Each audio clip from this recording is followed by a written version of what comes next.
so it came to pass that the day was to be saved by the most unlikeliest of heroes, a small child unwillingly thrust into the workforce. One disaster after another had been diverted due to her diligent and cunning decision-making. With the kingdom on the verge of knowing everlasting peace and prosperity, our hero could finally rest their weary head, but only after one more critical decision was to be made. A decision of great weight, a decision of immense importance, a decision that could possibly kill hundreds, even thousands of people. Oh my God, you've made the wrong choice. You didn't think things through. You've doomed us all. Everything's on fire now. We're all covered in fire. How could you have done this to us?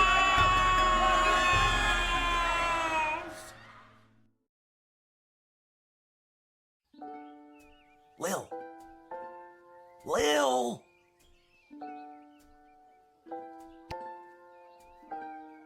What? Oh, Dad, I must have been having a nightmare. It's over now, sweetie. But since you're awake, I think it's time you and I had the talk. Out of one nightmare and into another. Sweetie, there comes a time in every young person's life. What? Dad, you don't have to do this. When they have to work their dad's shift at the guard shed while he places a bet on the goblin ball match down at the pub. Aw, Dad, do I have to? Today was the day I was going to start off on a grand adventure with my friends. I want to sail the open sea. I want to fight ogres. I want to throw rocks at things. You think I didn't want to throw rocks at things when I was your age? But I had a duty. I had a responsibility. I had to work at the guard shed while my dad placed a bet at the goblin ball match down at the pub. Did he ever win anything? Do you think we'd be stuck here if he did? But I'm 12. Won't we get in trouble? Not if we don't get caught. Come on, I'll show you how to handle anything that comes up.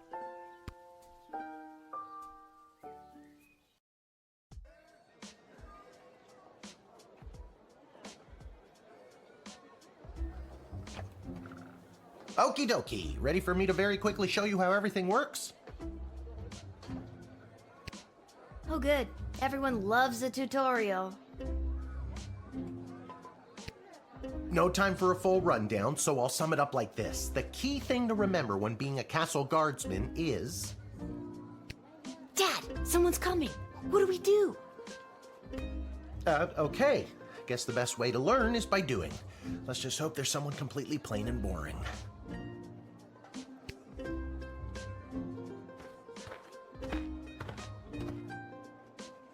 Ah! Good morning, Mrs. Abernathy. How's your day today? Plain and boring, as always. Bingo. Would you mind if Lil looks after you? Oh, not at all. It's always a pleasure to see your daughter, Shamish. It's Hamish. What is? Never mind. Now, Lil, when a visitor approaches the guard shed, they'll generally start by stating their business. I'd like to state my business. I bring a basket of baked goods to my son and his family once a week. Oh, would you like one?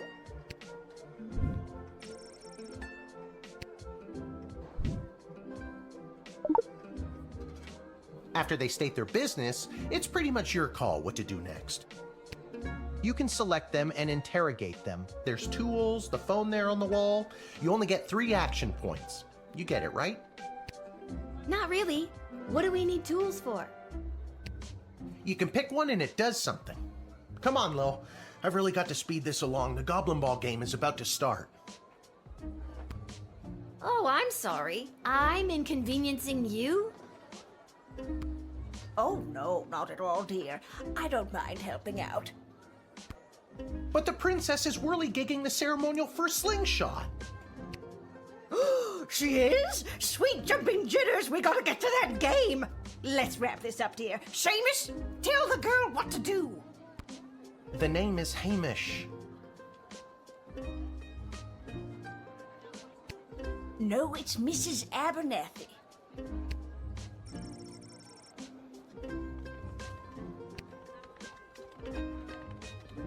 Feeling stuck? This phone is for calling the royal advisors and asking for their help, but all they'll really give you is their opinion. You can get a hold of Lieutenant Stryker, captain of the guards, and technically our boss.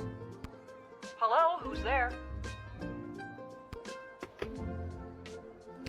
Or First Councilwoman Ash, the head bureaucrat of the Sprawl, with a real mind for politics. This is Councilwoman Ash. Hello? Hello, is somebody there?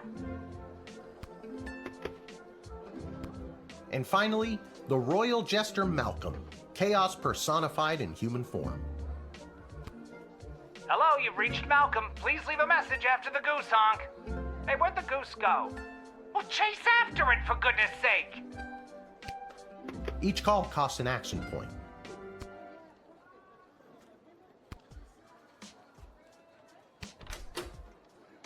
Our tools. If you want to use a tool, you have to make sure it has a crystal to charge it. Here, I'll show you.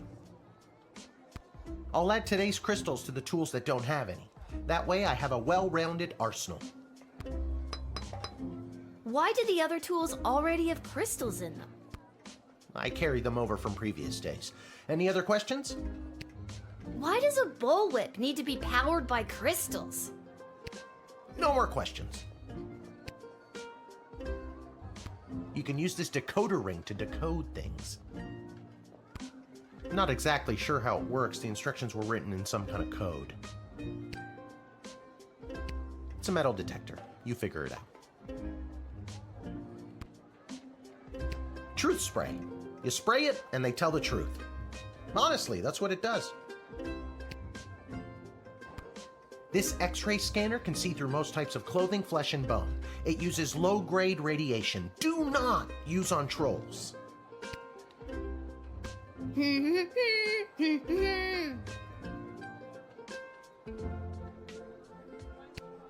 No humming.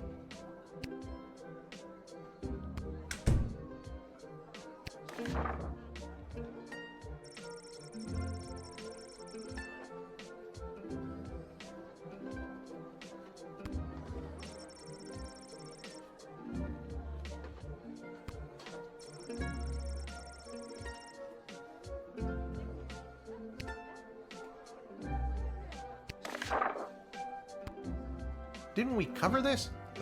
That's your inventory bag where you keep the things people give you, or that you confiscate from them. In other words, your sweet, sweet loot. Looking in your bag for something to use doesn't cost you an action point. I already told you, selecting the person means you interrogate them and hear more of their story. It's the best way to find out someone's true intentions. Sometimes. Sometimes.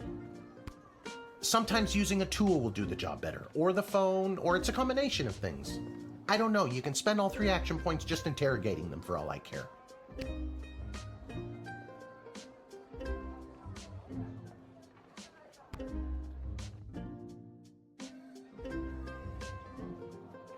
You use the Wicked 3000 to make the big decision to let someone in, or send them packing. Now you can choose to use the Wicked 3000 at any point during a turn, but sometimes it's better to use up all 3 action points to find out everything you can, by any means necessary. Sometimes? Yeah, and sometimes people are in a really big hurry, like I am right now, so just pick a damn lever already. Sorry, I don't have time to hear Mrs. Abernathy plead her case again today. We're just going to let her in.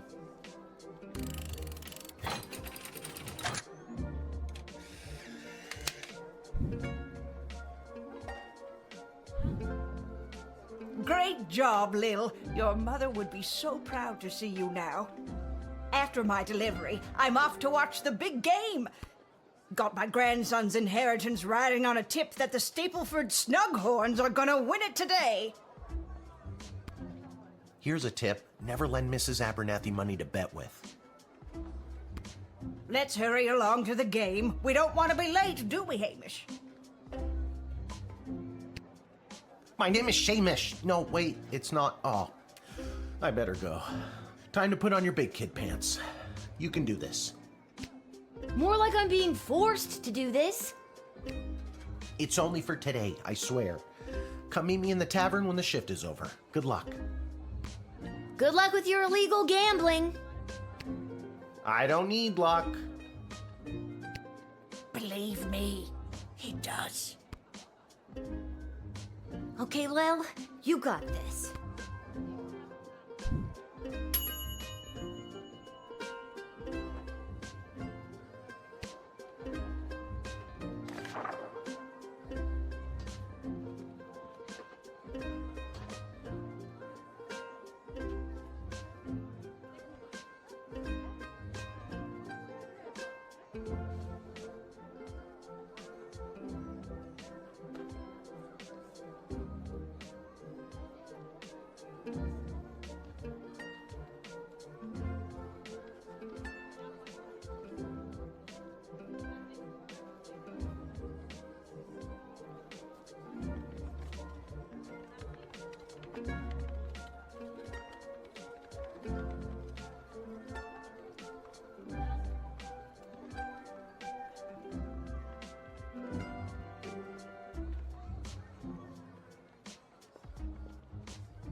Charmed to make your acquaintance, young gateminder. I am Tyronius Athanatos, son of Brielle and Darunia Athanatos. I have been summoned to deliver the keynote speech at the Festival of Magical Freedom tonight, hosted by the Mages Guild. Will you require anything further?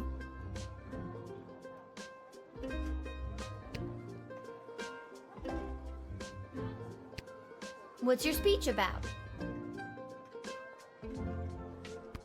Oh, my dear child, it is obvious to me that you do not possess a magical bone in your body, and my speech, therefore, would only serve to confuse and frighten you.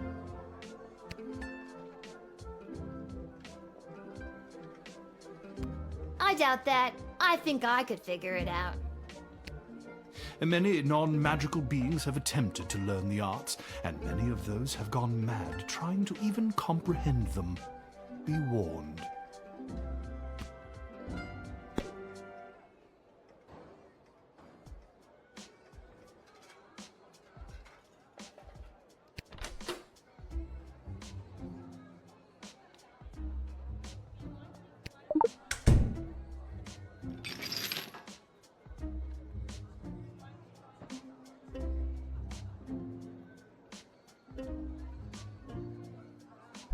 What you got there? Haha, clever girl. These are just a few select works from my family library, things to sign and give to my many adoring fans tonight. Very well spotted. Perhaps there is hope for you yet.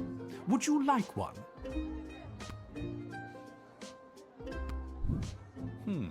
Here. Yes, this one should open your eyes.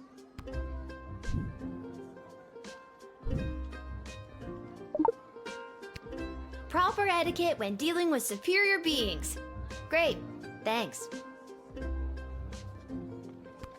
You're welcome. I wrote it.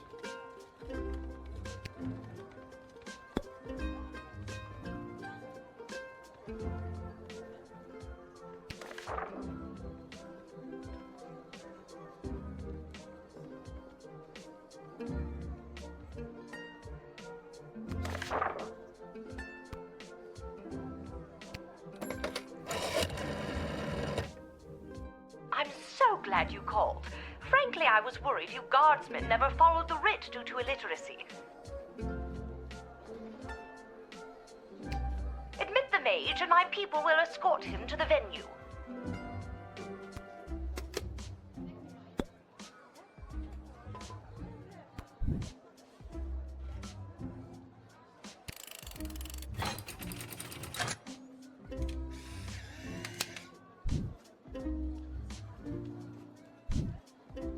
The House of Thanatos, and indeed the entire Mages Guild, thank you, young Guardian. You will go far.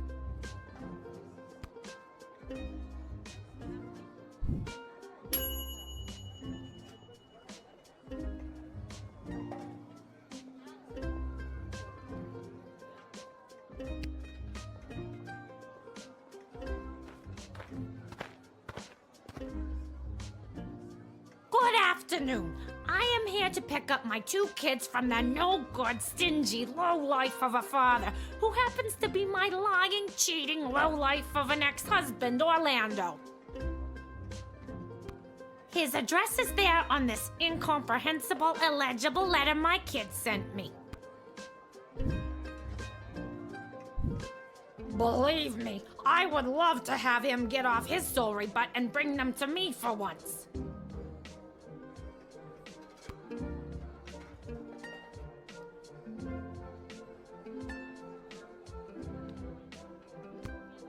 It was his week with them. No, I'm sorry. It was his and his new girlfriend Callie's week with them. And you want to know what the kids say about her? They say she's fun. I'm sure the letter they wrote is all about her. Can't decode it to save my life, though. My kid's writing is so lousy.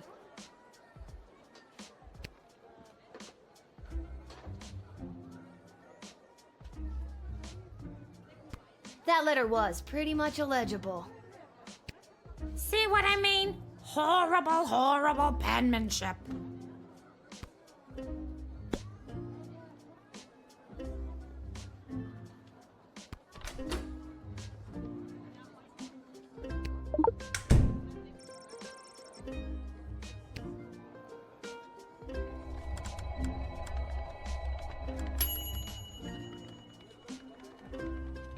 I don't know how to tell you this, but there's more to this letter than meets the eye. There's a hidden message written here. It says, "Come, son, mommy, Kelly is Nightmare." Does that make sense to you? Oh my god! My boys don't know how to spell! But also that thing about Kelly being the worst!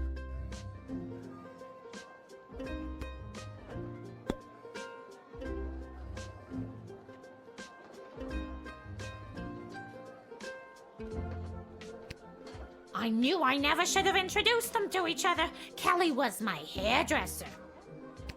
Was is the key word. Can I go get my kids now? People come and go, but no matter what, you'll always be those kids' mother. You're right. I will be, no matter who that low-life jerk ex-husband Orlando dates. Thank you for saying that.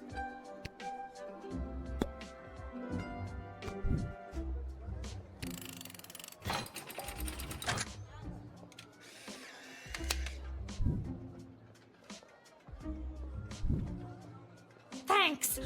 Don't worry, Polyphemus, Orlando Jr. Mama's coming for you. Good luck.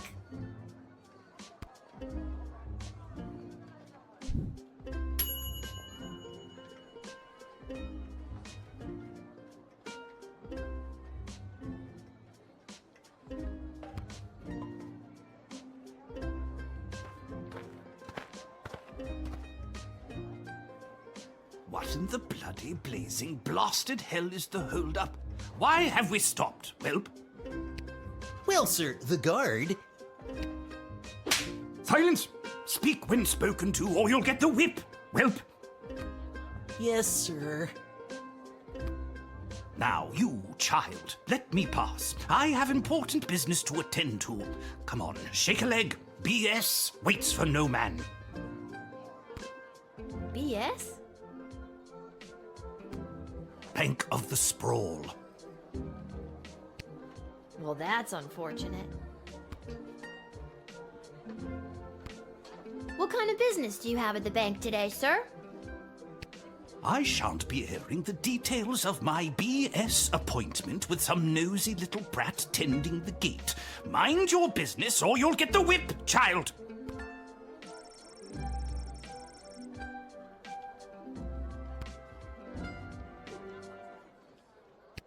Oh, yes, we mustn't keep you from your ever so important meeting.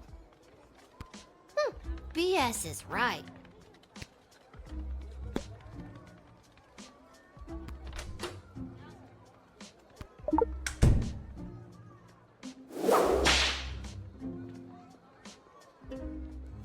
I'm sorry, sir. I was just slouching, only for a second. I'll make sure that none of the blood gold falls out of its case. You nincompoop! It wasn't me using the whip. If it was, believe me, you'd feel it. Wait a second. Did he say blood gold? Isn't that illegal? He didn't say blood gold, he said bloody gold. It's a form of slang he must have picked up from somewhere. Isn't that right, you bloody idiot? Yes, sir. Whatever you say, sir. I'd like to take a closer look at those gold bars. I think I need to hold on to these. Why, you greedy little urchin. I think I like you more than ever. No, it's not like that. Oh, of course. Just remember, if you make any form of profit off of those, you're as much to blame as I am.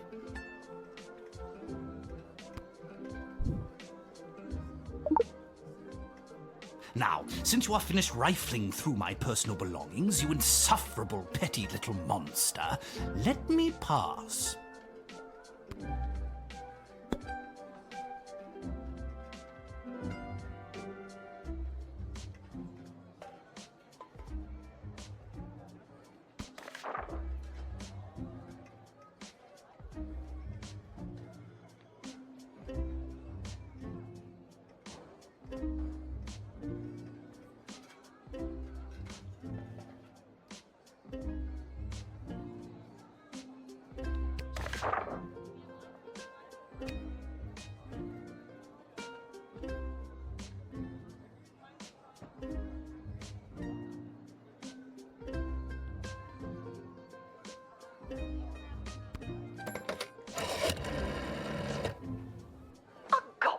Servant? How distasteful! We are desperately trying to limit the number of goblins we allow into the sprawl. Nasty creatures. You have my full support in denying these people.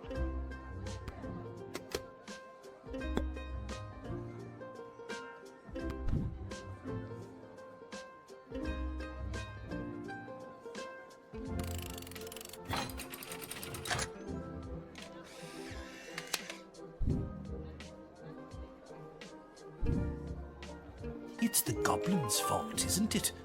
Nasty, deceptive creatures.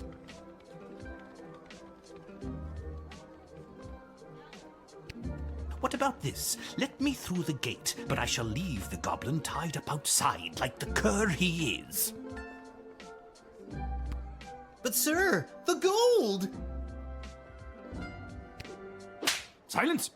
All right, you rotten little girl, I'll go.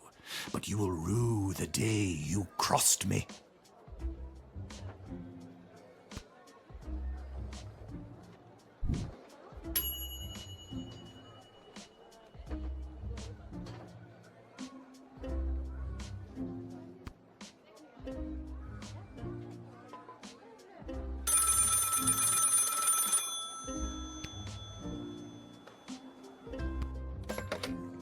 Good afternoon. This is Dr. Marquess Beatrix von Matterhorn calling.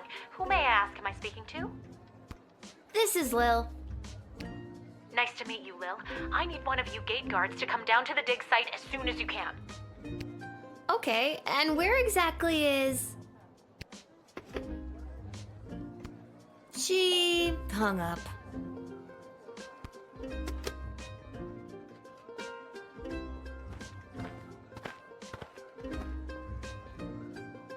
Why, hello there. I have come to the Sprawl to participate in capitalism. After years on the road as a traveling merchant, I'm finally ready to put down roots. And what better place than the sprawling metropolis of the Sprawl? Huh, I just got that. Garby Bunches is the name. Garby Bunches? Funny name. But that's gotta be made up. I'm gonna have to see some documentation.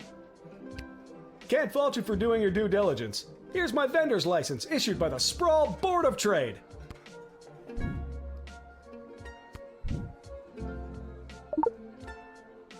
Oh, I think I might need that.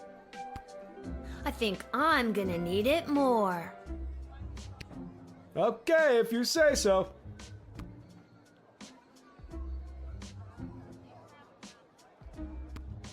I just can't wait to get in the mix and figure out what kind of merchant this place really needs. Since I was a boy selling lemonade, when life literally gave me lemons, I've dreamed of maximizing profits and keeping overhead low. I've always said this place needs a nondescript vendor to shake things up a little. See, you get it. Once I've set up shop selling, well, whatever I decide to sell, I'll be sure to give you a discount. I look forward to buying something.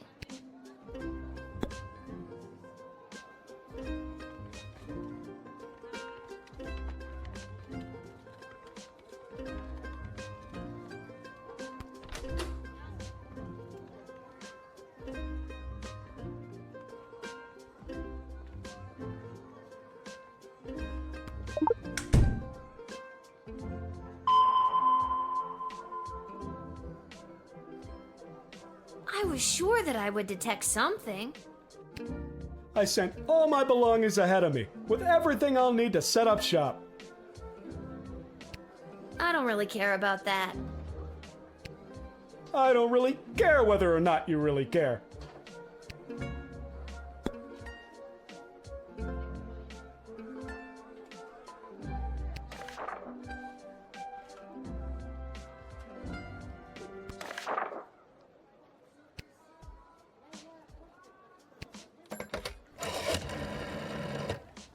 Garby Bunches.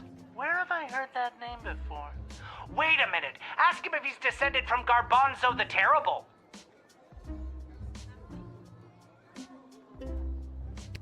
Are you related to Garbanzo the Terrible? Yep, my great-great-great-great-grandpappy Garbanzo. OMG, tell him I'm a huge fan. I've got so many questions. Like, why did he use an ice cream scoop? How did he dispose of all that mess? This isn't helpful. You're not helpful.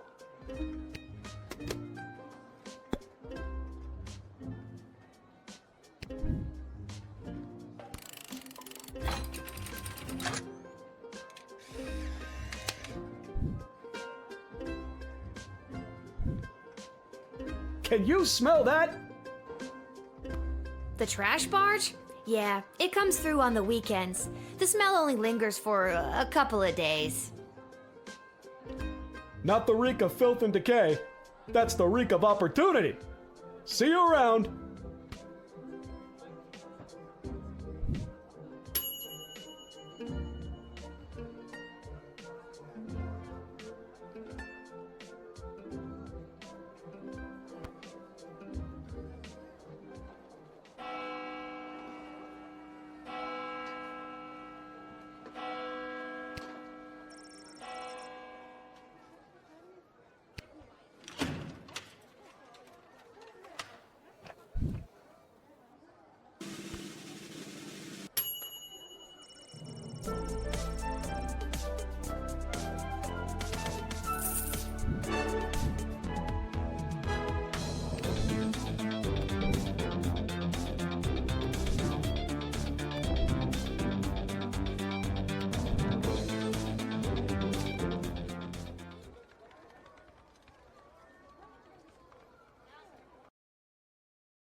Oh my, were you left behind? The last group of school children departed hours ago. Feel free to wait in the lost and found box until someone comes to collect you. No, you called me. I'm Lil. We spoke on the phone. I was covering for my dad at the South Gate. Of course, Lil, yes. Yes.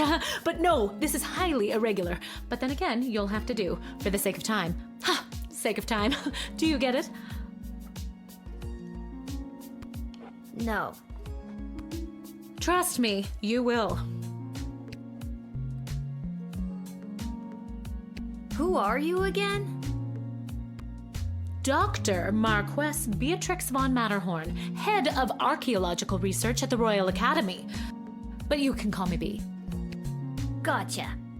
And what's so great about this place? Would you like the long or short version? Hit me with some of that sweet exposition, baby. This place is known as the dig site. How creative. We stand at the site upon which power crystals were first discovered. The power crystals that I use for the tools in the guard shed? Those and every other technological marvel of our lifetimes. The power crystal was discovered completely by accident. 80 years ago, on this site, an iconic dwarven heavy metal band performed to celebrate the coronation of Princess Desdemona's grandfather, King Artemis.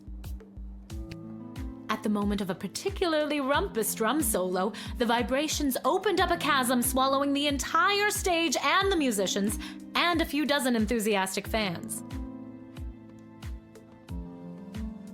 Legend says the band emerged from the chasm adorned in the glowing magical rocks, or what we know as power crystals today. That must have looked awesome. Very awesome, but there's more. Whether by fate or the actions of an inebriated mage, the bass player was struck by a lightning bolt, and the crystals in her cape and beard absorbed the electric discharge. Everything that previously relied on magic within a 5-mile radius lit up and was charged for weeks. Hardcore. Very hardcore. A massive industry sprung up and developed the multitudes of ways we use power crystals, which ushered in an unprecedented era of prosperity for the sprawl, making our city-state the world power it is today. Gotcha. But what does this have to do with me? I am the preeminent expert in the advanced properties of power crystals, and my research suggests we have barely scratched the surface of what these puppies can do. Okay, but again, what does this have to do with me? Lil, I have found how to harness the crystal's power to alter the very fabric of time. May I present the Chronometer 3000? And what I need to know from you is, do you know anyone who would be willing to go on what some might call an adventure?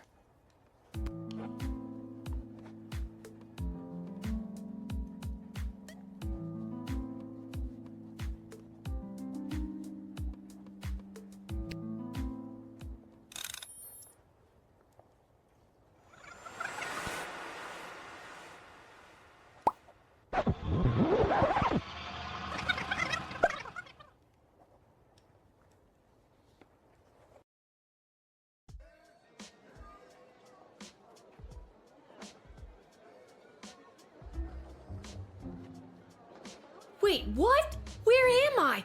What just happened?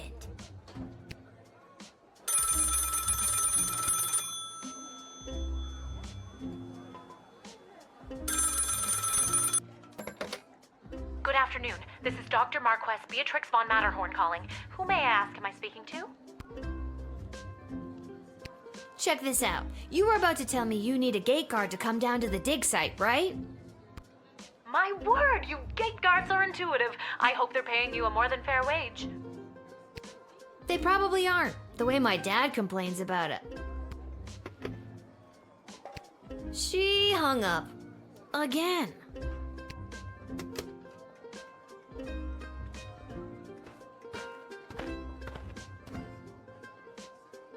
Why, hello there. I've come to the Sprawl to participate in capitalism. After years on the road as a... Let me stop you there. Your name is Grabby Blanchers, right? You're a traveling merchant or something? Ah, I see my reputation precedes me. Kind of. The name is Garby Bunches. This is so weird. I swear I already dealt with this guy. I can either do the same thing as I did last time, or maybe this is a chance to try something different. I'm sorry. Are you talking to me? That's what I'm trying to decide, Garbs. Regardless, here's my vendor license issued by the Sprawl Board of Trade for confirmation. That's odd. I seem to have misplaced my vendor license. The board is not going to be happy about this, Garby. I need to get this guy processed and get my butt back to the dig site.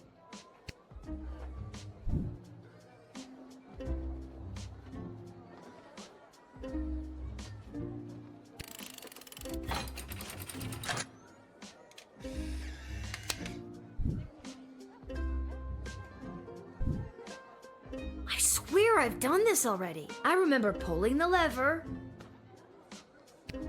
Can you smell that? I think then you said something about opportunity. You got it. See you around.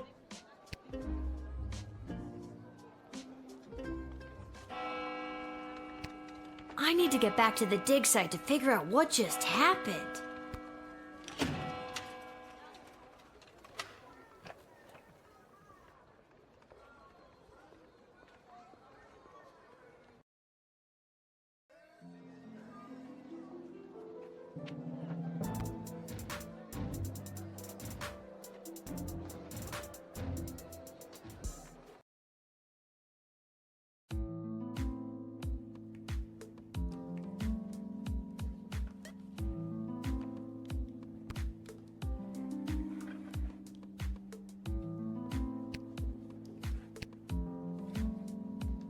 Oh, Lil from the phone call earlier, of course. Yes.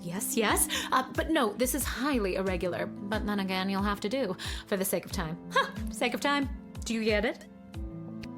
I already told you no. Oh, wait, I actually do. My name is Dr. Marquess Beatrix von Matterhorn, head of archaeological... Mological research at the Royalty School for Smart People. You said I can call you Trixie. We've been through this before. I'd prefer if you called me B. And this is the site where power crystals were first discovered and you used them to make a time machine. Then you baited me with promises of adventure and pretty much forced me to push the big shiny button on your silly little time machine, and now I'm pretty sure I'm just traveled back through time and I'm kind of freaking out here. Any questions?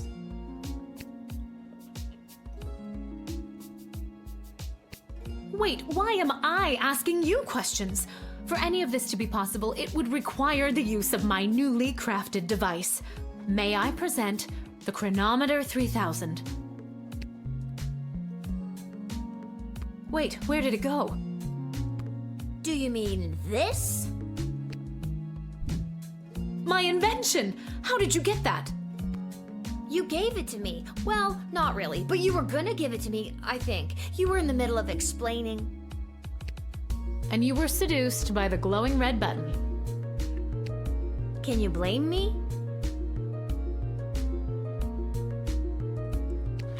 Yes! But it is a good button. I'm just proud of myself that your particles weren't immediately dispersed to the furthest reaches of space and time. That risk becomes much lower once I configure it to your individual life source, which I will do now.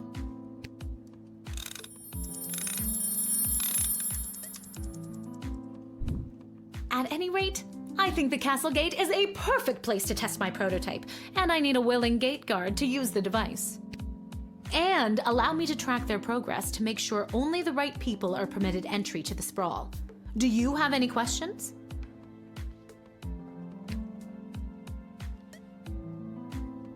Right people. Individuals or groups that would improve the daily life of the inhabitants of the sprawl, rather than those who would see harm come to the community and castle. Isn't that subjective? Yes, well, I suppose it is, but recently the kingdom has seen a rise in rebellious factions, envious neighboring nations, not to mention the resentful mages guild since the power crystal has replaced most household magical applications. One wrong choice could trigger a domino effect that could lead to the fall of the sprawl. So to recap, you're giving me, a 12-year-old who worked exactly 1 day at the castle gate, the power to rewind time? Why not just use it yourself? I have been testing the device myself for months. In fact, I used it to repeat a month's worth of the same day and learn to play the oboe. Can I show you?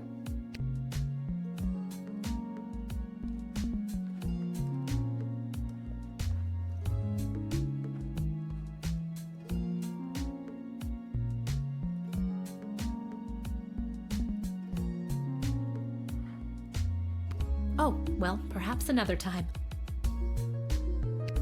My calculations suggest that no changes I could make from my post at the Royal Academy would have nearly the impact on the sprawl that you gate guards do.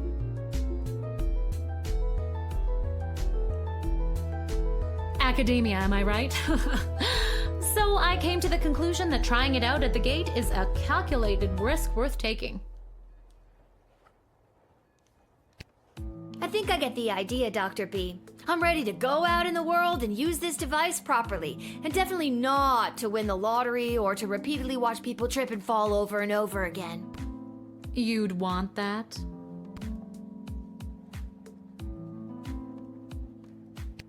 I have a feeling you're not using your science experiments to their full potential.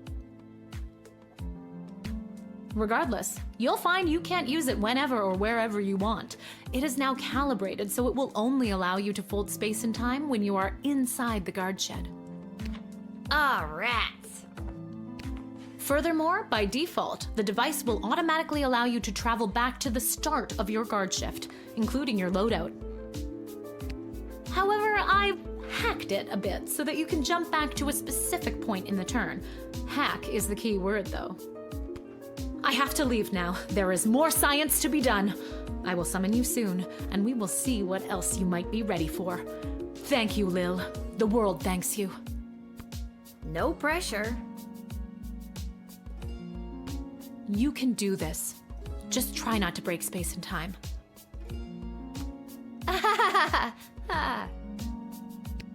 I'm not kidding. Maybe I should have mentioned I was only working the gate for 1 day. Oh well. It's getting pretty late. I should head home.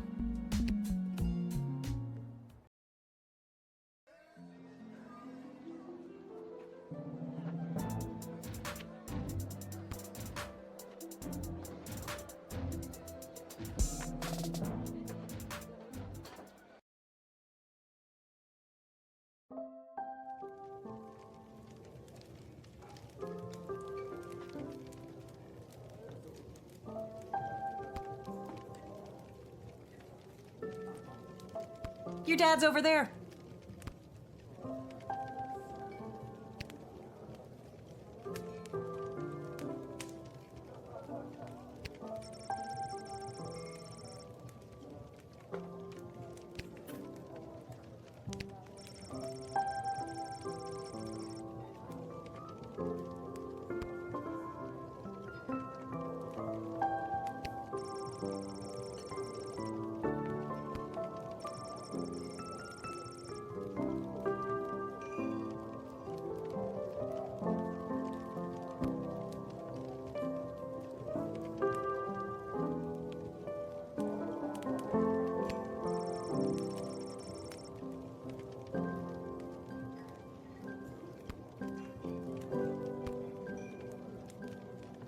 Hey, there she is, my hard-working, angel-faced sweetest of the sweetest daughter of mine. You didn't win your gambling, did you? No, but it wasn't my fault. The other team was just too good. But I didn't lose all my money. We still have left what I didn't bet, so... That'll be 15 gold for the ale. And now we don't have any left. Hey, Lil, did you take any bribes or pickpocket anyone today?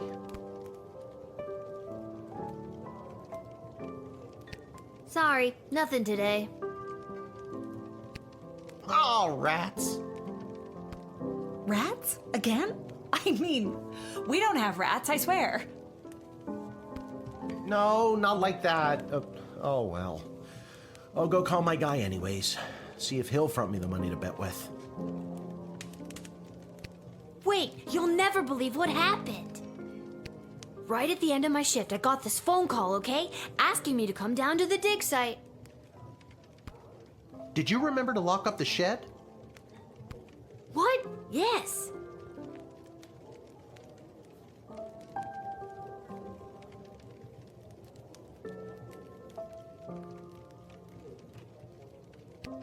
And turn off the light?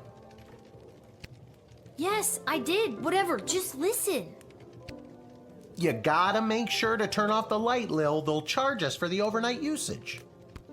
I remember to turn off the light. I think.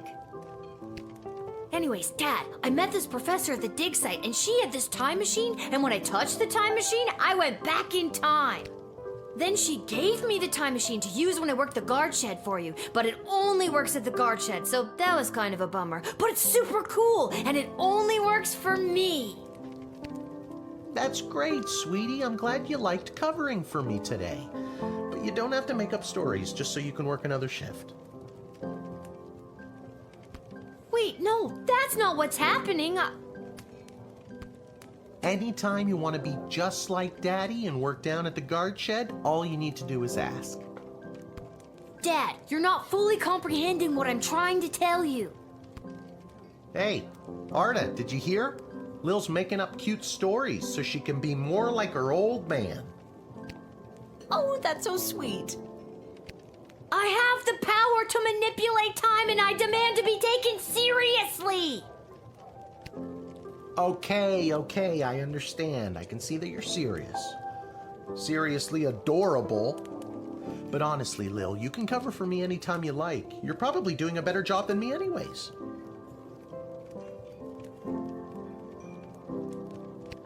This isn't how I expected it to go.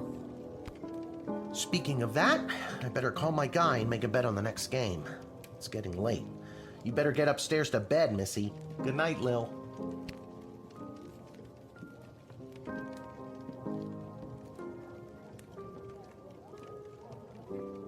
Good night, Dad. Maybe someday you'll believe me. Good luck with your game. I don't need luck.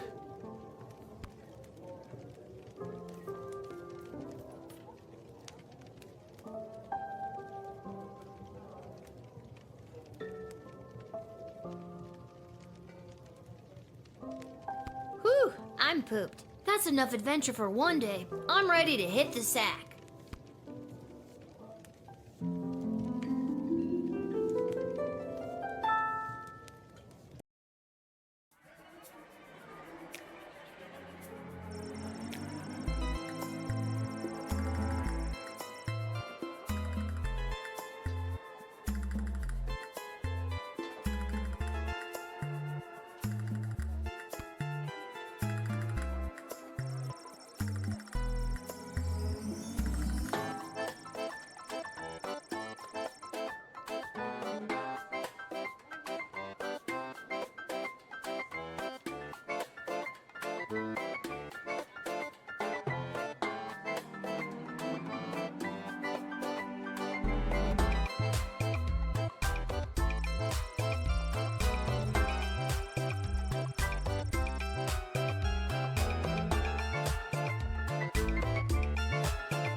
you're listening to The Morning Crawl, the #1 morning show in the sprawl. I'm your host, Dodger, joined as always by my co-host, The Ham, who I will remind you is a live pig. Let's jump right in and get your morning started and muse over the news. Today in the headlines, it was just announced that the heir to the throne, Princess Desdemona, has come of age and will be taking a suitor. No, I don't think Desdemona wants a pig as a husband, The Ham. But then again, neither did my ex-wife. Hey-oh! With multiple suitors making their way into the city, expect backups and delays across all major routes this morning. Now let's get to the music. You're listening to The Morning Crawl here in the Sprawl with Dodger and the Ham.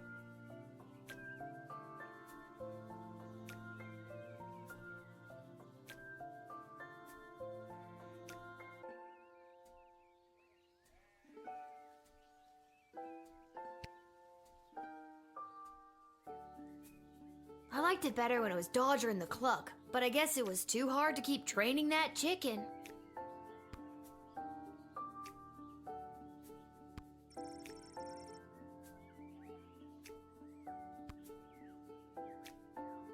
I think I should find my dad. Good thing I always sleep in my clothes and I'm ready to go.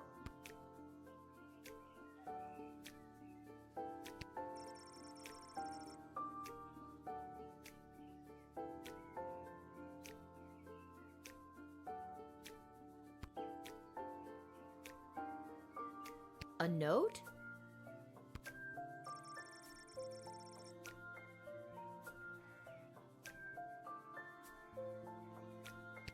Maybe he wants me to work a shift for him again. Or maybe he forgot to put on underwear and needs me to bring him a pair. Well, there's a 50-50 chance I'll get to use the chronometer 3000 today. Here's hoping.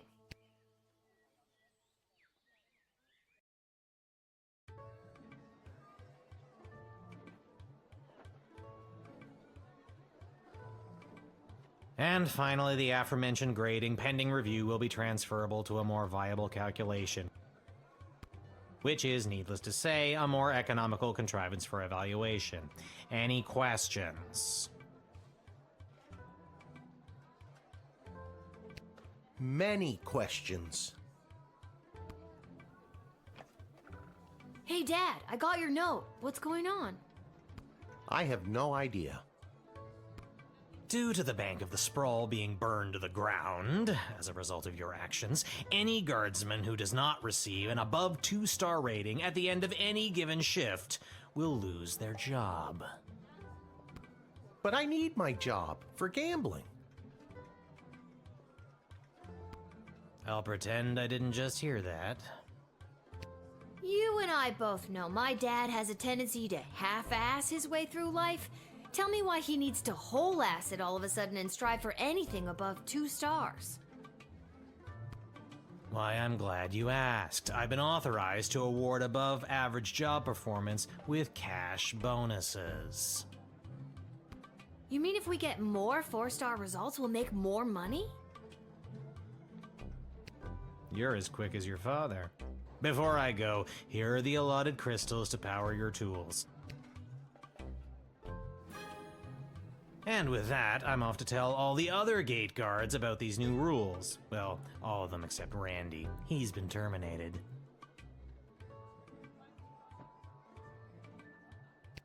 Not Randy. That guy's a riot. Which is exactly what his poor judgment led to. Wish me luck.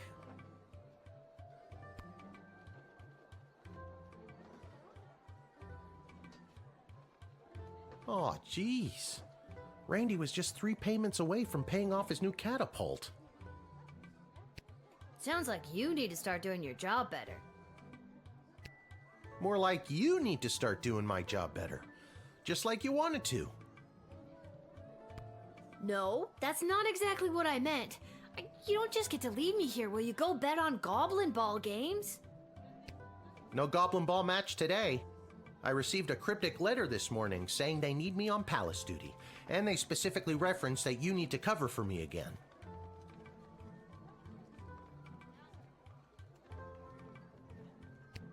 Looks like you're not the only one who wants you to work the gate today. Again, not what I meant. It's not all bad news. I scored these off-brand discount crystals from my bookie Fredo as a gift for being his best client.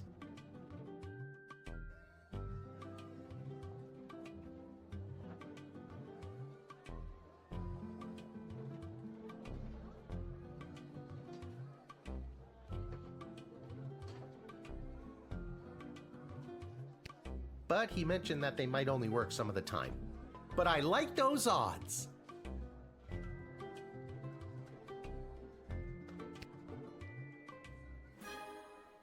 Oh, Dad, you really need to talk to somebody about your gambling. I love you too, Lil. And with that, I'm off. Remember, 2 stars or better or we're out on our asses. No pressure. That's my girl.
Hello, ma'am. The name is Seamus McGoblin. I've been requested to do some work in the sprawl. Just have my supplies here with me, nothing else to declare.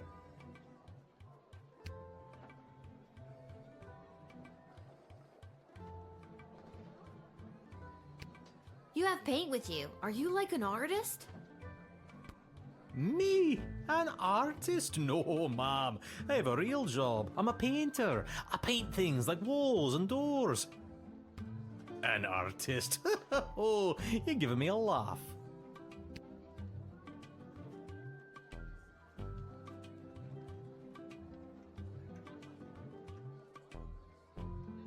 You may laugh, but I'm sure that you're an artist at heart. I'll have to tell Mrs. McGoblin that. She'll never believe she's been married to an artist all these years.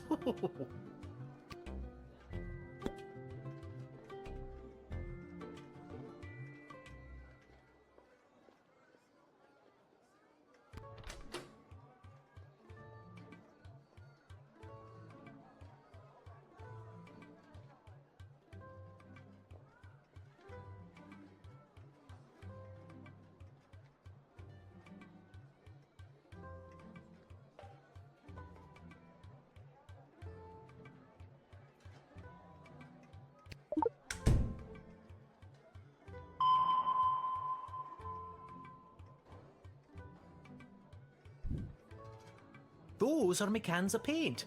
I wasn't sure what exactly was required of me, so I just brought my personal favourites.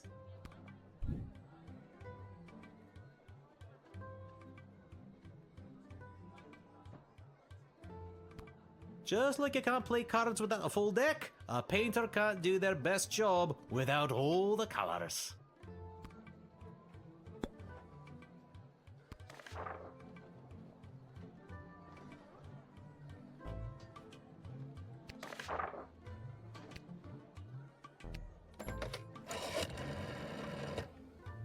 Well, it's about time he showed up. Send him to my office toot suite and I'll set him to work. No more doom and gloom down here in my office. Now it'll just be doom. What's that? Yes, I insist the horse get into the water. This is water polo after all.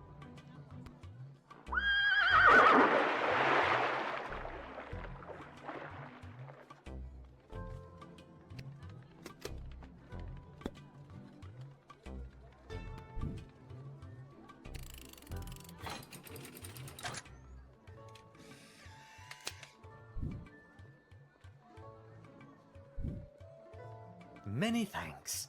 Say, before I go, do you have a favorite color?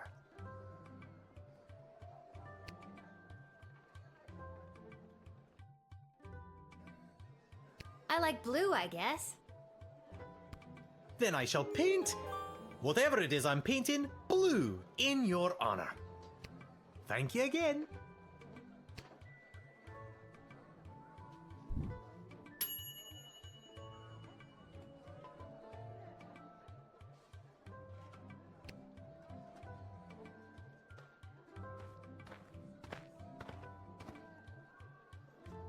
Hear ye, hear ye. I have come to announce to the princess a proposal of marriage from my lord and master, Prince Phineas Pomp, heir to the throne of Petrard. Prince Phineas, son of King Phineas and Queen Buttermilk, who was daughter of King Fangil, son of Queen Amelia, daughter of King Rupert, son of Queen Talia, daughter of King Sal... Thank you. Wow, okay, I think I got it.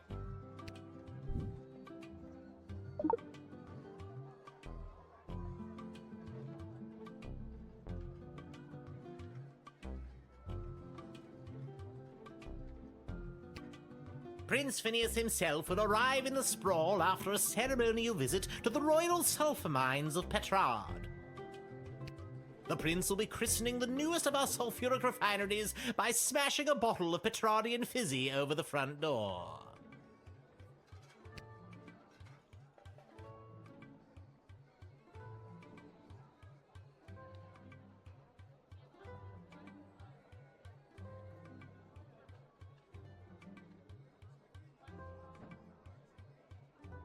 That sounds like it's going to be quite a party. Oh yes, one of the grandest events of the season. I thought I might be asked to play my bugle for the occasion, but the prince assured me it was much more important that I travel all the way here to announce his eventual arrival.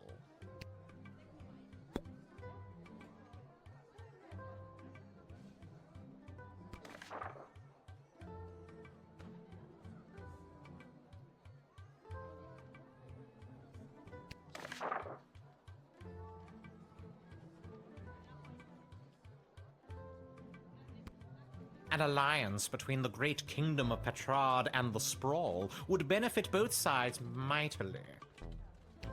Imagine the petrol and gunpowder our sulphur mines produce, combined with the technological advancements that your power crystals provide, would create a union that would make our two kingdoms the envy of the world.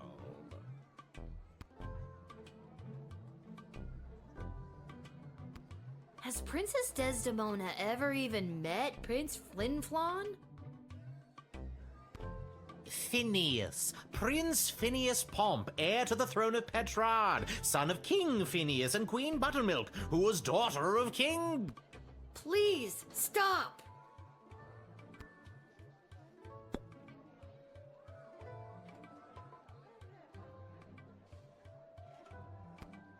And now, in celebration of the beginning of this new chapter of prosperity between the kingdoms of Petrard and the Sprawl, I shall play you an original composition of my own on the Petrardian greeting bugle. If music be the food of love, then you know what to do, and a two, and a three.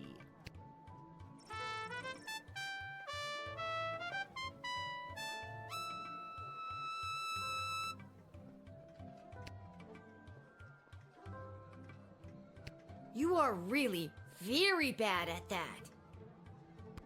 You simply don't appreciate the nuance of the Petrardian greeting bugle.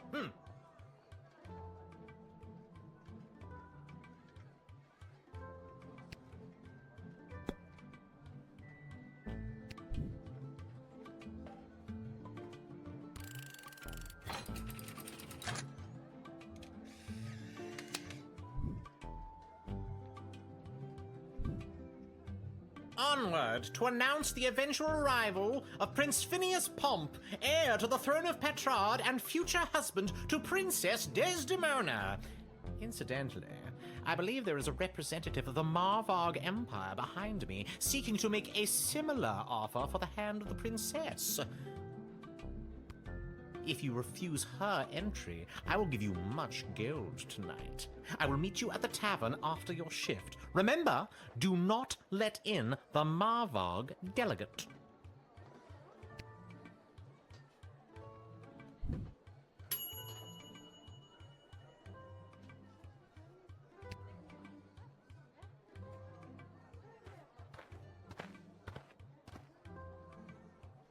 Good afternoon, child.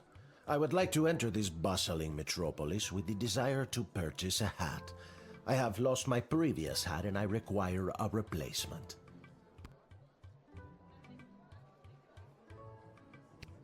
Why come all this way to buy a hat? Surely they have hats where you're from. They do, yes, but they do not match the standards of my previous hat. I was known well as one who adorned a hat of the highest caliber. I cannot go back. You seem like the type of guy that would wear a fancy hat.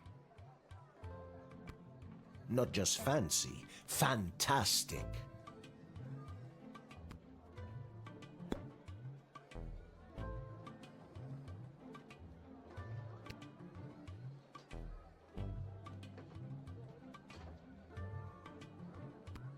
This old hat of yours must have been something special.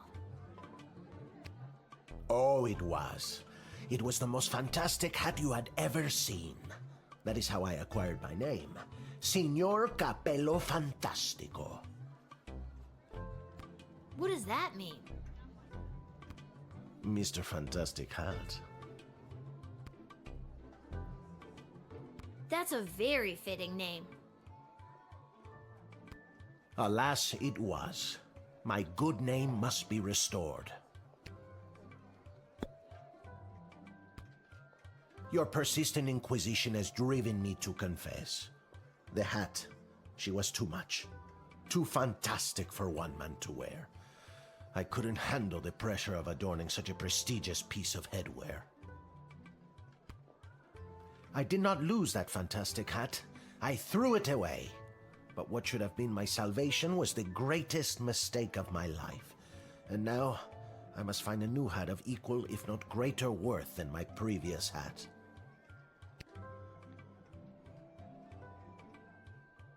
I can only imagine the weight that comes with wearing such a fantastic hat. Heavy is the head, as they say.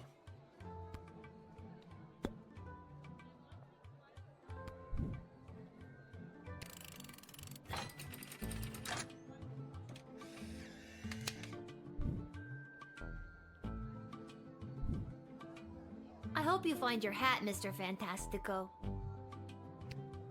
Thank you, child. The next time you see me, you will say to yourself, "Wow, has that guy got a fantastic new hat?" I have no doubt in my mind.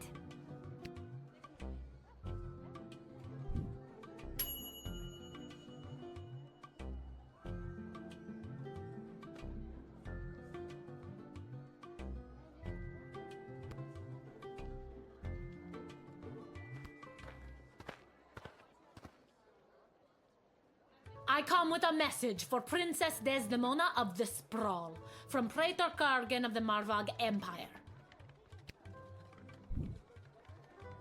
The Praetor bid me say directly to the princess, Eg tagmahia kora una guahatag. Grant me access to deliver this message personally, and I shall recite the Praetor's words to the princess with honor. Hail, Praetor Guardian! Kapla!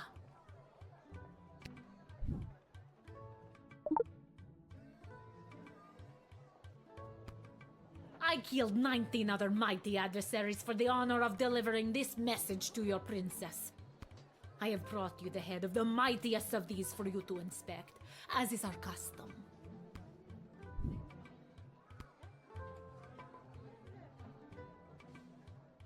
Oh my god! Thank you for the gift? This is how you know I am worthy to deliver the words of the Praetor to your princess.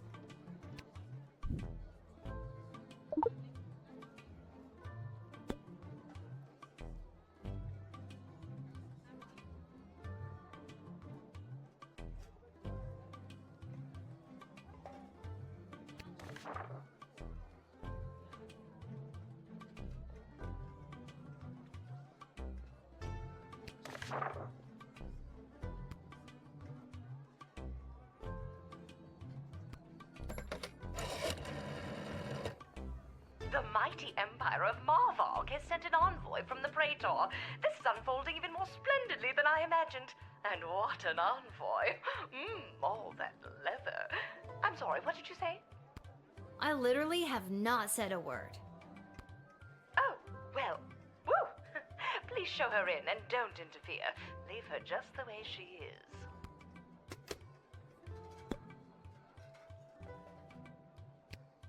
The Praetor is attending the ballet tonight. Upon its completion, Praetor Guardian will make for the sprawl. Oh, so the Praetor's coming here later tonight? Not likely. In Marvog, the ballet can last days, weeks even. It continues until only one dancer survives. Ballet is one of the finest blood sports in the Marvog Empire, and the bodies of fallen ballerinas are stacked high in the main square, as is our custom. Oh dear God. Is there a prize for, winning the ballet? Indeed there is. The winner is put directly into the line of succession to rule. Praetor Guardian was one of the finest ballerinas I have ever witnessed. Slaughtered dozens of other would-be ballerinas with a grace and beauty that brought a tear to my eye.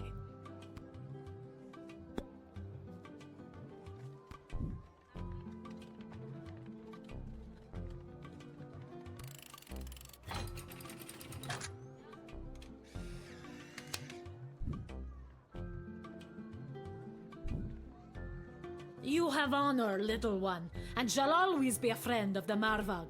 And now, to fulfill my mission to speak the Praetor's words to the princess, Kapla!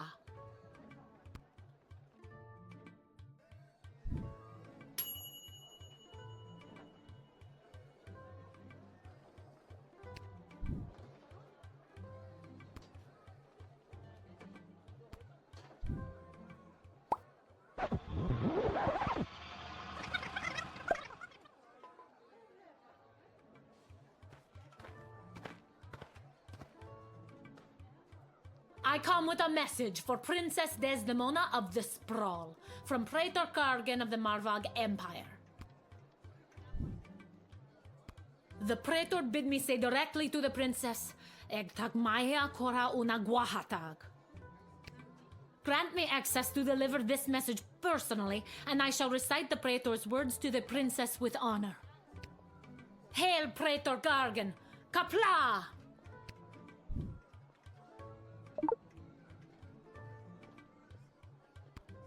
I killed 19 other mighty adversaries for the honor of delivering this message to your princess. I have brought you the head of the mightiest of these for you to inspect, as is our custom.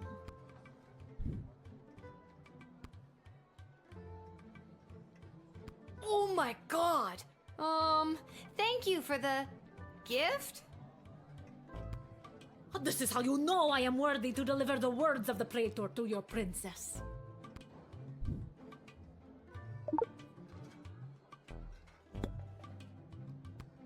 The Praetor is attending the ballet tonight. Upon its completion, Praetor Guardian will make for the sprawl.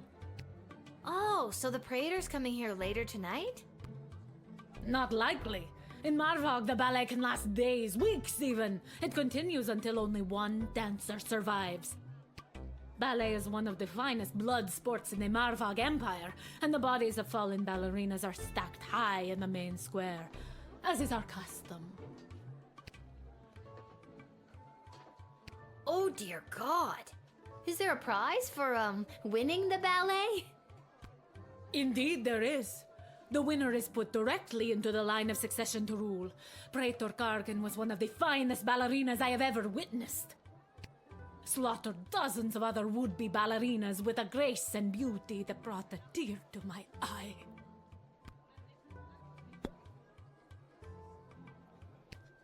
Sorry, what exactly was the message you had for Princess Desdemona again?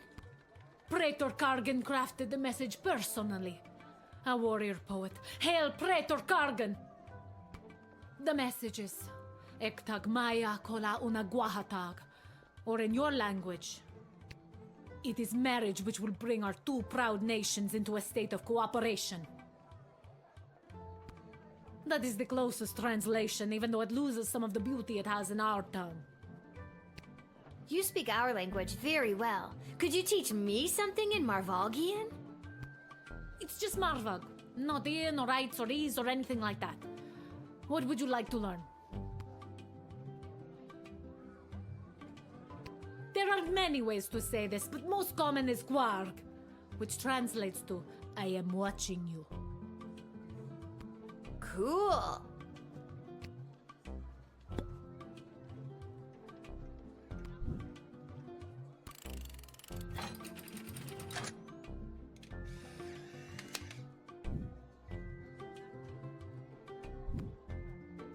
You have honor, little one, and shall always be a friend of the Marvog. And now, to fulfill my mission to speak the Praetor's words to the princess. Kapla!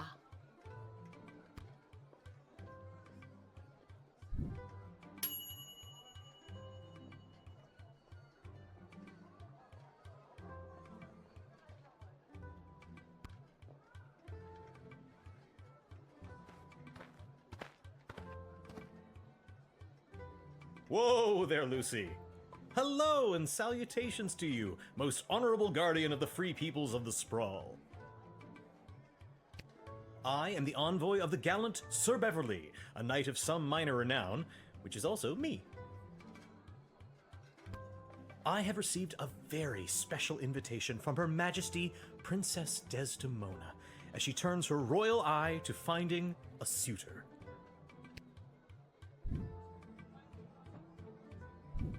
If there's nothing else, I will be off to my happily ever after.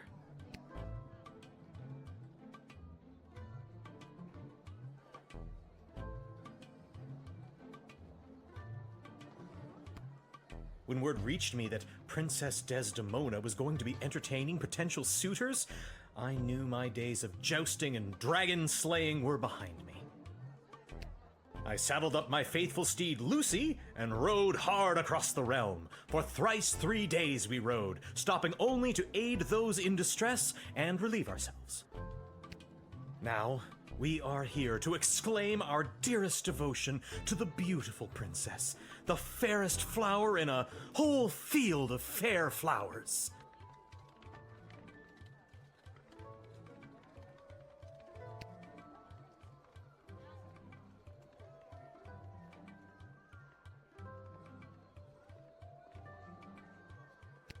Thrice 3 days? Really, Beverly? Aye, little one. That is 8 whole days and nights. No, it's not. It's 9, dum-dum. I can count.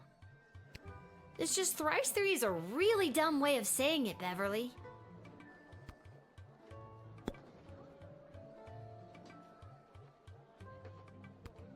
Have you ever met Princess Desdemona? Alack a day, I have not.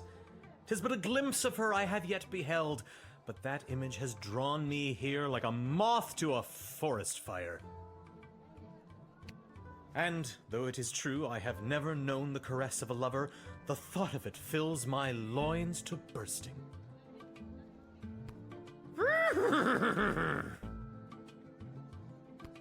Steady on, Lucy. I was only speaking metaphorically. TMI, dude. I don't want to hear about your loins. God, keep it in your tunic. Duly noted.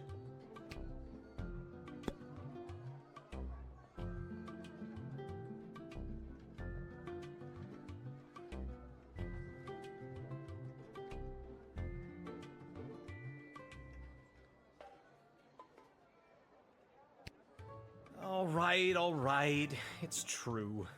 I'm not the gallant Sir Beverly, knight of some minor renown. I'm just an envoy to plain Beverly, late-night custodian of the Goblin Ball Stadium, which is actually me. I've been watching the princess launch the ceremonial first slingshot at Goblin Ball matches for years now. Our eyes locked during one such slingshotting, and she smiled. My heart has been hers ever since that day. Please let me in. I must see her and let her know how I feel before it is too late. Please? Let me get this straight. You and the princess both happen to be in the same place at the same time, surrounded by thousands of other people, mind you. And in a glance, she suggested that you storm the castle and ruin her wedding? Yes! You've articulated it so beautifully. That's exactly what happened. Is it though, Beverly? Is it?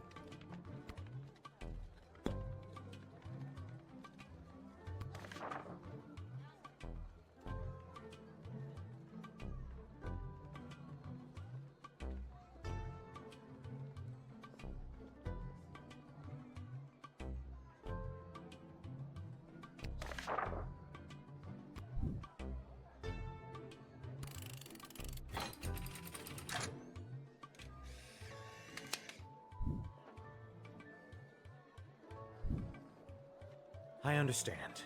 You are being controlled by powerful forces and simply following orders. But know this, there is no force more powerful than love. You have not seen the last of Beverly, late-night custodian of the Goblin Ball Stadium. On, Lucy.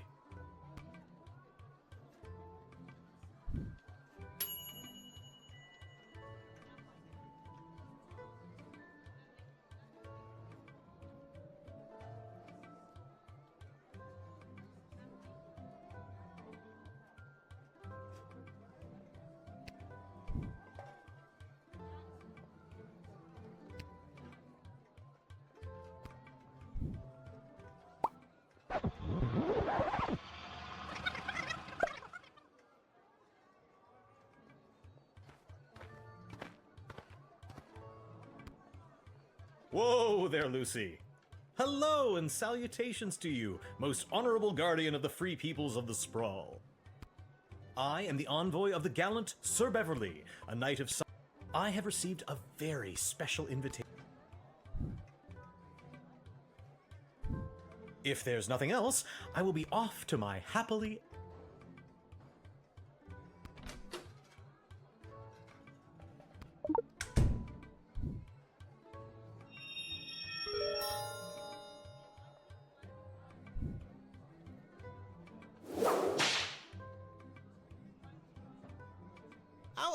Ow!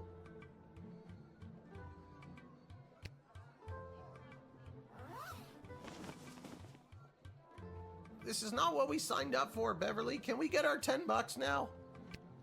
All right, I'll be honest with you. I'm not the gallant Sir Beverly, knight of some minor renown.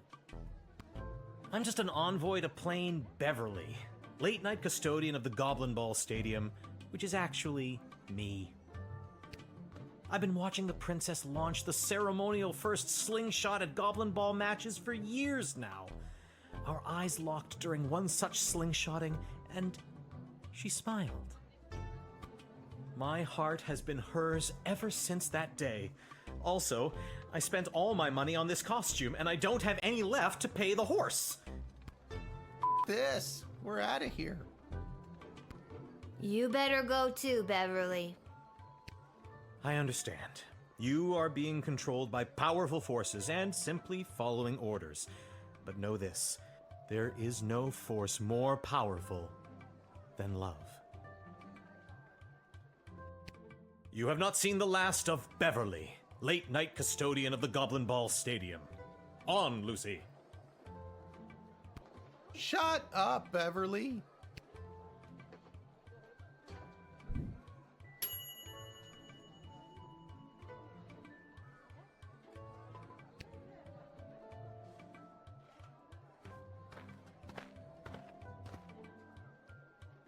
Hey kid, are you Lil? Show a bit of respect. If you see her, tell her I got a mysterious letter for her. Mysterious, you say? Fine, you've got me. Who's it from? I'm not authorized to know. That is mysterious. Does this mysterious letter have anything to do with the one my dad Hamish got this morning? Your dad is Hamish? What a good guy. Did you hear about Randy, though? Only 3 payments away on that catapult. Yeah, it's a real shame. Anyways, just take the note. I gotta get back to work.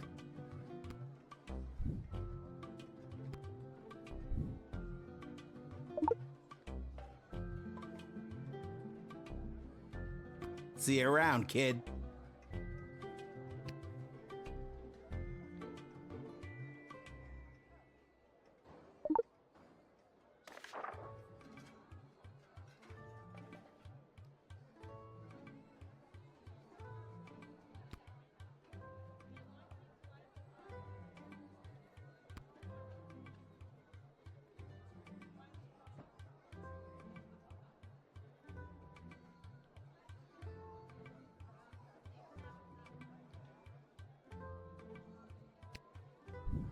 Nothing weird or creepy about that.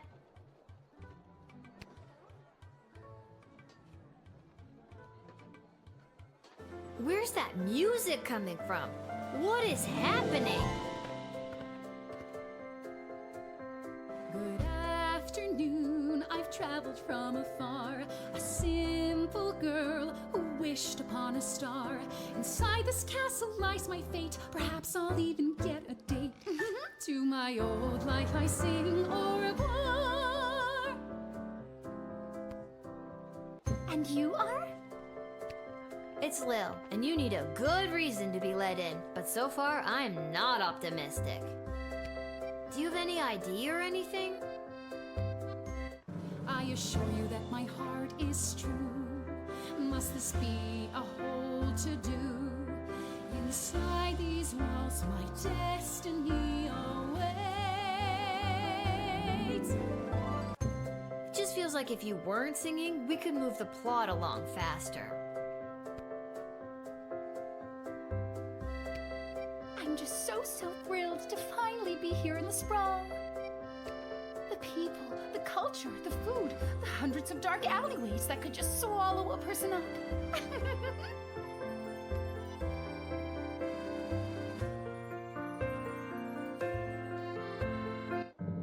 I have to say, I'm losing patience, Lil. At first you seemed so innocent, but still, I have a hunger driving me. The people everywhere will see. My dark destiny I will fulfill. Well, that took a dark turn.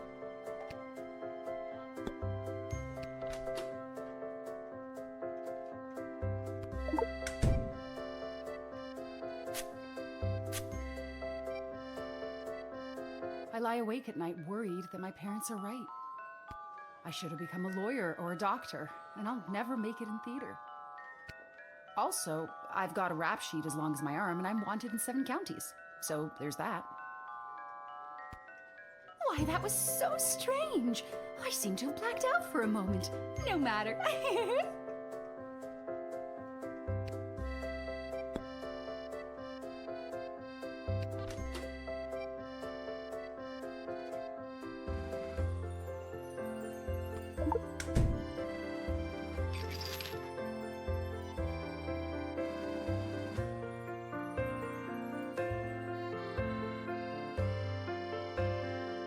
What is that?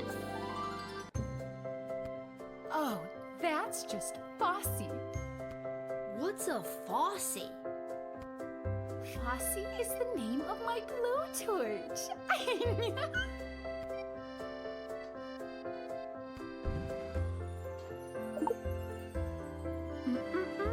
Friends shouldn't take things from one another. I guess we're not friends then. That makes me a little bit nervous for you, Lil. Okay, I've had about enough of you.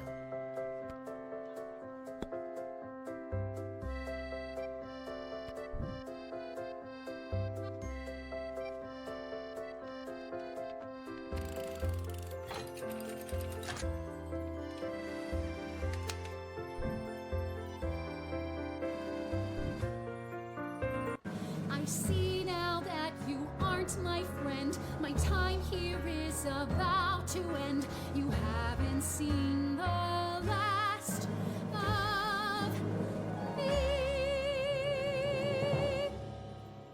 You're the worst.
Is this the right place?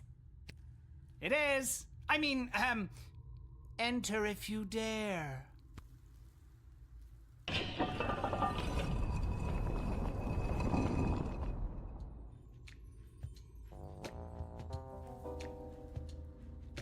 Oh, you dared. Hello. Welcome to my lair of chaos. It looks like a bedroom. It is his damn bedroom. It can be two things. I'm a minimalist. So, this is the little Guardsman we've been talking about. Wait, you are, right?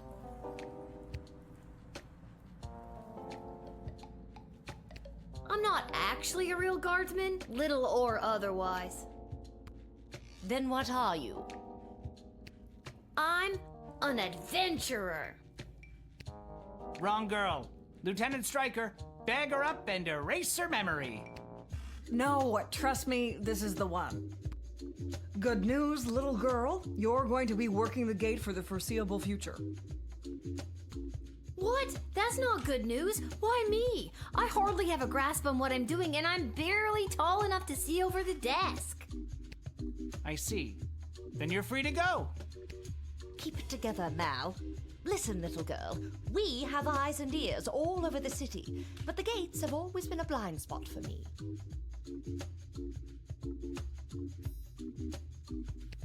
The point is, the safety and security of the sprawl must be preserved and protected, and you might be positioned to help maintain the balance. Do you understand our meaning?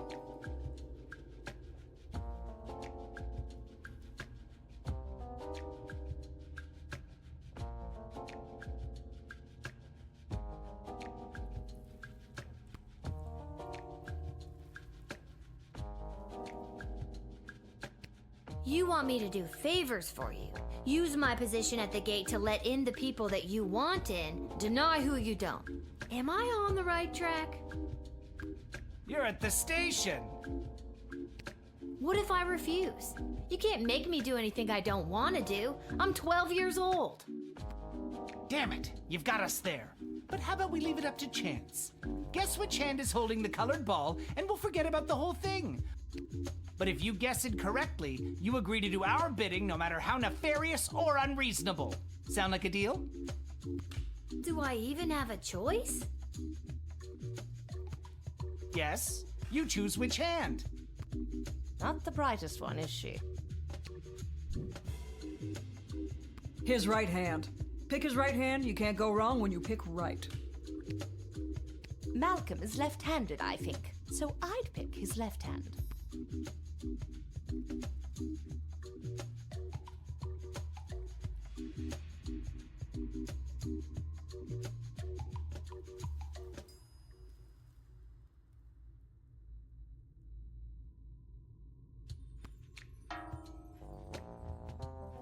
Ah, I'm sorry. That was the wrong choice. What you should have chosen was my foot.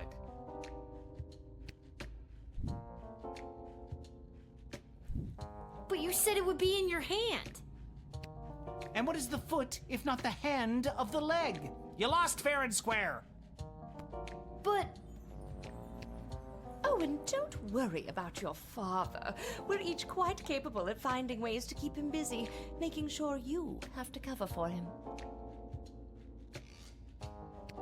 But... That concludes this briefing. We suggest you go back home, rest, and wake up tomorrow prepared to go to your new, mundane job, which you will work at for the foreseeable future. It's called being an adult. Keep an eye out for our directives in your daily Guardsman writ. I trust you won't disappoint us. Goodbye!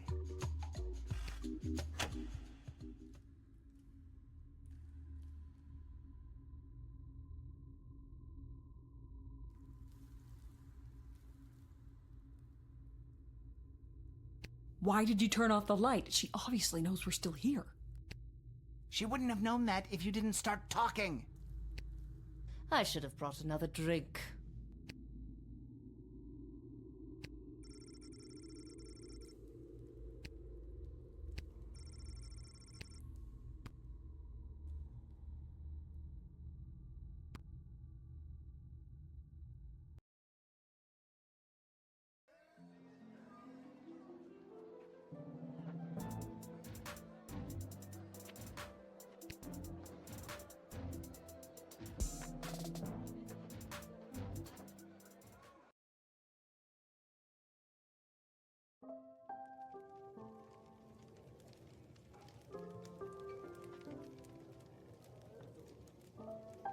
Boy, what a day. Hey, Arda, pour me a cold one, will ya?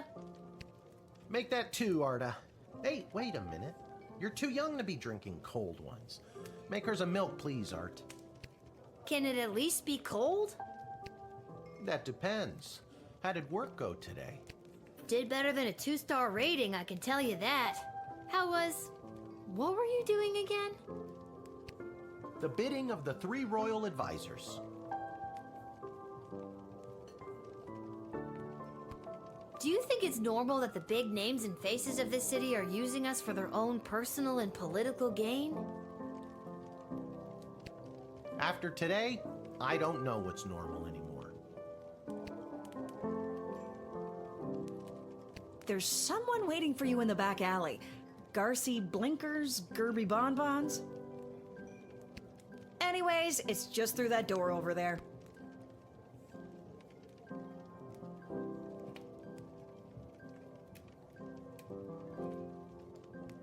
That Malcolm is a madman, but at least he pays well. And with you working the guard shed, I'm pulling in 2 salaries. Your milk is on me. Hey, we have extra of the daily special today. Eggs and oil and lemon. Do you and your dad want to take it? No, we're not gonna take it. This hat, it is not as fantastic as my previous hat. My journey, it continues.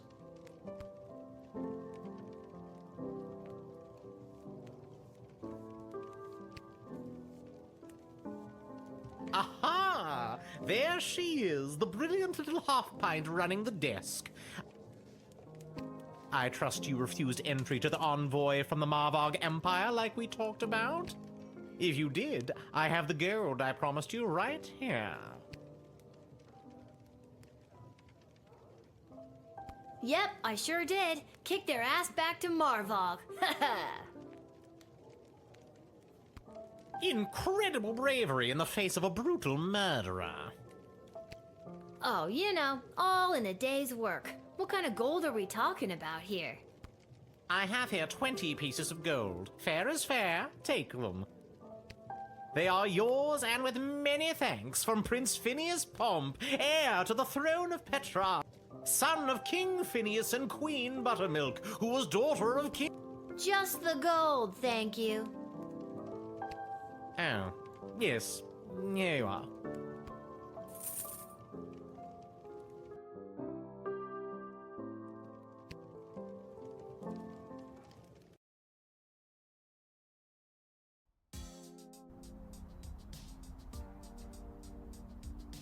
Lil, you came.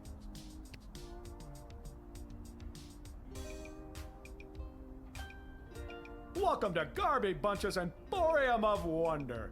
You're my very first customer. I was actually inspired by watching you alternately help and hinder folks at the gate yesterday. And I thought, Garby, there must be an industry of enterprising individuals supporting the guards. And when I looked around, there wasn't. So I met a mage who's got a magic crystal hookup, and now I'm selling Guardsman tool power-ups. If you've got the cash, I can sell you extra power crystals, both the good kind and the cheap roll the dice and see what happens kind, as well as power-ups for all of your tools.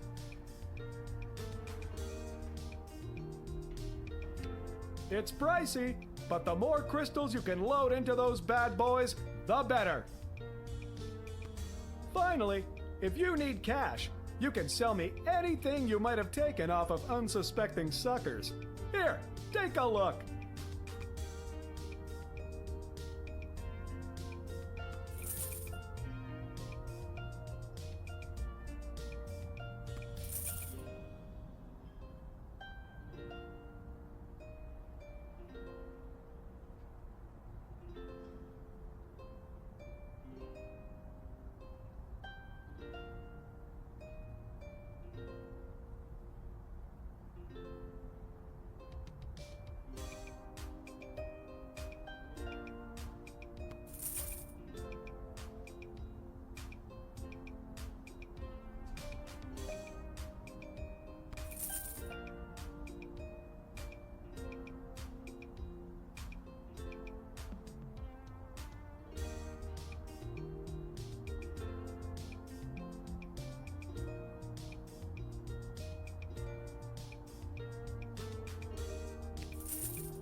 I think I've done everything I need to do, but are you sure you're ready to hit the hay? Quiet, you.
It's News in the Morning with me, your news anchor, Manuel Mentiroso.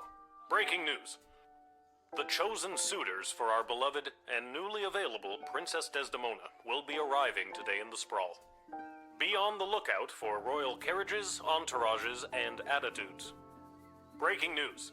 The Duchess of Scarborough's prized pet cat, Sprankles, has passed away at the age of 43. A representative from the Small Rodent and Budgie Coalition shared their condolences, then immediately scampered around without reserve. Breaking news. The Sprawl will be host to a Goblin Ball match today between our Sprawl Brawlers and the opposing Caladar Lightning at the Goblin Ball Arena. Breaking news. That was my last piece of breaking news. Keep tuning in for all your Sprawl news updates. We now return to our regularly scheduled radio silence.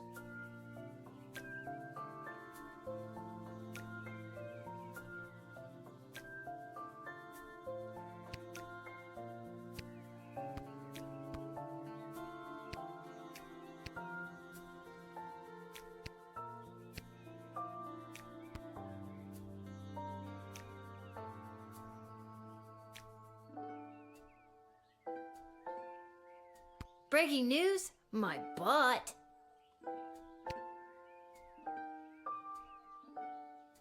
Oh look, another note.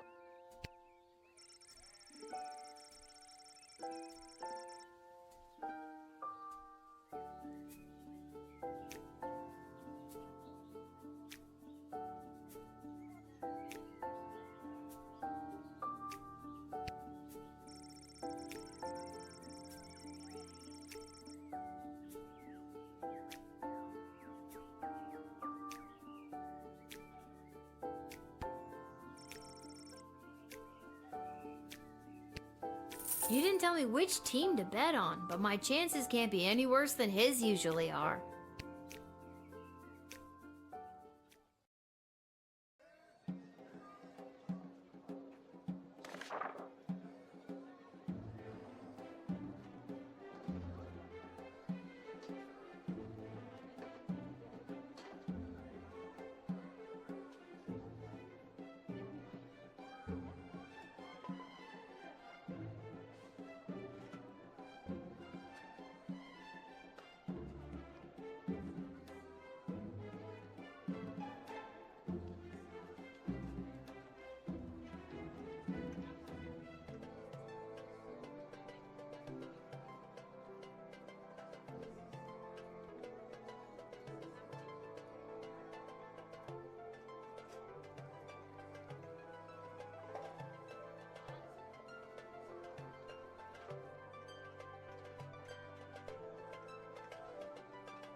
Yes, it is I, little one, heir to the throne of Petrarch, here before you in the flesh.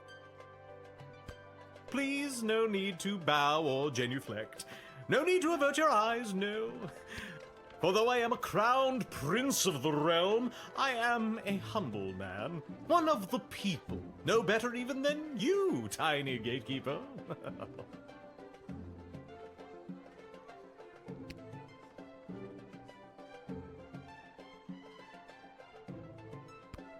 You'll be glad to know that the opening ceremonies of our newest royal sulphur mine were a complete success.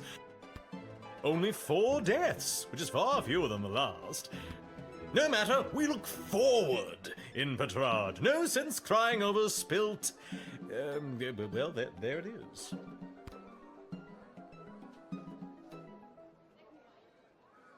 I'm glad things went well. Jeez, 4 dead? At an opening ceremony? Yes, tragic. Avoidable, but still tragic.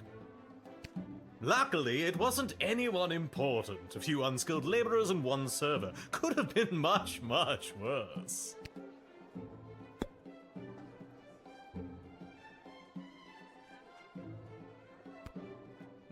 I've heard tell that the barbaric warmonger Praetor Kargan is my chief rival for the hand of your fair princess.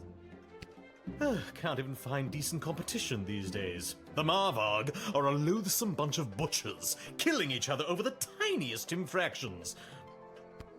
Bump into someone in the checkout line? Trial by combat. Accidentally sneeze on a sacred heirloom? Trial by combat.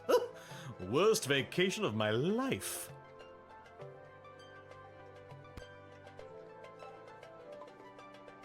I've never been anywhere in the Marvog Empire, but it does sound pretty brutal from what I've heard. Oh, never go, my dear. Nothing in Marvog you can't find bigger, better, and shinier in Petrard.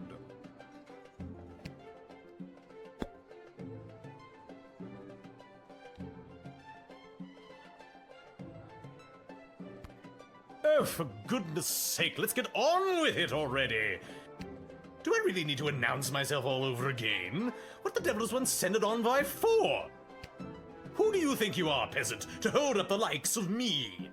I am off to marry, and in doing so create the most powerful union this world has ever known! The sooner you realize your place, the better.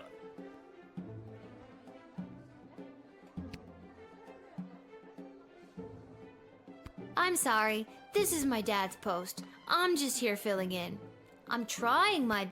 Ugh, incompetence at every turn. First, the grunt workers managed to get themselves blown up by a wayward bottle of Petrardian fizzy, and now this! This week has been so hard for me.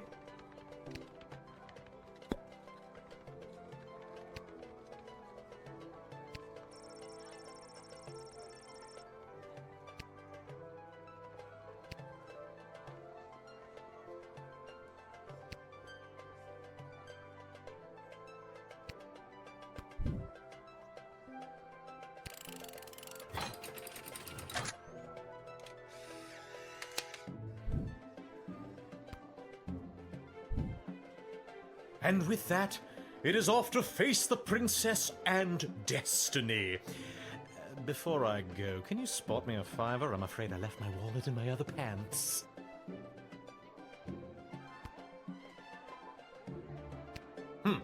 Is it that you don't have the money, or that you don't want to lend it to me? Oh, smart-ass ticket-taker! When I'm king, I'll remember this.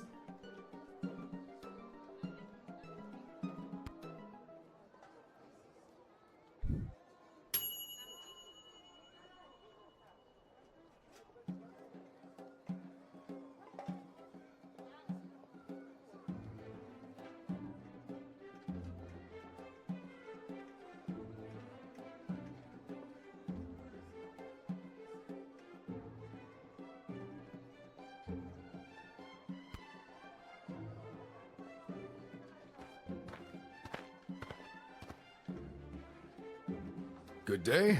I traveled up here with the convoy what was bringing Prince Phineas to the Sprawl. I'm not staying long. Just need a place for tonight before I head back to Petrard.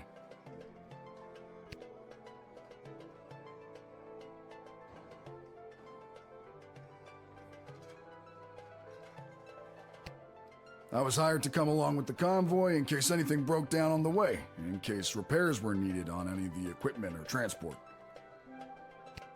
The prince doesn't exactly travel light. 3 carriages of wardrobe changes alone. To be honest, I don't get to the Sprawl often. Too many mages around these parts for my liking.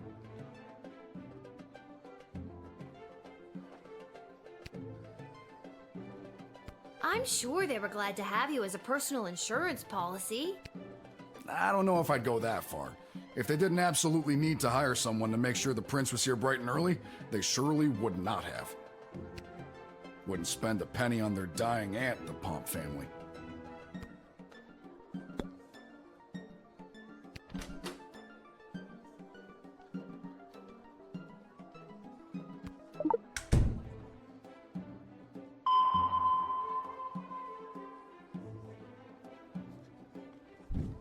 That toolkit was handed down to me by my great-aunt Gildy, one of the finest restorers of beauty this world has ever known.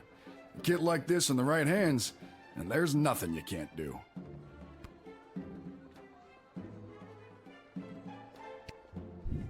I think you'd know what to do with these better than I would. I appreciate it, especially coming from a fellow tool enthusiast. tool enthusiast? You got your own awesome toolkit there, and I bet you love using it as much as I do mine. Tell you what, if there's anything you need fixing, I'd be happy to take a look for you. As a matter of fact, the jukebox at the Twisted Sisters Tavern has been on the fritz for ages now. Oddly enough, fixing fritzy jukeboxes is my specialty. I'll go there straight away and you'll be boogieing before you can sing a chorus of Hey Nani Nani. I don't understand what any of that meant, but great.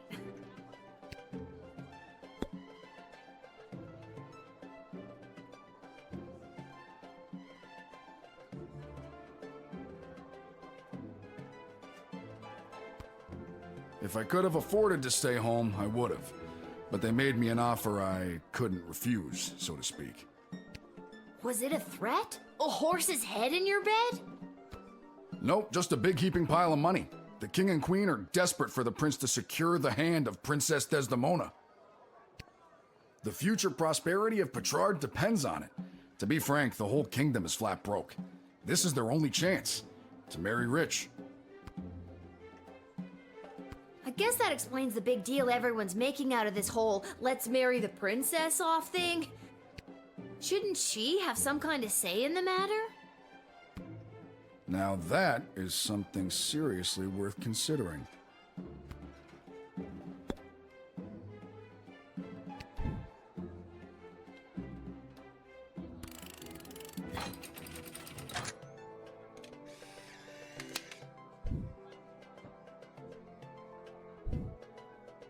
I thank you for this respite for the evening. I'm certainly glad I don't have to head all the way back to Petrard tonight. By the way, do you know of a good inn nearby? No better place than the Twisted Sisters Tavern. Not a classic beauty, but she'll get you where you need to go. My kind of establishment. I'll see you there.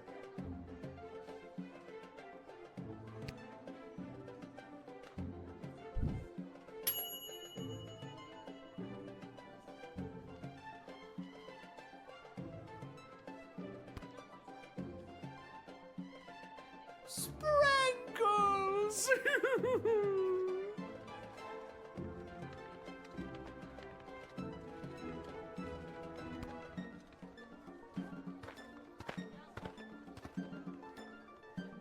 Oh, boo-hoo-hoo.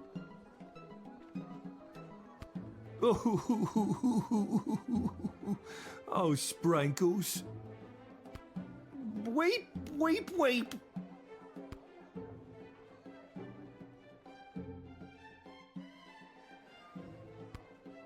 We are returning from the funeral services for Sprankles. Oh, no! Boo! The service was held in the Duchy of Scarborough, but the, remains are being interred at St. Euphigenia's Pet Cemetery here in the Sprawl. Sprankles loved visiting her friends at St. Euphigenia's.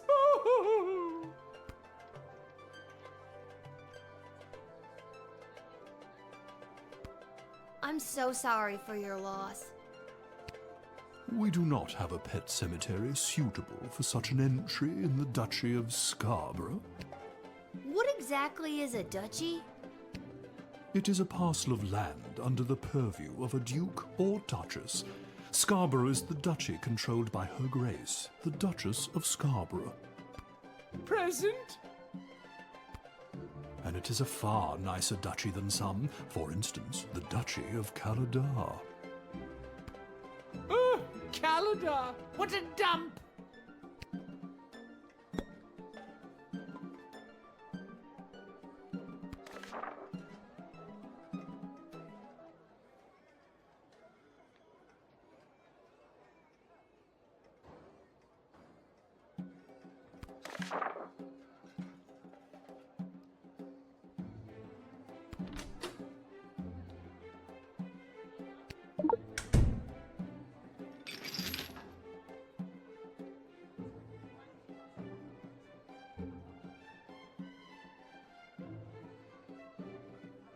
What's this then? That's dust. Of course it is. There's a corpse in there after all. No, pixie dust. It's an illegal narcotic used by layabouts and no-goodniks. What on earth is it doing inside Sprankles? I confess, I've been holding this inside for too long. I was approached by a weird guy who tricked me into smuggling illegal pixie dust into the sprawl for him. He was holding the ball in his foot. Who does that? I plead guilty, Your Honor, on the grounds of I did it. I'm not a judge, you know. Oh. But I'll leave it to the courts to deal with this. The rest of you, pack up your dead cat and be on your way.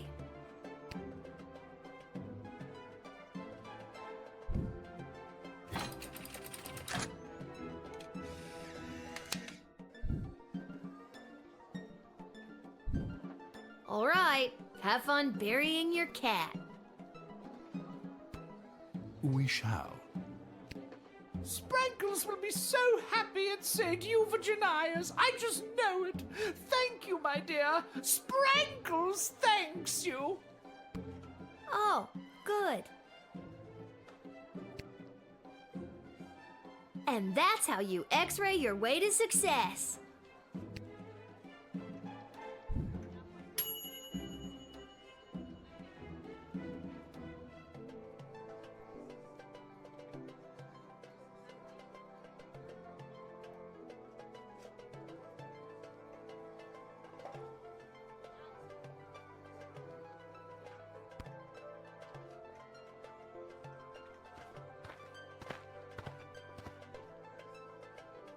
Phew, I made it.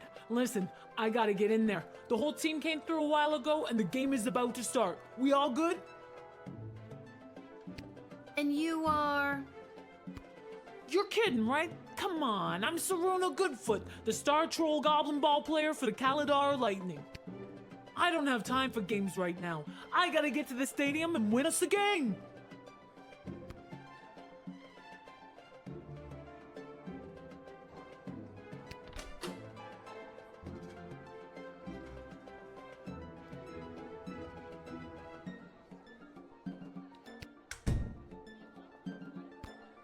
Come on, the big Goblin Ball game starts in 30 minutes! My stupid personal driver had to take a detour to get here.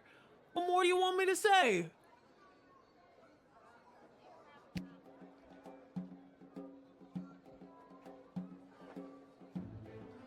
Is it really your personal driver's fault, or is it that you have a hard time dealing with pressure? You sound just like my psychiatrist. Personal driver? Psychiatrist? Huh, is there anything you don't have?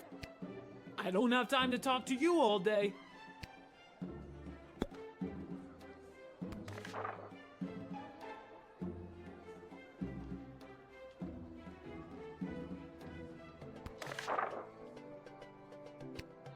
Can we move this along? I'm the starting thrower and the team needs me to wipe the floor with those pathetic sprawl brawlers.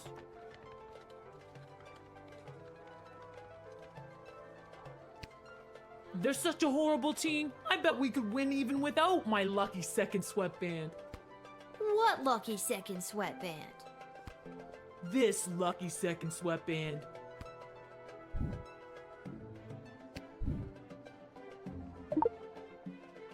Hey, you can't take that. I needed to win the big game today.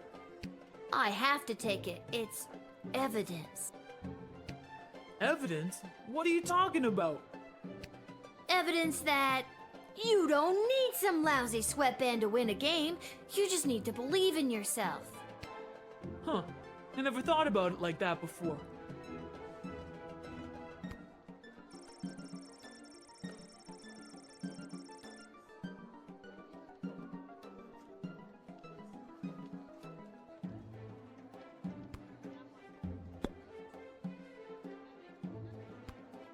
Kid, you took my lucky second sweatband. I got nothing more to say to you.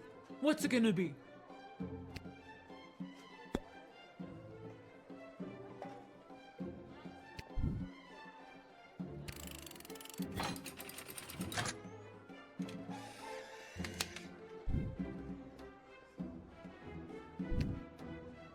Thanks. Now to wipe the floor with those lousy sprawl brawlers.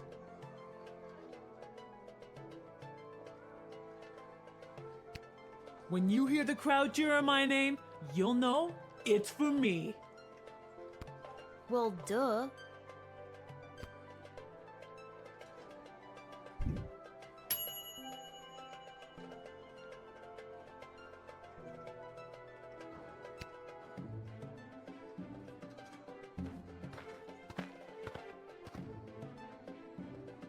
Greetings! I am Praetor Kargan of the Marvog Empire. I believe you met my envoy, the angry warrior with the head in the bag. She would have come by this gate to announce my arrival. I demand you let me pass immediately. Quapla. Why do you pester me with questions? I am a very important royal figure and I must enter your city to meet your princess and marry her. Now let me be gone, child. Quack black.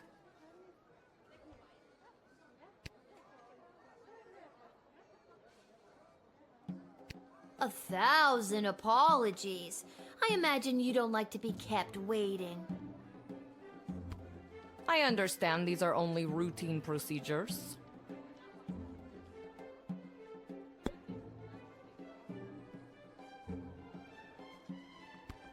Your envoy said you had a message for the princess? What was that message again? My message? Oh, it's Iki Bok Choi Flanagan Mok Tok. It means together we shall be married. That's beautiful. Thank you. Quaplorm.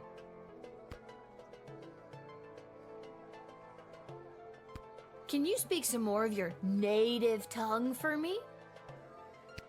Yes, okay. Crack a fish stick, huddle, muddle, shoehorn. There. Can I go in now?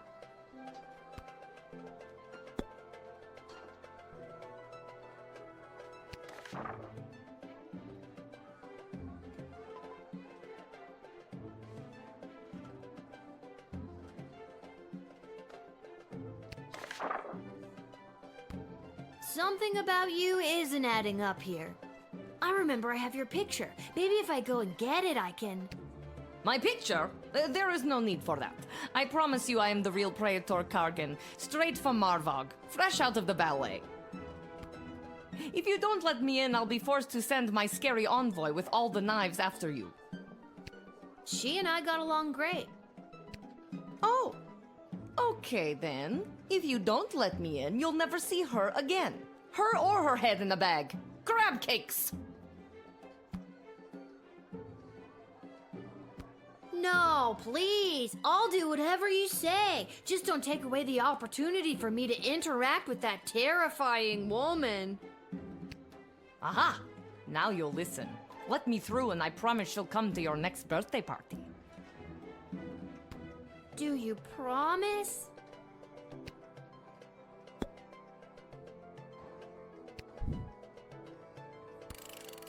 But I am the prattler!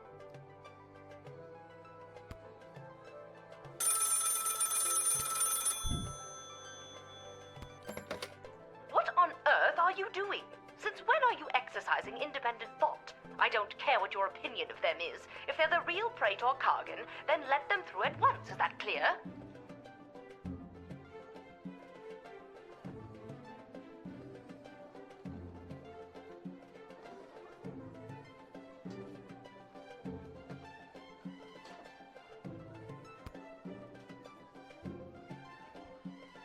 Right away, Councilwoman Ash.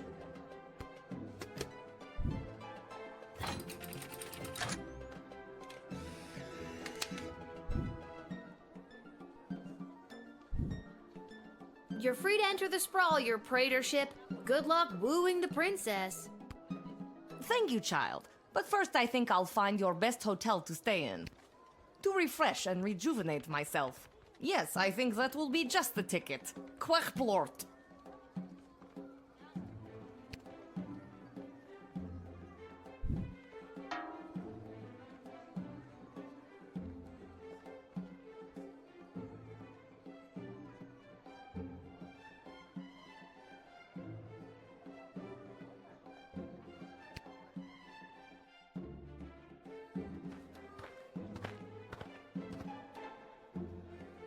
Little warrior, I am weary after a long journey, and I am not used to being made to wait in a lineup. Let me pass on my way. I must rest before I meet your princess in order to win her hand and bring honor to my people. Uh-oh, I think I may have made a mistake. This may seem like a strange request, but would you mind saying your famous battle cry for me? You mean Kapla? That's the one. I would hope that my stunning war cry is sufficient to being granted entry immediately.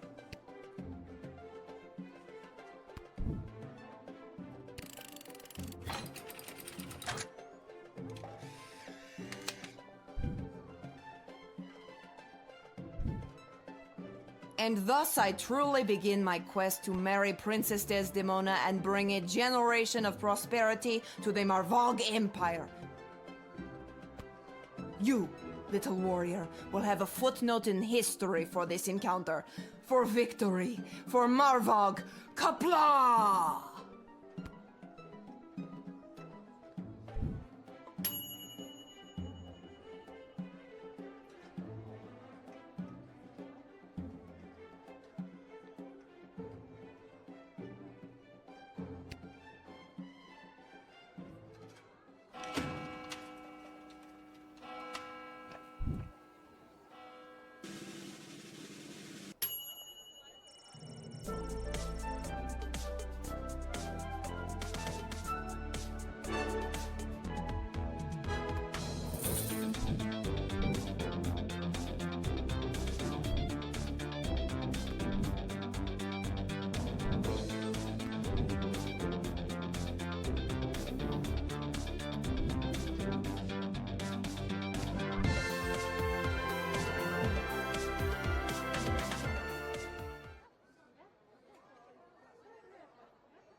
Thank you for coming to my booth today. I'm here taking a poll on what the new name for the stadium should be.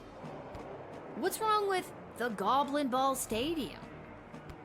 It's a little on the nose. The owners want a little more pizzazz in the title, and you don't get pizzazz without taking polls, or poll-zazz as I call it. Care to give your opinion? Actually, I've really got to be... Great. What one word would you use to describe Goblin Ball? Perfect. And the stadium, you would say it's,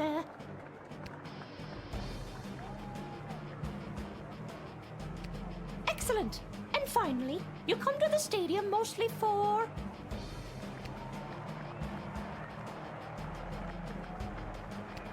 Okay, that is super. Your input will be tallied with the others. Thank you very much for your time today.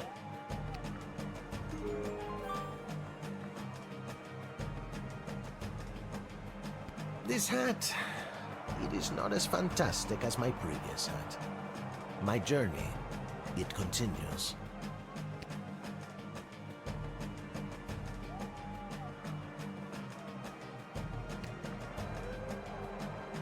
Concessions, come and get them. We got it all. T-shirts, hats, food, drink, illegal gambling, commemorative foam fingers. You there. What can I get for you today? Did you say illegal gambling? I sure did. You interested? I'm 12. Hey, it's illegal anyways. What's the difference? You want to bet on who's going to win the big game? I can't be any worse at this than my dad, so sure, why not? Here are the teams at play, kiddo. Which one do you want to hear about? They're not the best team in the game, but they got a real ringer playing for them. Saruna Goodfoot. Boy, when she gets going, you can't stop her. You sure you want to bet on them? Here are the teams at play, kiddo. Which one do you want to hear about?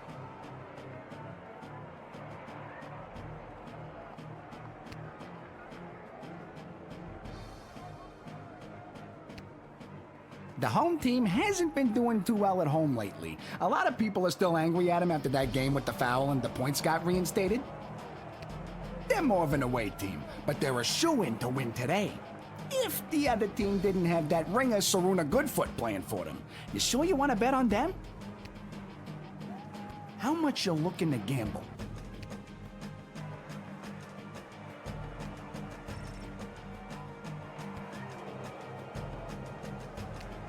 All right, kid. Your bet is in. Good luck. Let's watch some goblin ball.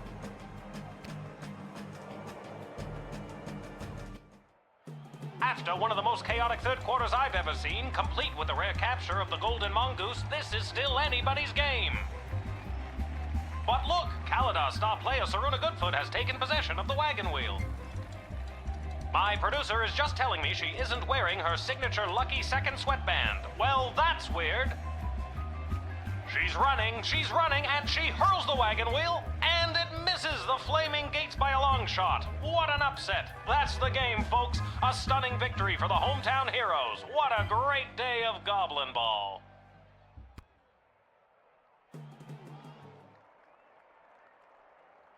Lucky guess, kid.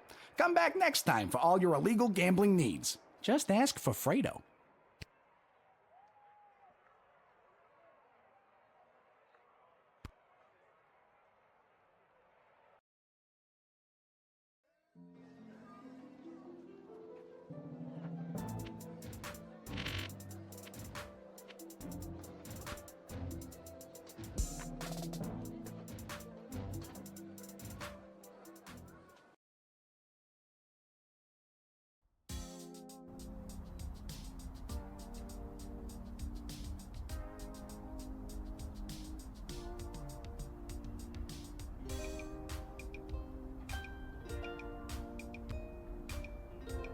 Well, if it isn't my favorite pint-sized Lil Guardsman, Lil. You just missed the guards from down at the East Gate. They almost cleaned me out, but I promise I saved a few goodies just in case you happened by. Gee, thanks. Take a look.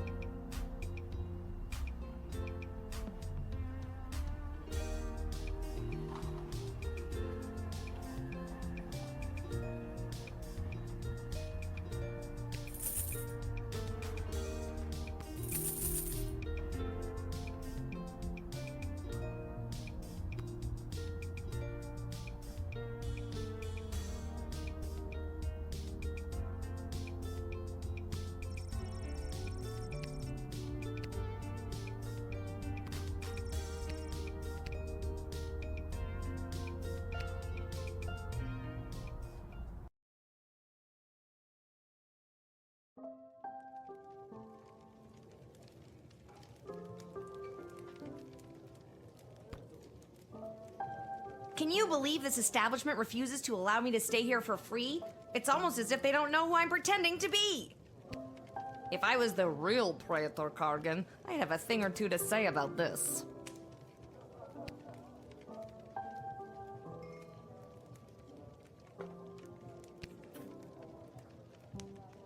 If it isn't my little gate guard friend, of all the taverns and all the towns and all the world.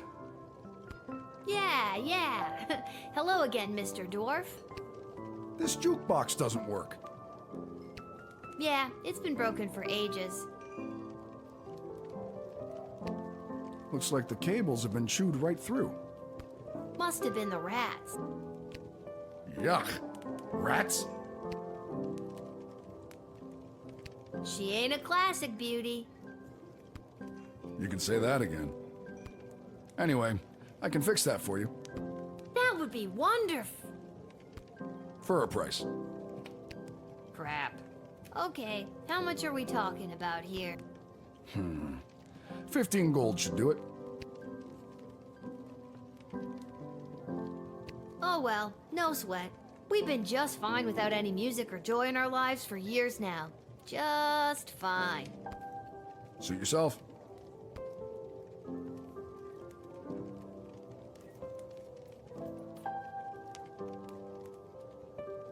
I did it. I quit my job as lackey to that awful man. And when I mentioned it to someone at the bus stop, they gave me a sock. And I have no idea why. Just one sock, not even the pair. What am I supposed to do with one sock? Oh, I made a terrible mistake. This place has been a little quiet lately. If only we had a few more dwarven customers come through here. They can fix anything. Ah, well, back to listening to the gentle scurrying of the rat, the twiddling of Emma in the kitchen.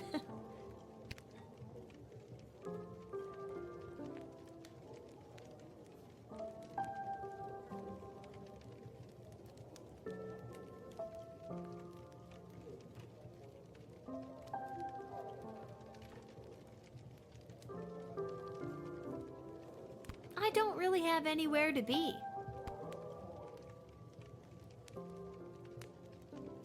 I think I've done everything I need to do, but are you sure you're ready to hit the hay?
Level 4.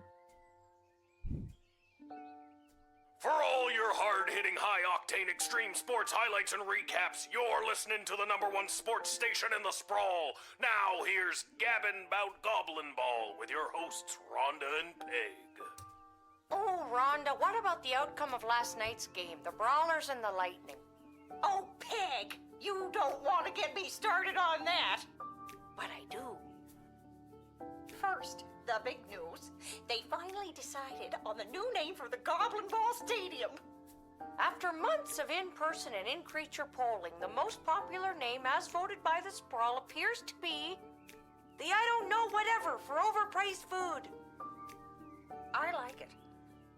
I hate it. We're split down the middle. Let us know what you think by calling the station at 555-21. We interrupt this broadcast to bring you an urgent announcement. It has just been reported that Princess Desdemona, the sole heir of late King Oswin and sovereign successor to the throne, has been reported missing early this morning. In the wake of her mysterious disappearance, the Guard Corps and City Council are scrambling to maintain order over the city. All other radio programs have been canceled until further notice. I'm Manuel Mentiroso, waiting quietly by the microphone for any new information.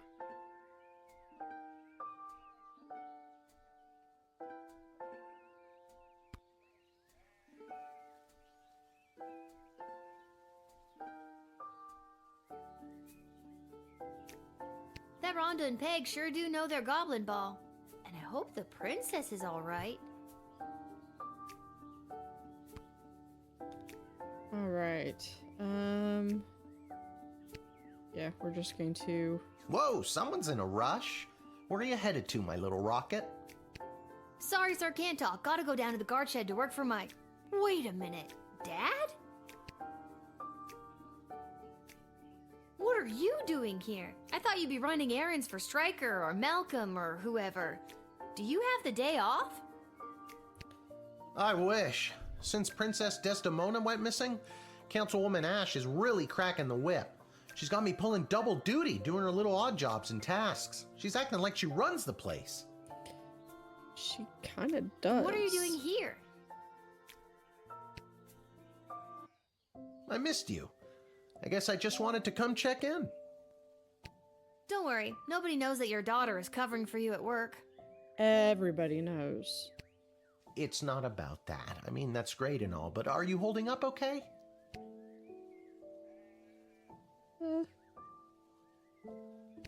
Really? Are you sure? Because I could... No, that's okay. I think I got it. You could stop your gambling addiction and... Even the times when you... Yeah, those parts too. Oh, okay. You're just saying all this because the princess is missing and you're feeling all sentimental. All right, I'll stop. I'm just happy to see you're here. Not for long. I'm due down at the shed. And I'm off to take down any goblin-friendly signage and pro-non-human literature across the sprawl. Not sure why, but then again, mine is not to ask, just to do as I'm told. That is the worst reason to do something. We are so alike in so many ways. So long. See you at the tavern if I get off in time. See you, Dad.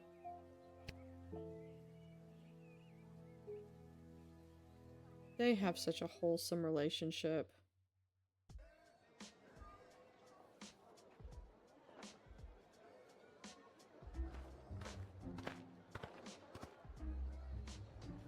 Attention!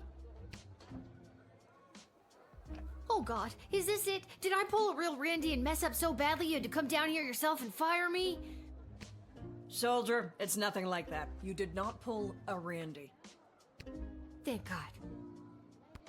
I'm here to personally approve the upgrade of the Wicked 3000. With the princess missing and between you and me, the council's increased paranoia, the jail lever has been reinstated. You can get back in your chair now. That would have been helpful Another when we lever had means more work for me. Chloe. Does that mean I get a pay raise? That's hilarious. Seriously funny stuff. No, but now instead of determining who should enter or be denied from the sprawl, you also must correctly identify criminal threats and jail them. Any questions? Why are we entrusting this with a 12-year-old? How will I figure out who to deny and who to jail? Let's use a real-life example. Someone you've seen already. This criminal is best known for burning down orphanages full of sleeping children. What do you do? Yeah, we're going to... Good work, soldier. Just denying her would not protect the surrounding villages. And what's to stop her from going to the next gate and getting lucky with a guard like Randy? I feel like we're kind of dissing on Randy a little bit. All he did was start a riot. That's all I have to say about that. Any further questions? Well, I've got you. Tell me a bit more about yourself. Well, I grew up a military brat. My father was a general for the princess's grandfather, King Artemis. Wait, why am I telling you this? You received your briefing, now do your duty.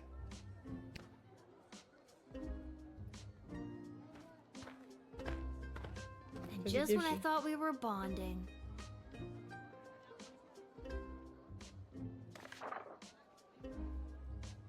Alright, the royal writ. Due to the sudden and unexplained absence of the prince's visitors, should be thoroughly vetted and harassed, questioned, and don't be afraid to use that delicious new jail lever, Striker. The city's morale has hit an all-time low. Anyone from the entertainment sector should be bumped to the front of the line. We are instituting a severe cutback on non-human entrance to the sprawl. Secondhand intelligence suggests that a goblin was behind the princess's disappearance. Therefore, we are issuing a blanket no goblins allowed policy this week. In fact, I'll pay 12 gold for every goblin I see in the dungeon by the end of your shift, Ash. Be on the lookout for would-be heroes and vigilantes wanting to offer their assistance in search and rescue efforts for the princess. The High Council of the Sprawl have their own plan to ensure the princess's safe return. This princess thing. People are going nuts. Have you heard about the crazy no goblins allowed policy? Let's dial that back to a more comfortable one goblin allowed. At the very least, it'll bug Councilwoman Ash Malcolm by royal decree. Okay, so we have two contradicting writs.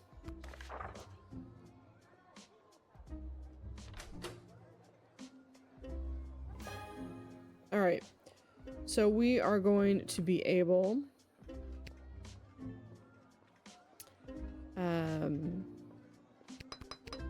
yeah, I definitely want that. We'll put one in there for now. We're gonna still put one in for the bullwhip.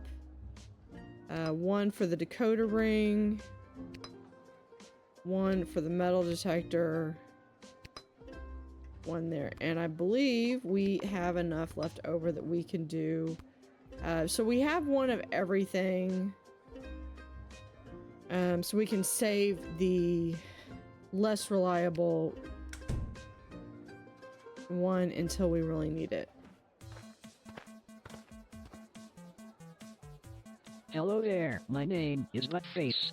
I am a farmer from Fireball Canyon, a quaint little town just on the other side of the sprawl. I am coming into town today to sell produce I have grown with my own two hands from land that was left to me by my great goblin uncle in his will. His dying wish was that I restore the family farm to its former glory. At least, I think that is what it says. He did not have the best handwriting. Sorry, did you say your name was Budface? Yes, I did. It is certainly not what I would have chosen to fill it characters. I would have liked Spencer 1 or even Quincy Hart. But you cannot choose your own name, am I right? You can choose your own screen name, though. I do like the 8-bit music. Gotta expand and sell my produce in new markets. The old farm has not been doing too well as of late. I am afraid I have put my priorities into other areas, like foraging and fishing. I am quite horrible at growing vegetables, but I am your goblin if you need someone to gather pine cones. Yeah. There's no way you could be a disappointment to your great goblin uncle. Not with a name like Buttface. Sadly, he never knew my name. He died before it was inputted by an unknowable entity. Awkward pause. But just look at this rice I grew. Yeah, yoink. Please take it. No one would buy it from me anyway. Okay. Because it's poor quality? Low quality. Aside from farming, I often fill my time talking and giving gifts to the townsfolk and other strangers I meet. Like I did with you on the bag of rice. This helps me gain favor and friendships, with the eventual goal of falling in love and getting married. I have not been successful at it yet. Is it really gaining you favor, though? I do not think anyone likes the gifts I have given them. I can see why. Maybe instead of rice or pine cones, you could give something more valuable, like money or gemstones? Good idea. Do you have any? No. Yes, and my gemstones are for my future spouse. Get your own. On some days, I go on adventure in the caves. The caves that are filled with monsters and ghosts and bugs and bats and all sorts of scary things. I hate going in there, but everybody says it is necessary. I do not think it is necessary. I think it is terrifying. Please do not make me go in there again. You cannot make me.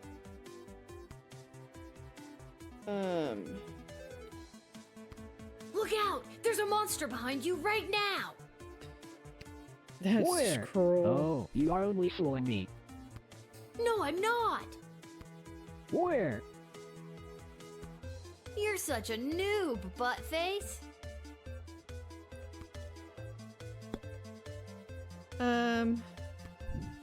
Yeah, so, but he is a goblin.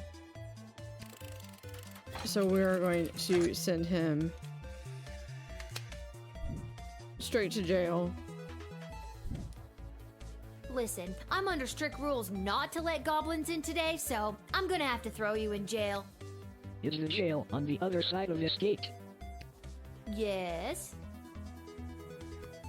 Then technically you are letting me inside.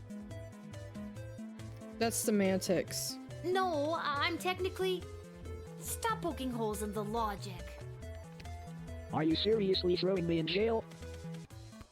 Hasta la vista, Buttface. Received 12 gold for sending a goblin to prison. 3 stars. You were pretty callous and heartless sending into the dungeon, but Councilwoman Ash was quite insistent, so good job?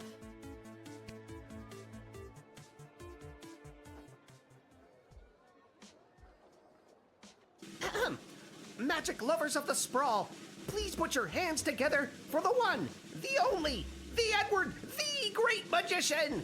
Alakazoo, Alakazee! And I appear! Thank you! Thank you! Wait a second, this doesn't look like a little kid's birthday party. Oh wait, there's one! Excuse me, are you Becky Schneiderman? Is this your birthday party? No, I'm not Becky, and it's not my birthday. I'm sitting in a hot shed all alone. Which, isn't actually as bad as some of the birthdays I've had. Then I'm in the right spot. I can't believe I found my way here, especially without my glasses. Let's talk to him. So, Becky the birthday girl, sit back, relax, and prepare to be amazed by me, the Edward the Great. Wait, but I'm not... Actually, I want to see where this is going. Now, for my first trick, please pick a number between 1 and 7. Could do... Was the number that you're thinking of the number 6? Nope. What else do you do?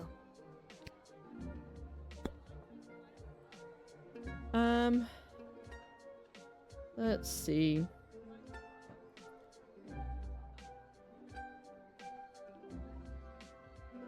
he said he couldn't find his glasses.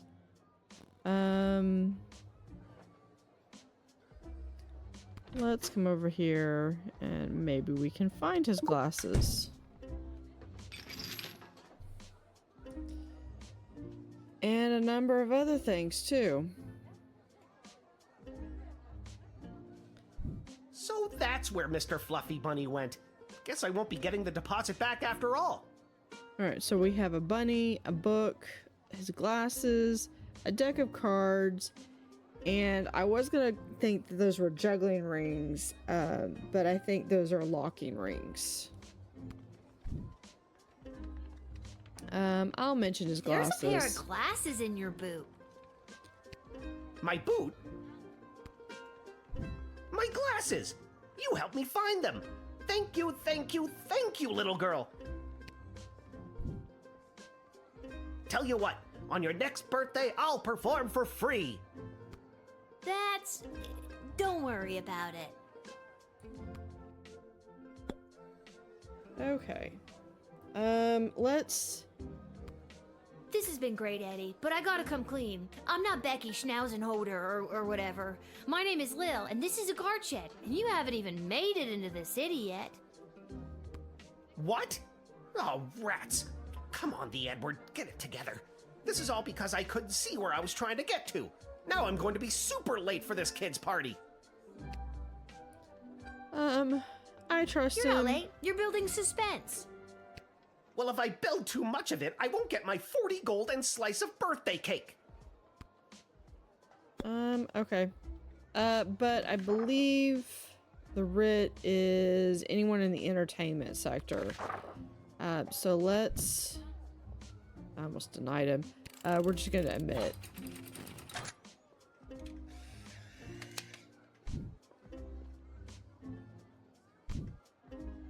Ever since I pulled a bouquet of flowers from my parents' garden shop out of my sleeve, I knew I wanted to be a magician, and you're making this dream come true for me. And now that I have my glasses, I should be able to find my way to the party no problem. Alakazoo, Alakazee, my magic career is saved! That doesn't rhyme. Alright. This magician had a booking to get to, and you could see that the sprawl needs joy at a time like this. And he could see because you found his glasses. Good work.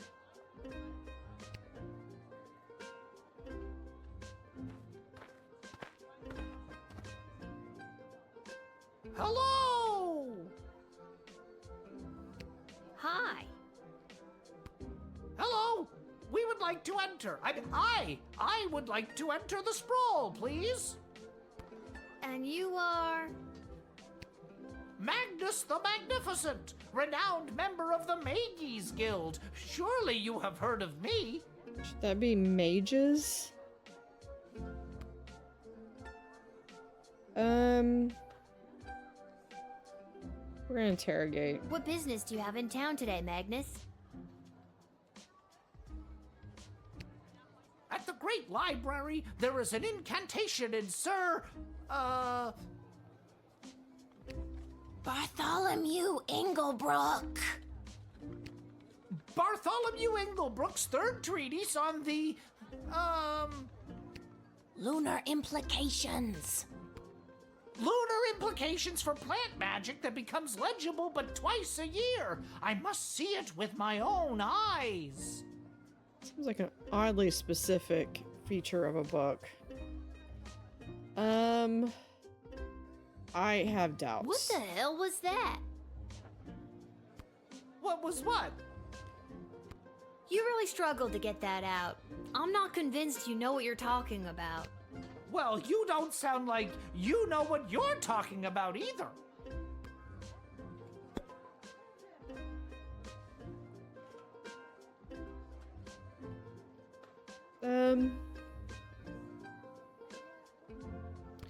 I'll talk to him one more Is there any way we time. can move this along? My legs are very sore from standing here. Your legs are sore? Yes, my legs. My regular, non-talking legs. Yeah, Okay, I don't. fellas, you can give it up. I'm sure I don't know what you're referring to. Yeah, Oh, yeah, belt you up. do. She knows.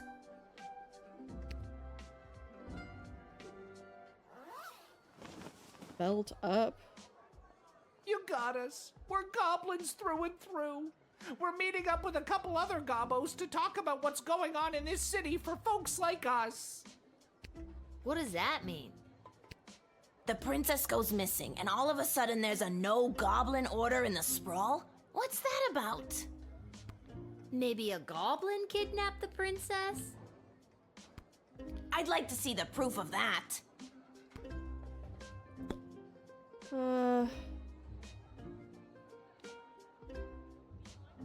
Let's see. Yeah, I want to talk to him one more Needless time. to say, goblins are getting some especially unfair treatment all of a sudden, and there's this group called the Goblin Liberation Army that's putting down roots in the city. Yeah, Goblin Army bolded, so we know it's important. Don't tell her, we'll get in trouble. It's okay, Gary. Look, kid, if you let us in, I'll give you the address and the password so you can come see for yourself tonight. I do trust him. I had no idea this was happening in the sprawl. I'm glad you told me. It's a rough go for a goblin in these parts, up against some powerful people, but you know what they say. It's not the size of the dog in the fight, it's the size of the fight in the dog. Mark Goblin Twain. Right. Okay, so can't do anything else. We could deny them. We could send them to jail. I mean, it's 24 gold, but they are going to give us information on the Liberation Army. Alright guys, I'll let you come in. Just don't go spreading it around. I could get in a lot of trouble for this. Hey, that's really cool of you. You're a friend to us non-humans. If you want, come to the meeting at GLA headquarters. It'll really open your eyes to what's going on around here. Maybe I will. So that will be an interesting place to go. Gives us a new location. You ignored the writ by emitting 2 goblins in 1 turn, but on the other hand, you unlocked a new location.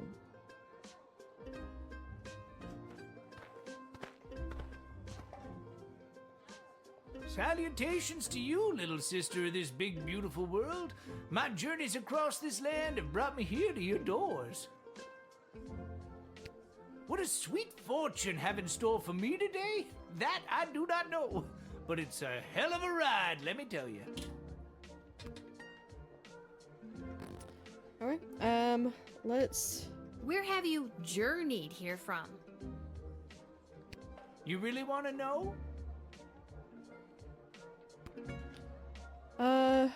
Sure. Oh, I've been around for a spell, always on the move.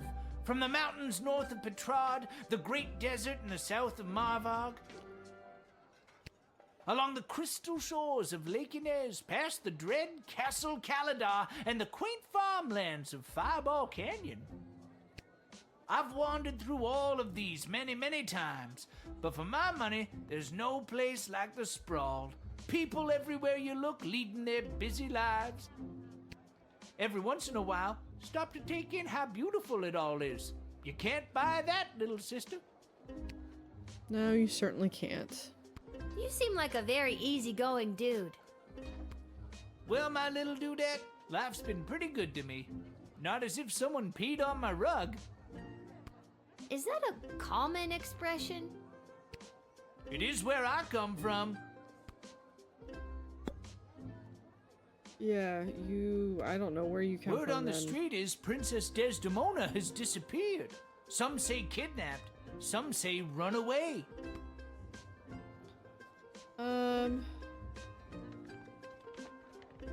Kidnapped or do I think she kidnapped or ran away? I could see where she ran away because I think she ran away. Whatever did happen, it has truly bummed me out. A lot of decision making that doesn't reflect her own wishes. I've got more to say if you've got the ears to listen. Not right now. I'm picking up what you're putting down, little sister. But we are going to... After King Oswin died, it didn't take long for would-be successors to start lining up. 3 in particular, a young headstrong counselor, a battle-hardened lieutenant in the Guard Corps, and the court jester, although I don't know if anyone took him seriously or not. These 3 have been battling for control of the sprawl for years now. But what about the princess? She's next in line. True, but at the time she was just a kid. Now she's grown, but I fear that these outside forces are using her as a pawn.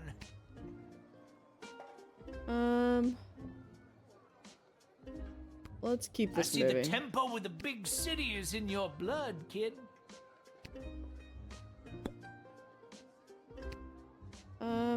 Yeah, you've got to have something on you. So well, he's chill, so we're gonna admit him.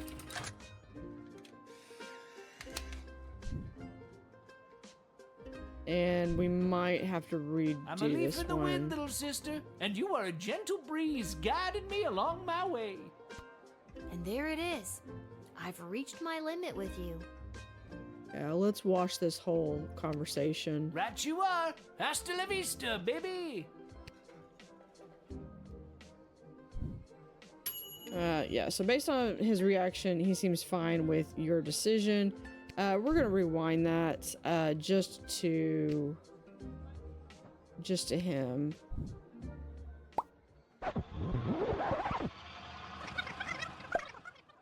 Although I wonder if now if I can go back and get turn the 2 goblins to in. you, little sister of this big beautiful world.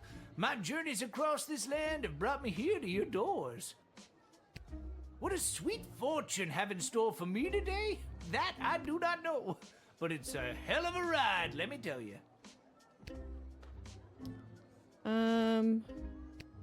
Where have you journeyed here from? You really want to know? No, we've already done this. No problemo. You're obviously very busy. Just every once in a while, stop to take in how beautiful it all is. You can't buy that, little sister. Yep, I agree. You seem like a very easygoing dude. Well, my little dudette, life's been pretty good to me. Not as if someone peed on my rug. Is that a common expression? It is where I come from. I bet I could go back and get... So let's... I'm pretty sure he's got something on him. There he is. There it is. I call this particular blend Peace Blossom, bringing joy and... Yeah, we're gonna yoink that. I understand completely. You have a job to do and you're doing it. I hope you let that peace blossom spread and blow its beautiful bounty across the sprawl. I'm just gonna put it in this contraband box here. Yeah, also known as my inventory. Yeah, man, that's cool too. Yeah, with that, we're just going to admit.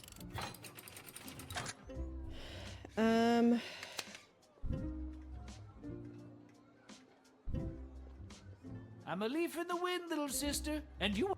And there it is. Right you are. Hasta... Alright, there it is. You saw he was holding and purloining his stash. I'm sure it'll make its way to the authorities, right? Right? I really just want to do just one. Yeah, I want to see if I admit, take these guys. I want to go back and look and see And I'm gonna skip through everything, but Hello! Hi. Hello! We would like to enter. Hi! And you are? we're gonna skip Magnus the through Magnet- this. Because I want to check and see in my bag. I do not have... I don't have the thing, so we're just gonna have to go through. We're What just gonna business do you have in town? click through. Barthol? Lunar implant. Yeah, we're gonna What doubt. the hell was that? What was... You really... Well, you...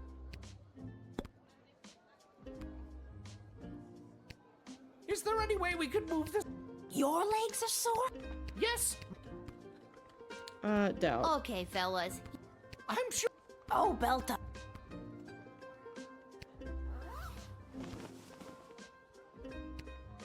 You got us. What is that? The prince. Maybe a... I'd like to... Needless to say, God... Don't tell her. It's okay. So yeah, so we're gonna I had trust no them. idea this was happening. It's a... Mark. Yeah, we're just gonna admit.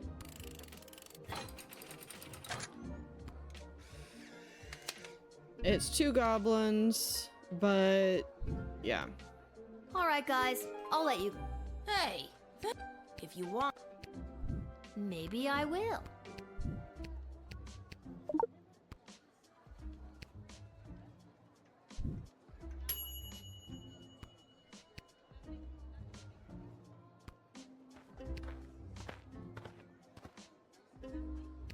Salutations to you. What a sweet...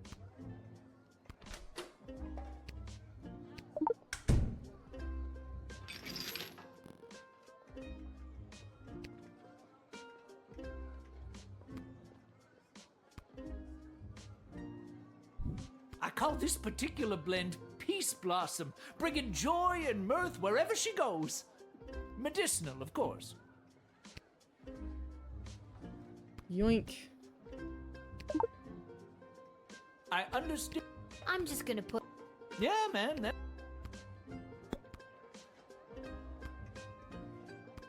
Okay, and then we're just going to admit him.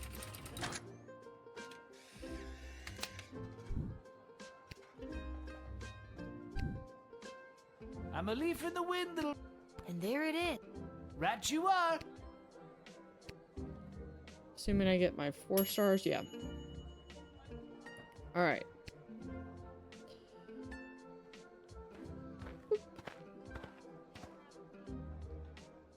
Lil, you've got to close down the shed for the day and come with me immediately. By now you've heard that Princess Desdemona has disappeared, right? Good. Any other week the royal advisors might have given her a day or two before sounding the alarm. But with the mucky mucks from Petrard and Marvog in town, we have to get her back before things around here get any worse. I hope nothing bad happened to her, but what does any of this have to do with me? I asked my boss the same thing. In fact, I said, why the hell would they need that piece of... You know, that's not important now. Do what you have to do to close up shop here, and then you're coming downtown to the city council chambers with me. Yeah. Alright, so level 4 score we got... So 3.5? 3.5, you were paid 20 gold. Alright.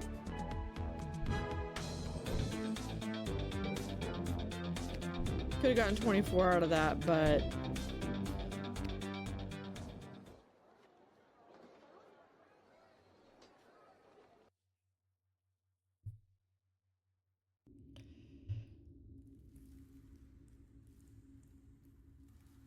Hello?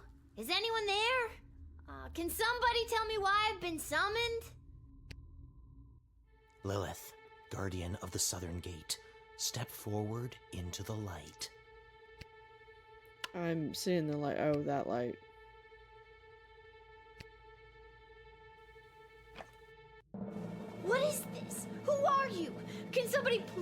tell me what exactly is going on here? Will, you have been chosen. To play the hit game that's sweeping the sprawl. That's right, it's time for... So you think you can save a princess? What the hell is going on? That's right, Lil. Today you're getting the chance to send one of these lucky adventurers on the escapade of a lifetime to search for and rescue your beloved Princess Desdemona. I didn't ask to do this. It didn't ask to And do let's any find of out who this. those lucky adventurers are. Adventurer number 1 is a hard-headed, go-getting warrior from the desert plains of the alluring Marvog Empire. Please welcome Neil Warkiller!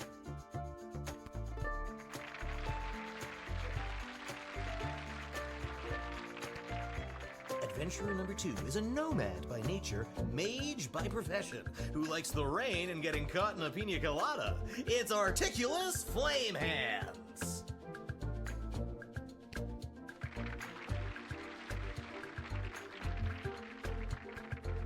And finally, adventurer number 3. You might recognize this thief from their wanted poster. Wanted dead or alive for looking so darn good, let's hear it for Perry Shoutson!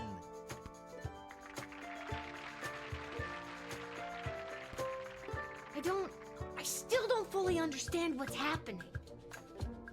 Yeah, nobody does, Lil. And no heroic voyager would be complete without a shadowy figure pulling the strings from the darkness. So let's welcome our sponsors, Lieutenant Stryker, Councilwoman Ash, and Court Jester Malcolm. I'm rooting for you. Might makes right. Focus and the day will be ours. Information is power. Aim for the knees and bite, bite, bite! Now, Lil, you're going to get the chance to ask these adventurers a series of questions to determine their suitability for this quest. At the end of the third round, you choose the winner of the grand prize, being sent on a perilous mission to save the princess, a few guaranteed brushes with death, and a coupon for an all-you-can-eat dining experience at Monty's, home of the soup.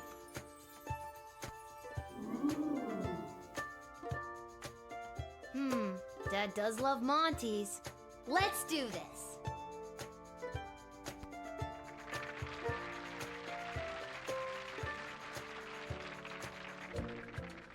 Let's see. Round 1. All right, Lil, what would you like to ask our trio of intrepid would-be heroes? Yeah, favorite ice cream. If you were an ice cream flavor, what flavor would you be? And why? And who would you like to ask? No contest. Mint chocolate. Period. You can ask another adventurer if you like. Let's ask the mage. You know that smell when it's about to rain? I'd like to be an ice cream of that flavor. That isn't Any a chance you flavor. could pick another, normal flavor? No. Oh, you know that feeling when electricity is coursing through you? Maybe an ice cream of that flavor. You could have just said no.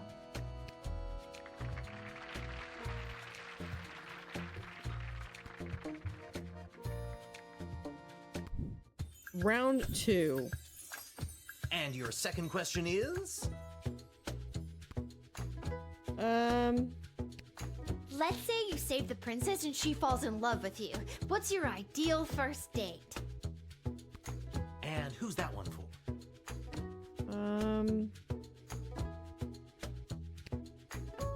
Easy. We engage in feats of strength. Combat without weaponry, using only our bodies, one against the other. And as we begin to sweat... Oh, okay. I think we're done here. You can ask another adventurer if you like.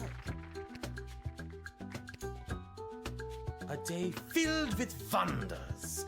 Taking in a musical comedy, perhaps some light shopping, and of course, a delicious meal. Afterwards, you find a nice little spot in the park, and I will dazzle the senses with a magical display of fireworks created by my elemental magical powers.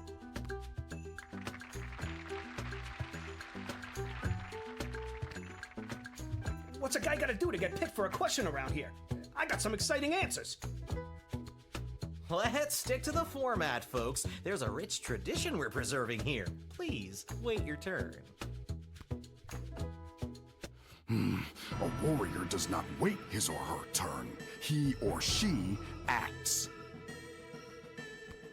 All right, Neil, calm down now. You are gaslighting me and the berserker spirits of my ancestors, Mike Melroy.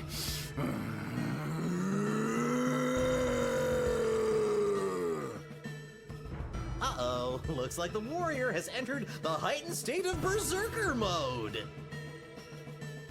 Uh-oh.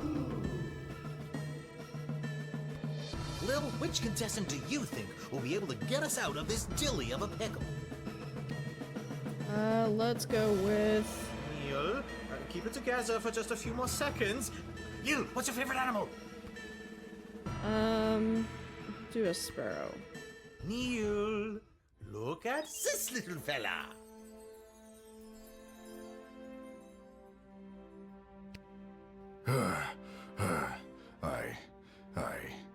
I feel the blood rage calming.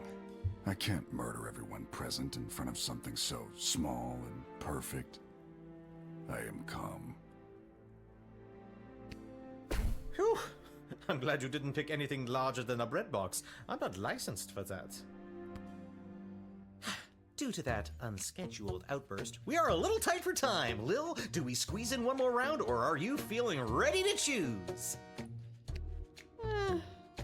Let's do one more round. I think I got one more round in me. Round 3. Lil, what's your final question going to be? Favorite childhood What's memory. your favorite childhood memory? And you're asking? I was visiting my father at Castle Caladar on that infamous day Froderick Frankenstein conducted his great experiment. I was enraptured. I couldn't help myself. I got too close. I was struck by the alchemical lightning he had captured. Everyone panicked, screaming, wailing as I was lifted into the air. But I was fine. Better than fine. That was the day I realized my powers as an elemental mage, able to harness the raw powers of the earth. My father never looked at me the same after that. You can ask another adventurer if you like. Not too many great memories from the mining caves of Mosh, but when I was about 11 years old, a group of kids took me under their wing. They taught me how to pick pockets and become a proper thief. They told me I could consider myself at home, consider myself one of the family. They'd taken to me so strong, it was clear we were gonna get along. I swear I've heard that somewhere before. Sung. You're mistaken.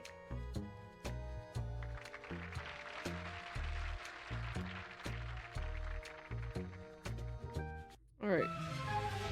Uh-oh, you know what that means. I have no idea what that means. This is so stupid. You're stupid. That sound means it's time for the lightning round. The lightning round. Lil, please choose the adventurer that you'd like to see play the lightning round.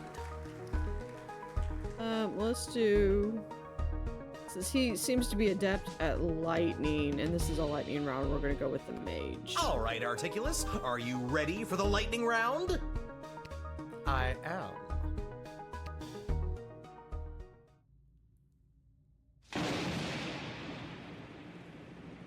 Most impressive. I felt that a little. Well deduced that I'm an elemental mage, Lil. Yep, that wasn't a random lucky guess at all. Yeah, he literally told us he was an elemental mage, not but 2 minutes ago.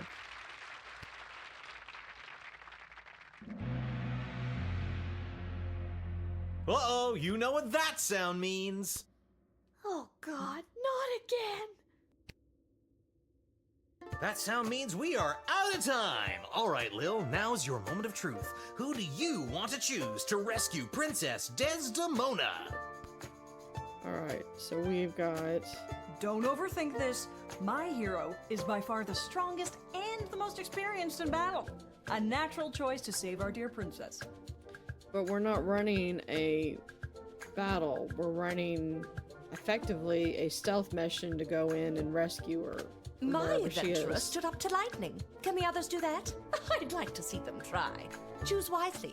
Choose my adventurer.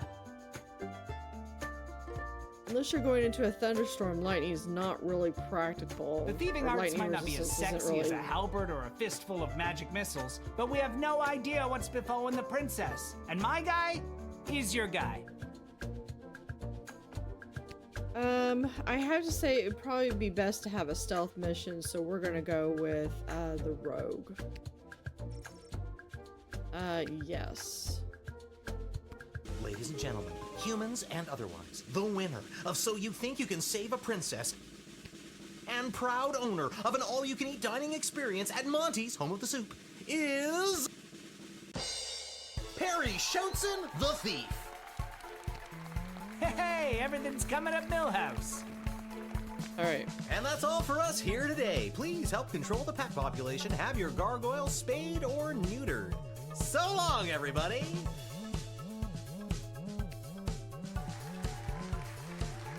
Was...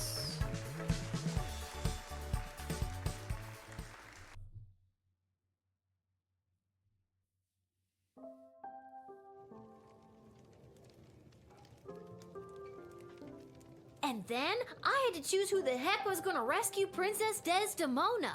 It was the craziest thing. And don't even get me started on the lightning round. You have the most vivid imagination, Lil. Why doesn't anybody believe me about these things? Can't talk, Lil. Pretending to wipe the counter while I eavesdrop on the prince and the praetor over there. Can't talk. Pretending to cook while I spy on that hunka fine piece of wizard over there. Okay, so we're gonna start...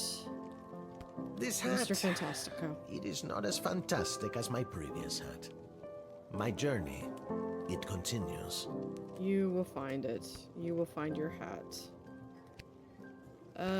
Alright.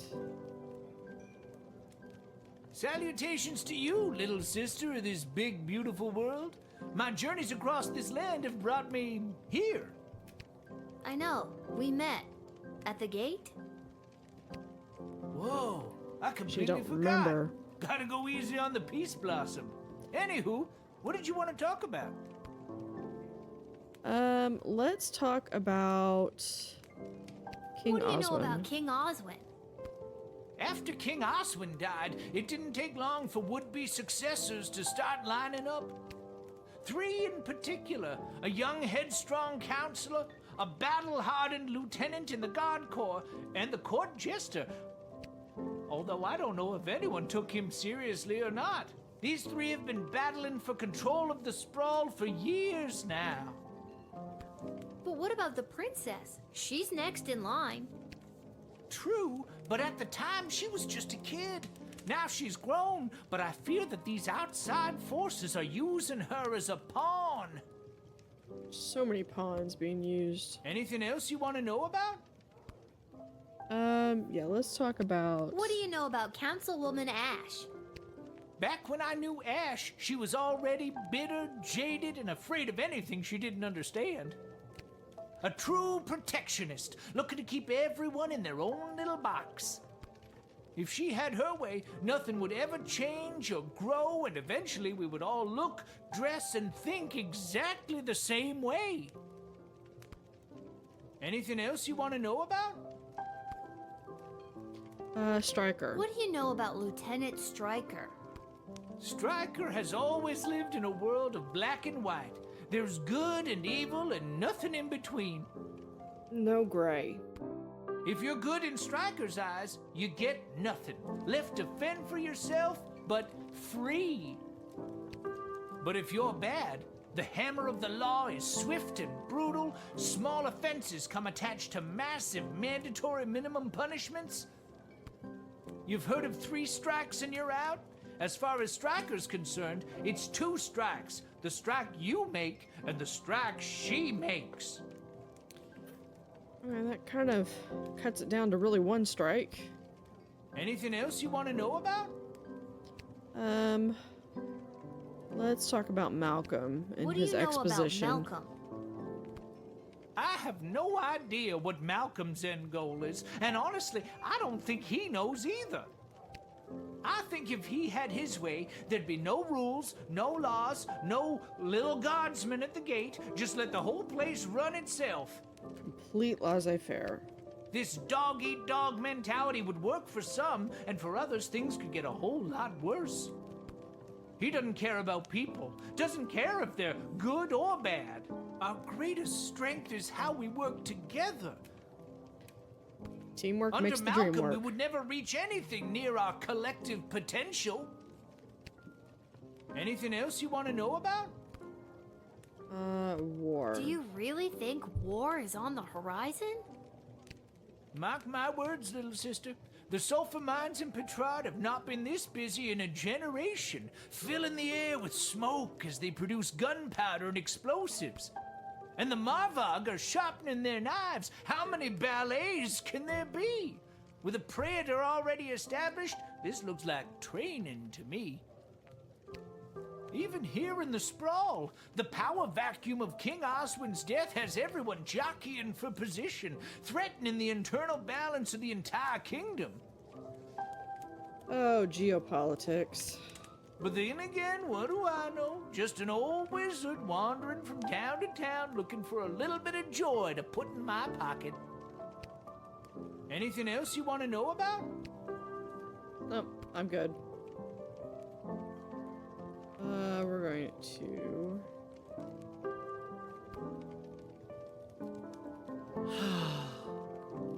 Sighs loudly. Blinks and says nothing. Sighs even more loudly. Blinks and says nothing. Is everything okay, Beverly? No, Lil. No, everything is not okay, Beverly. My dear true love, Princess Desdemona... Just to recap, this is the dear true love that you've never met, but one time you both happened to be at the Goblin Ball Stadium? You phrased that so beautifully. Yes, that same she. How did you get in? I denied you access. What about her, Bev? When I'd heard she'd vanished, I tried to get on So You Think You Can Save a Princess, but none of the advisors wanted me as their champion. Beverly, you're a janitor at the Goblin Ball Stadium. Maybe you're right. Maybe a guy like me can't be the hero in my own life story. Mom always said I lacked that main character energy. Tell me what to do, Lil. Should I return to my job or go off to rescue my darling love? What the hell? I say, go for it, Beverly. Risk it for the biscuit. What biscuit? It's a metaphorical biscuit. In this case, the biscuit is the princess. And you think I should risk what exactly? No, you're gonna risk your life, Risk bud. your life, Beverly. Without Princess Desdemona, my life has no meaning anyway. That's the spirit. so sad. Aye, indeed. And thus I will be off to find my destiny. Thank you, Lil, for everything. Don't Hope you mention come back. it. Hope you come back. Alright, let's... Yeah, I'm gonna have to find the dwarf again to fix that. Pathetic, weak coward! You should do the honorable thing and let me kill you. Oh, you would just love that, wouldn't you? Yes, I would. I would like to commend you on your choice of adventurer. The princess is as good as rescued. On behalf of the Marvog Empire, I vehemently disagree. You had the chance to send a powerful warrior, but instead you chose a sneaky, deceitful thief. She made the right choice. The kingdom of Petrard supports her. But it was more of a stealth mission than a bombard. The Marvog Empire would grudgingly accept an apology for your actions. Oh, sure. I'll apologize. Looking back, I agree with you, Praetor Kargan. If I could do it over again, I would choose the warrior. I wouldn't go that far, but... Please forgive my error, and do not take it as a slight against the Marvog Empire. The Marvog Empire accepts your most gracious apology. You truly are a friend of our people, and this will not soon be forgotten. This slight shall be remembered by the kingdom of Petrard. Yeah, I really could care less. I don't want to make things any worse than they are already. I'll leave them be. Alright.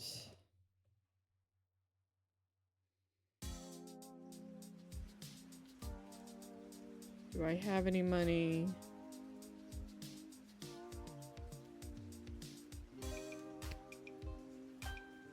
You've been at this To a get power while. crystals. You should have enough cash by now to power up your arsenal.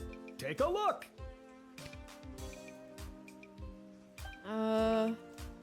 34. So, I mean, I've got plenty of crystals, and I don't have enough to power up anything. Unless I sell this. That is some strong stuff, dude. Yeah, we're going to sell that. Let's get another use of... maybe the metal detector?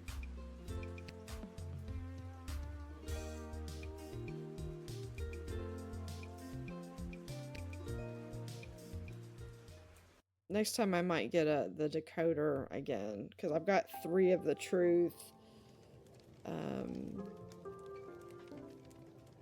Alright, let's see. I know the jukebox is busted. Talk to him, talk to them. Let's see, what else do I have?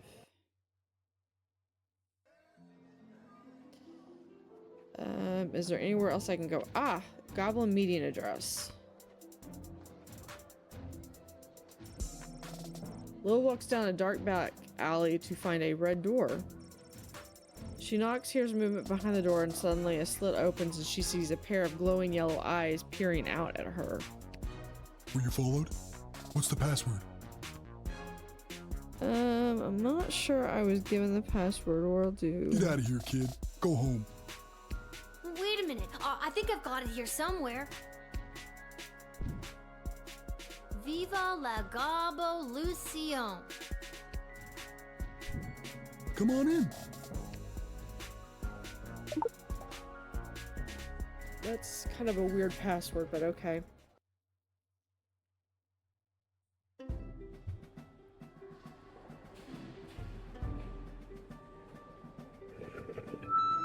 Don't even get me started. Who do they think built this city up into the sprawling metropolis they get to enjoy today? Because it sure as hell wasn't humans. Did humans haul the stone that became our roads and buildings?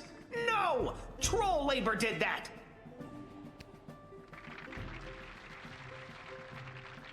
Did humans dig the intricate system of subterranean tunnels that became the world's greatest sewer system, getting our piss and shit off the streets? No! Our mole brothers and sisters did that!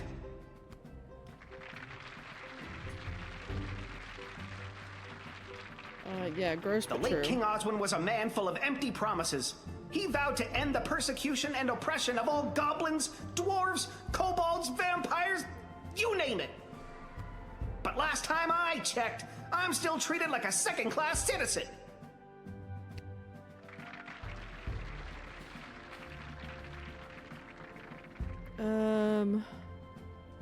Yeah, I never The day of cared the either royal way. wedding approaches, and the powers that be are sitting fat, but they are blind. Hear my words, people. That day will be their undoing. That day will be their reckoning. A change is coming on that wedding day. Will you RSVP for the revolution?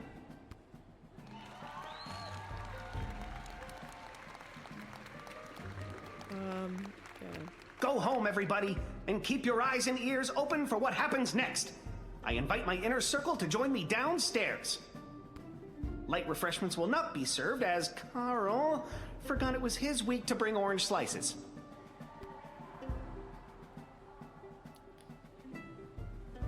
Alright. So now, can we go that way? We cannot go any further that way. How's it going, Gobos? You came! You owe me $5, Gary. It's worth it. Did you hear him? Isn't he amazing? What did you think? I don't know. He was fine. But I am sorry. I really had no idea how bad it was for you guys. You're lucky his slide projector broke down. The audio visuals make it even more horrifying. So, is something really gonna happen on Princess Desdemona's wedding day? Like on a... Who knows? The leader and his inner circle keep their cards pretty close to their chest. But whatever it is, it's gonna be a real game changer. Well, I'm just glad I'm not invited. Just keep your ears peeled and your eyes to the ground. You'll get your chance to be on the right side of history. You'll see. I hope so. See you around, fellas. Viva la Gobbolucion! Yeah, we're gonna say it back. Viva la Gobbolucion! Viva la Globalucion. You're getting it. Alright, anything else I can click on?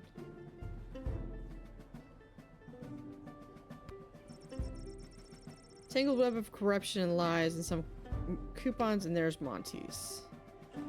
I saw something back here. No, I already talked to you.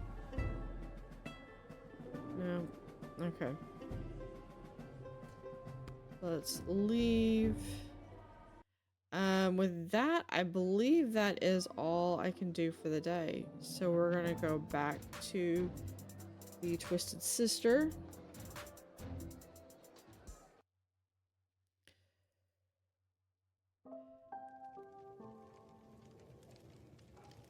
And we are going to I think I've done everything I need to do, but are you sure you're ready to hit the hay? Yeah, because I've talked to everybody and I can't go to any more locations. So we're gonna hit the hay and end the day. Buttface. Jail was going to be tough for Buttface, the farming goblin, as many of the prisoners were aware that the putrid produce they had been eating in their rations came from his lousy land. But he wasn't locked in with them, they were locked in with him. In the years of dungeon crawling for Orr had taught, if the years of dungeon crawling had taught Buttface anything, it was this: find the biggest sword you can and swing it wildly in front of you. He managed to maim and dismember 3 fellow prisoners and 2 guards until he was finally subdued. What started as a simple misdemeanor charge with a 7-day sentence turned into a life in solitary with no parole. Buttface now has 2 words tattooed on his knuckles: Lil and Gate. The Edward the Great Magician. The Edward the Great eventually arrived at Becky Schneiderman's birthday celebration. He hit the ground running with his tried and tested routine. He opened with pick a card, moved into is that your handkerchief, and ended strong with the classic how many eggs do you have in your pocket trick. Unfortunately, none of these impressed any of the preteen partygoers, which the Edward could clearly see now that he had his glasses. After his performance, the Edward enjoyed a piece of vanilla cake and awkwardly waited for Mr. Schneiderman to settle his payment. With a check in his pocket, the Edward went straight to his parents' garden shop to boast of his success. Unfortunately, the Edward's parents didn't consider a check for 37 gold, 40 before deducting the price of the piece of vanilla cake, to be much of a success. They were very disappointed in their son's career choice, which the Edward could clearly see because of his glasses. Gary and Julian were pumped to see you at the rally. They boasted to all their friends they not only convinced the small human to let them in, but they even got her to attend a Goblin Liberation Army rally.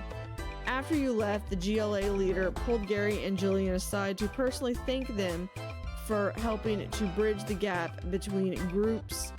This meant a lot to Julian, whose belief in the cause burned bright and hot. Gary, however, couldn't quite let go of his daydream of a world where he actually was a powerful mage, not just a goblin pretending to be one. Sure, he would still support the efforts of the GLA, but he could do it while making fireworks disappear from his fingertips, or while conjuring miniature unicorns to delight and entertain his pals. What started as a simple two goblins in a trench coat grift woke something up for Goblin Gary. From this day on, he would begin his quest to become a wizard. Now all he needed was a robe, a scar, and a depressing orphan story. After stopping at the Twisted Sister for a glass of his tipple of choice, Echo proceeded to head down to Pinhead's, the local bowling club in the Sprawl, where his team was playing for League Night. Regrettably, without the calming effects of the particularly potent Peace Blossom, he was an absolute wreck, and his team not only lost their match, but they were disqualified from the league for Echo's bowling partner pulled out a blunderbuss during the game. That's a bummer, dude. Having lost So You Think You Can Save a Princess, Neil Warkiller fell into a barbarian depression and left the Sprawl. After a week of sulkily trudging along the countryside, Neil discovered a quaint farmer's market populated by elderly locals. Lending a hand here and there were the various farmers selling their produce. The once fierce fighter found employment and ultimately peace with a flower vendor. On his way out of the studio, Articulous Flame Hands got a static shock from the door handle, then he got one from touching a coin, and another one before he bumped into an empty suit of armor. This phenomenon lasted an entire week, during which time he found it impossible to eat with metal culture or drink from his favorite beer stein. He lost 3 pounds. Perry Shoutson. After winning So You Think You Can Save a Princess, Perry Shoutson threw down one of his patented smoke bombs to make his swift escape. Once outside, after recovering from minor smoke inhalation, the sly thief began to pickpocket, stalk, and eavesdrop on everyone in the Sprawl for any dirt on the whereabouts of the lost princess. And then it hit him. It was a brick thrown by somebody angry at Perry for stealing their wallet. Seems that the thief had failed his hide in shadows check, and there was a small mob forming around him. A trusty smoke bomb would get him out of this bind, he thought, and it would have if he hadn't used his last smoke bomb to exit the game show studio. After retrieving their stolen property, the mob carried Perry to the tallest tower in the Sprawl and threw him off. No one would ever be bothered by Perry Shoutson again.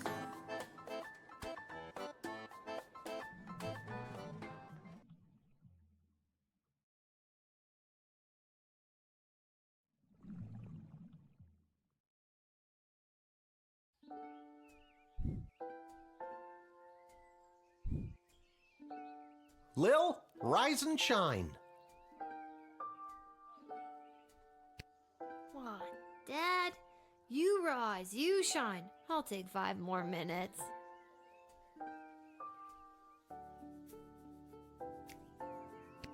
It's time to get up. Shouldn't you be down at the guard shed? And shouldn't I be heading down to cover for you? Do you want the good news or the bad news?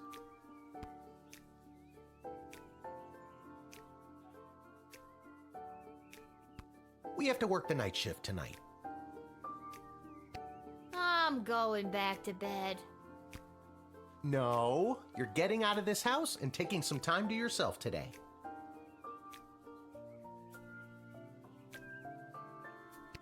Why do we have to work the night shift? Good news or bad news? Apparently you didn't pick the right person's champion for the rescue mission, whatever that means, and they're punishing you for it. And I won't be able to cover for you, because I'm also working the night shift at the East Gate. Okay, and what's the good news? There isn't any. I guess it was just bad news this time. Who's punishing you? No one. I work the night shift a couple times a week to help us get by.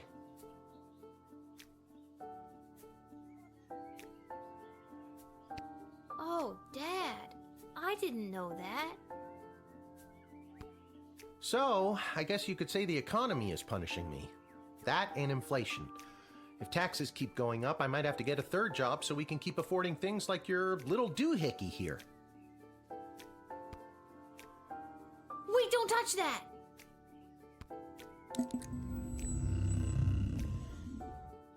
Whoa! What just happened? Do you want the good news or the bad news? Both are. I don't know. Do you feel okay? I feel fine, sweetie. No need to look all blurry about it. Now you get out of here and enjoy your day off. But don't enjoy it too much. You have to work all night, remember? Okay, I'm going. Just try not to operate any heavy machinery until I get back. I should probably check in with Dr. B and make sure my dad isn't radioactive.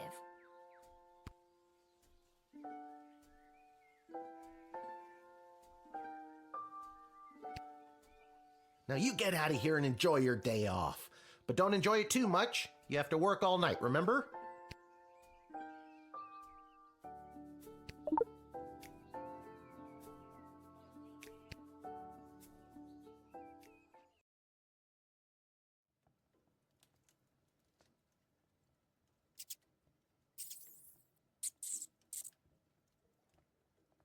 Oh, God, the rat problem is even worse than I thought.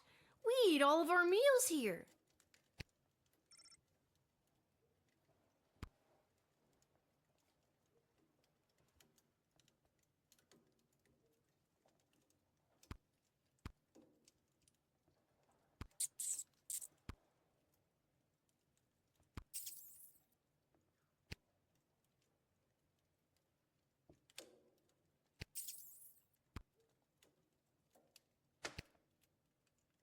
It's still broken.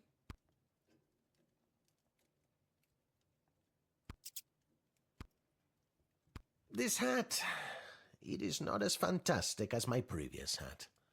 My journey, it continues.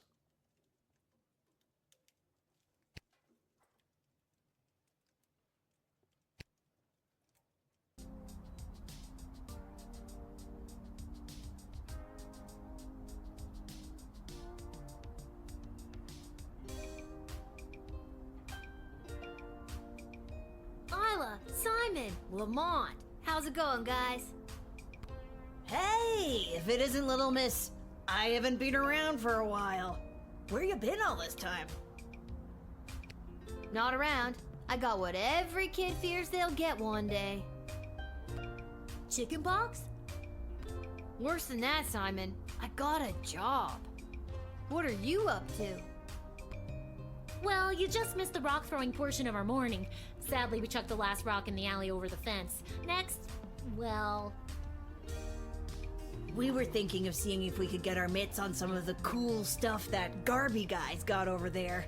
They look like magical toys, basically. I have to use a bunch of those for my job, and even though they look like a barrel of laughs, they're serious business. Come on, Lil. For some reason, the world is basically treating you like you're old. Work your magic and score us some sweet loot. I'm not sure if it's a good idea, But I'll talk to Garbanzo over there and see.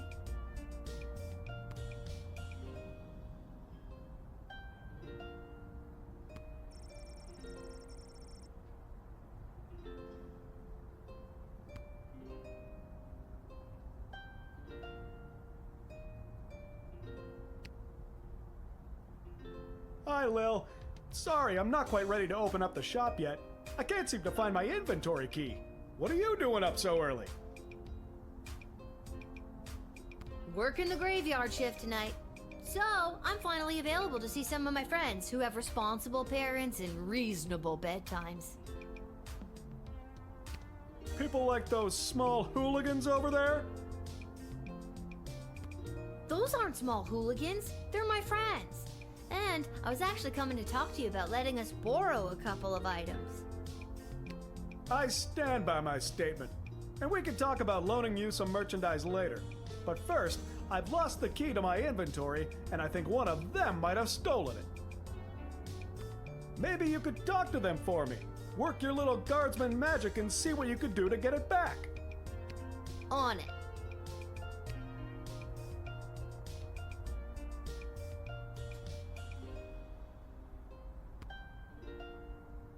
Alright guys, time to confess. Which one of you took poor Garby's inventory key? Wasn't me. I don't know. I ain't saying nothing. So that's the way it's gonna be, is it? Listen, I need that key to upgrade tools and buy more power crystals, so one of you is gonna tell me who's responsible. Are you a lawyer all of a sudden? Nope, but I'm a guardsman. I hope you got your story straight, because I really don't want to go down to the guard shed and get my metal detector. So tell me, which one of you took Garby's key?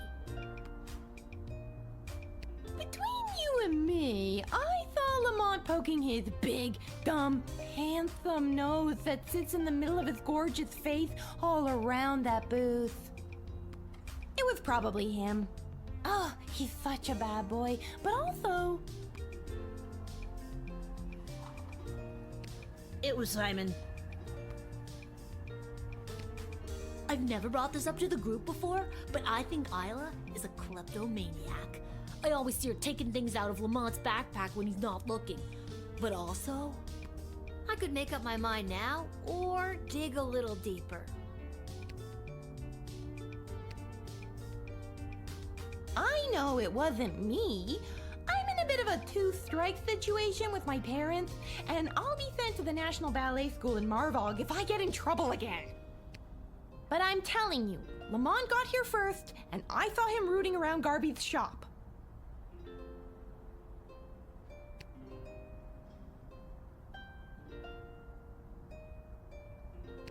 I said it before, I'll say it again. It was Isla. Okay, maybe Isla isn't a klepto, but she did go through his bag just before you got here. Maybe she's got a good reason to be going through his stuff. I got here third, so I didn't see anything.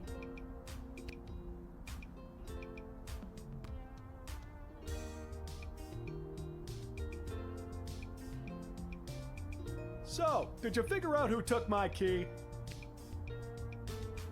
I hate to be a narc, but I think it was... It was probably Lamont. He's the tough-looking kid with the missing tooth. Thanks, Lil. I'll be right back. Hey, you! Mullet boy! Stay right where you are!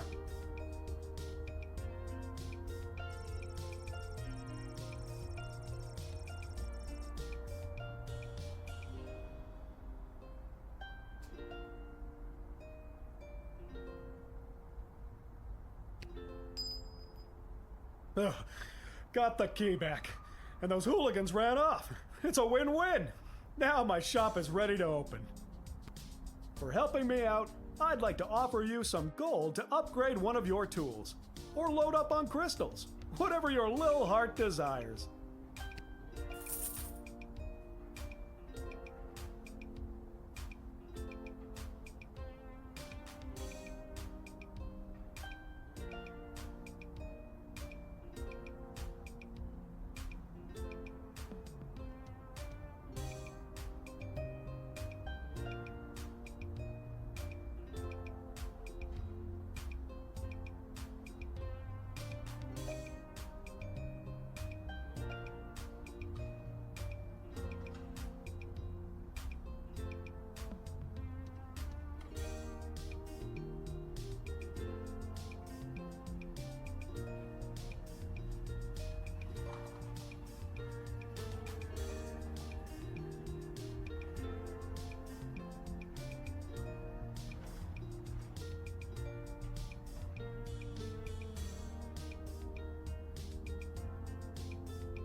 Well, that's just great. What am I supposed to do now?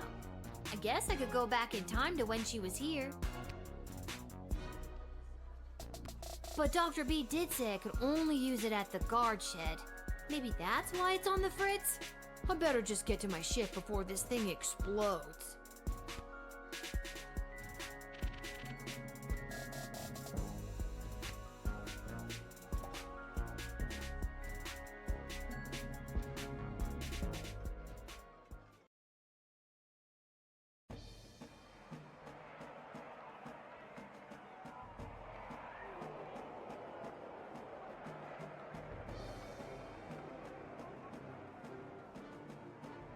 This hat, it is not as fantastic as my previous hat. My journey, it continues.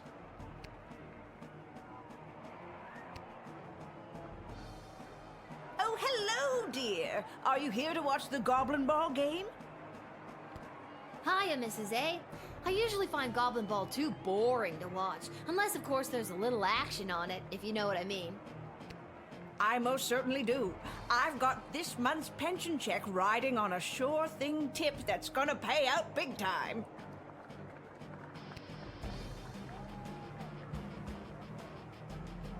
Most people who believe in sure things have a gambling problem. It's a sure thing, I tell ya. I'll even share my tip with you if you'd like. Since I really bet the ranch on this next game, I don't have any gold left to buy my snacks. Would you be willing to help a little old lady buy a large hat made of nacho chips with melted cheese sauce on top? Mama just can't enjoy the game without one.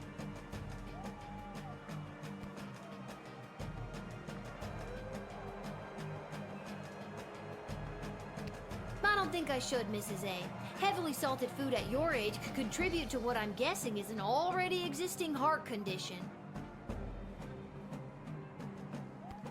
Why, you presumptuous little... No matter. I'm sure Fredo will spot me for it. I'll be good for it after my bet comes through anyway.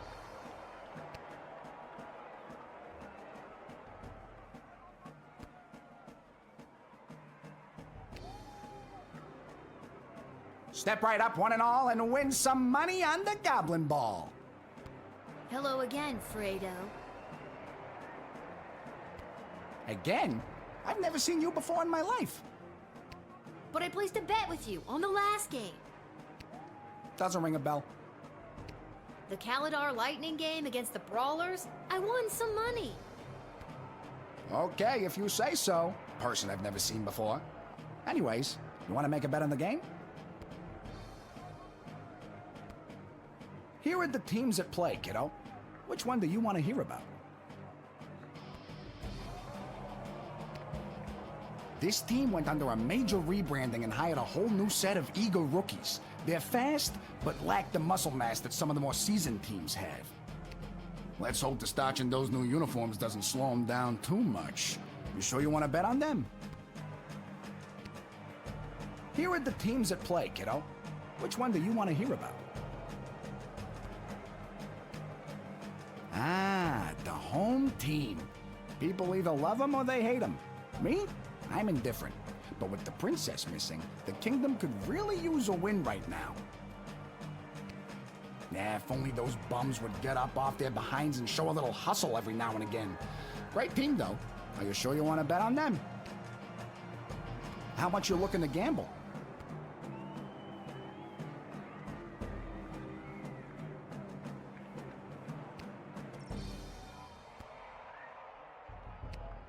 All right, kid.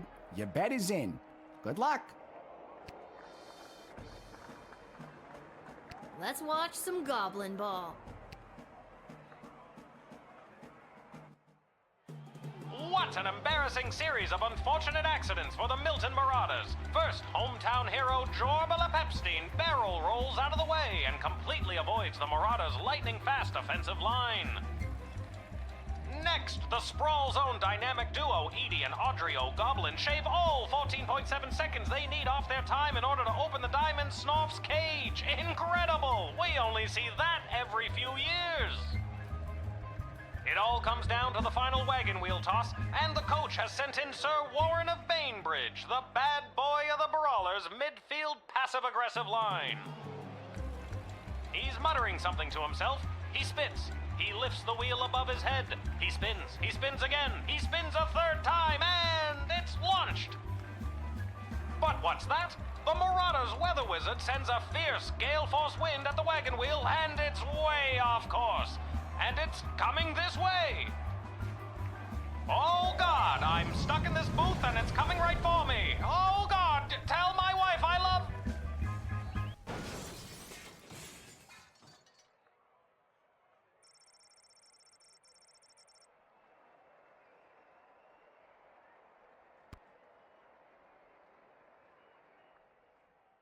Hey, tough luck, kid.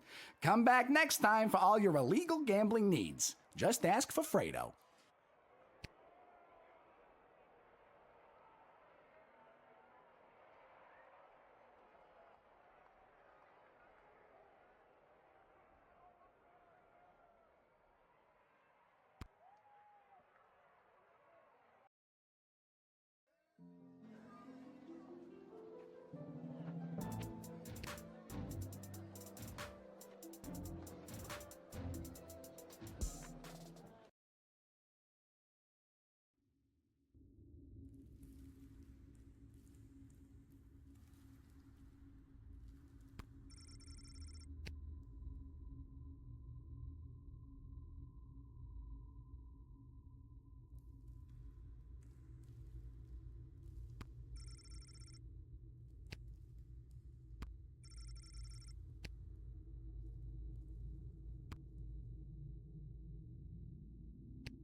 What's this?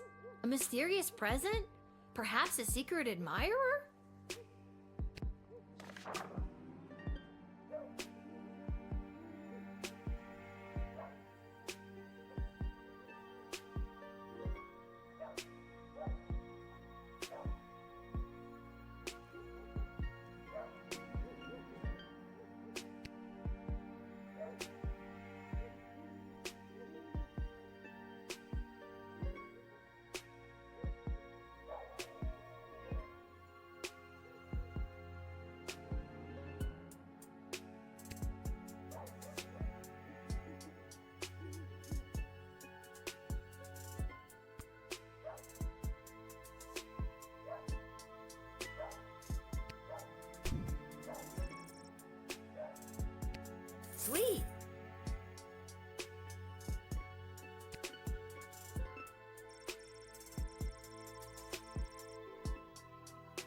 Good evening, child. I have not seen you at the post before. Yeah, you know how it goes. Drew the short straw this time. Burning it at both ends, you know? Just gotta keep on trucking through. I hear you, working the graveyard shift myself. Yeah. You said it.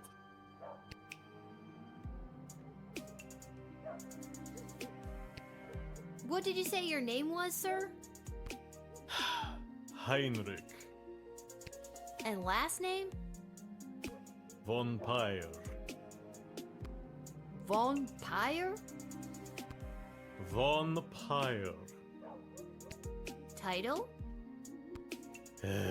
Count. Your name is Count Heinrich von Pyre? Yes.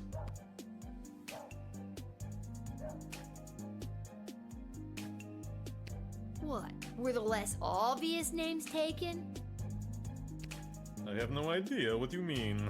I happen to come from a long line of von Pyres. I have no doubt in my mind.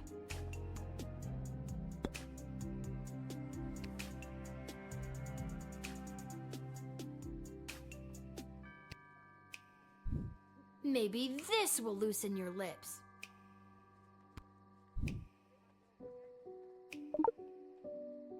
A bag of rice? You're showing me a bag of rice? Why would you do such a thing? Would you happen to know how many grains of rice there are in that bag? I don't know, a lot? Holy crap! Okay, just give it to me.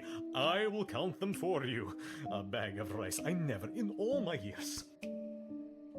Okay, weirdo. Next.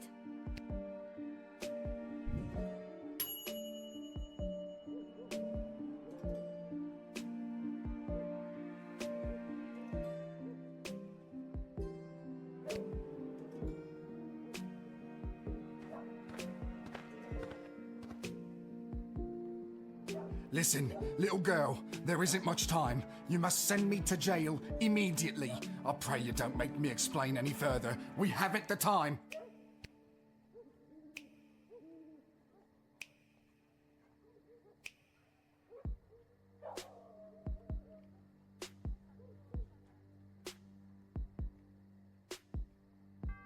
I feel like I've seen you before. Did you go to a funeral for a cat recently?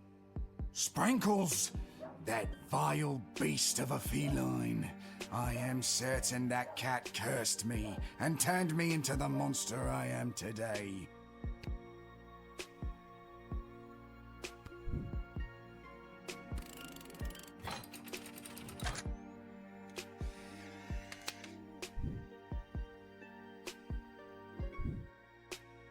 Thank you.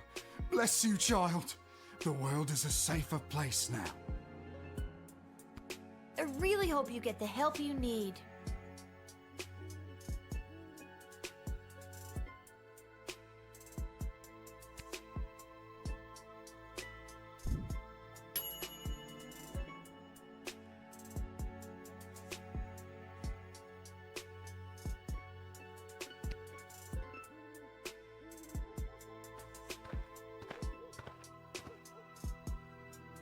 Oh my god.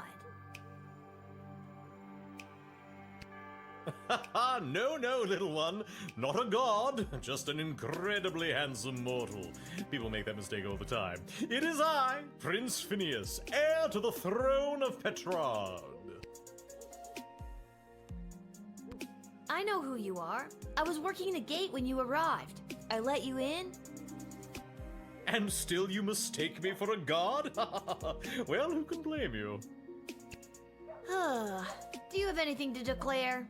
Please say no and just go about your business. As a matter of fact, I do. Yeah, I was afraid of that. I declare that I am... Drunk? No. Well, actually, hold on. Yes, I am drunk. Sauced. 3 sheets to the wind. Nay, 4 sheets. No sheet. Okay, and I feel like I'm gonna regret asking, but what have you been doing tonight? What do you want me to say? Milkmaids? Or what I've been doing with the milkmaids? And there's the regret. Never mind. Aren't you here trying to win the hand of Princess Desdemona? Well, sure I am, but when the Mages Guild throws a party in your honor, boy, do they know how to show you a good time. And you can't stop a fox from stealing eggs, am I right? Huh? Good night, Prince Phineas.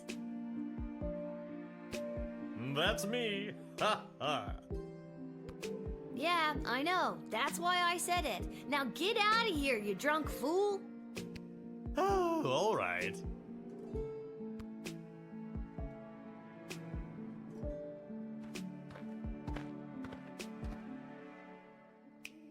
Good evening, my dear. Mrs. Abernathy, you're out awful late, especially with all these comings and goings about the sprawl.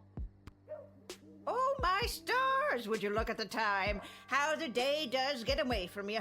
I best be turning in.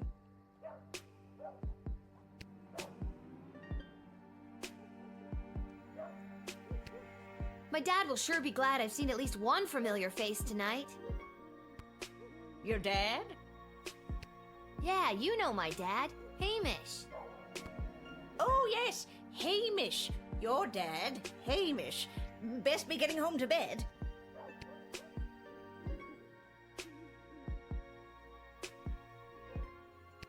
That's funny. I don't think I've ever heard you call him Hamish before. Yes, usually I call him your dad. No, usually you call him Shamish. Yes, Shamish. Best be getting home to bed.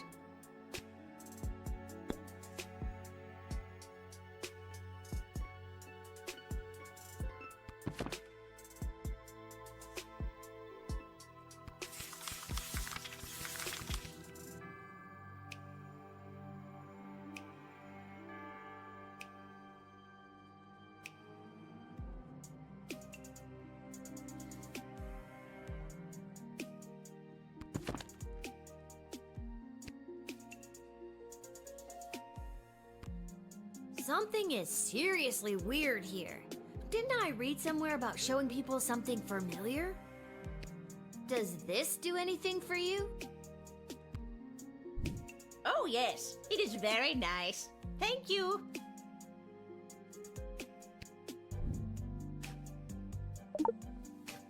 That was one of your award-winning bonds, Mrs. Abernathy. You don't recognize it? Award-winning bonds.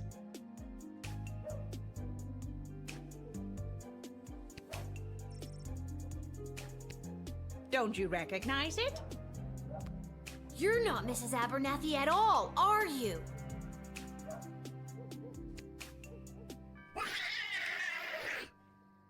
Get out of here, you lousy shapeshifter monster!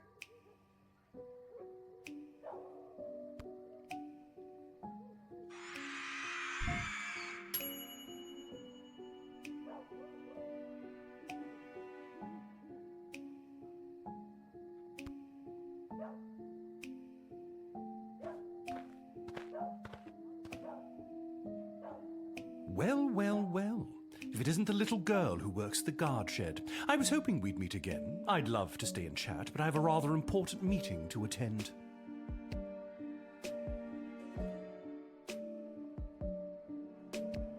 And what exactly is this meeting you're attending? If you must know, I was summoned by Praetor Kargan personally. It is a highly confidential matter that doesn't concern you.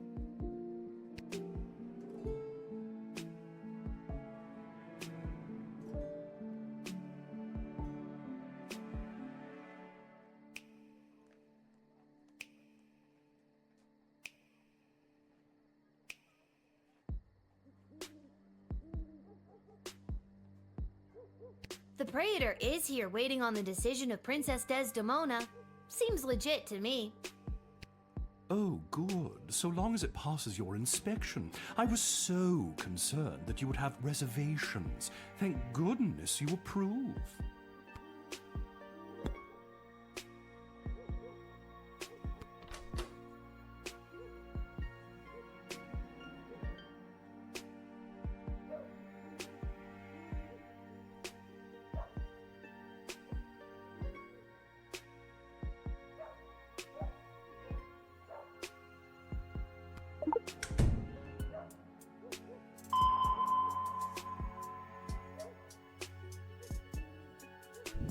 Oh, that. An Athanatos family heirloom.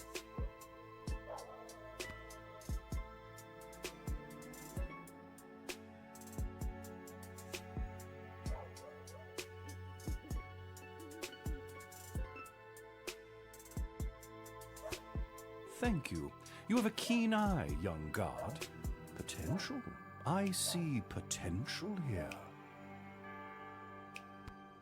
The Athanatos bloodline is extremely old. In fact, it dates back to before the founding of the Sprawl.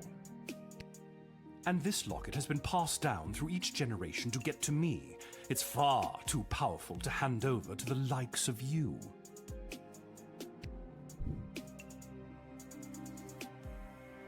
What do you mean by powerful? What power does it have? This locket has been the key to unlocking great power for all of my ancestors. Oh, it's like one of those good luck charms? That's disappointing. Yes, something like that.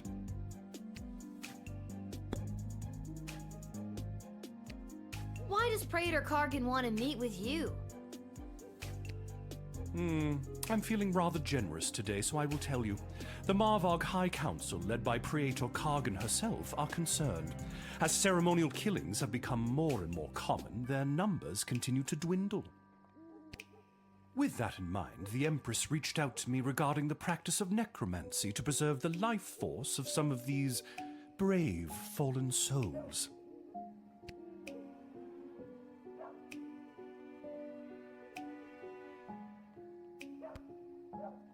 Necromancy? Isn't that bringing dead people back to life? Oh, child, it is so much more than that.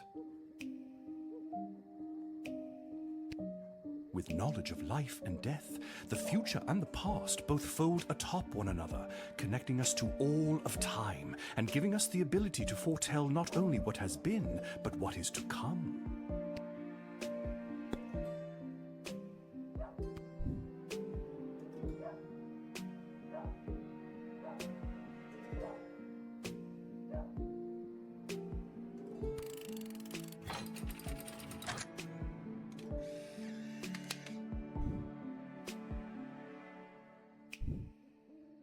You have no right to deny me, no right to even stand in my view, you pathetic smaggle.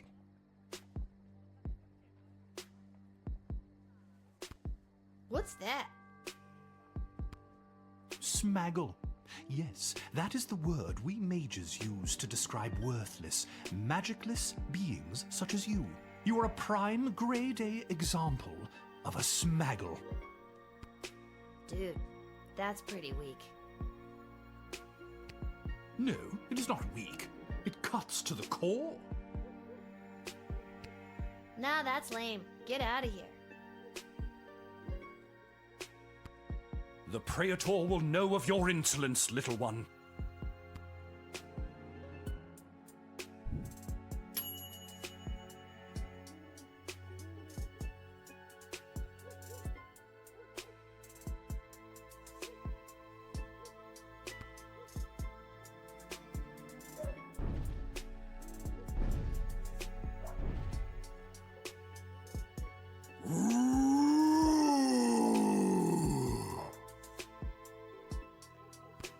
Oh my god! Are you some kind of scary tree monster?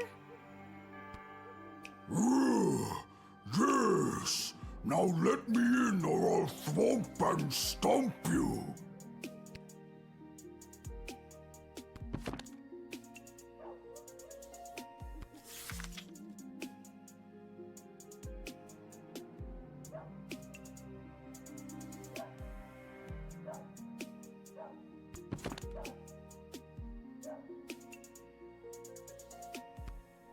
what business would you say you have in the sprawl this evening?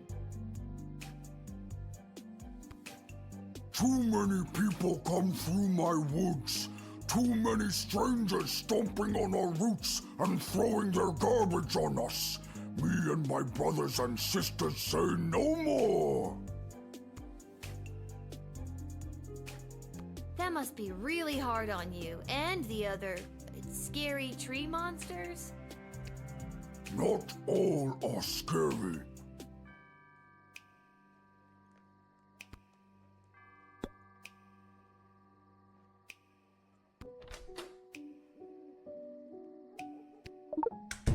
I noticed you have something carved on your bark, but I can't quite make out what it says. Somebody carved it on me when I was a sapling. It was a mistake. Mind if I try to read it? Okay.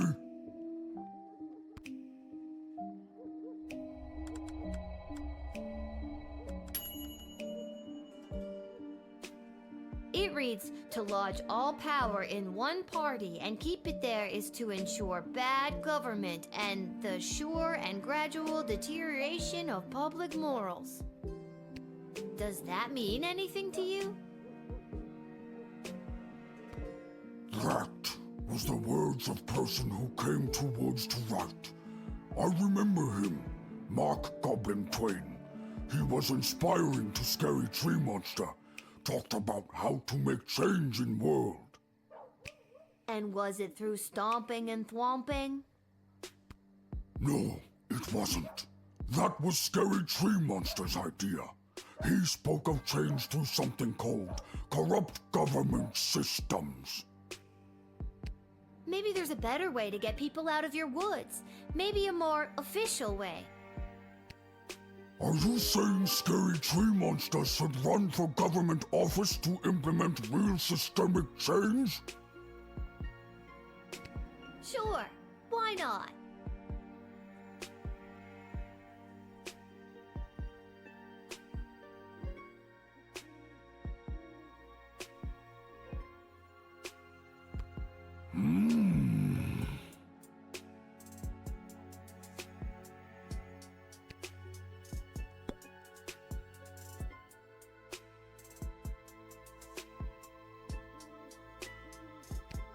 So if people coming through your woods is bugging all of your plant friends, why didn't they all show up?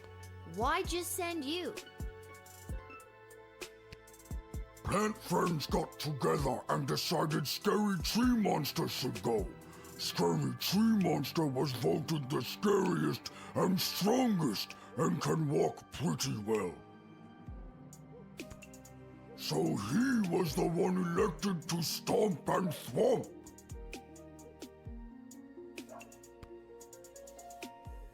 Seems like you have a pretty democratic way of figuring things out in the woods. Yes, but we must still be wary of the tyranny of the majority.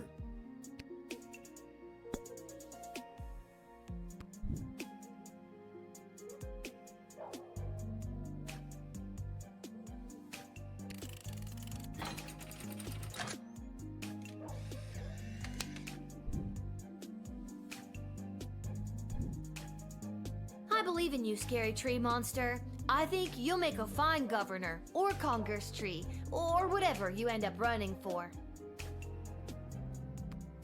Thank you. Now all I need is a snappy campaign slogan. A vote for me is a vote for a tree? A little on the nose.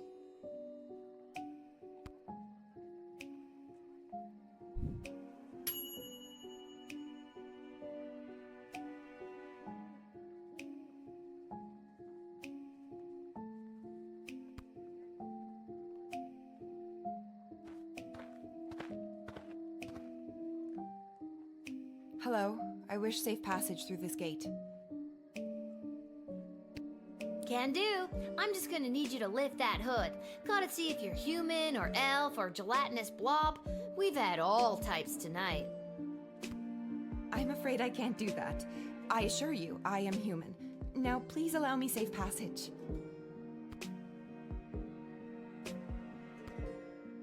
real mysterious, don't ask me any questions vibe going on?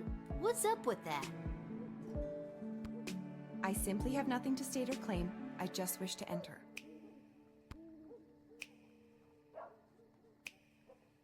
I understand your desire for secrecy. Trust me, I live with my single father. I've been there.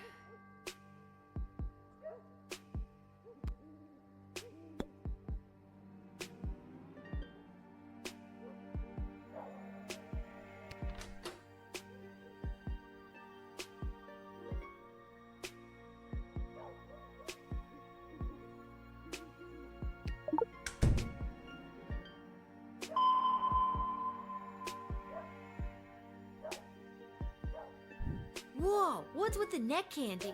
A little out of place for someone dressed so discreetly. My necklace is none of your concern. So you stole it?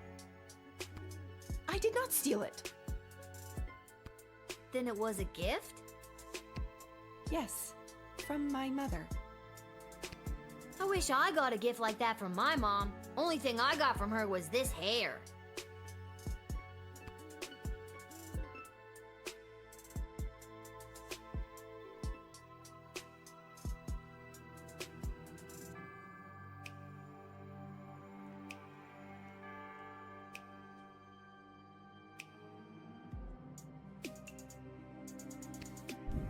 You know, I could keep this in order to get you to tell me more about yourself, but I won't. I greatly appreciate that. Greatly enough to tell me who you are? No. Aw, you're no fun. That emerald looked like the real thing. Maybe I should call one of the higher-ups about it.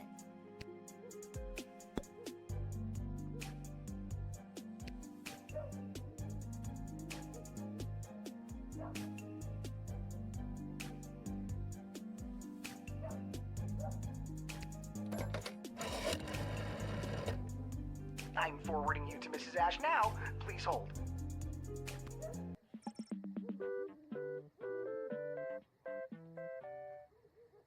Lil, I've heard something about a necklace. Hello to you, too. Yes, the cloaked woman is rocking some serious neckwear. Silver chain, big green rock. That is the same necklace that the princess wears. Maybe the princess gave it to her as proof so that she could enter safely and relay a message to me. Let her in immediately and tell Travis he's fired. Why? Oh, I tell him that every night. It's our little game. Ta!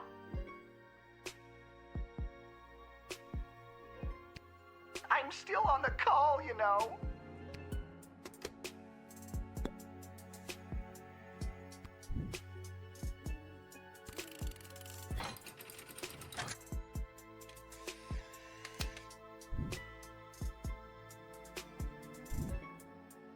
I don't know why, but something tells me I should let you enter.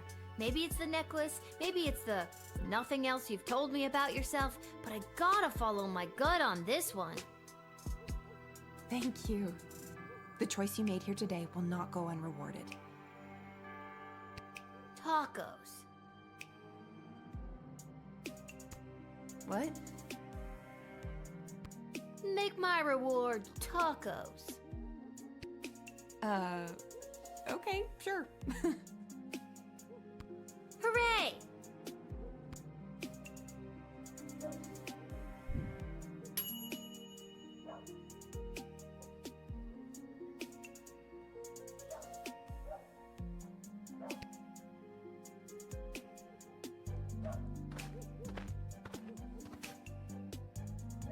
All right, there. It is done. 62,451! I've counted every single grain of rice in this bag.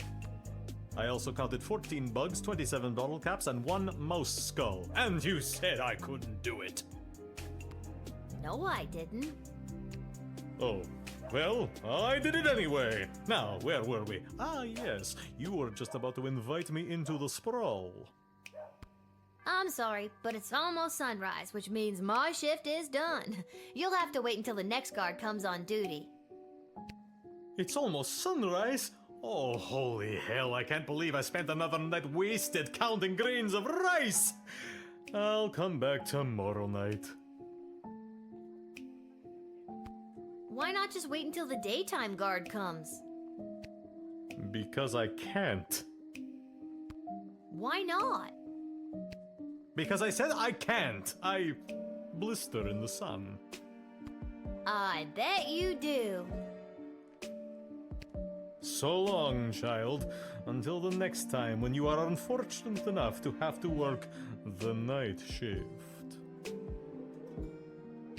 So long, obvious vampire dude.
It's you!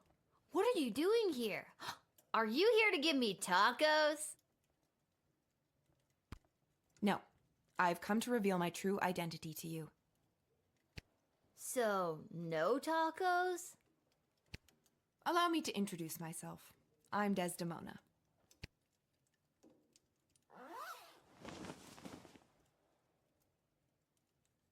Princess Desdemona? Nah, I knew it all along. No, you didn't. Why split hairs?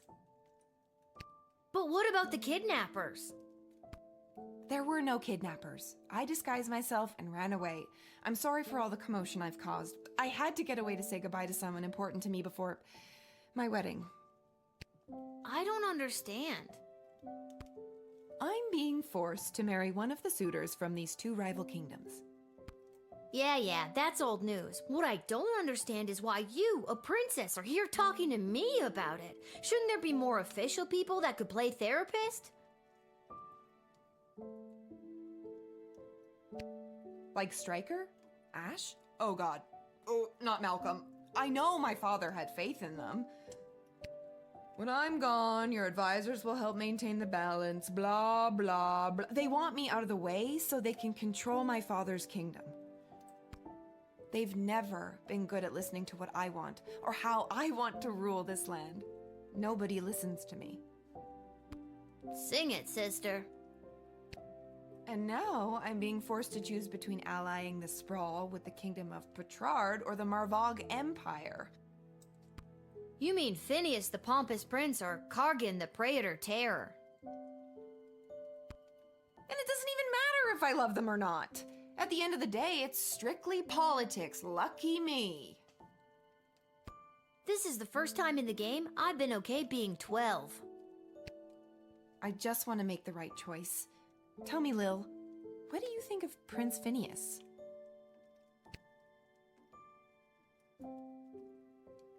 He's way higher maintenance than you seem to be. And he's an asshole. Nuff said. And what about Praetor Kargan? What do you think?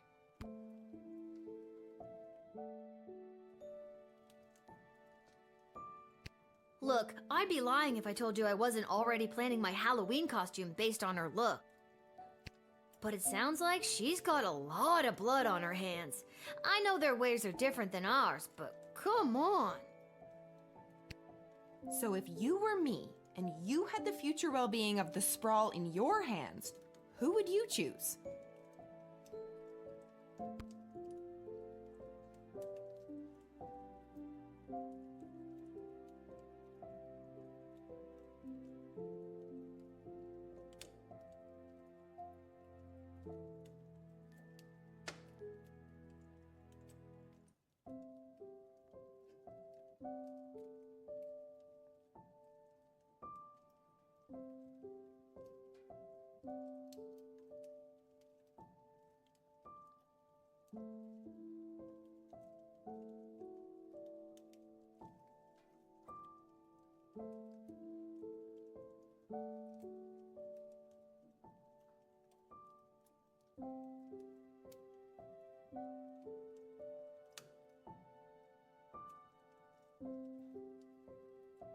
Thank you for your honesty.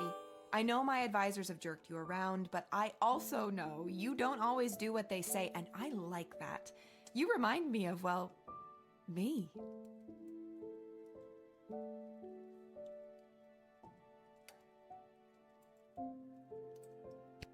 And you remind me of me too, if I was rich and beautiful and influential. Oh, you are influential. You've changed the course of fate more than you know. Don't forget beautiful. I am also beautiful. The sun's coming up. I must go. I shall put my own heart aside and do what's best for the kingdom.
And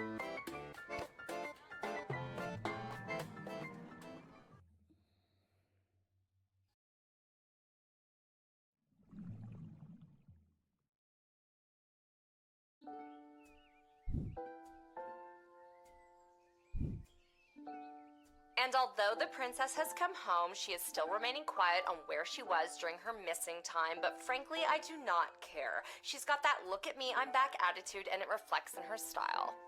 You know it. She was seen returning to the castle rocking those possibly was kidnapped leggings, all while sporting a I might have just run away and ran out of money hooded cloak. What do you think she's gonna be wearing at the wedding?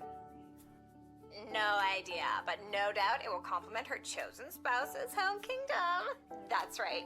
Princess Desdemona has finally made her choice, and it's Prince Phineas Pomp of the Kingdom of Petrard. I knew it was gonna be them. It was the obvious choice from the get-go. So obviously obvious.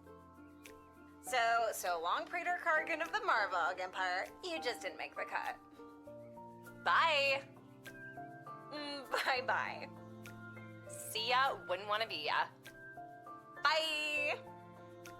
Bye!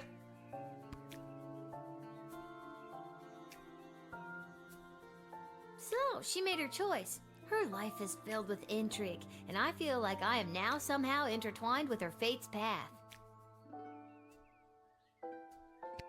Oh well, off to go see what the gang's up to. Bye!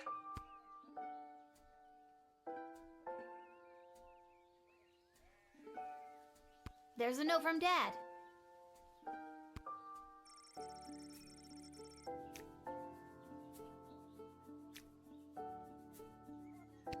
Back to the guard shed for me. Wait a minute, where's the chronometer? I always leave it right here. Not in or under there.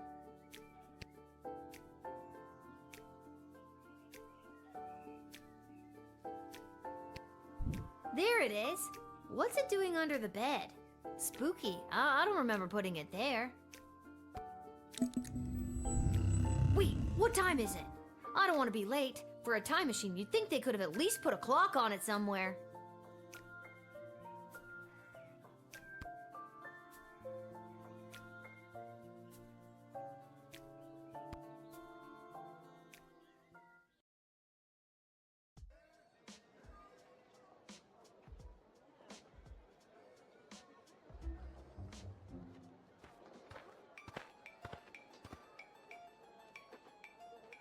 The Praetor has been greatly dishonored by your Princess Desdemona.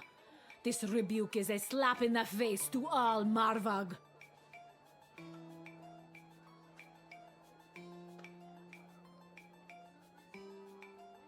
On behalf of the Sprawl, I sincerely apologize to the Praetor. I can assure you there was no malice intended on the part of the princess. It just didn't work out. Your words mean nothing to us, as the Sprawl is now the sworn enemy of the Marvog. The next time we meet, it will be on the field of battle. Petag!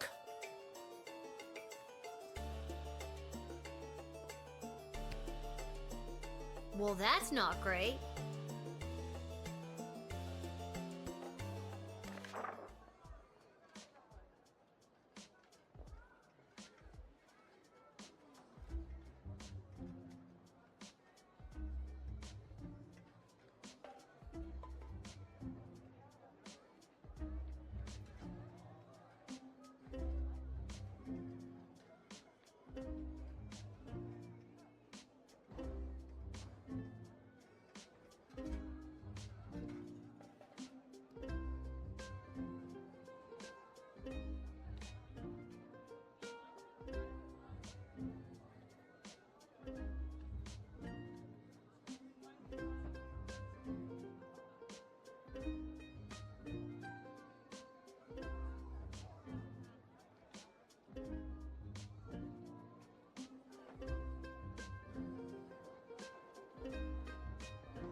Michael! Hello, Lil. What, no more sparkly suit? It was a rental. Besides, today I'm here in a different capacity, to help coordinate the royal wedding. You have a lot of jobs, Mike. And wedding planning is my least favorite out of all of them. Tell you what, why don't you be the wedding planner for the day? What do you think? I think it's very irresponsible to get a 12-year-old girl to do 2 grown men's separate jobs. All you have to do is choose the music, decorations, and food menu for the big event. It's simple, just let in the one you like the best. Or the one you think the groom would like best. Or who the bride will like. I'm sure it's not really going to affect anything. Or it might. See, it's simple. Do you want me to explain it again? Okay, good. The only thing I hate more than wedding planning is talking about wedding planning. The wedding musicians will be coming by for you to choose first. Here's the gold. See you later, Lil.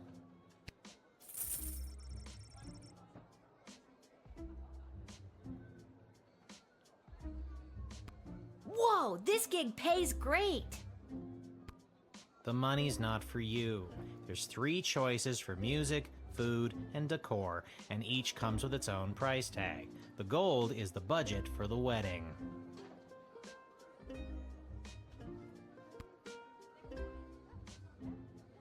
Do I have enough money to just pick the most expensive choices? The most expensive choices are going to be the best, right? Not necessarily. And no, you don't have enough. Anything over budget will have to come out of your own pocket. I see. But if there's any money left over, you get to keep it. I see. We're on a tight timeline, so keep an eye on your action points. You've got 4 per round, so that's talking to everybody once, or to 2 folks twice. You get the idea. Need that run by you one more time? Remember, you do the choosing. I'll be here to record your choice and keep track of the budget.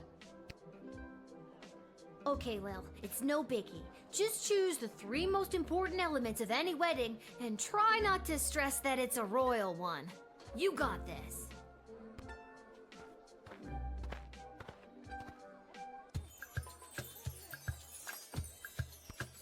Hello, young lady. The name is Jacob Fiddlestein, and me and my accordion here play all the polka conga you kids are so crazy about these days.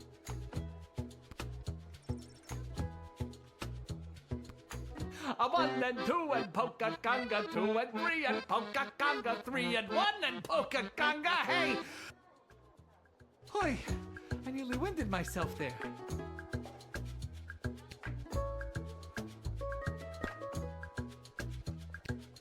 Hello, hi, hello. My name is Suzette Courgette, and I sing with my voice. I do the slow songs and the nice songs and some of the ones you know.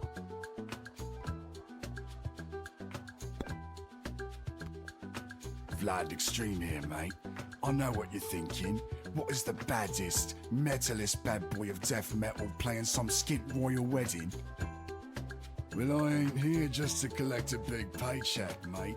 I'm here to stick it to the bourgeoisie and not take any of their crap, mate. Rock and roll all life long.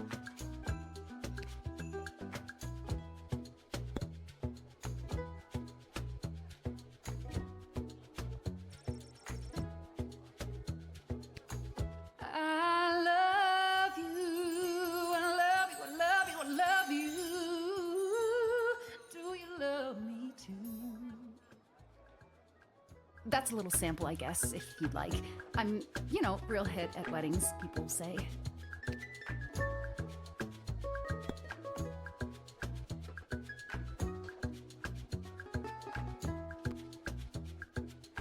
Have you made up your mind?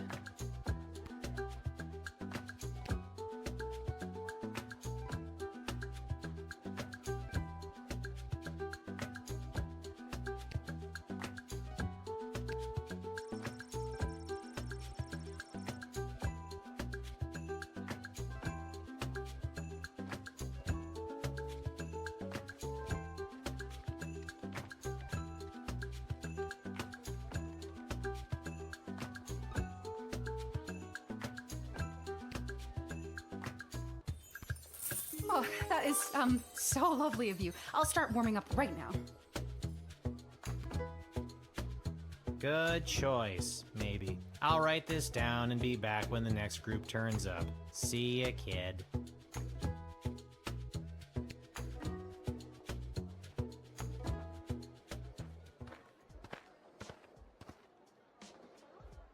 Well, if it isn't the Edward, the great magician. Got another group of brats to entertain?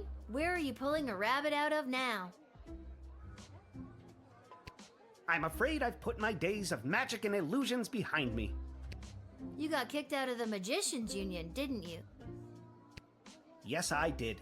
Seems people preferred the actual dark arts to my light entertainment. No matter though, I've got a new career now. Working at your parents' garden shop? Psst, they wish. I'm a wedding officiant. I'm here to officiate the royal wedding. Really? You? I mean, you are? I am.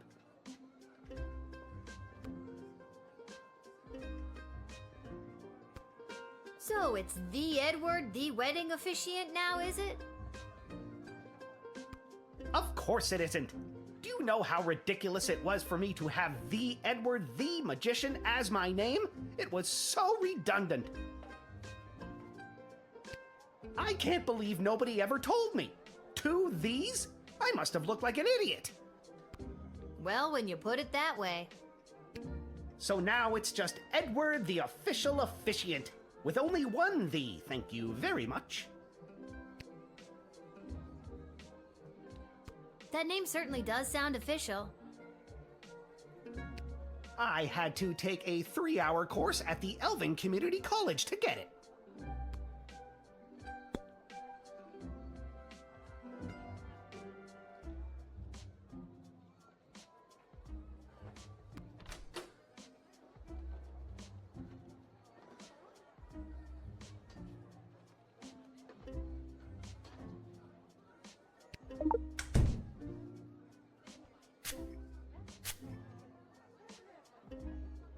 I can't believe I couldn't make it as a magician. I'm devastated. But being a wedding officiant isn't that bad of a job, right? You're still performing magic. You're creating a bond between 2 people for the rest of their lives. Just like how you bonded together those magic rings, and those never came apart. Note to self, don't let the bride or groom allow you to do any magic tricks with their wedding rings.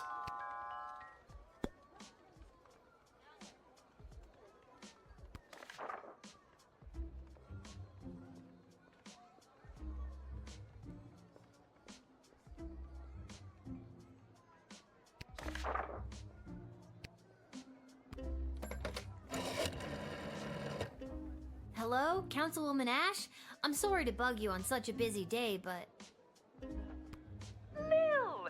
Thank goodness you called. Seems in all the chaos of organizing this wedding so fast, we forgot to hire someone to officiate the ceremony. Do you know anyone who could do the job last minute? This has got to be a joke, right? I never joke, Lil. Well, that's not true. I often share a laugh with my fellow political and high society types.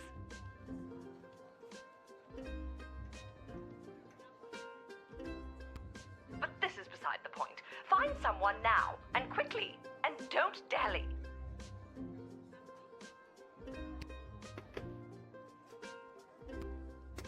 Well, Eddie, it seems dreams do come true. They forgot to hire an officiant and are looking for someone to work the gig. Think you got what it takes? Yes! Yes! 1,000 times yes! See, Mom and Dad, I knew hard work and persistence would pay off in the end. Let's chalk this one up to dumb luck. Good luck, Edward. Thanks again, friend. We're not friends. Oh my god. Are Edward and I friends?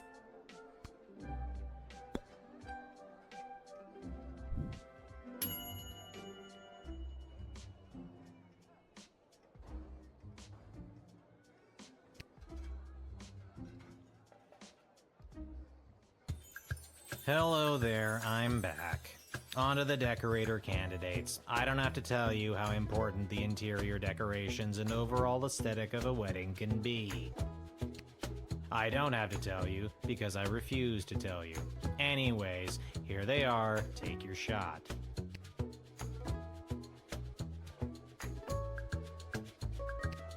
Hello again, Mum. Thought I'd see my way down to do some decorating for the royal wedding. Ain't much of a decorate per se, but I got my cerulean blue, blood red, and cadmium green with me, so I'd go do something with them, I suppose.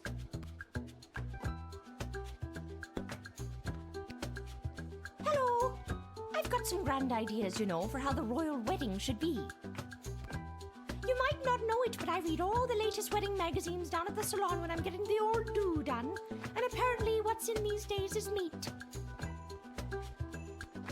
Big bold slabs of meat on the wall. It gives things a real abattoir feel, so they say. So I guess I'd go with that.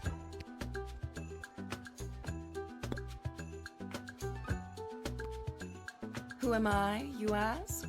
Only the editor of the biggest wedding magazine in circulation right now. There's no one else who can do the royal wedding justice, darling. Surely you've seen my work. Just don't look in last year's issue, darling. I went on a real tangent about slaughterhouses one night, and my team printed everything I said. Blame the Quaaludes. But this year, darling, we'll do something daring. Daring and bold, darling. Can you feel it?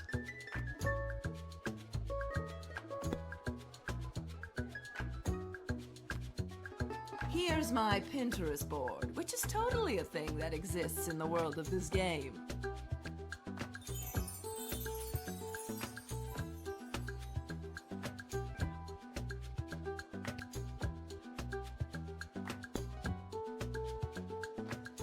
Have you made up your mind?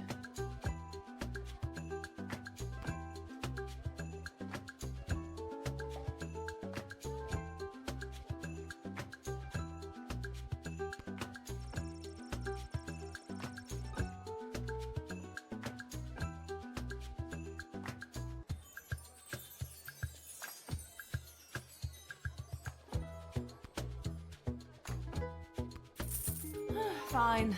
I will decorate your provincial little affair. And it's set in stone. I'll write this down and be back with the next group. See ya, kid.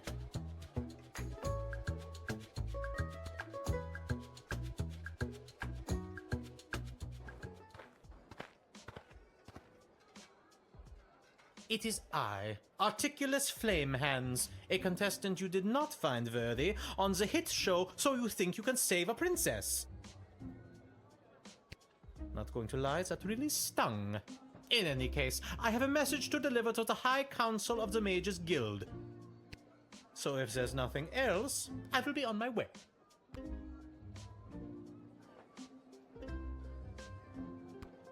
Oh, it is getting harder and harder for mages to communicate openly, so everyone is resorting to this secret message, cloak and dagger nonsense. Between us, there's talk of mages dabbling in the magic that dares not speak its name.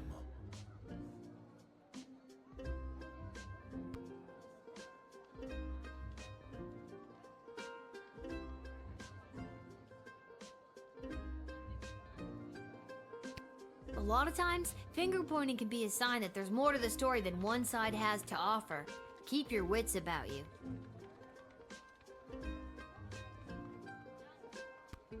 How old are you again? Old enough.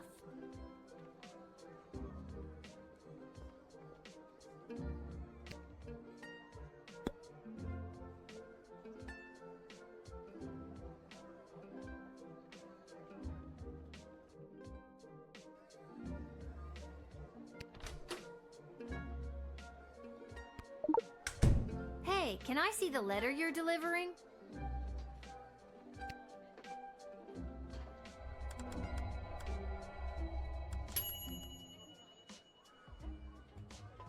Incredible! Let me see. Wait. What? No. This cannot be true. These renegade mages are more deeply embedded than I thought. I was sent to deliver this? Dear child, thank you for saving me from myself. I must flee and work to weed out the bad actors within the guild. Dark days lie ahead. Be careful. Your name was also mentioned in the letter.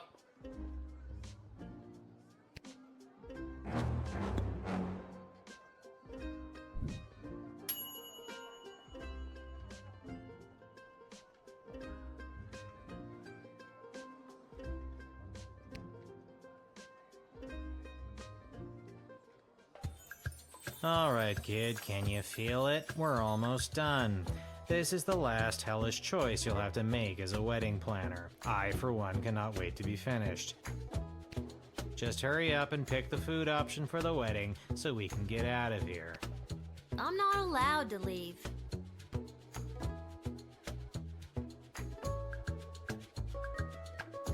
Monty's has the soup. That's all I'm allowed to say.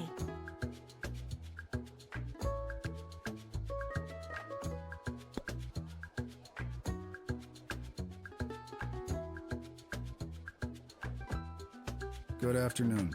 I am here today representing Catering Corp regarding a contract to provide the sustenance for the large gathering known as the Royal Wedding. Catering Corp is willing to provide the base amount of calories needed to sustain such a high-capacity event in return for appropriate remuneration. I am accompanied by samples of our food and a detailed list of ingredients available upon request.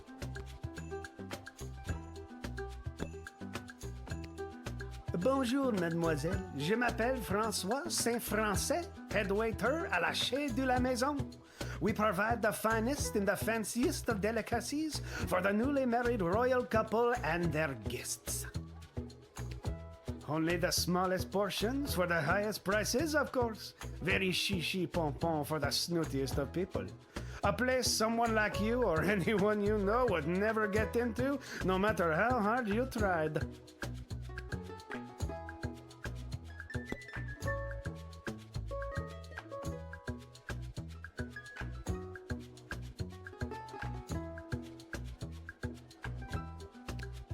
Here is the tasting menu, printed on the skin of a rarest hippogriff. Endangered mythical creature. Fancy.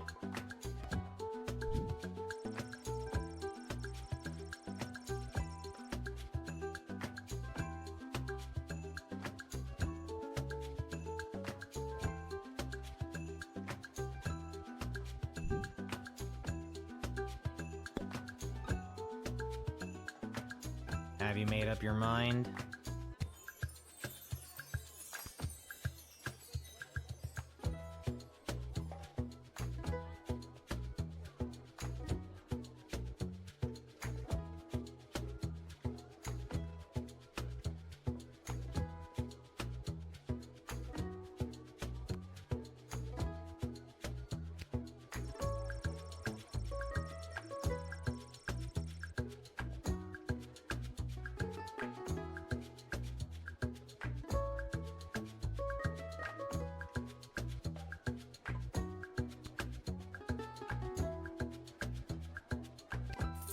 Ah, c'est magnifique!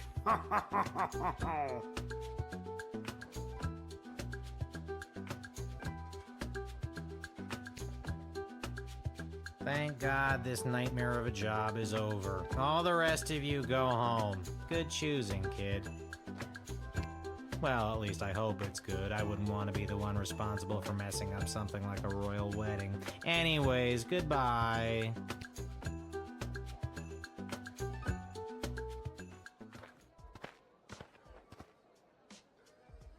I am a citizen of the Sprawl. I have nothing to declare on my person, and I demand to be allowed entry. wait a minute. I remember you. You were the speaker at the, Viva la Gobblelucion.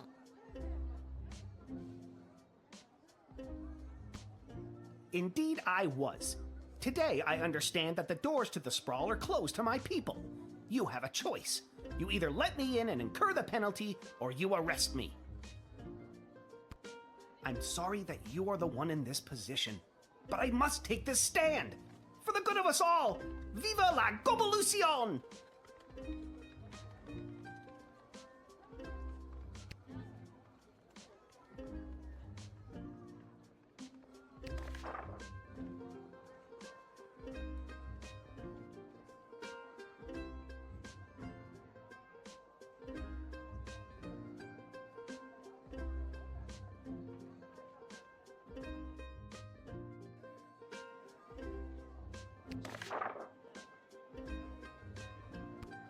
I have no further statement to make beyond the following. I am a citizen of the Sprawl. I have nothing to declare on my person, and I demand to be allowed entry.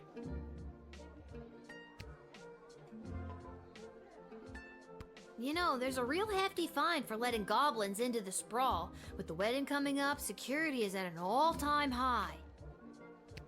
I am a law-abiding citizen of the Sprawl. Why should my being a goblin impact the security of anything? I demand to be allowed entry.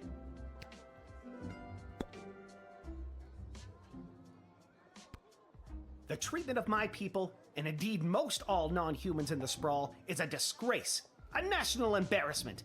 If I do not have the freedom to come and go from my home as I please, what do I have? So once again I say to you, I am a citizen of the Sprawl. I have nothing to declare on my person, and I demand to be allowed entry. Look, I agree that it's awful that non-humans have been singled out by this decree. Is there any way you could help me pay the fine that I would be charged by letting you in? I will have no part in paying 1 cent towards the draconian and completely illegal tax on my personhood.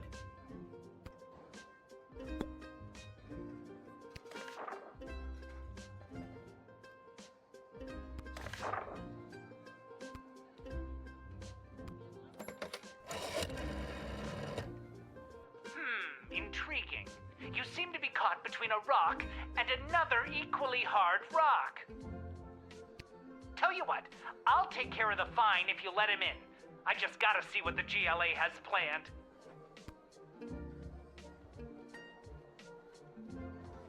You know about the GLA?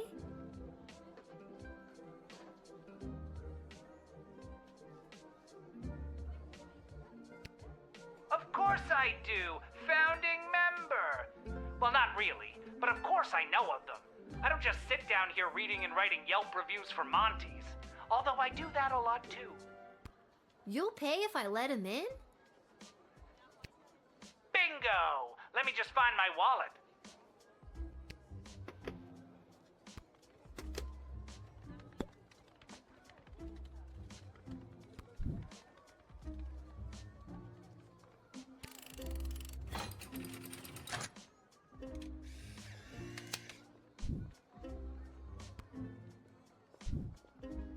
You've got a lot of backbone, kid. You're standing on the right side of history today. You should come by the GLA headquarters again sometime. On behalf of the entire GLA, thank you. Viva la Gobblelucion!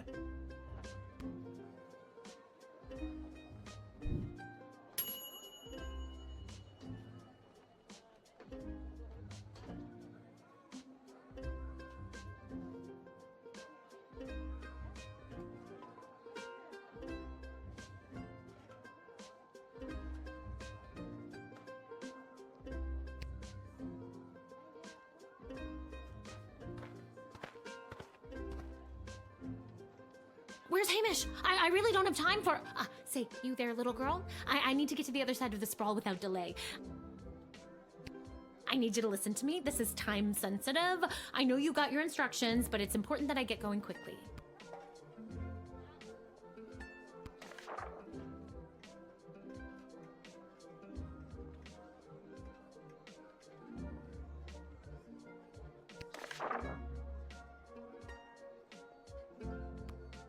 I swear someone was supposed to give you guys a heads up that I was coming.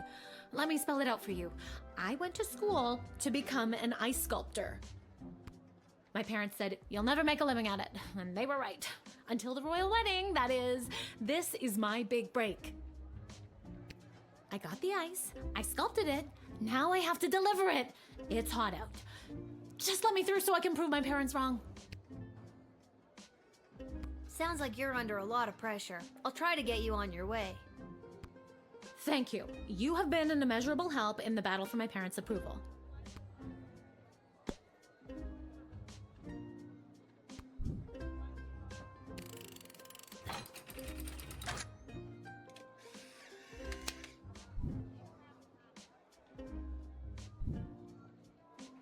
I can't thank you enough. Sorry for coming in hot. Weddings are the worst. If you can get close enough, take a look at my sculpture. I'll throw something in there just for you. Gotta go.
I have a very bad feeling about this. Salve illogipuela, regno meo grata. I need to get out of here, and fast. Quido Ruiz, curparum nudimus. Think, Lil, think. Hospices in hoc regno, atulistina donna solita, hic requiritur immoratio This one vircis doesn't work. immortem Are vitare you verbis. kidding me? Quia puer essa, non custoditus This isn't avida, working. pauca tantum momenta avis andaquam tu consumam. The line is dead? What? Non io cari, nunc facerem maligui, si esem tibi. Ego sum dima, egeus meum cisio et similes homines inops necabo. Nun incipiam dedecem antiquam te interficiam? Sige, This isn't working. decem, novem, octum, septem, sex, quinque, quatuor, tres. Duo et demi.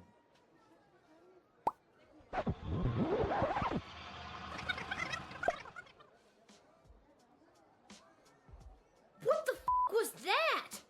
That was next level.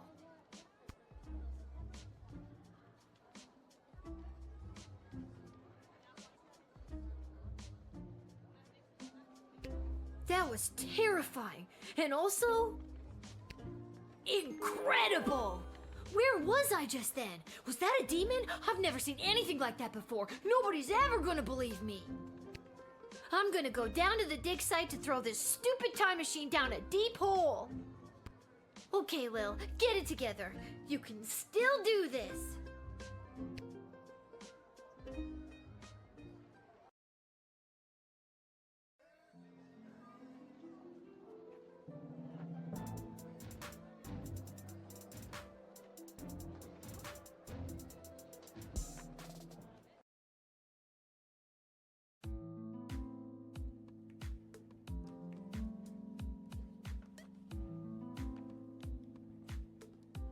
You've gotta take it back. Got too real with your chronometer 3000 thing today. I don't want it anymore. Hi, Bee. So nice to see you, Bee. Your paper in the Journal of Dwarven Medicine was a revelation, Bee. Well, excuse me, but I was just pulled into what I'm guessing was a parallel dimension and was almost murdered by a demon. How unfortunate. I always wondered what the byproduct of St. Bartholomew Inglebrook's lunar incantation would have on the relationship between time and interplanar folding.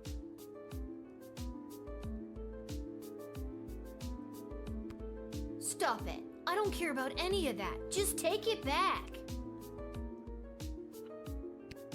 I'm sorry, I truly am, but we've come too far. I'm sorry I've been absent, but I've been watching, and the readings I've been receiving have been very promising.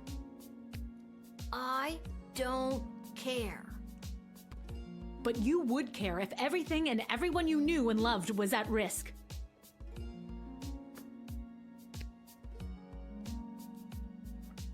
Everything might seem like we're in a storybook, but open your eyes. We're on the verge of a civil war from inside the walls, and if you hadn't heard, the princess just pissed off some very powerful people. It is in your best interest to continue to help me with the device, because who knows when we will need to rewind time and something more important than which nobody you chose to send to the dungeon today.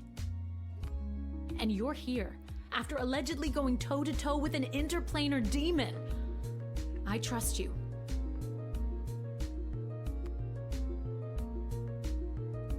I'm not gonna keep doing this forever. You and everyone else are gonna owe me a childhood, you know? Keep helping me with the chronometer 3000, and we can see about making that happen for you.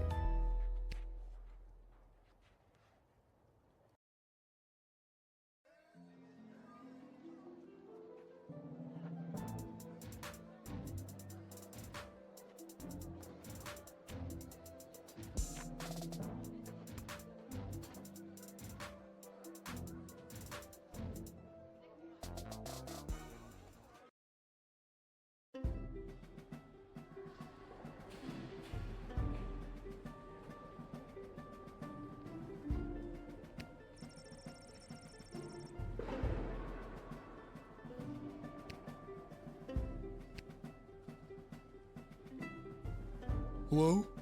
Hello? I brought the orange slices!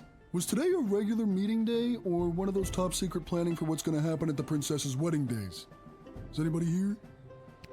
I'm here? Are you here for the meeting? I don't think so. Oh, then you can't have any orange slices. Those aren't orange slices. Those are just the rinds. I got hungry.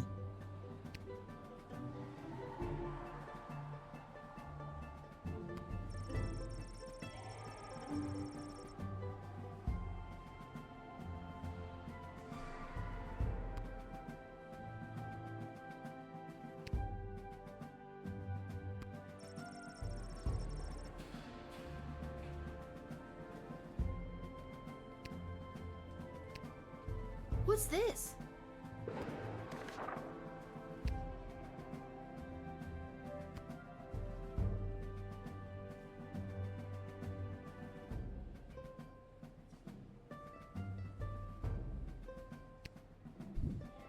I have a feeling the GLA leader wrote that.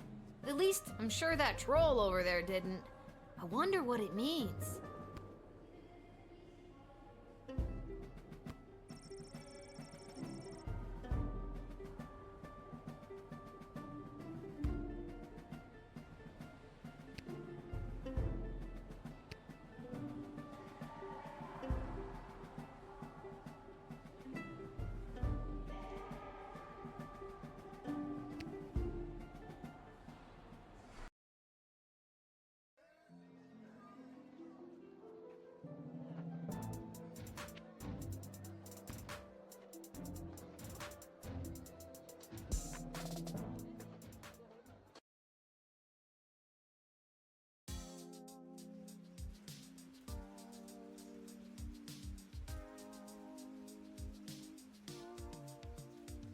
This hat, it is not as fantastic as my previous hat.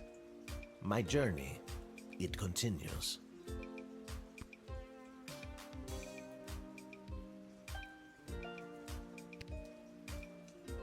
You've been at this a while. You should have enough cash by now to power up your arsenal. Take a look.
Hello again, Mr. Dwarf. What are you still doing here? Hello to you, little guards person. Since we last met, I've decided to try my luck here in the sprawl. Not to be insensitive, but things aren't the greatest for non-humans right now. I know, but trust me, out there it's even worse. And Arda's letting me stay until I can get on my feet, in exchange for fixing a few things around here. Like the jukebox? Like the rat-infested generator room downstairs. But tell you what, if you've got 5 gold, I can buy the components I need from Garby, and I'll fix this old girl once and for all. Here you go. Once I've finished my ale and you're away to bed, I'll have it fixed up like new. Or at least like it was before the rats had their way with her. Thanks, Mr. Dwarf. Don't mention it.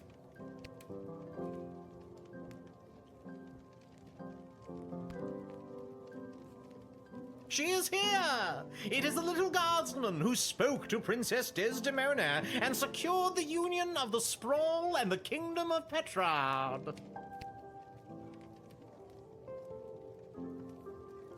Spoke to who and did what now? My dear child, don't be shy. Princess Desdemona told Prince Phineas, son of King Phineas and Queen Buttermilk, that it was your honeyed words that helped her decide to do the right thing. We must celebrate with a bottle of fine Petrardian Vizzy. Oh, barkeep! I'm 12. I can't drink alcohol. Poppycock, who told you that? Most highborn Petrardians have their first taste of Fizzy long before they're your age. That seems problematic. Perhaps. However, now I must prepare to perform the Petrardian national anthem in celebration on my trusty bugle. But first, I must do my vocal womps. The lips, the teeth, the tip of the tongue. The lips, the teeth, the tip of the tongue. And that's my cue to leave.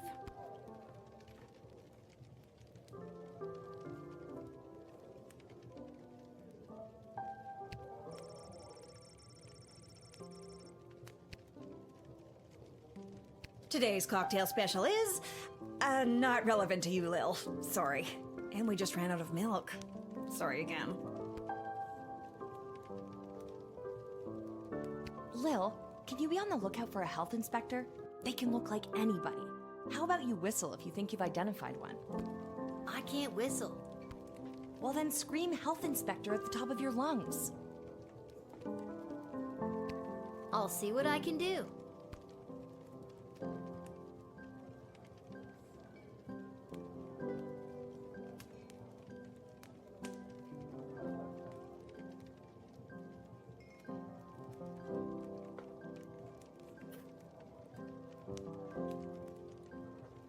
I think I've done everything I need to do, but are you sure you're ready to hit the hay?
Good morning! You're listening to The Morning Crawl, the #1 morning show in the sprawl. I'm Dodger, joined by my new co-host, The Quack.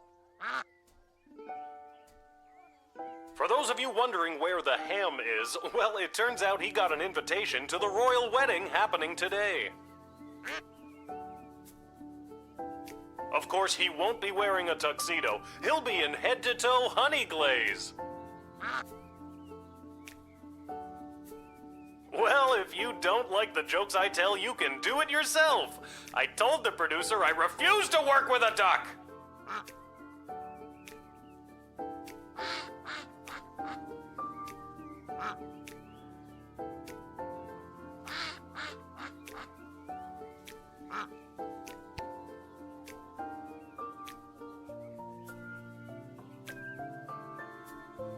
Those two need to work on their chemistry.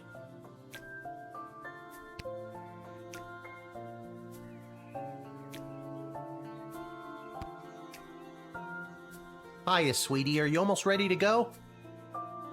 Almost. Sorry I slept late. If I rush, I can make it to the guard shed just on time.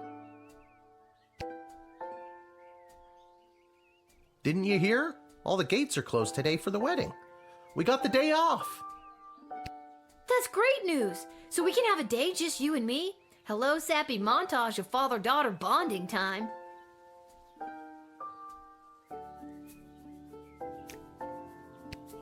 We only get the day off because we have to attend the wedding.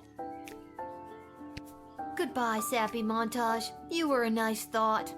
So, should we get dressed up? What do you mean? I am dressed up. Didn't you notice my tie? You're not wearing a tie. Oh, darn it. Did it fall off again? Did you tie it properly? Lil, you know I don't know how to tie a tie. Did you clip it on properly? Lil, you know I don't know how to clip on a tie. Did you tape it on properly? I thought I did. It doesn't matter. No one will see us.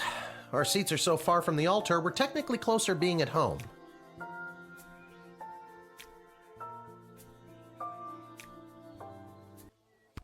Then I guess I'm ready to go.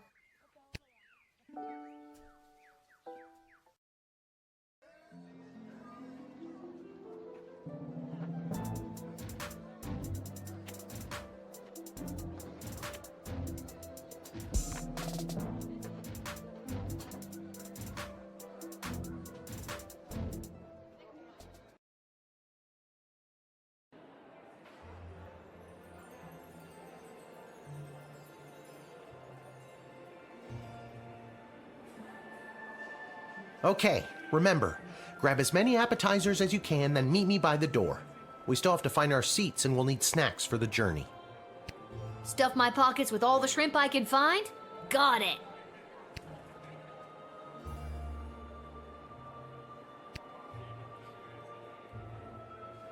What an absolute waste of money this entire dog and pony show is.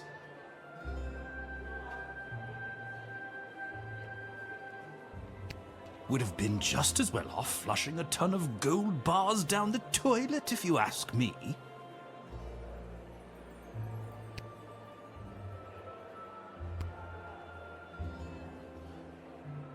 I'm a famous artist now! Renowned art critic Gil Meisterheimer described my ice sculpture as a startling reflection of modern society, exposing the monsters within us all. That's good, right?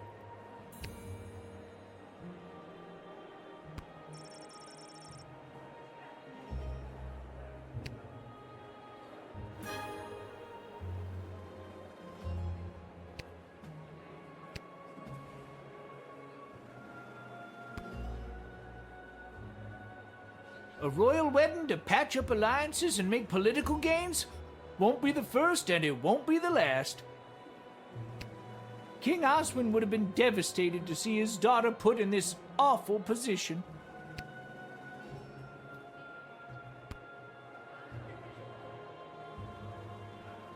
I only wish Sprankles could be here to see this. There, Your Grace. Where? Where? No. There. On my hand? Oh, never mind.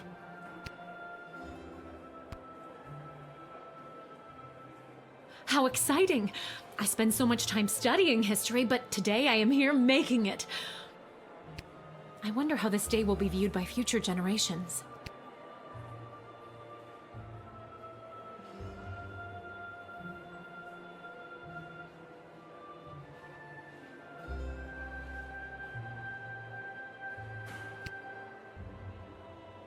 This hat, it is not as fantastic as my previous hat. My journey, it continues.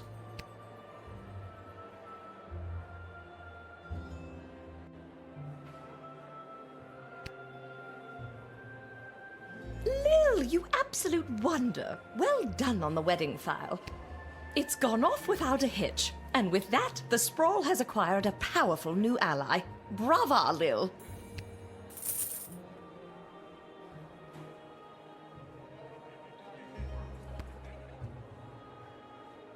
Security at an event like this is a nightmare. So many moving parts. Keep your eyes peeled for anyone using the wedding as a pretext to do something suspicious. The job never stops, Lil.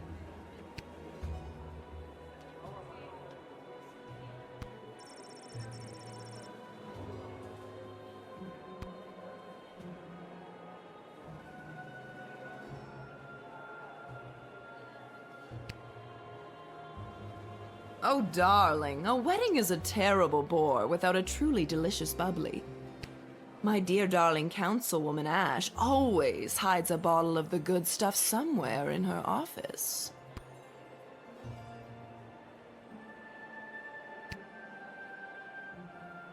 Hello, Mr. Melroy. Enjoying the big event? You know that I'm not. Let's just get to the I-dos already, am I right? I don't know what that wedding officiant is waiting for.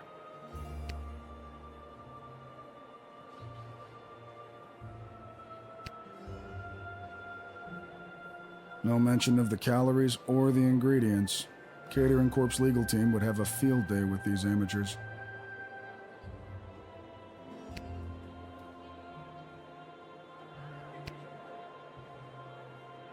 Is that just a single leaf with a drop of oil on it? Is that the whole appetizer? That wouldn't even feed a rabbit, let alone a growing girl and her overeater father.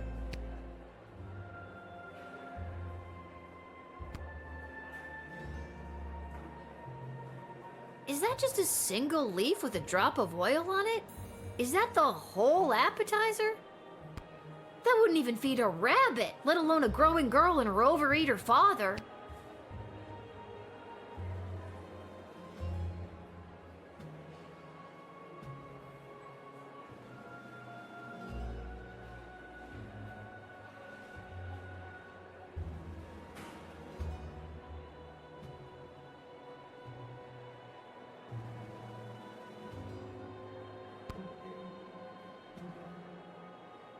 Eddie, baby, you ready for the big show?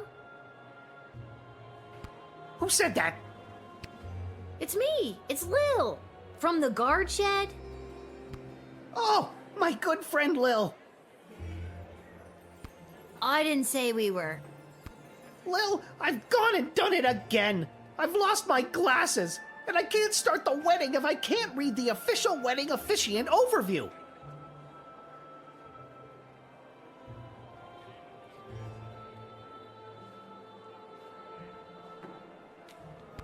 You have to help me find them, because you're my good friend. Where's the last place you remember seeing them? Or just seeing at all? I thought I just had them. They have to be around here somewhere. Uh-oh. Don't tell me. They're crushed under your boot. No, they're crushed in my boot. I forgot that's where I like to keep them so I don't lose them. This is the exact reason why nobody keeps their glasses in their boots, Edward.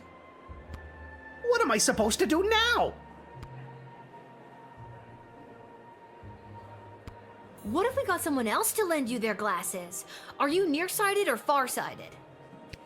I'm both. This could work. Then it's settled. You go and find someone to lend me their glasses, and I'll stay here. Why can't you do it? The pieces of my broken glasses are cutting my foot, and my boot is filling up with blood. Okay, you stay here. I should probably talk to my dad about this. Tell him I say hello.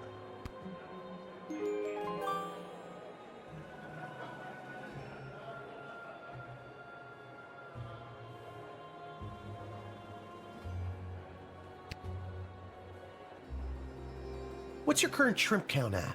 We need at least 30 to get 4 stars. Dad, the wedding officiant needs a pair of glasses or else the wedding won't start. Also, Edward says hello. Who? Dad, focus. Who do we know that wears glasses? Doesn't Mrs. Abernathy? Good thinking. But you'll have to go and find her. She could be anywhere in the sprawl. Why me? Why can't you? I cut my foot earlier and my boot is filling up with blood.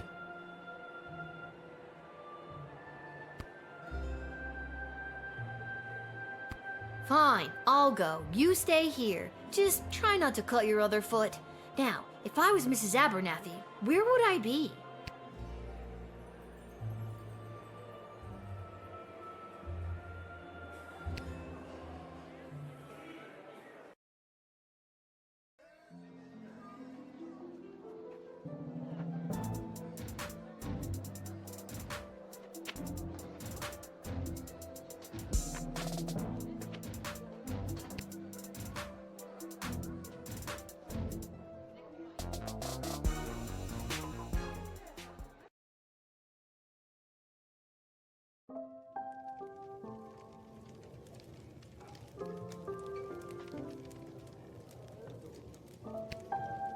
I'm so glad I'm not out there slinging soup at that wedding. Instead, I got to spend the day with my boyfriend and his kids. His ex-wife, Denise the Cyclopes, is a nightmare.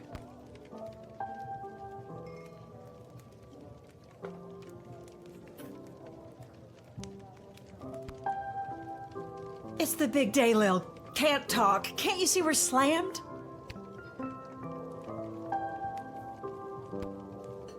I know what you're thinking. What? Praetor Kargan? Aren't you supposed to be back in Marvog?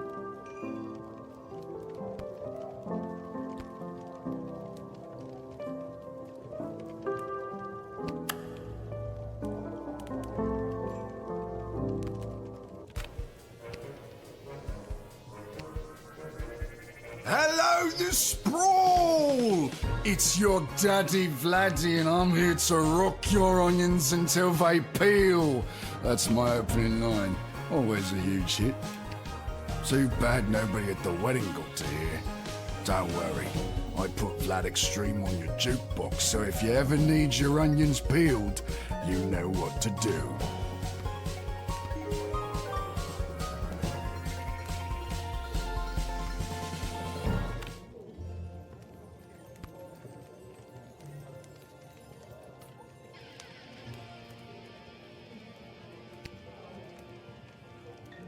Hello, Lil. Beautiful day for a royal wedding, isn't it? Shame we can't go and see it for ourselves. My dad and I were invited. Why, you lucky little bit. Mrs. A, I need your help. The wedding won't start until the officiant gets a pair of glasses, and you have a pair of glasses. See where I'm going with this? You want me to officiate the wedding? No, I need your glasses. I'll give them back right after the ceremony, I promise.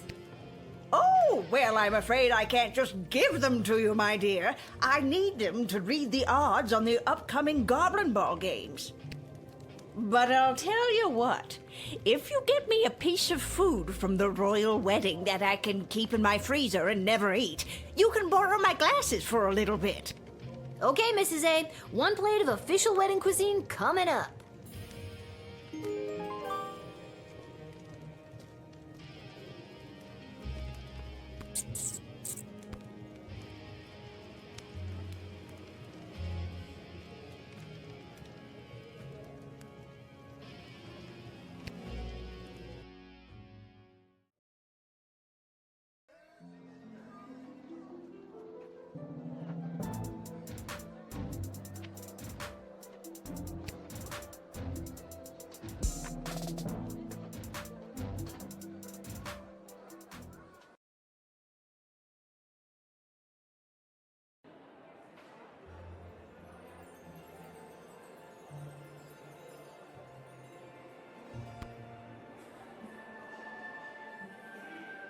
Excuse me, sir, Go away. but I just need... I said go away, little girl. Your mere presence at this table is ruining the composure of the cuisine. You mean the leaf on the plate? Yes, and you have wilted it. And I'll have you know that this leaf on a plate is normally worth 100 gold.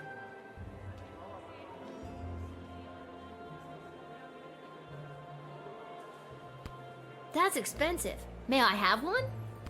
No. But I'm a guest at this wedding. Fine. Take it and leave me forever alone. Does it get tiring, carrying around all that natural charm?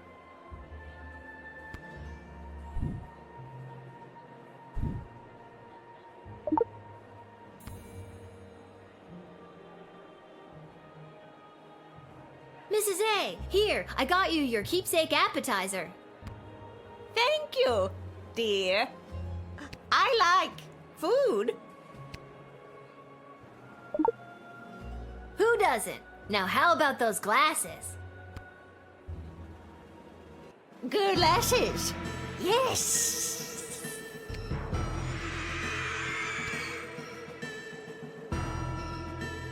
Holy crap! That was the shapeshifter again! And it's run off with my food for the real Mrs. Abernathy! Guess I gotta go get another plate, or see if Mrs. A wants something else for her glass.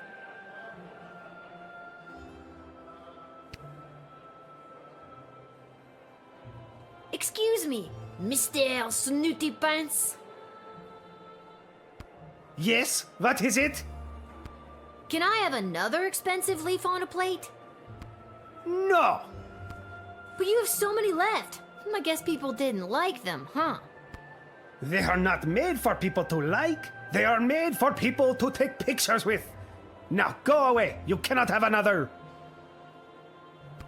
I guess I'll go see if Mrs. A wants something else for her glasses.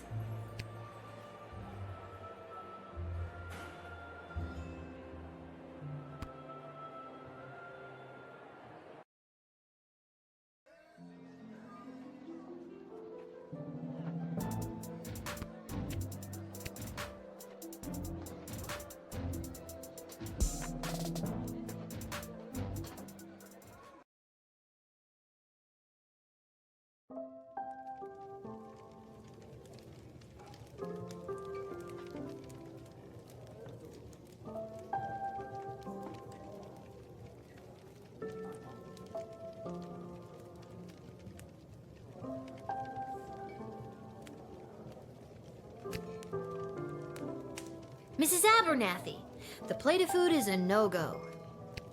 You ate it, didn't you? That means I lost 10 gold to Arta saying you wouldn't. I thought that could be a problem with you. No, I didn't eat it. Wait, what did you just say? Well, what about a bottle of wedding wine to mark the occasion? Are they serving Petrardian fizzy, perchance? I wouldn't bet money against it, but they probably wouldn't let me snag a bottle from the palace. There's gotta be a couple of bottles floating around the sprawl somewhere, though.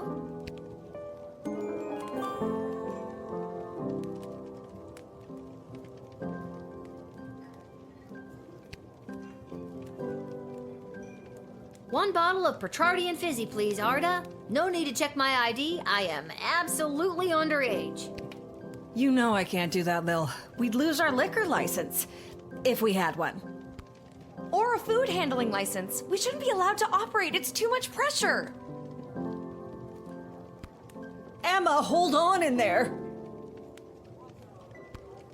We're prepping for the post-wedding rush and she's losing all motivation in there. Tell you what, you find me something that'll help motivate Emma, and I'll give you a bottle of the fizzy. On the house, but under the table. What do you think? Deal. I know I've seen a motivational poster somewhere inappropriate recently.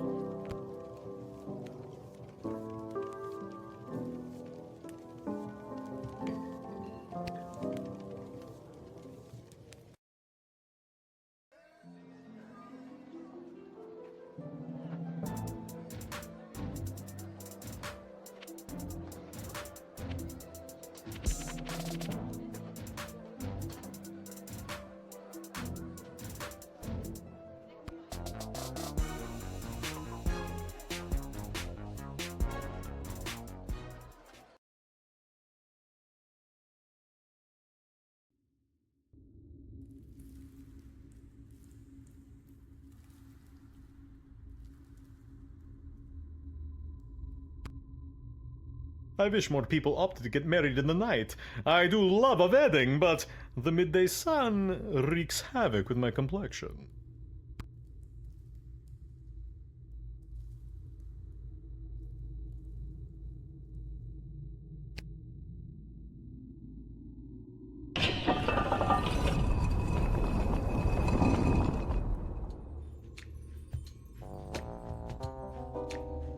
Lil, there you are. I've been searching everywhere for you. You wouldn't happen to have a purple left-handed screwdriver on you, do ya? Or a pair of shoes made out of a watermelon?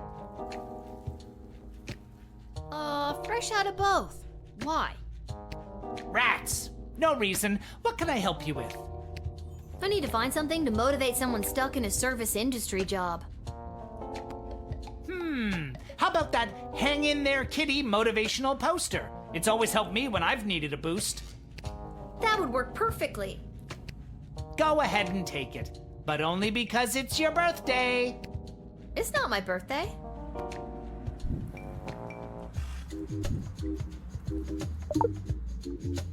Every day is somebody's birthday. Go out and give that to whoever's birthday is today. Sure. Whatever you say.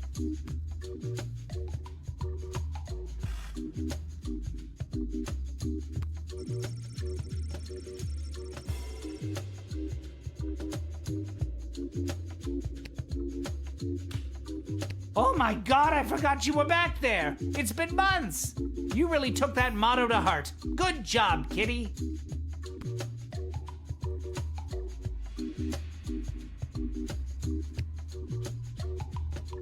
Welp has a new master now, and he lives a very comfortable life. And he got to be a jockey in a polo match? Best day of Welp's life! And he's rich now, too! And likes to flash his money around! Here's thanks to you, Lil!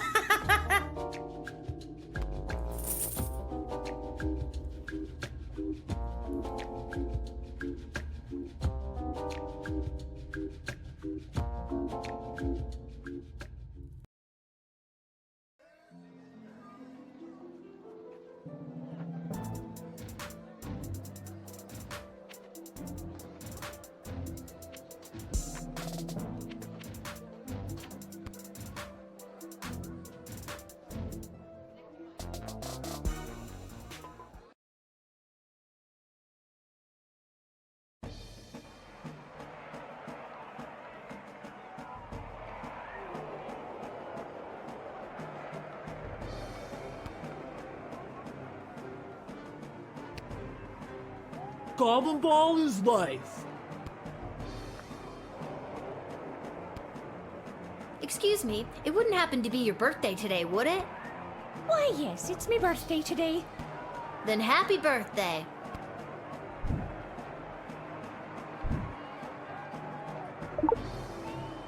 Oh my, I absolutely love it. It reminds me so much of my own little kitten. She ran away about 3 months ago and never came back. Thank you so much. I should give you something. I traded away my last pair of watermelon shoes to some weird jester for this, so I guess you can have it.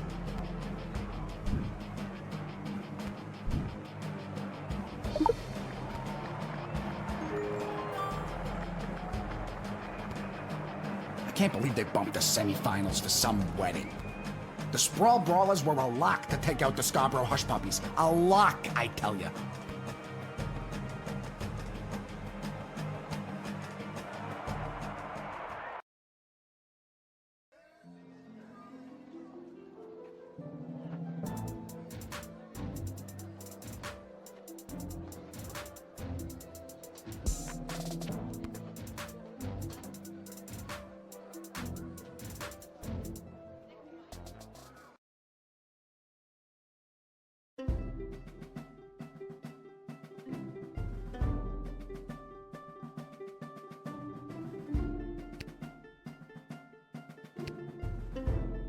Viva la Gobbolucion! Viva la Gobbolucion!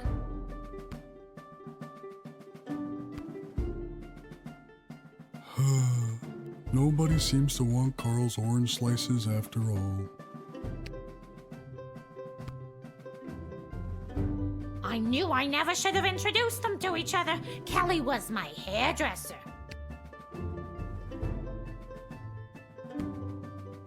Some pretty compelling literature around here. A fair sprawl for all. Sounds nice.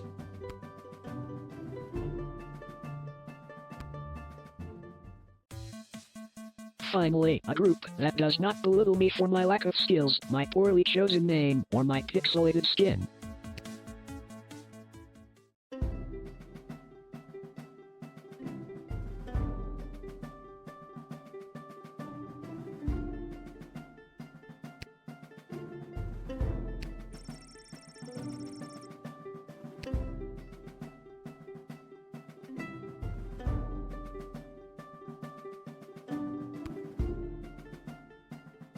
Viva la Gobbolucion! Viva la Gobbolucion!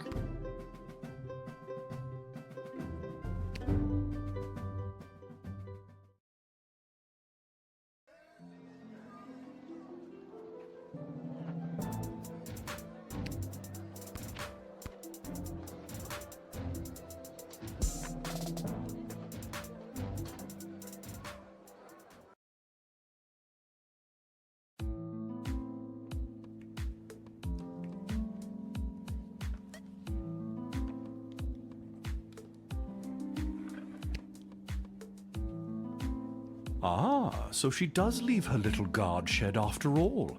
Curiosity about these power crystals the good doctor has been experimenting with has gotten the best of both of us, I see.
It's never too early to start campaigning for public office.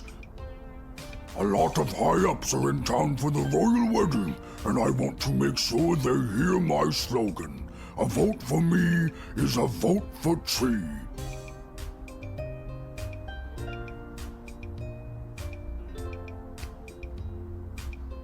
Hello, hello!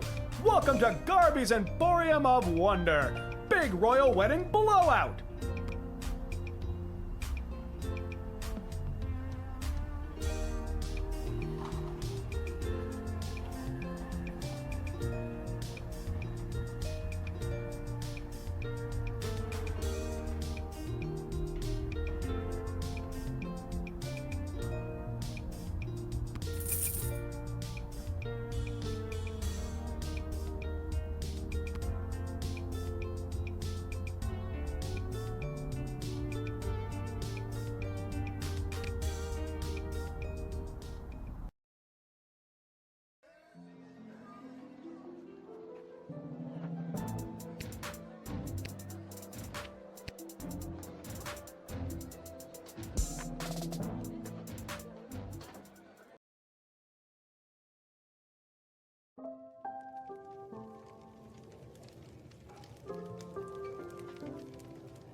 Mrs. A, I found you a bottle of the fizzy stuff. Can I have your glasses now?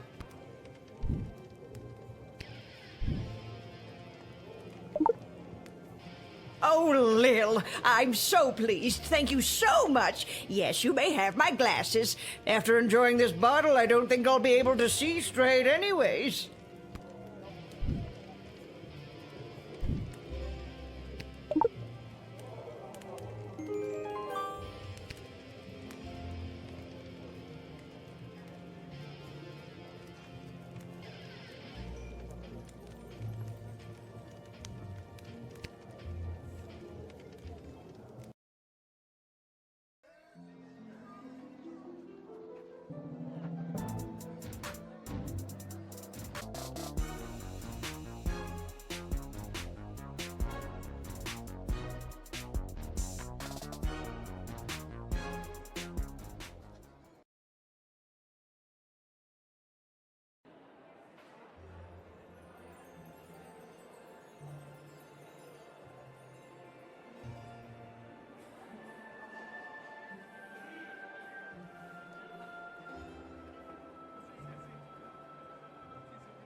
Edward, I got you a pair of glasses. The wedding is saved.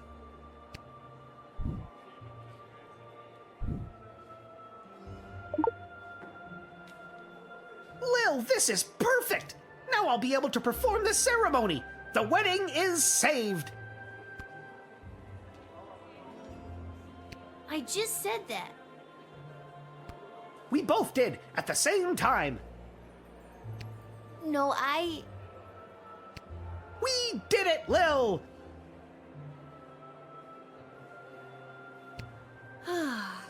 I'll go get my dad so we can find our seats so the princess can officially say goodbye to her single life.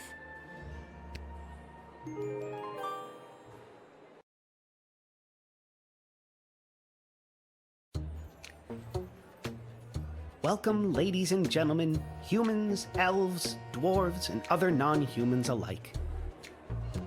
We are gathered here today to witness the sacred union of our dearly beloved Princess Desdemona and the noble Prince Phineas, son of... Oh, bugger, I seem to have misplaced the next 7 cue cards.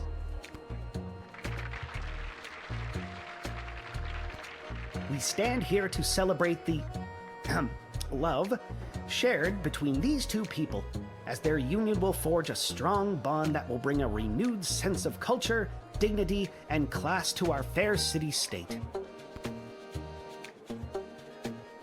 The happy couple have elected to write their own vows. Prince Phineas, the floor is yours. Wow, this is really happening. Okay. But hey, at least you've got it going on in the looks department, right? You're like a Sprawl 9, which is a Petrardian 6. Definitely good enough.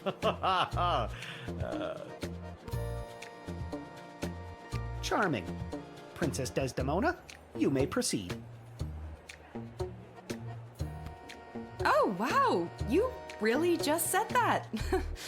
Well, I am definitely not interested in trying to change you. Even though our people have differences of opinion on a variety of subjects, going forward, we will solve our nation's disagreements with words and mutual respect. Of course. However, a man of my pedigree has certain needs, and on occasion, respect must take a back seat to those insatiable needs. You can't sincerely mean that. I was raised to be charming, not sincere. And now, the presentation of the ceremonial rings.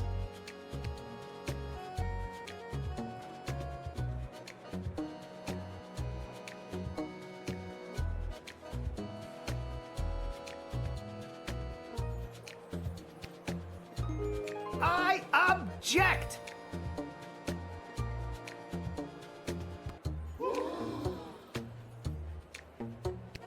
Oh no! Chuck is here to enact his plan. What do I do? How did that filthy goblin get in here? Guards! Wait! Oh, What a disgusting little creature! What did the councilwoman just say? Guards! I said wait, and I'm done being ignored. Guards, stand down. Chuck, what are you doing here? I told you to stay away.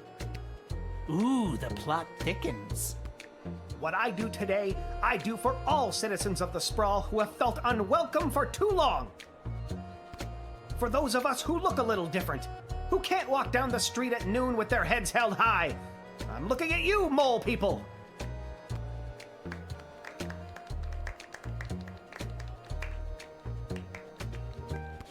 I couldn't stand by and watch as my people's chances for a good life were erased by the sham of a marriage. Hey! And I couldn't watch as the woman I love. What did he just say? The plot thickens again! We just went from soup to gravy, people!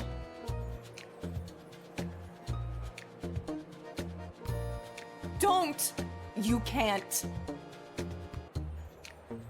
The Sprawl doesn't need you to sacrifice yourself to make it stronger.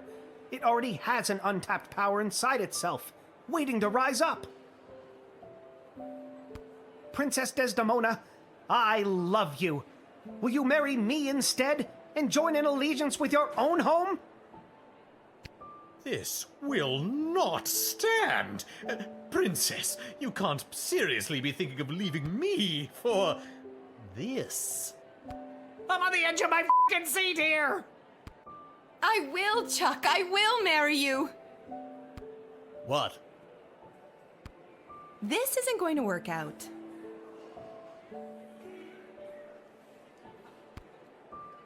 People of the Sprawl, this may shock and horrify the worst among you, but this is Chuck, my secret goblin lover. And I choose him as my groom. And together we will empower our own people and usher in a better, brighter future for everyone in the Sprawl. Watch out, Lil. What is that?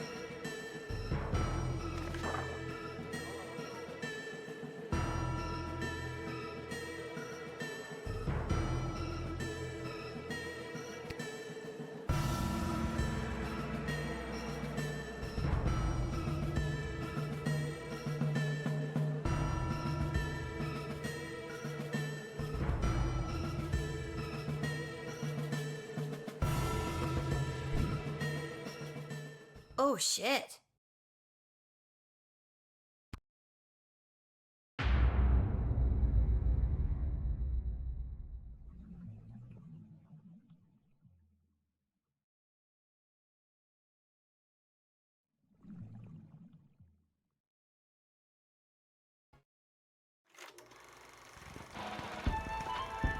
The Sprawl, news about the war. On the front lines, our homegrown heroes are holding toe-to-toe against the treacherous Marvogians. But back in the barracks, folks from home and away are signing up to do their part. You might even find the odd Marvogian joining our ranks to fight against their own. Go get 'em, soldier. And get 'em once for me. Talk to your local Godshed operator about how you can join the Sprawl Army today. Join the Sprawl Army today.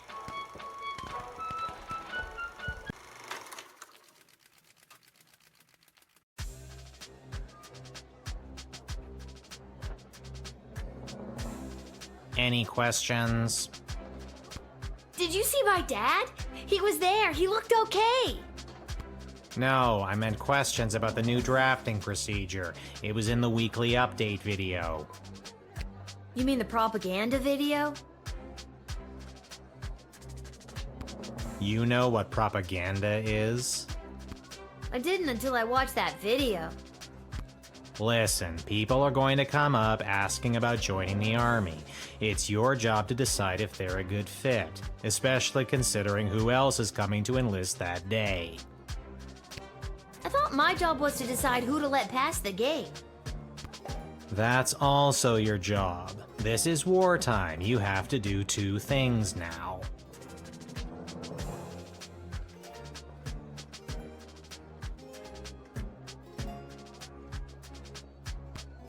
my dad was here. He'd show me how to get out of doing two things. Up until now, we've tolerated a 2-star average with you, Guardsman. Not anymore. We are dancing on a knife's edge here, so now you have to maintain a 2.5-star average, or it's game over. Oh, and if you don't draft the right people, we could lose the war. Also game over. Wait, figuratively or literally? Both. Oh my god.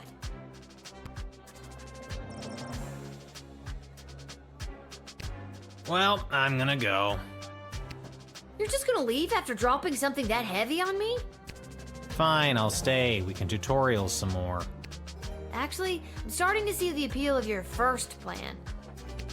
I thought you might. Goodbye, Lil.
Excuse me, ma'am. Is this the place where a fella could sign up to join that war that's going on? It is. Why? Do you know someone who's looking to sign up? Sure do, ma'am. His name is Elmer John, and you're looking at him. I'm talking about me, ma'am. Yeah, I got that.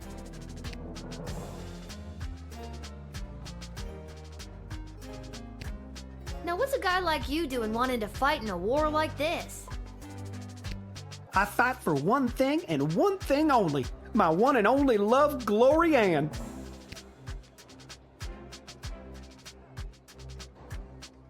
That's very heroic, I guess. This Glory Ann, is she your sweetheart? She sure is. And does Glory Ann feel the same way about you? She sure does. At least, I thought she did.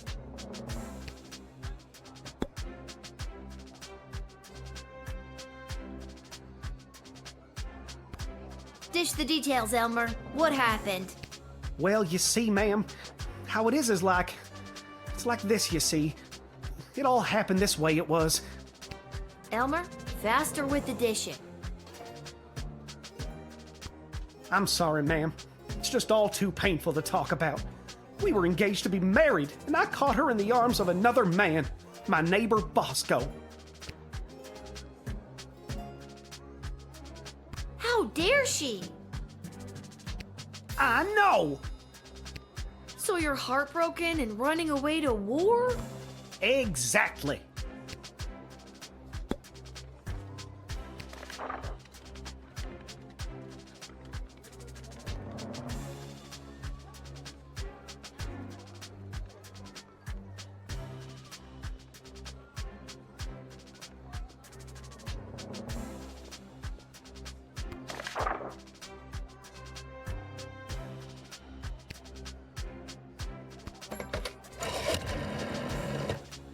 Yes, all the help we can get out there. But I can't justify taking any more emotionally conflicted soldiers onto the battlefield. Scan this guy for any evidence that he's got a strong enough stomach for what he's about to get into.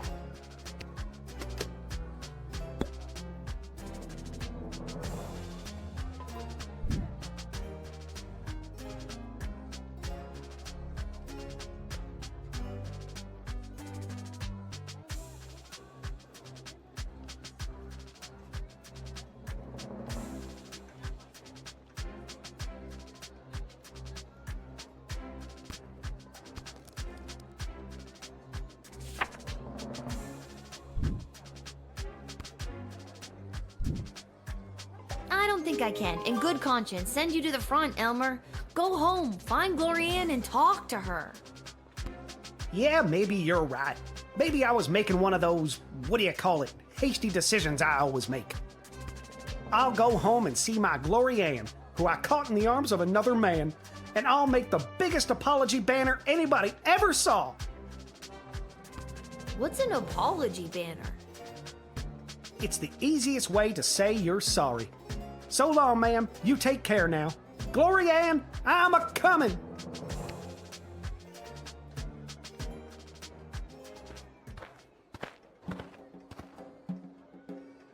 Ah, it's you again.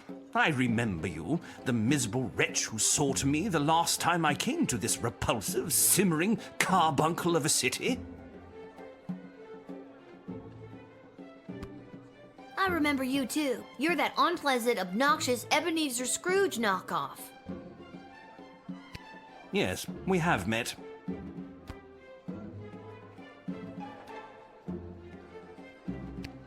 It is my intention to go straight to the bank of the Sprawl and have my substantial monies removed from this sinking barge of a city before the banks are overrun, or worse, sacked.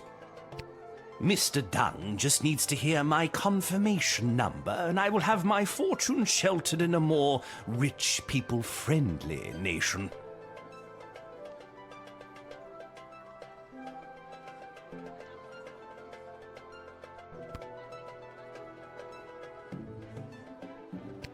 You really think the people of the Sprawl are dumb enough to sink their own bank? Inevitably. People flock to BS at the first real sign of danger.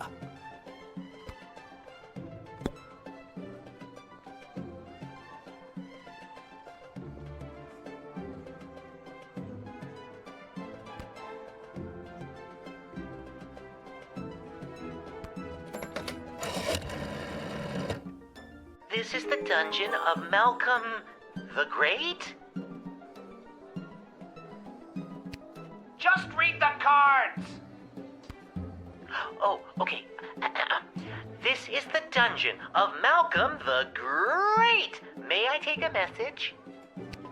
Wait, who is this? Who is this? Lil. Oh, Lil! It's me, Welp! I thought so. Listen, there's someone here I think would like to speak with you. Go ahead. Welp? Is it really you? It is, Your Grace. Welp, I never thought I'd see you again. Well, we are on the phone. How are you? Have you been treated poorly? No one ever treated me as poorly as you, sir. I miss you, Welp. I miss you too, sir. Come, run away with me. We can leave this war behind us and start again with all of my money. Sir, I never cared a jot for your money. I only wanted to be with you. Oh, Welp, my heart sings. No matter what happens to me now, I will dedicate my remaining life to you. What about your remaining money? I'll donate it to the poor. Just kidding, but I won't take it away with me today. Good enough. Get in there and reunite with your friend.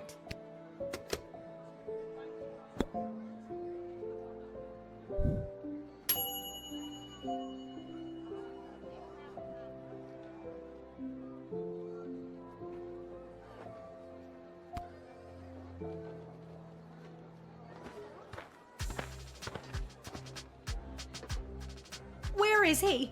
Where's that meek little slunk of a man? I have no idea what you're talking about. Did a hopelessly heartbroken fella by the name of Elmer John come by this way? Spouting a crazy notion, like running off and joining the army? As a matter of fact, he did. Oh, Elmer John, what have you done? Tell me, did you allow that fool to throw his life away over nothing? I don't know if I'm allowed to tell you or not. I have to know if you sent him off to war, because if you didn't send him, then I'd like you to send me, to get as far away from that fool as possible.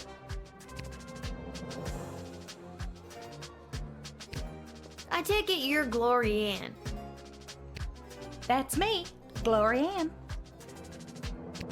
The same Glory Ann that was caught in the arms of another man? It's not what it looked like.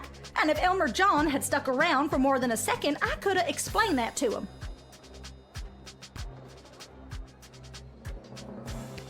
So what? You're sick of these wunk-headed men getting all hot and bothered and making hasty decisions over something that could have been settled by a rational conversation?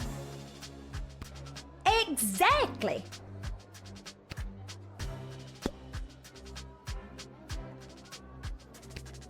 Even if that fool Elmer John is drafted as well, and he's there waiting for me with his big dumb eyes and his cutie pie dimples, it won't matter. He won't be able to smooth talk his way back into my heart after doing something so stupid like running off and joining the war. At this point, it doesn't matter if you let him in or not. Either way, I've made up my mind. Come on. You really don't want to know if he was or wasn't drafted? What if he's at home waiting for you with a big old apology banner that says, "I'm a fool, take me back"? He's run out of apology banners this time. Him and his suspicious mind. Not to mention the wartime measures prohibiting the sale of fabric for such frivolities.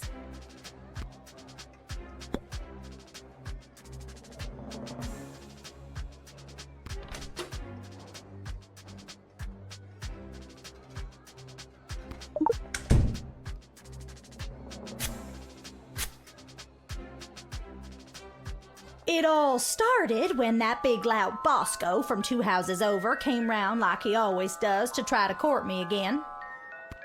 I explained to him that Elmer John had asked for my hand and that I had said yes. And then Bosco explodes and says he's gonna smash Elmer's head like a jug. So I lunged at Bosco to hold him back. The big brute! That's what Elmer saw, and the next thing I know, he's crying about going off to war.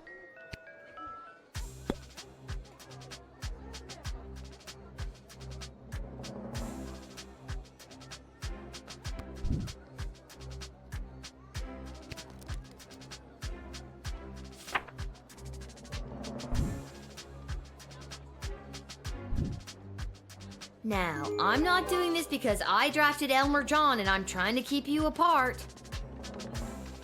I understand. And I'm not doing this because I didn't draft him and I want you two to be together. Understood. I'm doing this because I don't think you fully thought this through. I'm denying your recruitment into the army. I guess I was acting a little hot under the collar there for a minute. I should go home and talk things over with Elmer and... Wait, now will you tell me? What happened to him? Did he get drafted into the war? I didn't send him to the front. I think you'll find he'll be waiting for you when you get home. Big ol' apology banner and all. Thank goodness!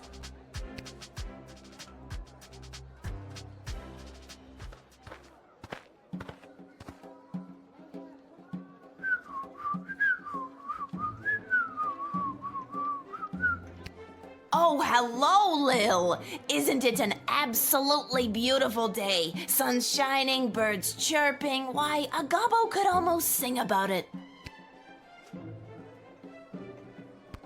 Nice to see you again. You too.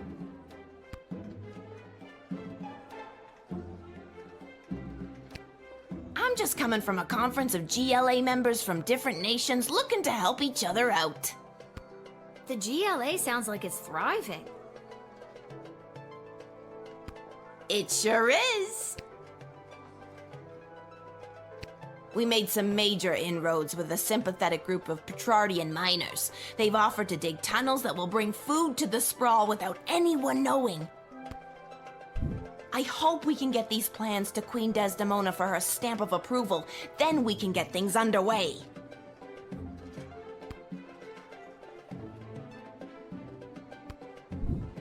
You should take these to the Queen. I'm on my way there now.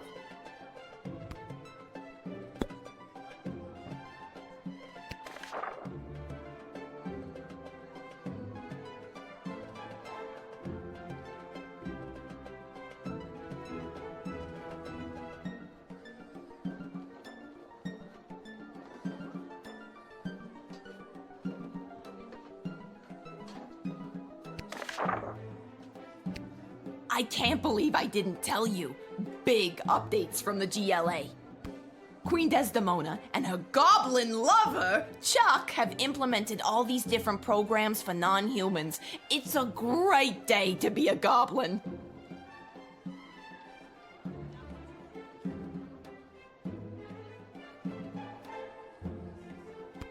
And Gary is learning to become a mage. I think he got a bit carried away playing Magnus the Magnificent. I knew Desi would get it done. Desi? Desi. Queen Desdemona. I'm trying to make it a thing. Try to keep up.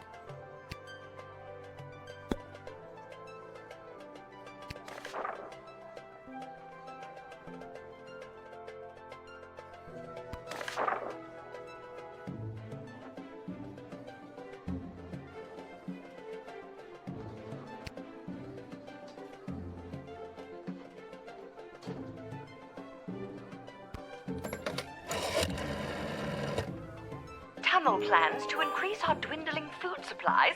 Let him in post-haste. Let him in.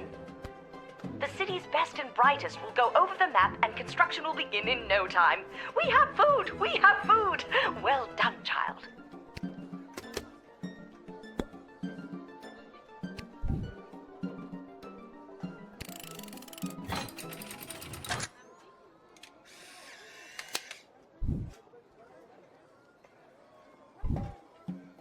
Lil, it is always a pleasure. Julian, I hope you have a fantastic day. Do you really mean that?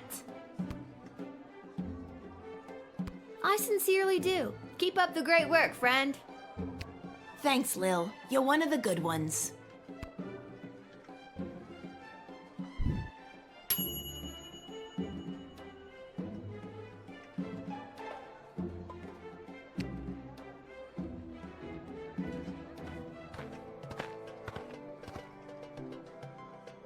Hey, Lil. Listen, I wanted to say I know things must be tough for you with Hamish out on the front lines and... And what? The fact that I have to work a full-time job at age 12? Yeah, that's gotta be tough. And the fact that I live alone on top of a dive bar?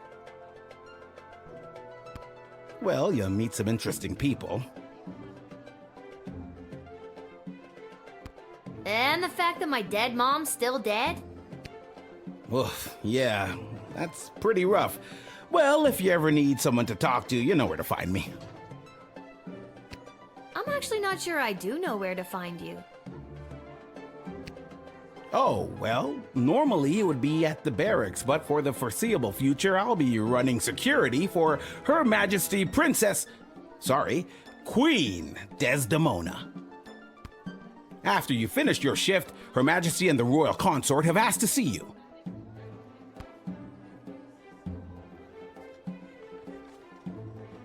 Well, that figures. Me and Desi are pretty tight. Who? Desi, Queen Desdemona. It's gonna be a thing. Try to keep up, Cece. Who? Cecil, Cece, you. God, it's like you're not even trying. Kids these days. She's meeting with some high-ranking member of the Mages Guild to discuss battle strategy. To be honest, the guild hasn't been very supportive of how Her Majesty has handled things. She was looking for a bit of backup and wanted you specifically. Well, she can count on me. I hope.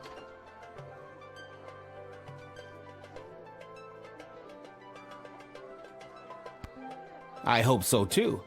The fate of the Sprawl may rest in your hands. It always does, Cecil. I'll see you after my shift. Great. Thanks, Lil.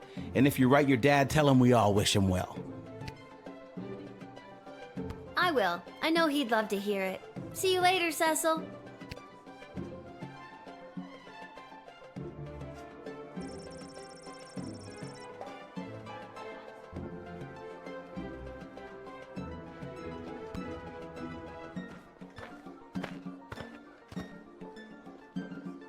You must help us, child!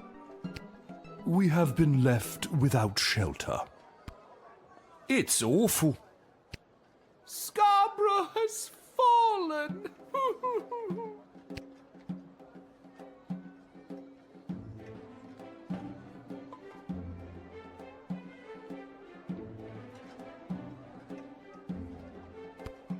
The Duchy of Scarborough has been under constant siege for the majority of the war.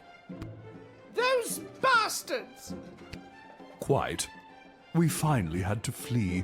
We couldn't stand it any longer. We've been without food for days. Yes, everyone is rather hungry.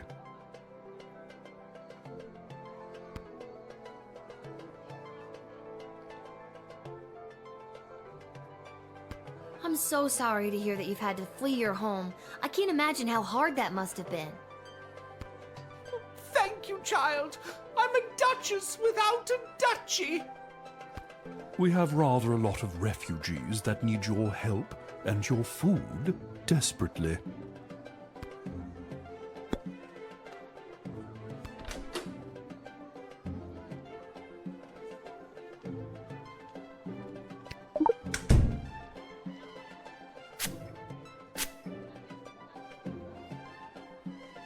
I still miss my beloved Sprankles. Boo-hoo! I've been doing my best not to fantasize about poisoning my employer lately. Must not confess crimes, must resist child's powerful spray. Gah! Excuse me, what? All right, I did it. I lowered the bridge and let those... Bastards? Right, those bastards. I let them in. It was me.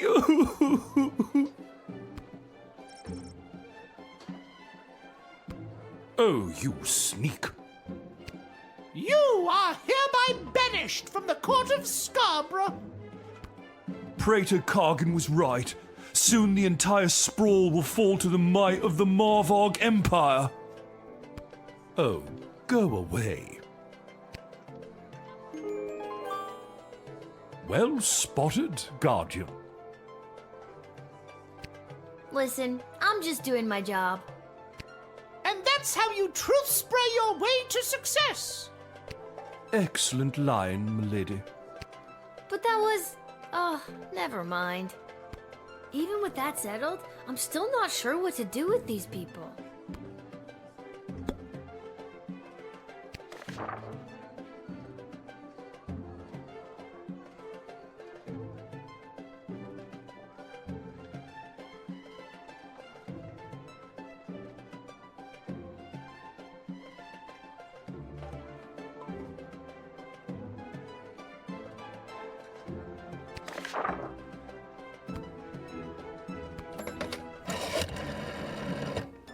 I spent a summer growing up in Scarborough.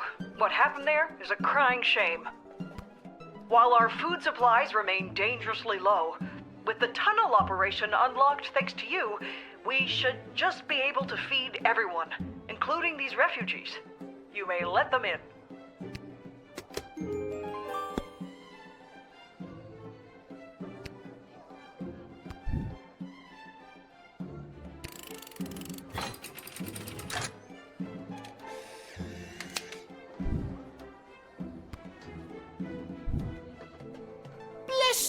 child? Yes, thanks awfully. As I said, we are incredibly hungry. There should be enough food for your people. We have a new plan to bring more into the sprawl. Regardless, you are a hero in the history of Scarborough. If our lands are ever restored to us.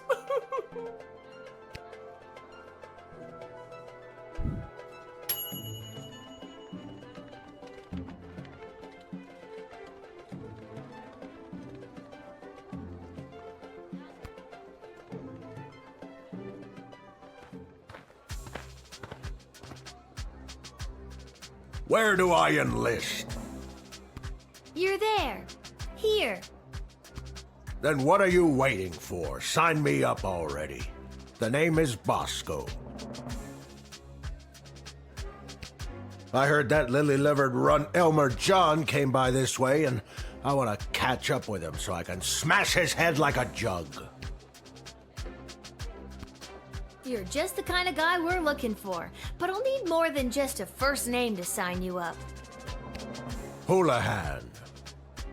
Okay, Bosco Houlihan, and last thing, why do you want to smash Elmer's head like a jug? Because he's a fool.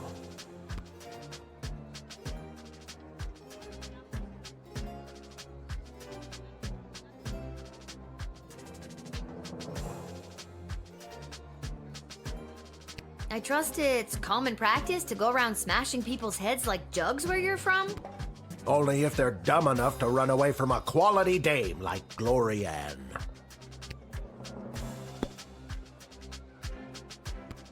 So to be clear, you're mad that he ran away from Glory Ann? Yes. Because you wouldn't run away from Glory Ann if she wanted you. Yes, but she's made it clear that she doesn't. This little drama is wrapping up quite nicely. It will once I smash Elmer John's head like a jug. You must have smashed a lot of jugs in your day. Yes, my father was a jugsmith, and I hated him. Jugsmith? It's a real thing.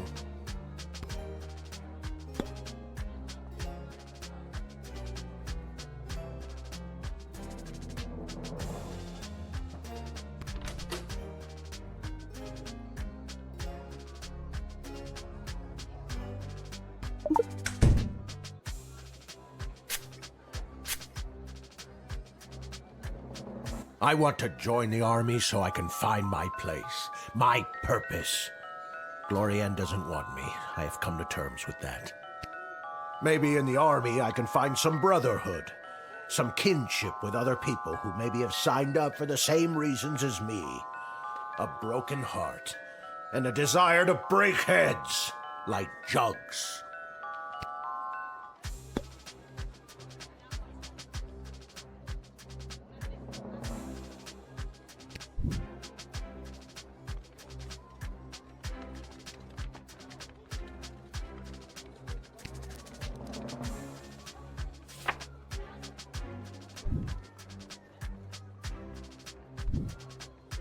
Listen, Buster, we need you. My name is Bosco. I know. But listen, Bosco, we need you. okay, good. Look out, Elmer John. I'm coming to smash her head like a jug. Yeah, go get him, if he's there. Honestly, I forget what I did with him.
which is exactly why we must start using them immediately.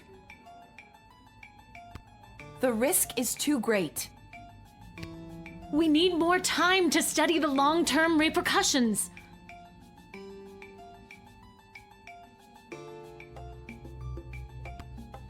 A luxury we can ill afford.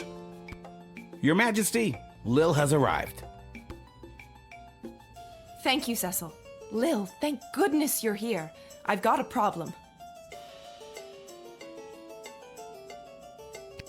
You have an opportunity, Your Highness. You know Tyronius Athanatos, I believe. I've had the pleasure, I guess. Yes, I remember this little guardsman. And Dr. B. Have you met Dr. Beatrix von Matterhorn, Lil? I have. She works at the hole in the ground by the edge of town. Yes, I mean, it's an archaeological dig site, but yeah, that sounds about right. Yeah, she's the one who gave me the chronometer 3000 on my first day. Ah, so she does have access to power crystal technology. I might have known.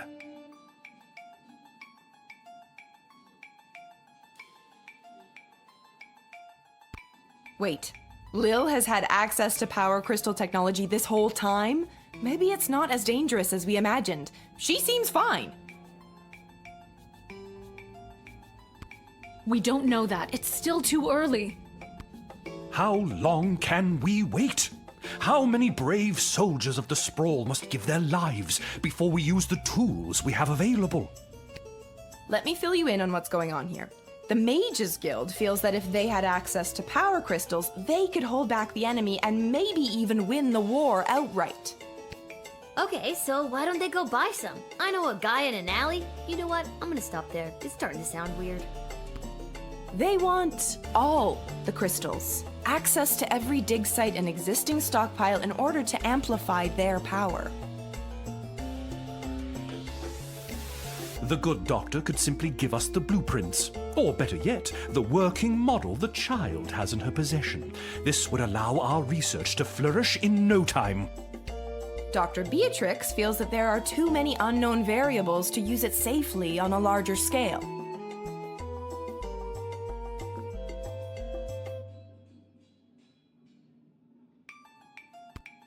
The Mages Guild is and always has been reckless. There's no way I'm handing my research over to you, not until I see the full effects on my human test guinea pig here. Yeah. Wait, what? We both knew what this was. Well, Lil, you've been using power crystals at the guard shed. What do you think? Are they too dangerous?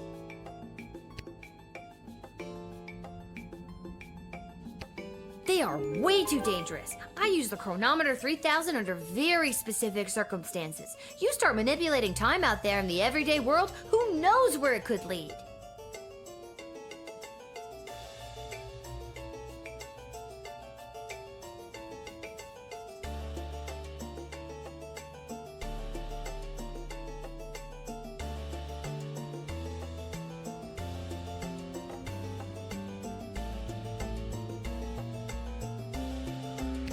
Spoken like a scientist. Do you have a master's degree?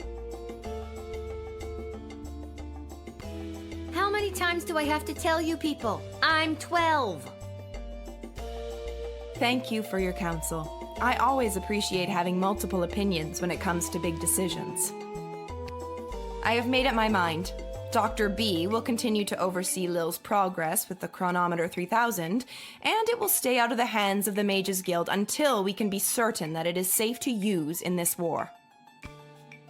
Then at least allow the guild access to the crystal reserve for the sake of the Sprawl's future.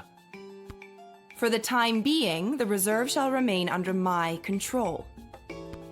For the time being. My decision is final, Tyronius. You will find that I am not as easily swayed by you as my father was.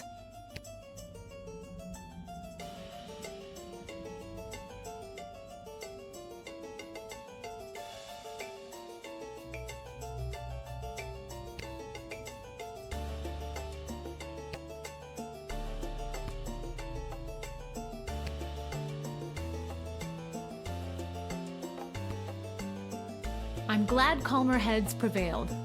At least for now. Why the princess listens to you, I will never understand. It's like you're the only two people in the Dead Mums Club. My mother's terrible. That should count for something. Hopefully your words will not sway Desdemona on future matters.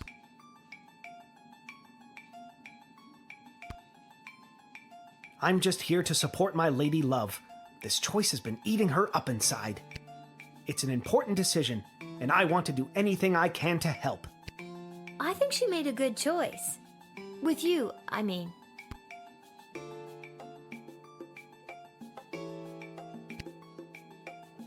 Thanks for your insight, Lil. I'm sorry to keep putting you in this position.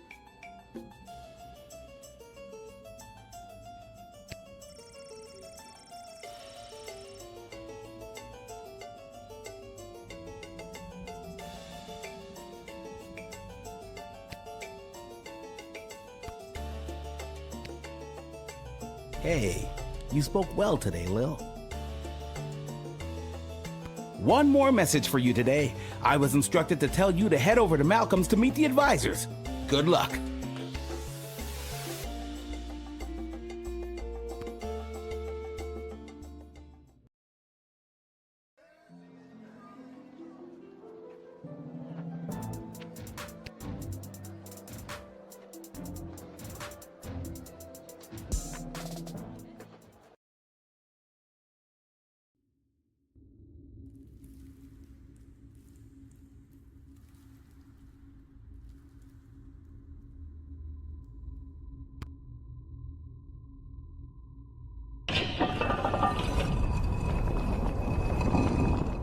What I don't understand is why would they have summoned her to a meeting without us there? Where's the fun in that? Without at least one of us there. And we all know it should have been me. You really believe that, don't you? When it comes down to the serious, important things that affect this kingdom, I think they'd rather take advice from the strategic mind of a ranking military officer. Rather than the 2 cents of a goofy, hopped-up lunatic with questionable taste in fashion. Or a lousy court jester. Ouch! We were both in the firing line on that one. Well, all that being said, you still weren't asked to join said quorum, but she was. And she is here. What? She is here. She's here. She's here. Lil is here. I really have to work on my subtlety. Ah, Lil, you're here. We heard you got summoned to talk to the Queen and her new choice of partner for some kind of special quorum. How was it? Was it boring? What kind of boring things did they talk about while you were there? Tell us. I think if they wanted you to know what they talked about at the meeting, they would have invited you. She won't tell us anything. She's as useless as you two are. I take offense to that. Offense to what? Sorry, I got distracted. Can I go now? You're dismissed.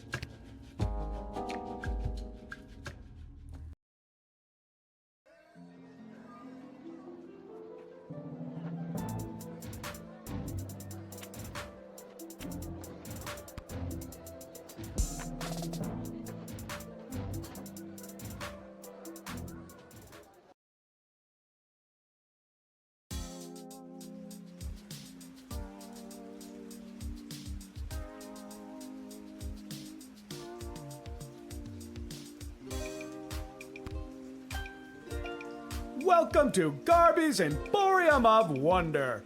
Lil, about time you showed up. I've had every mage in town come by the shop today trying to buy up all the power crystals. Really? You mean you don't have any left?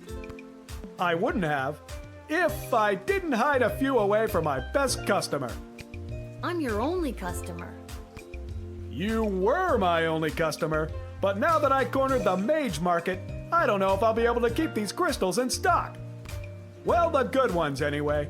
The mages didn't seem to have too much interest in the cheapo ones.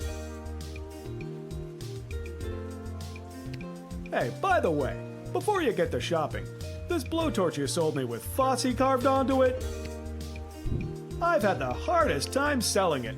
Maybe you'll want it back. Might come in handy. And I'll sell it to you for just 4 gold.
Lil, how goes the Battle of the Southern Gate? Same old. How are things around here holding up? Great! Business is better than ever. Something about war and the idea of impending doom really gets people out to the bar. That's good? You bet it is. If this keeps up, we'll finally be able to get this place up to code.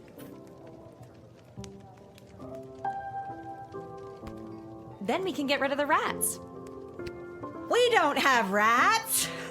I mean, we do, but technically they have us. Turns out they own the building and we just rent from them.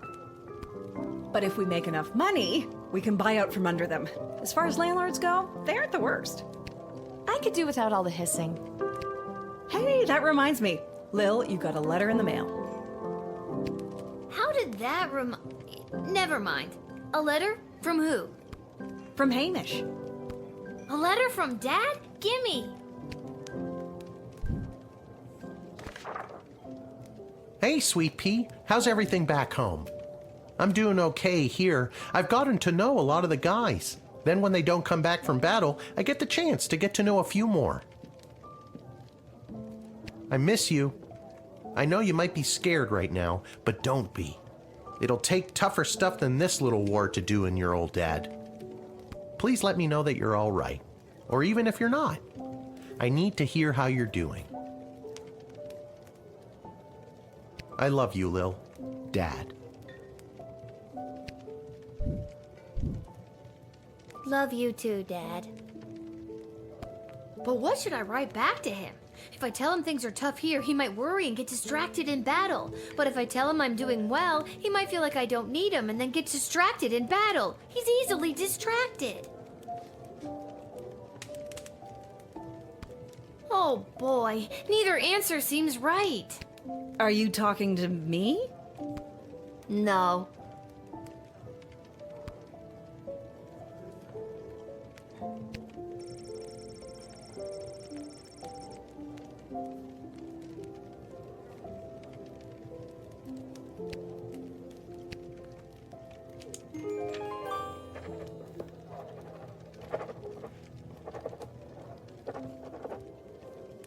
There, that should do it. Hey Arda, mind making sure this gets to where it needs to go? Sure thing, Lil.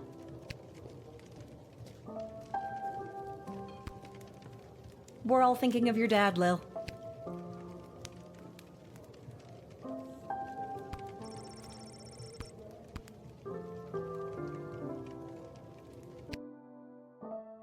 Well, if it isn't my old pal Lil. Oh, so now you remember me. Always did, kiddo. Just had to play it cool while at my legitimate place of business. My former legitimate place of business, that is. Oh no, what happened? Tough to say, kid. Could have been any number of things. Change in management, downsizing on account of the war. It was probably the illegal gambling operation you were running out of the concession stand. Tough to say, kid. Regardless, I'm here on official bookie business. I've come to collect a debt from Hamish. Sounds about right. How much does he owe you? 30 gold, and I've got the marker to prove it. Sorry, I don't have that kind of money on me. Either come back tomorrow and I'll see if I have the money, or wait for Hamish to come back from the war. Both those options sound lousy. Tell you what, let's forget the debt altogether. But tell Hamish I ain't taking any more of his markers. See you around.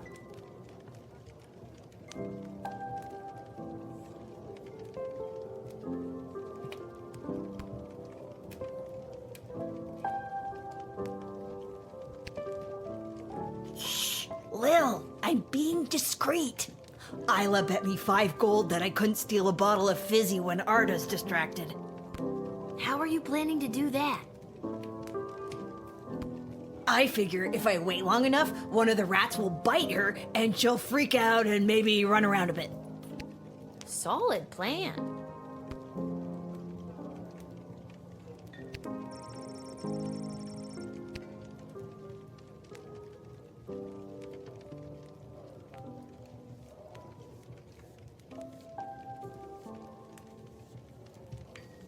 I think I've done everything I need to do, but are you sure you're ready to hit the hay?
Leading to the highest levels of brutality ever recorded, with the pointless bloodshed sure to scar the psyche of all those involved for years to come. Haunting words from one of the survivors of last night's charity bake sale at the Garden District's Haven for the Elderly, and now news from the war. The battle for the Western Food Reserve Grotto was successful. That is the only detail I have to report. And now, more exclusive audio from what has been dubbed the Goodies for Geezers Bake Sale Massacre.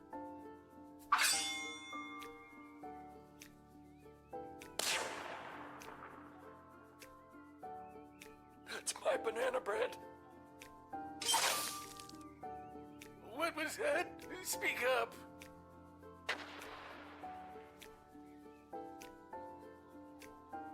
I wish my grandson was here.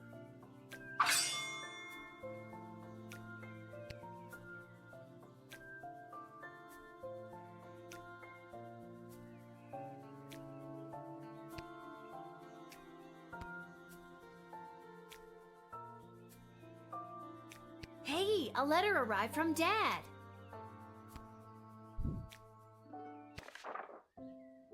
Dear Lil, thanks for writing back. Your letter really made my day. Hearing you and everyone back home are doing so well made me sleep easy. So easy, in fact, that I missed the morning bugle and was late for roll call. Boy, was I in trouble.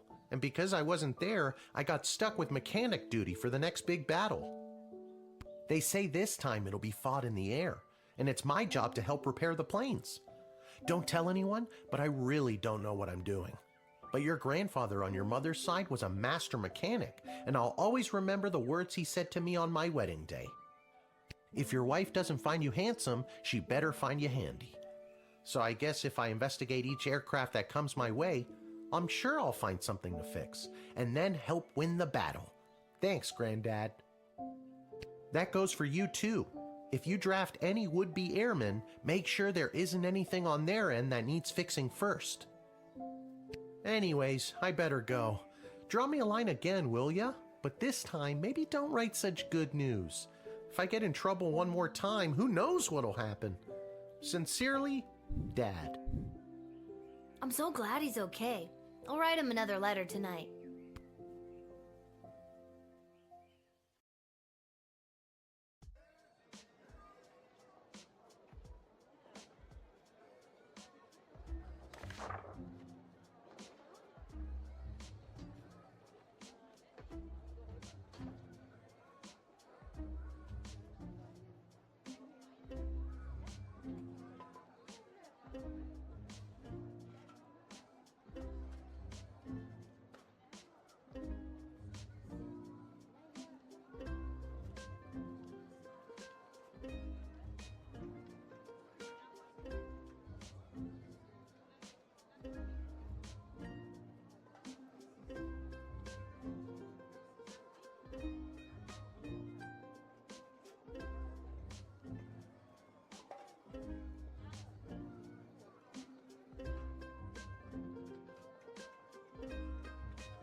Unhand me, you fools! I must be granted entry immediately!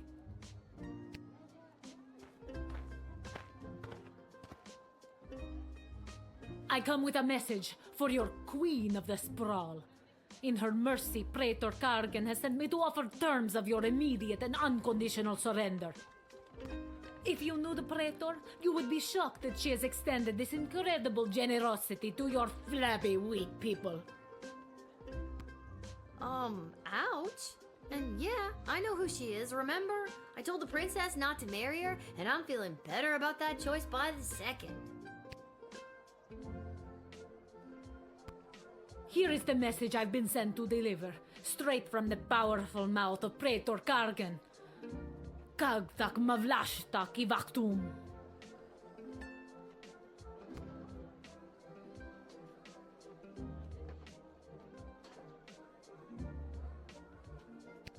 I'm sorry, but I don't understand what you just said, and therefore I abstain from making any decision. Feh, spoken like a true path. Thank you. It was not a compliment. Yeah, I had a feeling.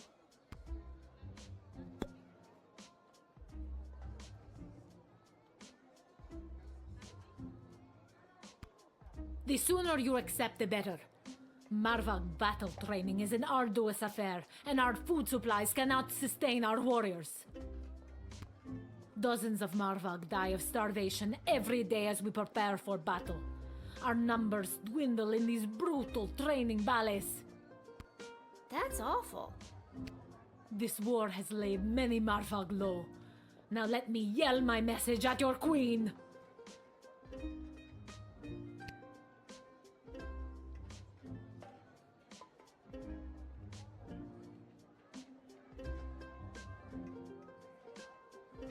If we wait long enough, is there a chance to run out of warriors and the war will be over by default?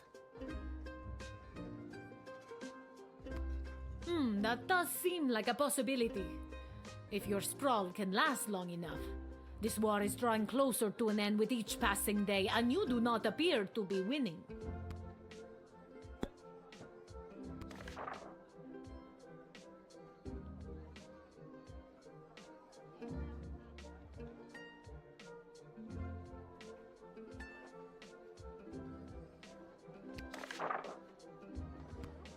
Fine! It is my intention to divulge battle plans I have been made privy to Queen Desdemona in exchange for food for my people. We are starving, and if the sprawl can help us, I will help you end this conflict. Whoa, sounds like somebody's defected. That's the word! It's been on the tip of my tongue this whole time. In Marvag we say chechu, or you have stabbed my trust in the heart. But here you say defect. Yes, I wish to chechu the Praetor for this petty war.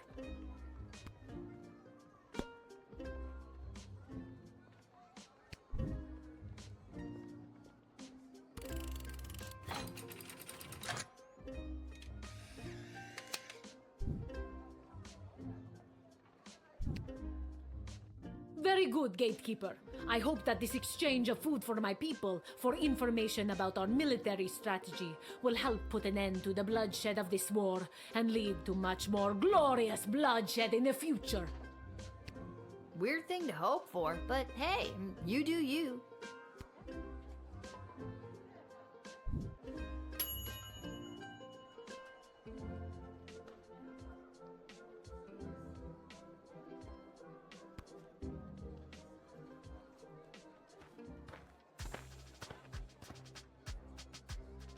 Ahoy, child manning the gate! Ahoy! Adult in a basket? Ha ha! I like your spirit! I am here to enlist in Her Majesty's Air Force!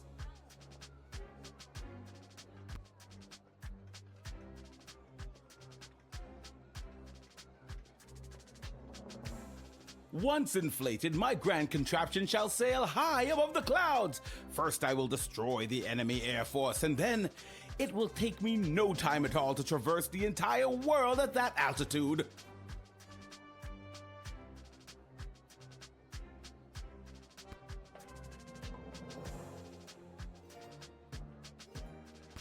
So how does this grand contraption of yours work anyway?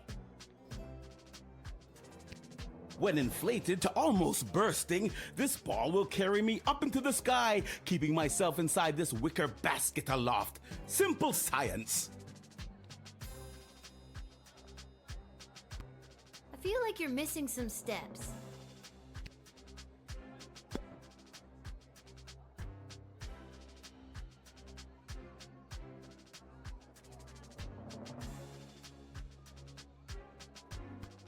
I first read about the floating ball machine in a book about a chap going around the world in 80 days.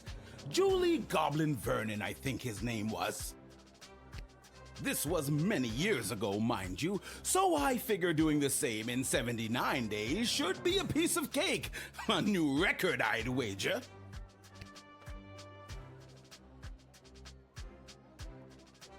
"79 days in that floating death trap? How will you go to the bathroom?" The wind and the rain shall be my bum paper. Yarg! Barf to the max. That sounds like a recipe for a gnarly rash.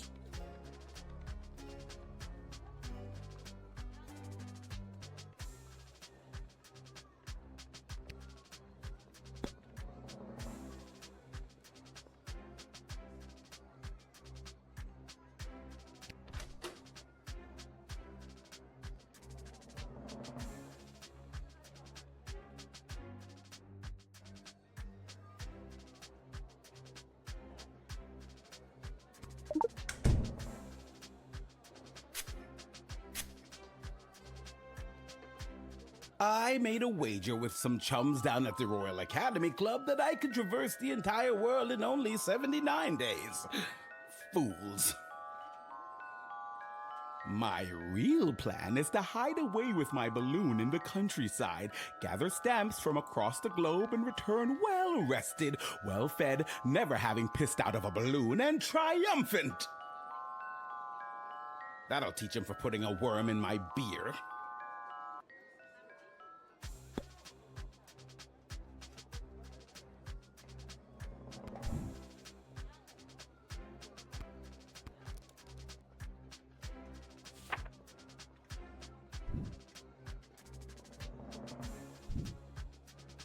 Alas, now I will never prove myself to those bastards at the Royal Academy Club who doubted me. Instead of glory in the air, I shall retire to the countryside. Perhaps if I lay low and gather stamps from across the globe, I can convince them that I did in fact make my grand journey and traveled around the world in 79 days. Good luck on your weird side quest.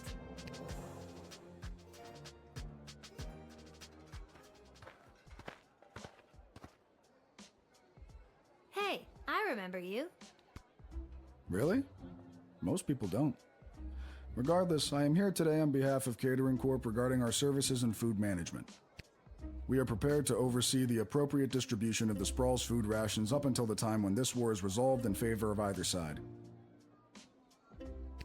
Very heroic of you to volunteer aid. The proposed services rendered come with a detailed budget and a projected ROI. Less heroic.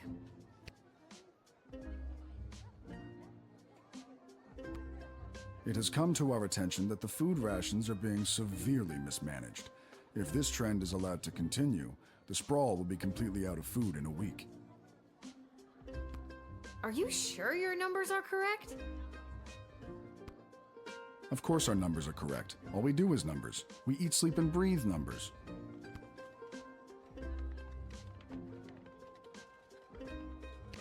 Honestly, lately, I've never eaten so well in my life. That's exactly what the problem is. Children should not be eating well, or at all if we can help it.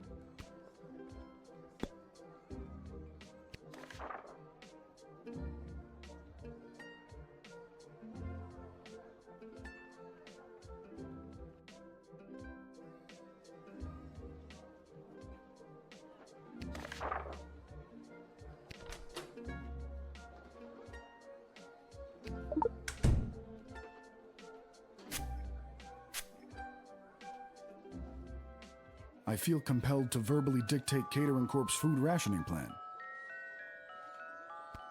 Item 1. All individuals above the weight of 71.6 kilograms will be allowed a single 14.7 gram ration of Soylent Beige nutrient bars per day. Item 2. Anyone below 71.6 kilograms will be restricted to food scraps and/or edible waste, either begged or foraged. Item 3. Individuals below 71.6 kilograms who succumb to hunger will be collected and repurposed into said Soylent Beige nutrient bars in order to sufficiently feed the remaining individuals above the weight of 71.6 kilograms. So concludes Catering Corp's extremely efficient plan to solve the Sprawl's extreme food shortage crisis. Collected and repurposed into Soylent Beige nutrient bars? Oh my god! I've got to tell everybody! Soylent Beige is people! Not just people, it could be goblins or ogres as well.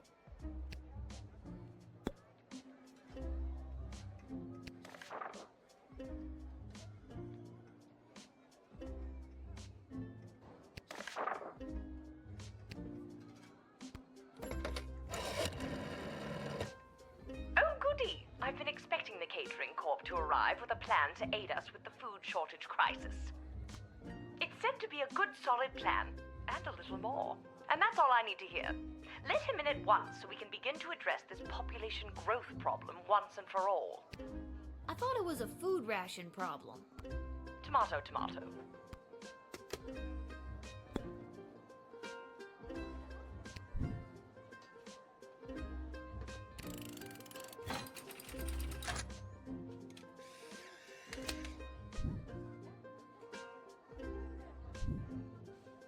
So I definitely have to send you to jail, knowing what I now know. No, you don't. Listen, when Soylent Beige hits the streets, it's going to be in short supply, initiating riots. We can make sure you and your family are well stocked for the future. No, I don't want to eat nutrient bars made out of people. Again, not exclusively people. We're open to all creatures.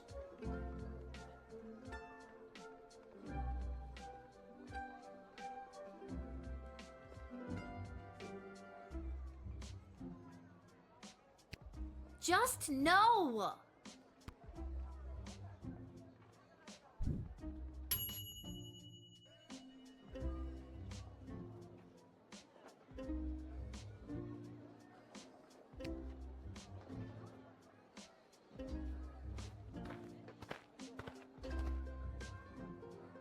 What's the holdup? I figured most of you Guardian Defender types would be out fighting on the front lines. Let's move it along. I got a Goblin Ball match to set up. And you are? Albert St. Lush, manager of the Sprawl Brawlers.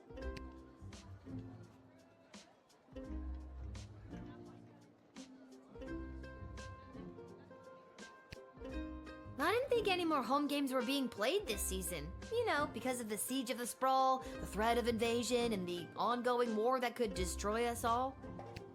Yeah. Let me in and I'll make sure we get one last game. Boy, mister, I'm sure glad that you've got your priorities straight. She's talking sense all of a sudden. I was being very sarcastic. I can't believe you didn't pick up on that.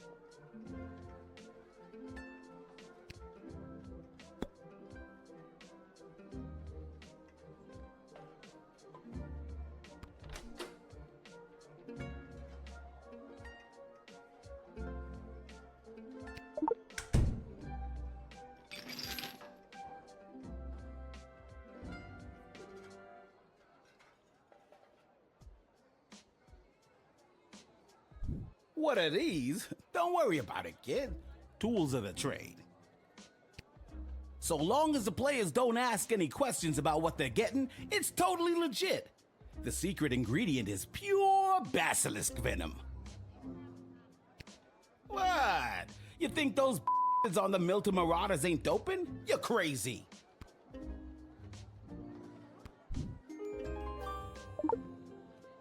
Well, there ain't no way I'm gonna win with these bums now.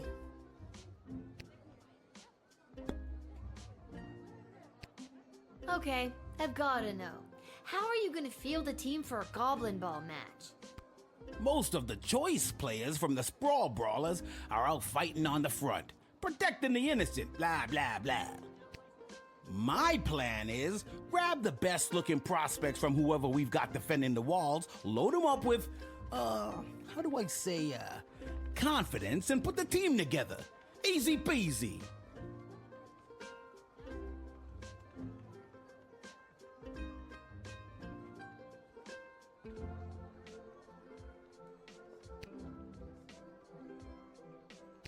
You think that the best of the rest from the Sprawl could really go toe-to-toe with a proper goblin ball team? Absolutely. And just between you and me, I think there's a chance we may have the better team. Wink.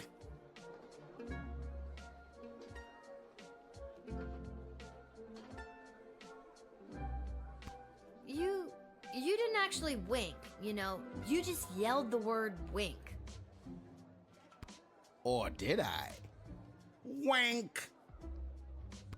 Yeah, you did. Twice.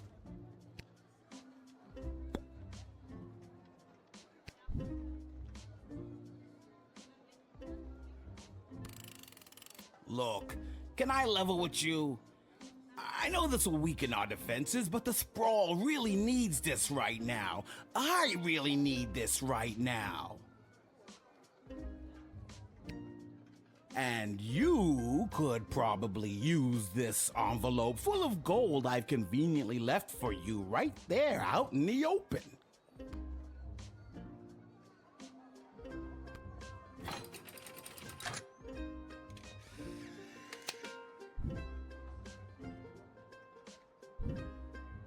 You never did like Goblin Ball, did you?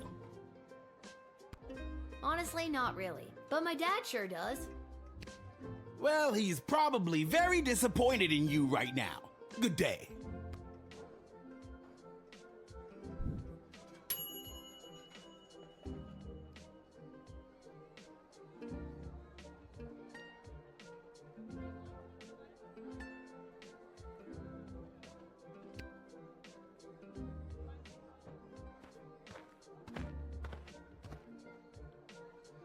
Echo! Echo! Oh my god, what a lame joke. What is? That your name is Echo and... Echo! I hate myself. What do you want, Echo? And don't you dare say Echo again. All right, little sister. Chill out. You clearly don't have any of my peace blossom left. What are you doing here? The Mages Guild are all gathering in the Sprawl to discuss our place in the war efforts. Been a long time since we've all been summoned together like this. Who summoned you? The High Council of the Mages Guild summoned their membership by sending a glowing green light into the sky. A sort of signal that tells us we're all needed. I get it. The mage signal. Good thing you were looking up. You're telling me?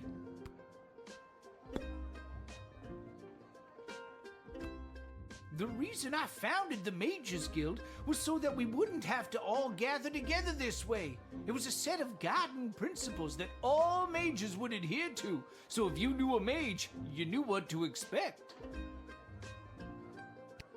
Kept people from fearing us. Now it looks like some mages want people to fear us. It won't end well. That sounds to me like a good thing. A set of governing rules to make sure people feel safe? Am I wrong? I don't think you are, but darker forces in the guild sure do. They think the rules are too strict. They want to use magic to control people, and eventually, the whole kingdom. If we don't stop them, there could be a rift in the guild itself with mages on both sides. It's getting pretty hairy.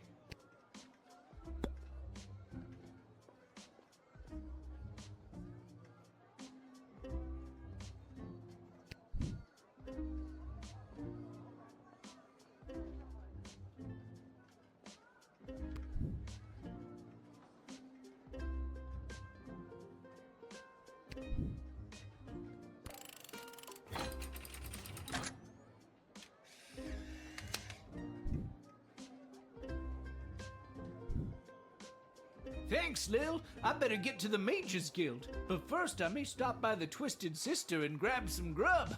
Man, have I got a case of the munchies. Rock on, little buddy!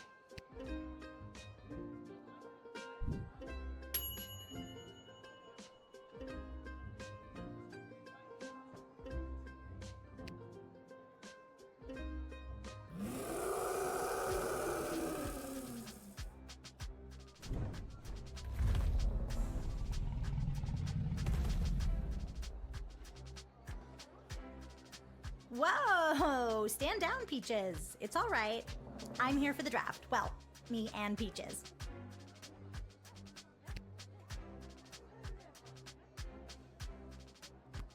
You can communicate with Peaches. Uh-huh. She's really good at taking direction. Sometimes. I'm still getting the hang of it.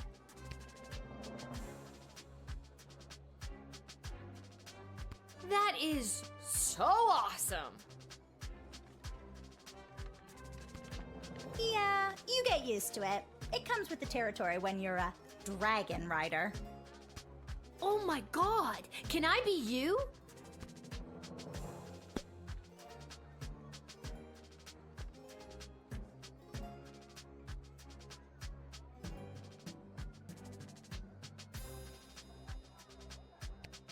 My dad says that it's unlikely that we'll be called into the fighting today, as the enemy forces aren't really known for their air support, but I'm still really scared.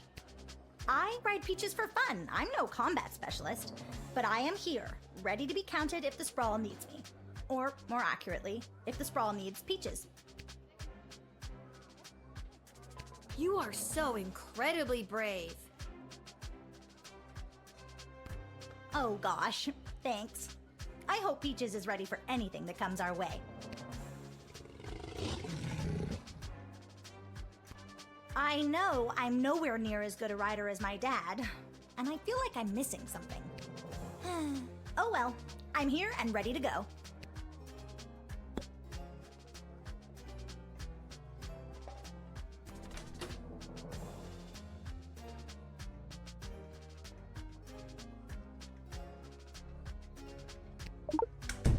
Peaches, speak!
Whoa! Stand down, Peaches. It's all right.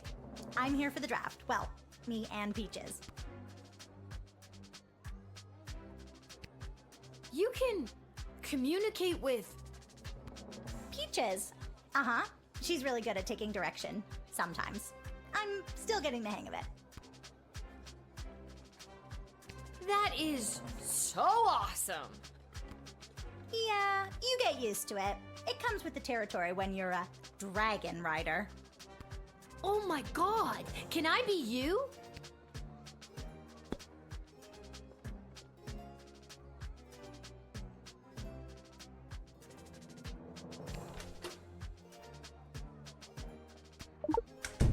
Peaches, speak!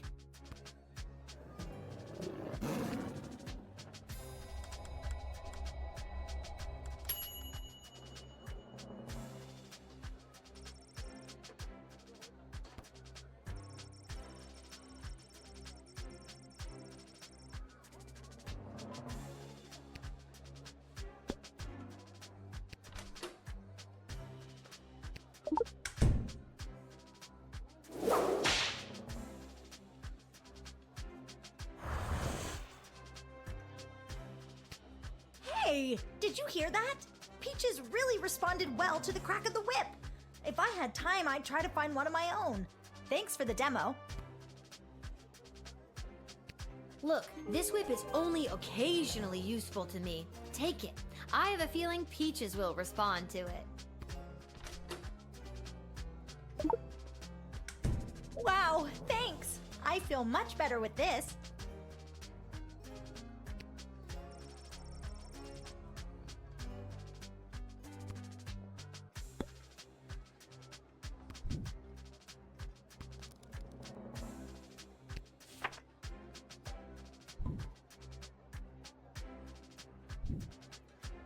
All right, kid. I think you'll be a welcome addition to the Sprawl's forces. Really? Absolutely. It's something about your character, your moxie, your... Giant intimidating dragon. And with this handy new whip you've given me, I'll be sure to send those bad guys running. Save the whip for the dragon, kid. Have fun in the war.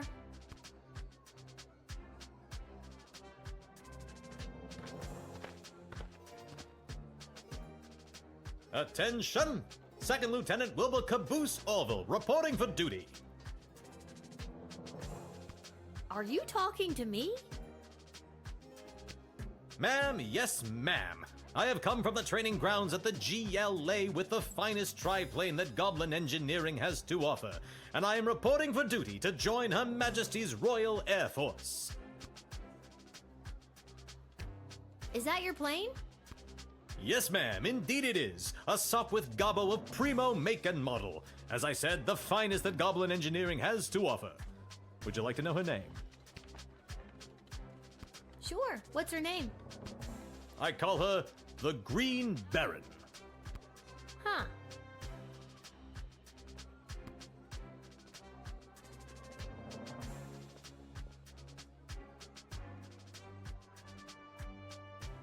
I don't know much about planes, but I know what I like, and I like it. Ha ha, bully.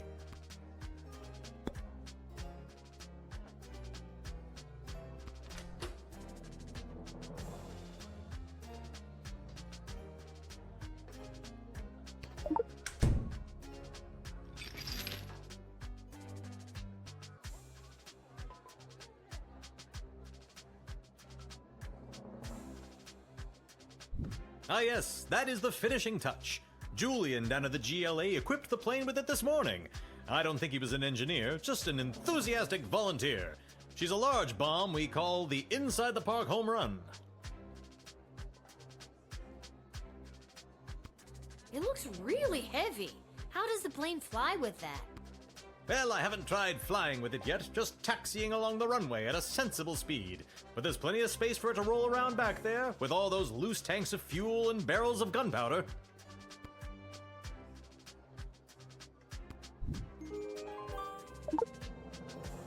Well, there's no way I'm letting you in with this.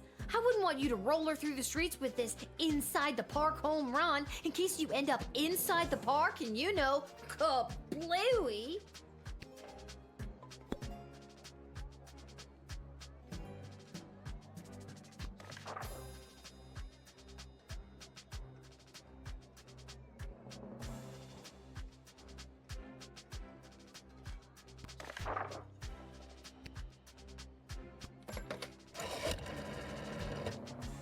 Well, this is just the kind of stand up for yourself and not taking it anymore attitude I want to see in the people of the Sprawl.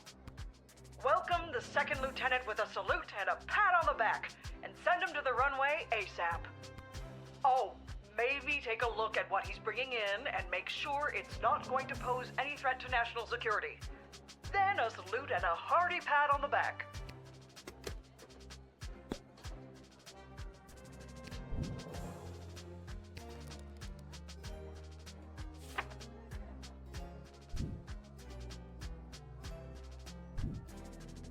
All right, Second Lieutenant. Head in and report for duty. But the bomb! How can I help win the war without my bomb? Trust me, I think it would have done more harm than good. That was the point! Just keep your eyes on the skies, flyboy.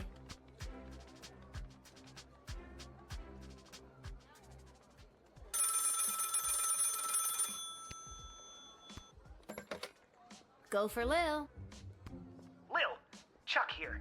I need you to get your butt down to the Goblin Liberation Army headquarters as soon as you can.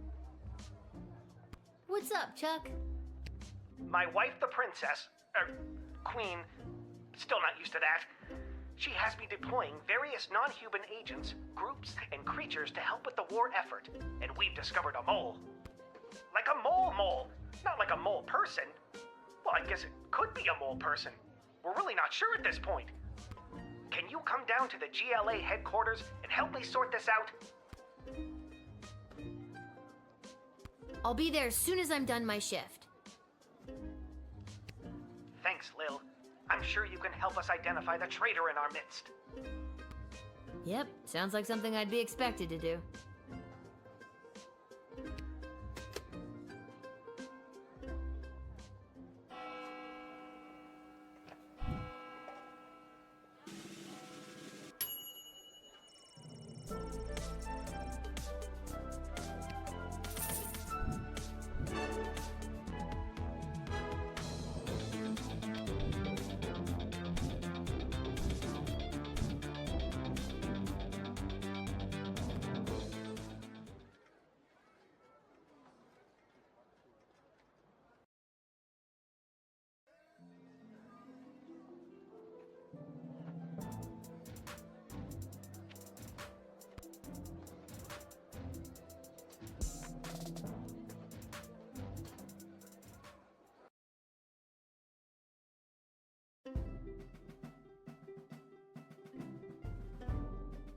Lil, thanks for coming. Are you ready to help us whack a mole? What's the scoop so far? Yesterday, we captured an enemy spy who confessed that they were meeting with their informant, who is part of the GLA. But before we could get a name out of them, the spy chomped down on a poison tooth. We've gathered 6 suspects. One of them is definitely the traitor, but so far they're all sticking to their stories. Couldn't you just get a mage to put a spell on them? Or better yet, I could go get some truth spray from the shed and be done with this in a flash. Good thinking. But the guilty party could have built up a tolerance to truth sprays, or be in league with a corrupted wizard from the guild. Your deduction skills are the only method we can truly trust. Think you can help us out? Well, I have done this once before, but it was a low-stakes situation with my little friends. I guess I'll see what I can figure out. You can interact with each of them twice. They'll just repeat their stories after that. See if you can detect any inconsistencies about their whereabouts last night, and catch them at a lie.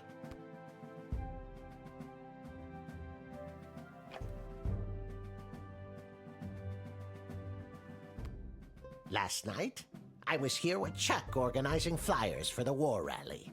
You can ask him yourself, but if you're looking for a mole, look to my left. They're literally a mole. What more could you ask for? Listen, I know everyone's gonna think it was me because I'm a literal mole. But last night I was at a bar in Little Ogre Town watching the Goblin Ball game, I swear. I never miss a game, even when they're out of town like they were last night. I was at a friend's house. A friend who was out of town. I was at their house while they were out of town. They asked me to water their plants while they were out of town. It's the truth. I know where I was last night. I was at the big game happening downtown, but I'm more concerned about the big guy to my right. Have you ever met a troll you liked or even trusted? Something seems fishy about his story, if you ask me. I was quietly meditating in my chambers last eve. The degrading acts of skulking in shadows you're picturing are obviously more in line with a creature half the honor of an elf. Someone like a halfling, perhaps? Last night I was attending my sister-in-law's cousin's nephew's birthday party. It was quiet down by the Goblin Bowl arena, with it being an away game and all, so I didn't see anyone on my way home. I don't know why anyone would suspect me. I have a leftover apple tart in my freezer to prove it. Chuck will vouch for me. I was here. I've got Brawler Seasons tickets, so some nights I'm at the arena, but last night they were playing out of town. As to who the traitor is, I don't know what else to tell you. Don't overthink it. They're a freaking mole person. You're looking for a mole! Come on! I honestly have no idea who the traitor is, but all I know is that it's not me. Ask anyone who works at the bar in Little Ogre Town. They'll remember me. I'm a really bad tipper. It was... All right, fine, you caught me. I didn't go to a friend's house to water their plants. I was out on a date with a human I met last week.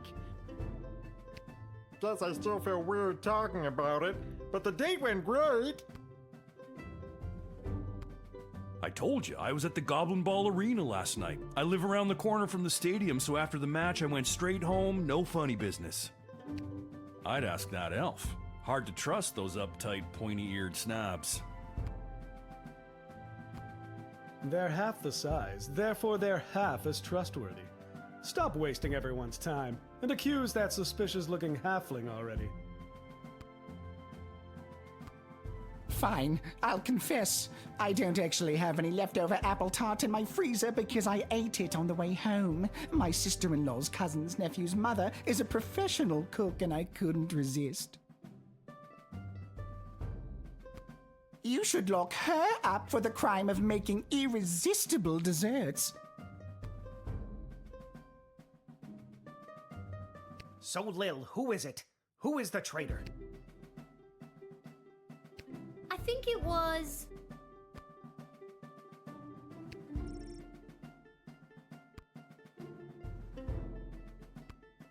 the Cyclopes.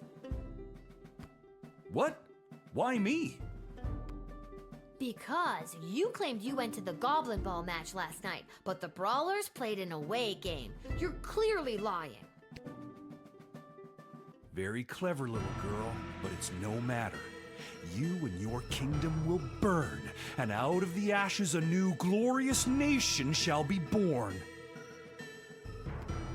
Take them away, Carl.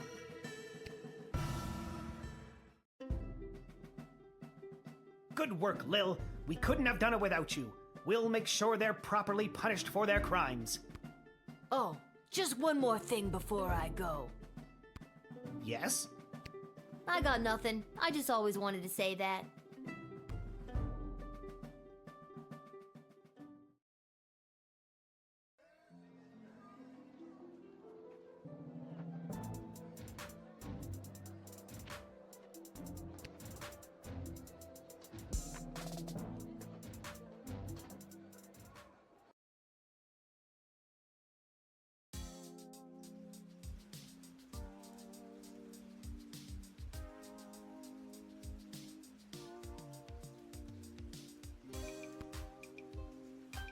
Lil, how are you holding up? Not too many game overs today, Garbs. I'm not really sure what that means, but maybe I've got something for it.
hi, Lil. Back home after a long day's work?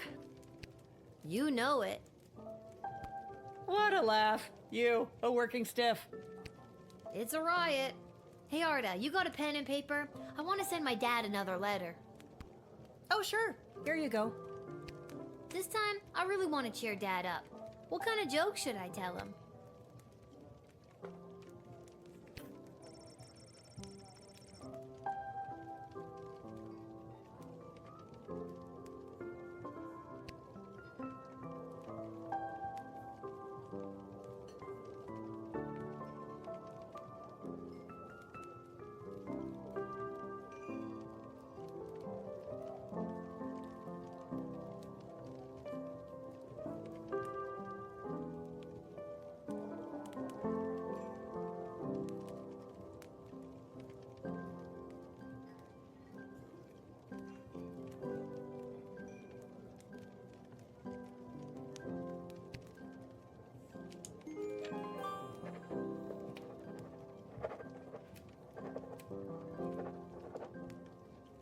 That should put a smile on his face. Thanks, Arda. Can you send it for me? My pleasure. I know how much your dad loves to hear from you.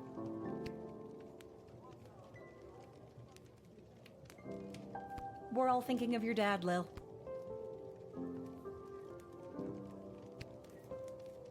The Mages Guild is gathering in the Sprawl to discuss our place in the war efforts. Been a long time since we've all been summoned together like this.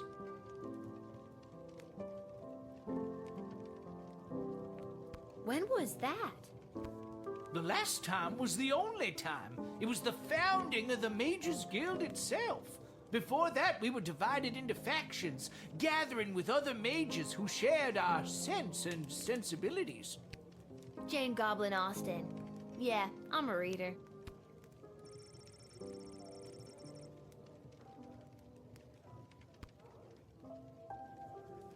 The reason I founded the Mages Guild was so that we wouldn't have to all gather together this way. It was a set of guiding principles that all mages would adhere to, so if you knew a mage, you knew what to expect.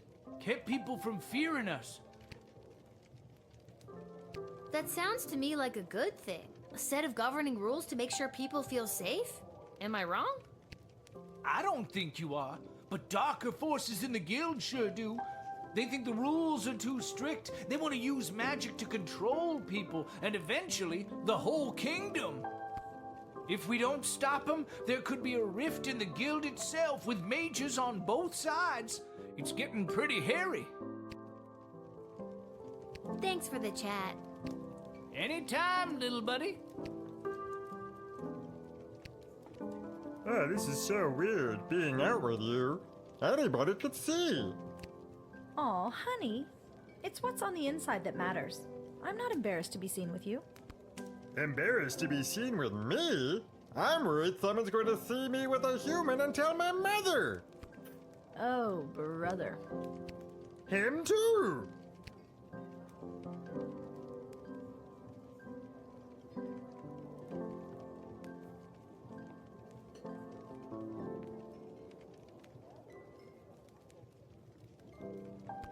I think I've done everything I need to do, but are you sure you're ready to hit the hay?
Happy St. Swithin's Day to all our listeners. We're here live down at the parade where St. Swithin himself is set to make an appearance any minute now.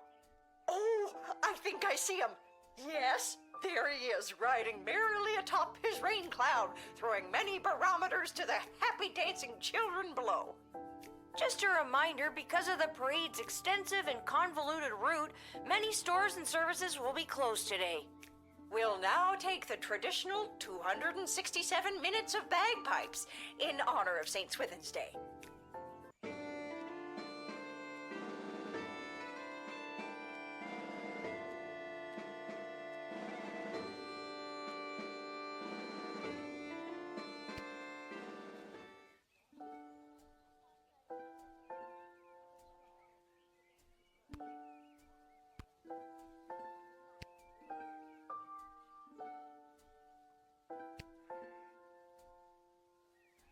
Huh. I guess there's no letter from Dad today because of the holiday. I hope he's doing okay.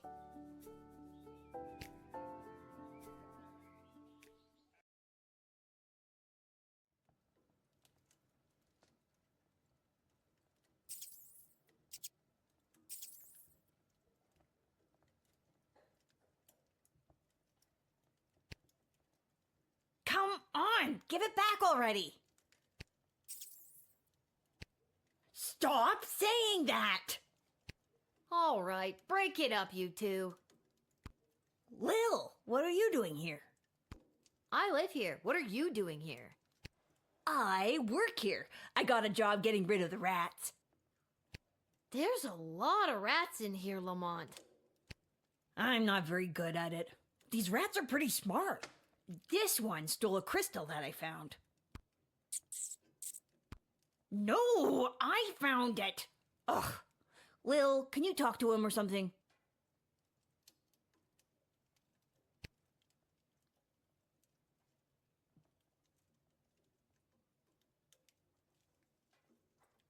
Listen, my friend here is not the sharpest tool in the shed. We're not in a shed. Point proven. Can you, being the more intelligent creature, just give in and let him have his crystal?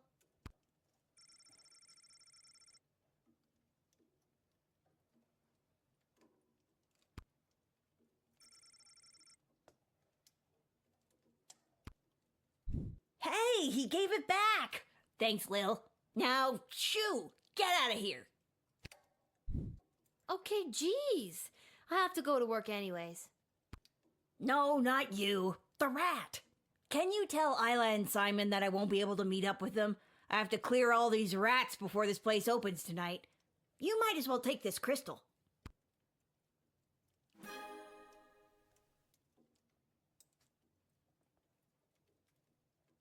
I was supposed to meet him down by the docks.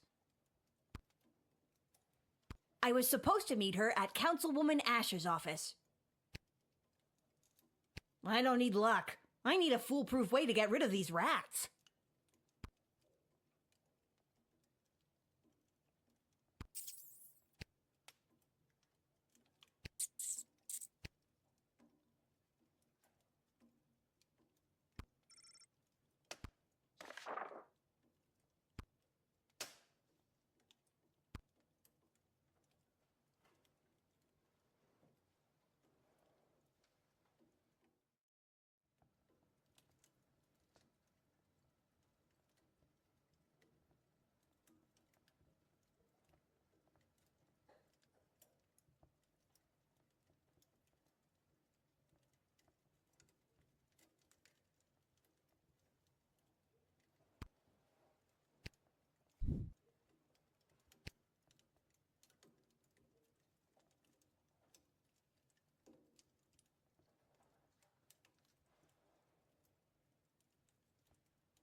Lil?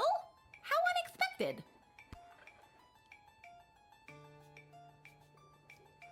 Does Ash's assistant Travis know you're in here? Oh, he knows. And he's not happy about it. Councilwoman Ash took me on as her new unpaid intern. My mom said this will fast-track me to get into the Youth Politician Training Program for Two-Faced Cutthroats and Liars, or the YPTPT-FCL. She says it'll help build character. Yikes. I'm here because I'm supposed to tell you that Lamont won't be able to meet up later. He's, stuck at the office. Oh, that hard-working lug. He'll be the perfect trophy husband for me. He's so distractingly handsome that it'll both impress and intimidate my opponents. Okay, well, let me know if there's anything I can do to help you with that. Now that you mention it. Oh, crap. The YPTPT-FCL does have an entrance exam that I could use your help with. And I've got something from Garby if you do. Okay, what do I have to do? There are a couple of questions about current and historical affairs that I still need to answer. Here we go. What was the name of the late King Oswin's father?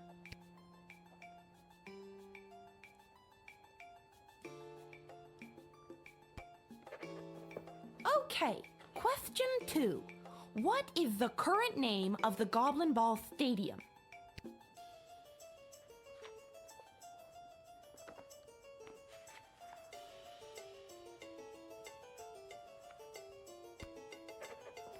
Great. Question 3. The Crown Prince of Petrard, Phineas Pomp, is the son of...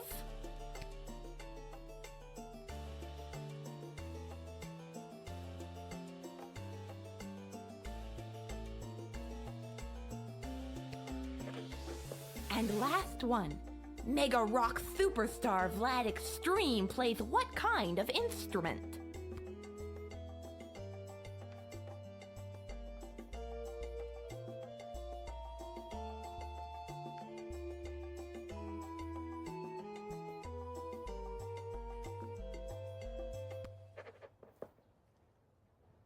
Okay, that's all the questions.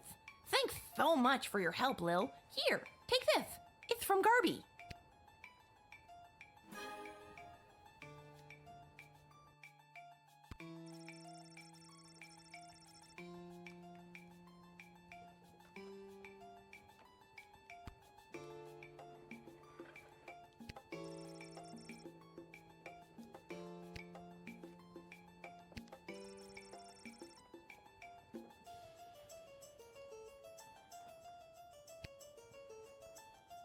What a fancy collection of bottles.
Hello there.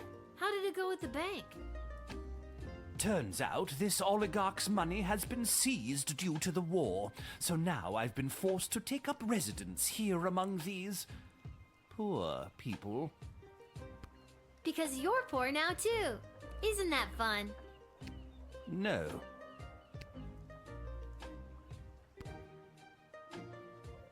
Hello there, Lil.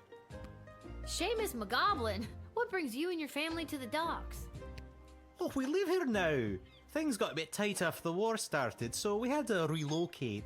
It's not the prettiest or safest place to live. But... No but, this place is awful. Well, at least you're all together, right? Oh, not so. One of our boys, Teeny Tom McGoblin, was lagging behind when we fled, so we had to hurry along without him. He should be arriving in the sprawl any day now. If you're working the gate, would you mind not giving him too much trouble and let him in?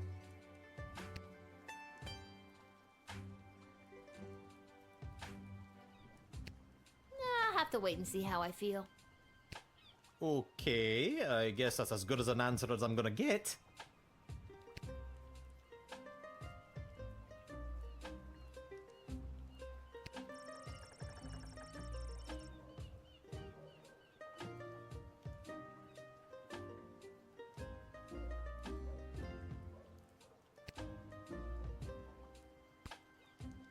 Step right up, folks, and take your turn at being a winner.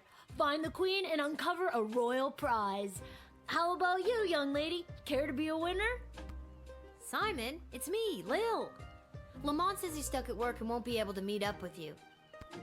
Hey, Uncle Fredo, she's made me. What do I do? Just play it cool and act like you've never seen her before. Sorry, ma'am, who I'm gonna act like I've never seen before. Would you care to play a game that's almost guaranteed to make you a winner?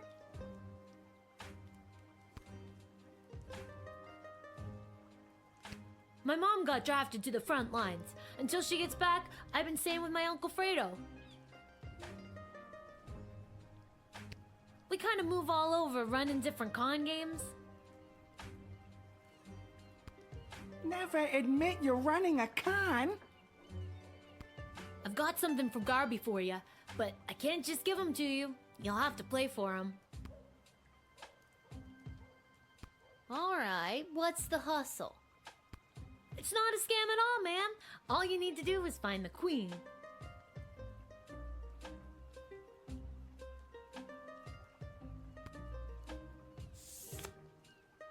She's one of the 3 cards you see in front of you. Just keep your eye on the prize.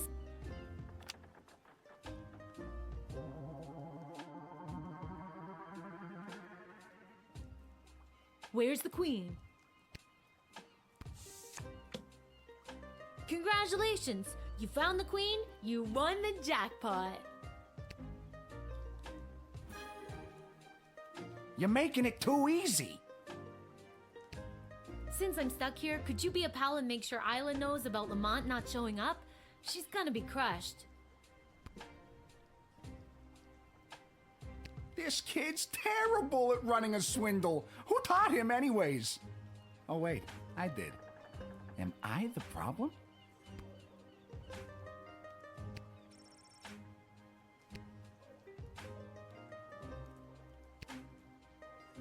Mr. Fantastico! I haven't seen you around for a bit. My journey for the most fantastic hat took me to the countryside, where I was drafted into the war.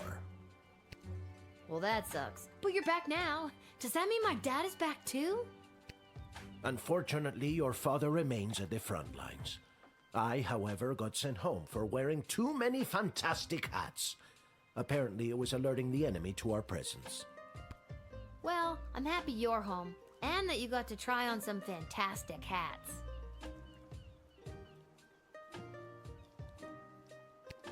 But they were not fantastic enough. My journey, it continues. Also, your father gave me this letter to give to you. A letter from Dad.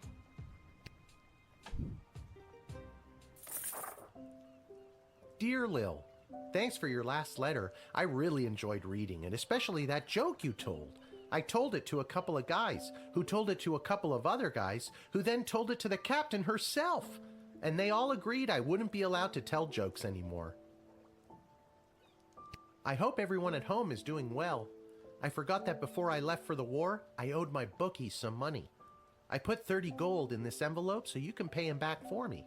His name is Fredo. This war is tough, but they say there will be a ceasefire on St. Swithin's Day, so that's something to look forward to. But what's really keeping me going through the darkest moments is the thought of getting back to you. I love you, Lil. Please write back soon. Love, Dad. I better write back to him. Hey, Mr. Capello, do you have a pen and paper on you? Fantastic or otherwise? Of course, child. Dad got a little mushy at the end of that last one. How should I respond?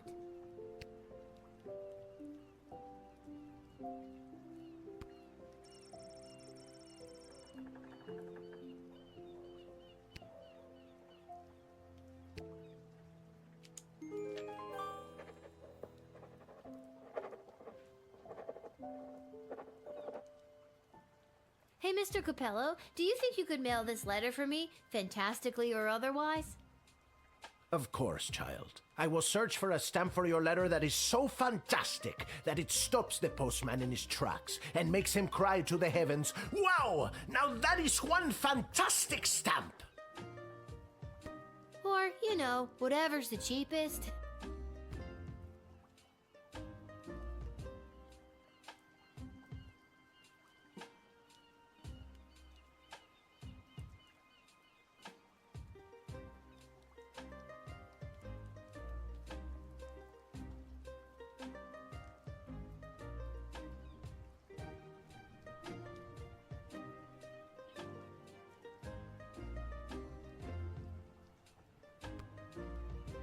Diddums, my trusty valet, we've been so displaced by the war. Yes, Mum, we have. It simply must stop by any means necessary. The means necessary to stop war must at all times be relentless, Mum. How true, Diddums. Mark Goblin Twain, correct? No, Mum, his cousin Egbert.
Lil, it's good that you're here.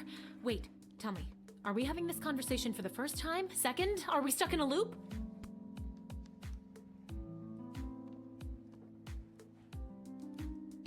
We are not stuck in a time loop. I don't mess with the chronometer after hours. I'm frightened enough of being sent back in time or forward in space or whatever, using it at the guard shed. I'm glad to hear it. The readings I've been receiving from the device have been outside of my comfort zone. Not to mention the fact that those mages seem hell-bent on manufacturing another one.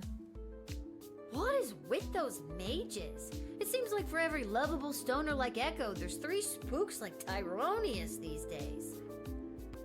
That's an extremely perceptive observation. You're working the night shift again tonight, correct? I'd like to requisition an upgrade for one of your tools. Which one would you like me to upgrade?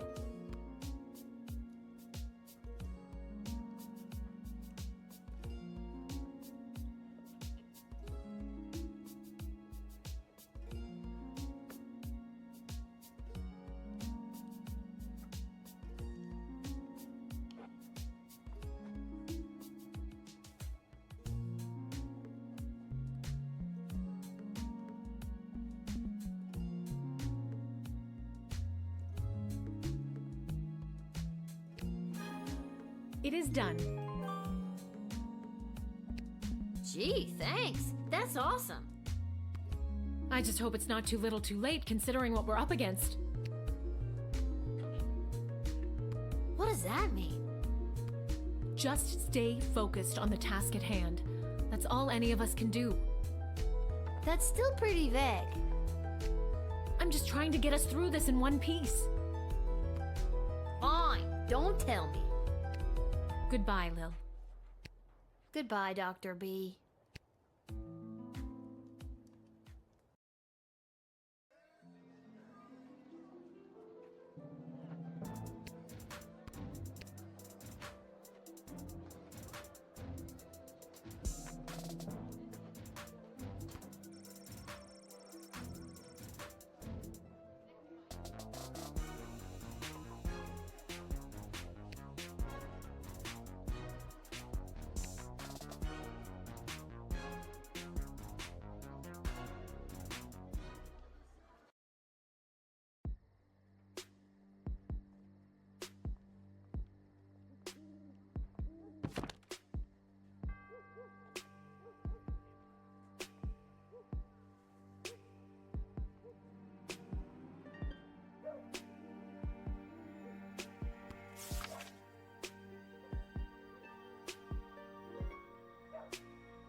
Why, hello, my dear. I'm just coming home from a long night tending the apple orchards. It's almost harvest season, and it couldn't come at a better time with the food shortage. Will you let me pass? I've got the first apples of what looks to be a very fruitful harvest. Tee-hee! Just a little gardening humor, dear. I'm using them to make a delicious pie. It's my absolute favorite recipe from my absolute favorite cookbook. See?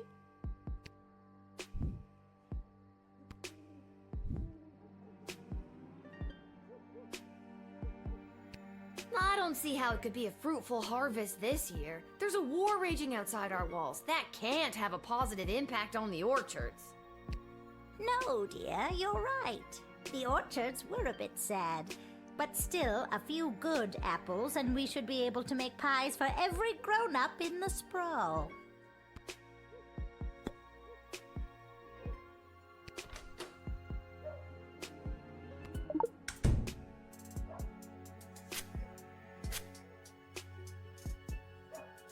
With all of these candies wrapped in foil, I can fatten up the children of the sprawl.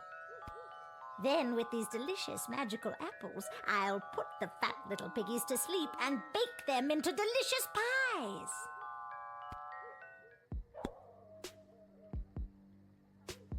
I don't mean to be rude, but are you a witch? Oh, oh, my dear, it's not rude at all. Of course I'm a witch. It would be rather dangerous being out all alone if I wasn't a witch, wouldn't it?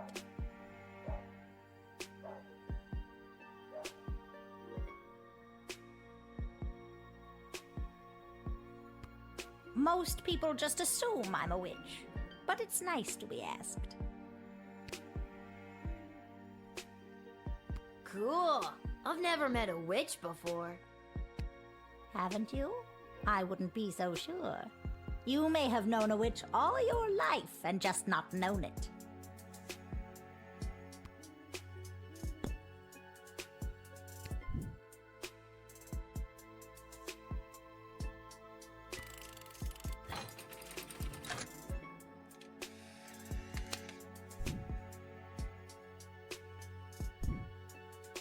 But my plans! My glorious, glorious plans! And my delicious pie!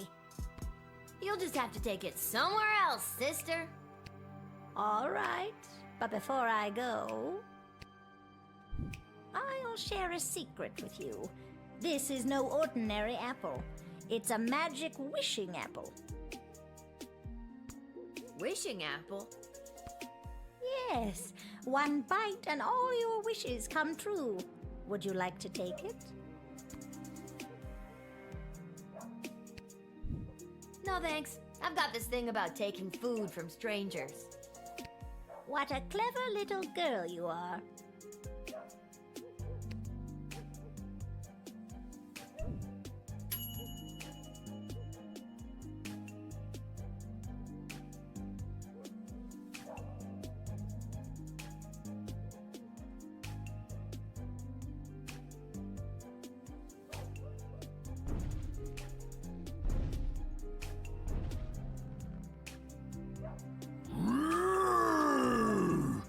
The same little guardsman who admitted scary tree monster in our previous encounter.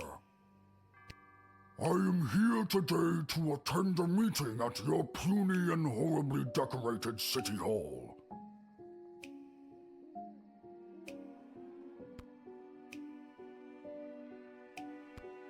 I was successful in my bid to represent the constituents of Darkwood Forest on the outskirts of Kaladar. You are now looking at me, a scary tree monster. I ran unopposed and threatened to stomp and thwomp any who entered the race against me. It was a landslide.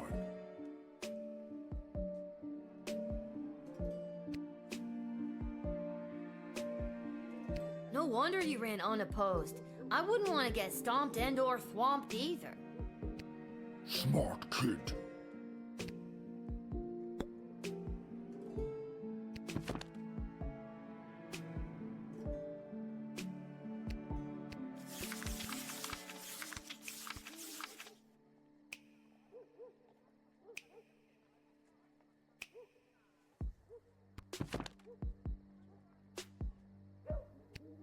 In my new capacity as an elected official, I have been in communication with Councilwoman Ash and Lieutenant Stryker. They each have plans to use my newfound political capital to achieve their goals. So many options for Mayor Scary Tree Monster. Wow, you've been busy. Making connections and getting to know all the people? Sounds exciting. Yes. It has been quite an adjustment for Scary Tree Monster, but I am doing my best. It is quite stressful, though.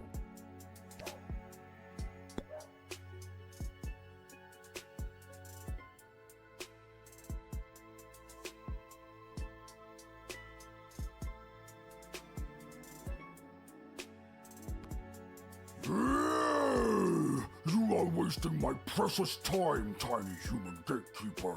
I said stomp and thwomp you! If this is the way the Sprawl treats visiting dignitaries, it is no wonder you have made such powerful enemies. I will go and lend my political and physical might to their cause against you!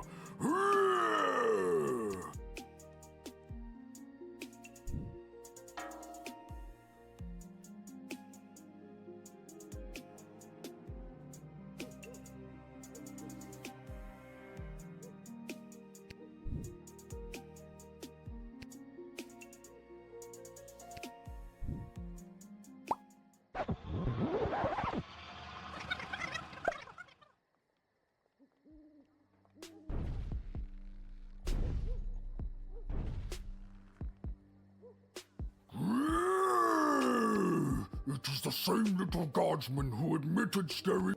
I am here today. I was successful.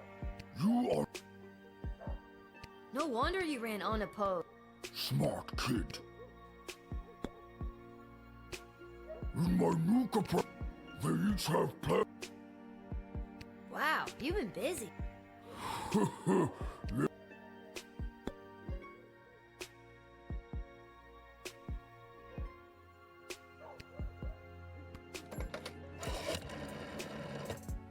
Excellent.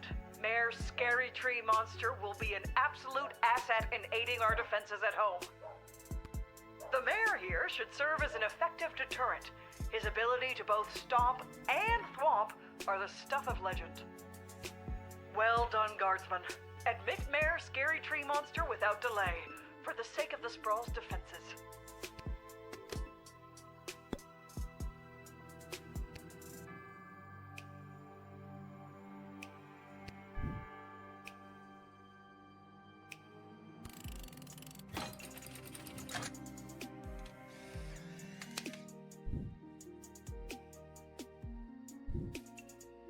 Mayor Scary Tree Monster humbly accepts entry into the Sprawl. Oh, well, that's very nice to hear.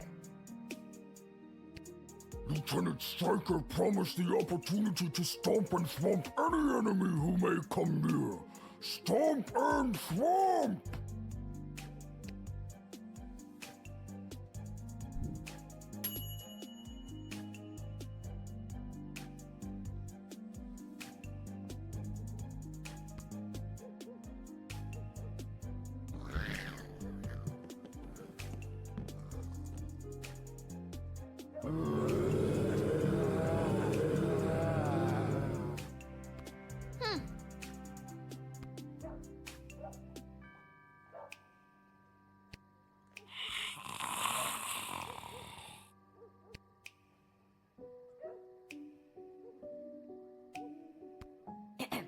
Can I see your papers, please? I didn't think that would work.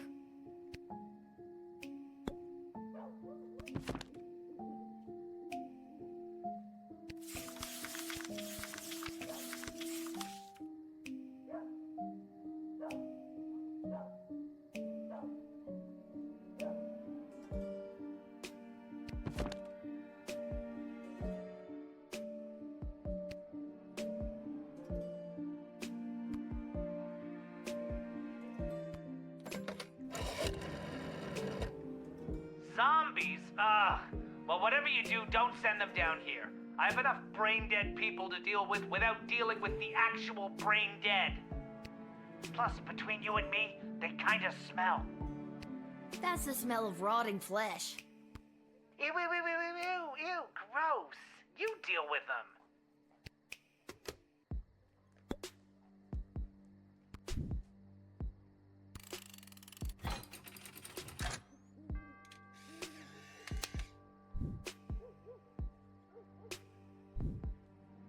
You'll be safe in jail until we can figure out what to do with you.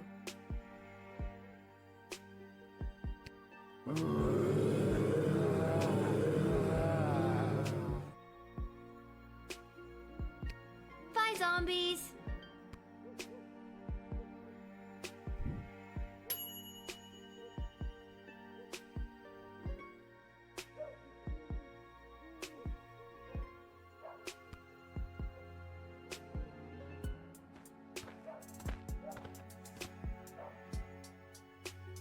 Oh, hi. You must be Lil. I was told to come to these gates so that I could be looked after by you. I'll be heading in now unless you need something else from me. So, who told you to come see me? Aw, geez. It's kind of a top secret project I'm working on. I don't think I should say much more about it. It's on the up and up, but I'm afraid it's also pretty hush-hush.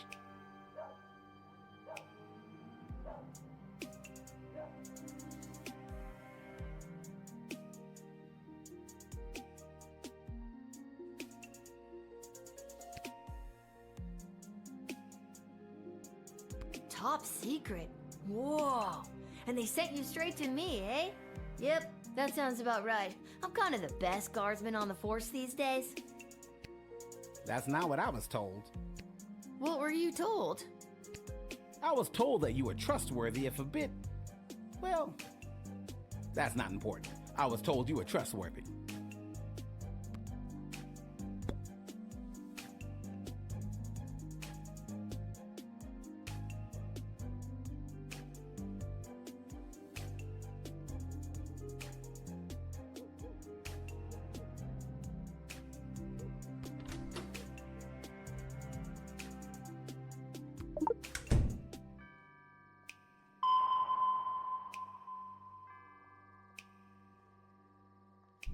Back in the old days, I would have done most of the digging myself, with my own claws. Now we have so much equipment available to us, it speeds our digs up exponentially. Should be able to get this project done mighty quickly with these tools. Ah, cool. A shovel. You really think it's cool? No, mole person. No, I don't. Keep your shovel.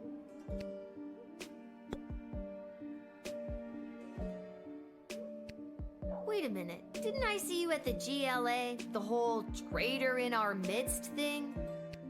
Yep, that was me. I always seem to get pulled into those lineups. One of the downsides of being a mole person. Yeah, I never really understood the whole mole being a spy thing either. Nobody knows, and it really hurts my feelings. That's terrible. From now on, I'll make it my mission to use mole only to refer to mole people, or actual moles, not traitors or spies.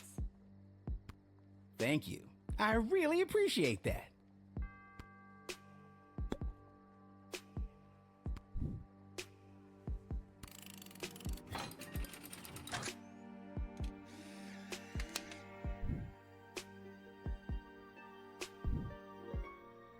I'll be off to take care of this top secret assignment. Thanks, kid. I knew I was right to come to your gate.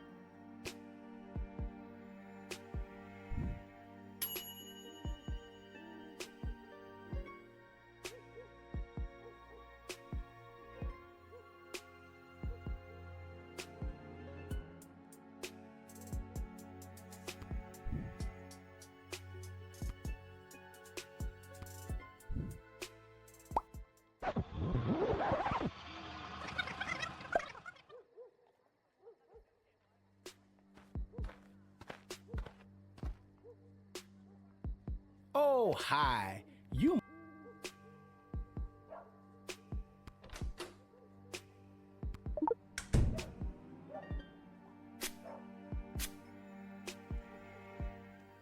The GLA floated a plan to dig a tunnel under the outer walls to access essential supplies from the outside. I'm here to get the project started.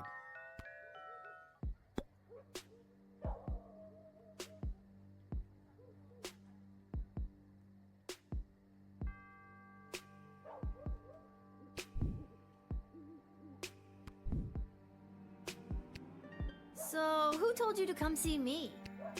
Aw, Top secret. that's not what I was... What were you told? I was told...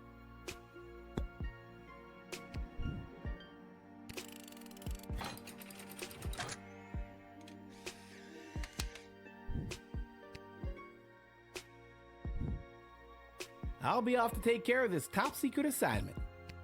Thanks, kid. I knew I was right to come to your...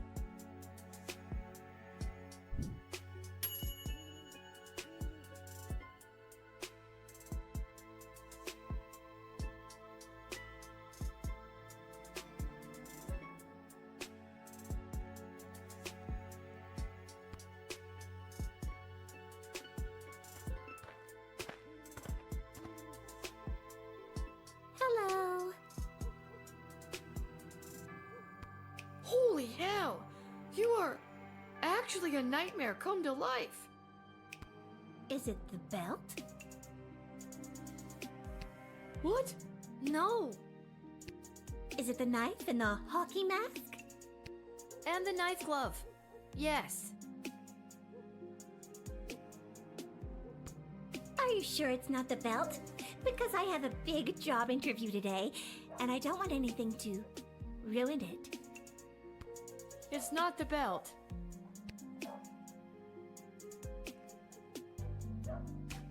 So, what's your name? Greaves. First name, Stabitha.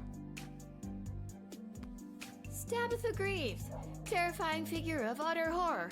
I do not have you on my list. Oh, they don't know I'm coming. And you said you had a job interview today in the sprawl? Well, not in the sprawl, but cutting through would save me some travel time. I'm headed to the outdoor wilderness camp at Lake Scream and Die. I'm applying to be a camp counselor. Well, reapplying.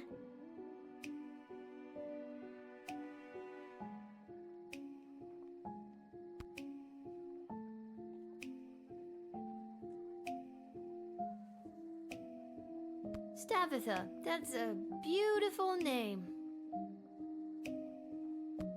Don't say it 3 times into a mirror at night, though. I'm gonna take your word on that.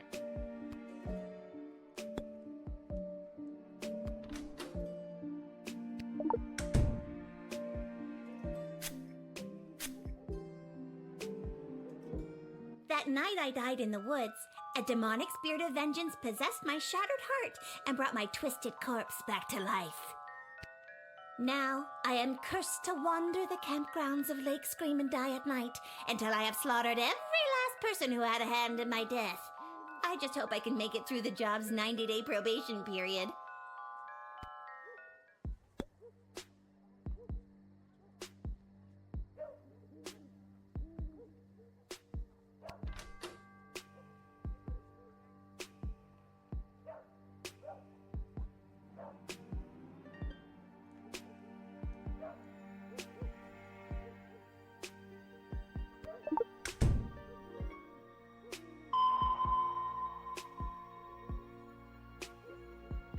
Just these here knife hands. This outfit doesn't really have pockets.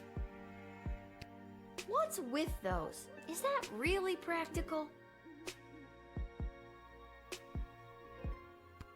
Honestly, no. But it looks scary, so it serves that purpose.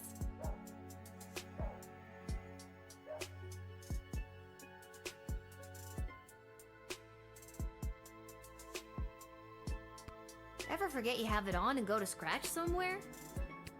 All the time. Why do you think I'm wearing the mask? And what's worse is that it's allergy season.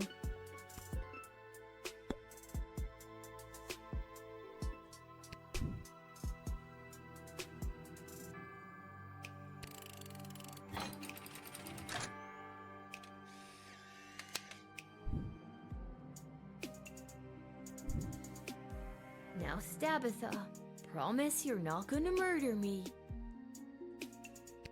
I can't promise that.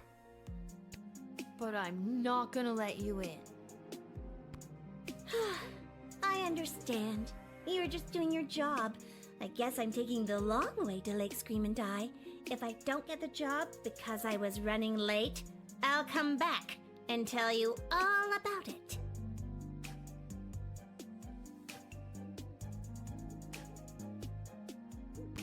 Oh God, what have I done?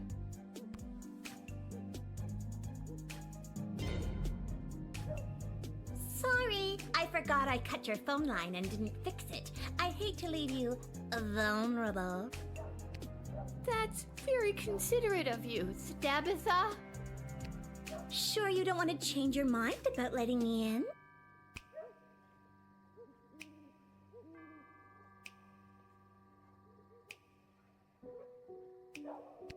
No, I really don't think I should let you in. Okay, I admire your conviction. Okay, thank you, Stabitha.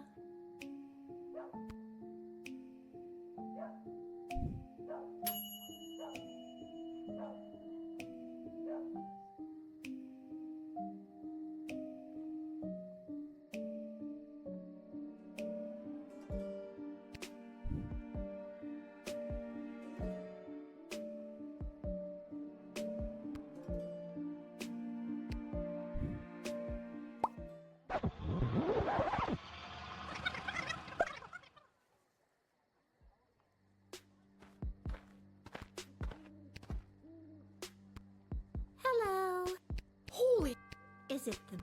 What? No. Is it the... And the... Are you... It's not... So... Step... up. And you... Well... Stabitha, that's a beautiful name. Don't say it.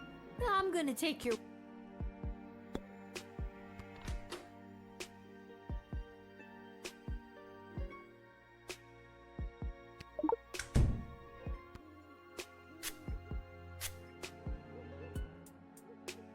That night I died in the woods, a demonic spirit of vengeance possessed my shattered heart and brought my twisted... Now I am cursed to wander...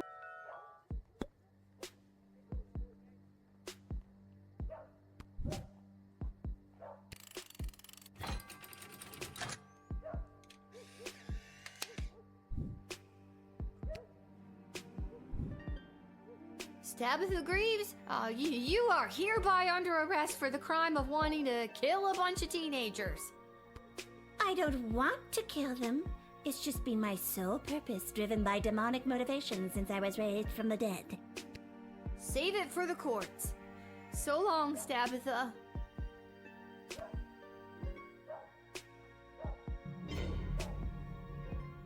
Sorry, I forgot I cut your phone line and didn't fix it. I hate to leave you vulnerable. That's very considerate of you, Tabitha.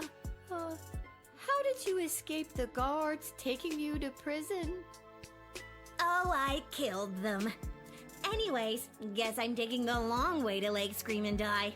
If I don't get the job, because I was running late, I'll come back and tell you all about it. Oh God, what have I done?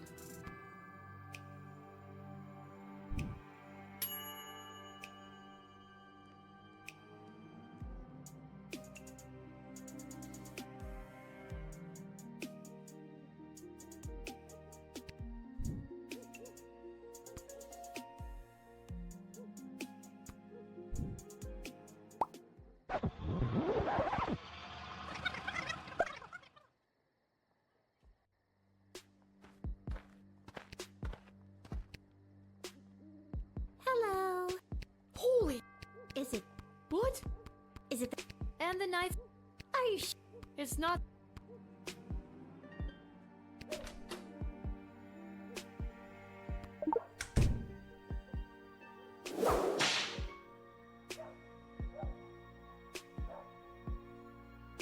Whoa, what the heck was that?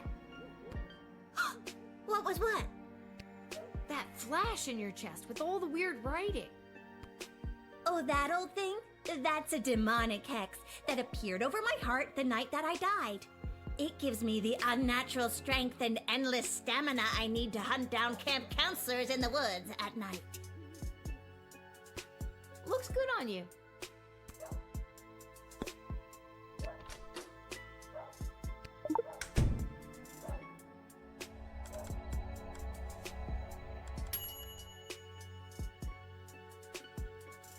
Did you just decode the hex on my heart without asking me? Oh, I guess I did. I'm sorry. That's a little presumptuous. I don't have to read it if you don't want me to.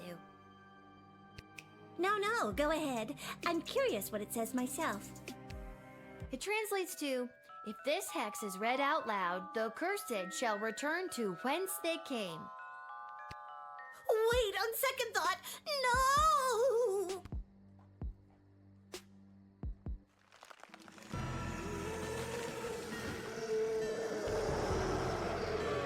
Kerel, guten Fernen Son. Hey, I remember you. How have things been?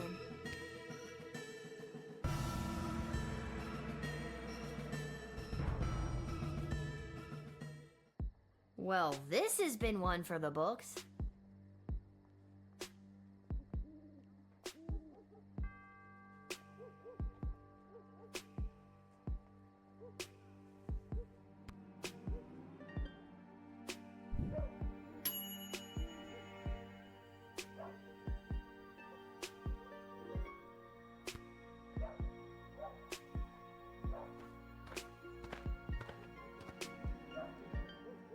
we got a call there may or may not be something strange going on in your general vicinity? Who are you now? Ghost finders.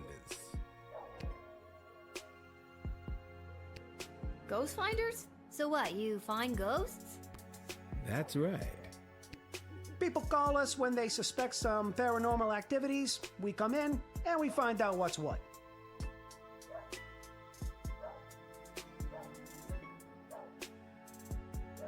Uh-huh, ghost finders, eh? So what do you do when you find these ghosts? Well, it's tough to say. Technically speaking, we haven't found one yet. But we sure have come pretty darn close. Come on, man. You're full of Whoa, where did a nice kid like you hear language like that?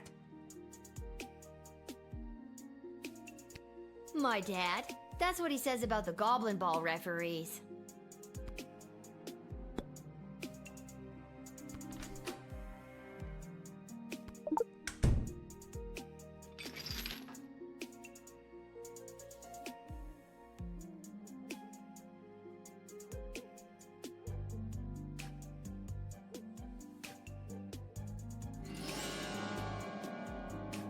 Oh my god! There's a ghost right behind you!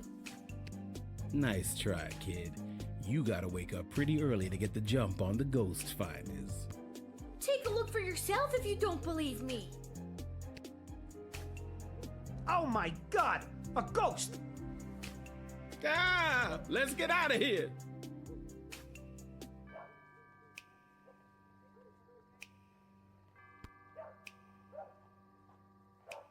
My hour is almost come. Alas, poor ghost.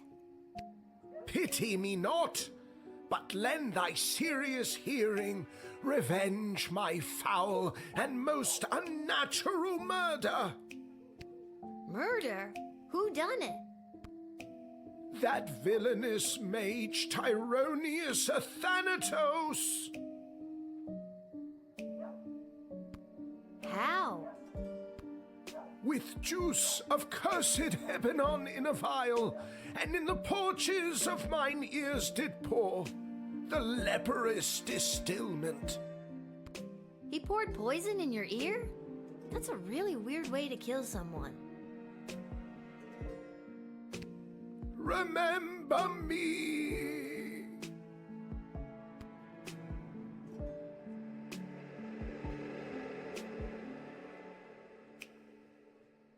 Whoa, I knew that Tyronius was no good, but this is another level.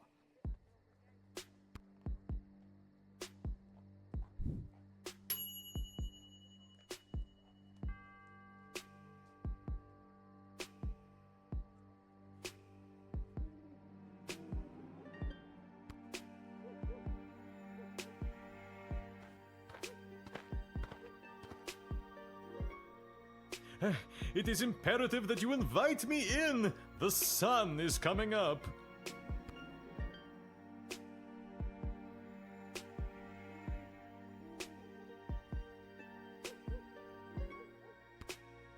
Oh, well, that was easy.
Let me guess. We're finally gonna have the best friend taco party I've been dreaming about since level 5. Excuse me, what? You're not a part of this, Chuck. Lil, I have something important to discuss with you. Wait a minute. Where's your emerald necklace? And why are you wearing that? That's just like the one that creepy Tyronius has. It was a gift from Tyronius on behalf of the Mages Guild to keep me safe.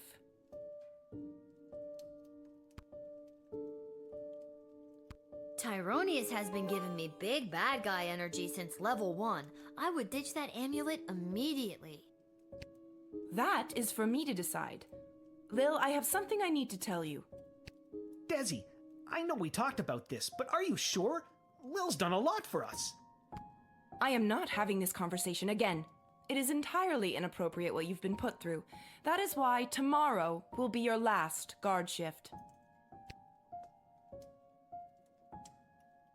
But we're at war.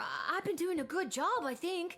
I feel like in lots of little ways I've been, I don't know, changing the course of fate.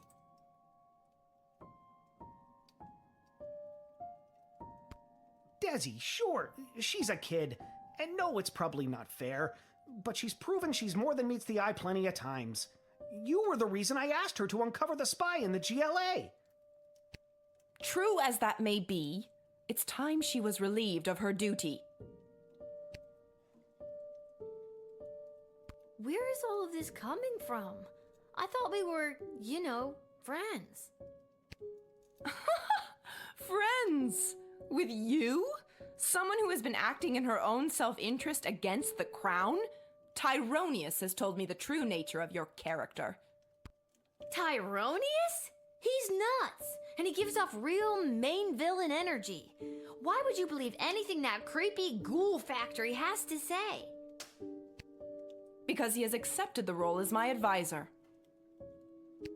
He's your 4th advisor? 4th, and perhaps only, if the other 3 remain so utterly useless. You're gonna fire Stryker? I mean, I get Shit Cannon Ash and Malcolm, but don't you think it's better to, you know, have multiple opinions when it comes to big decisions?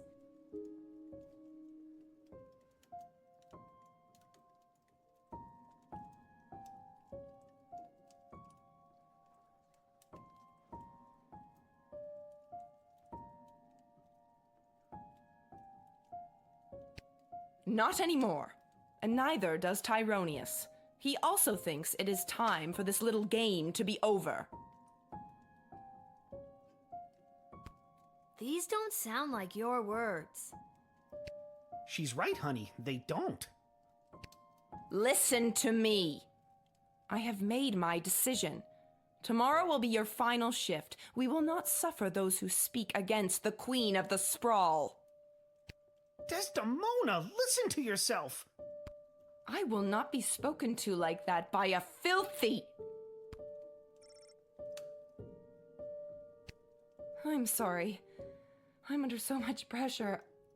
I need to lie down. I don't feel quite like myself right now. Lil, I'm sorry, but it's almost time for the end. Chuck, take me home.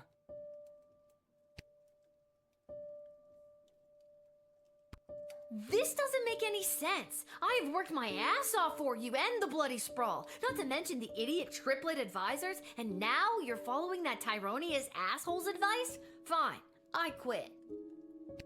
You can't quit. You were already relieved of duty.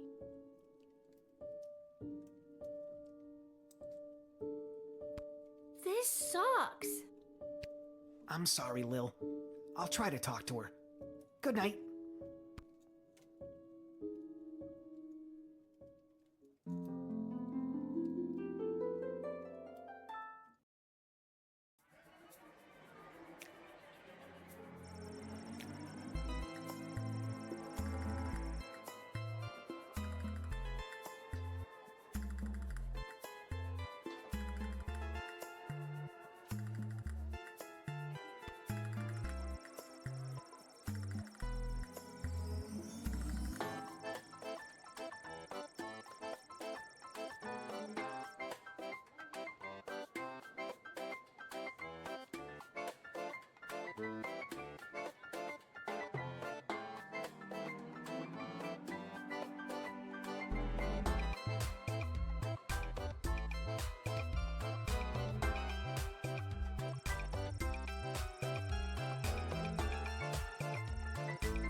And the already spread-thin guard force is calling it the worst night of, and I quote, creepy shit they've ever seen on St. Swithin's Day.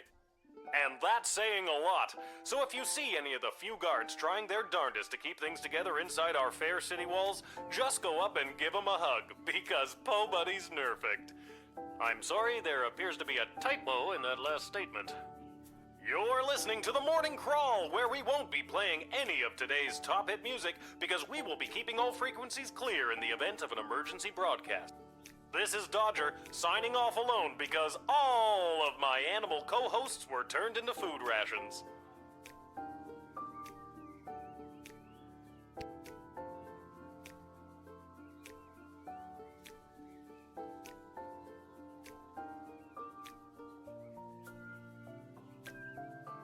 Hey, a letter arrived from Dad. Dear Lil, I haven't received your last letter yet. I really could have used the pick-me-up. Things are getting really hectic here. Everyone is busy getting ready for the upcoming naval battle. Even though I don't have any training at all, I'm getting stationed on one of the attack boats on the front lines. But don't worry, I overheard the Admiral say that there may be a plan brewing to unleash a ferocious sea monster, if they can find one. But they'll have to make sure there aren't allies in the water when they do. So that sounds like a plan, right? I don't really know what's in store for me, but I'm doing my very best so I can get home, and we can finally get our lives back on the right track. Wish me luck. I think I'll need it this time. Love, Dad. I guess all the fighting has disrupted the postal service? Oh, the humanity!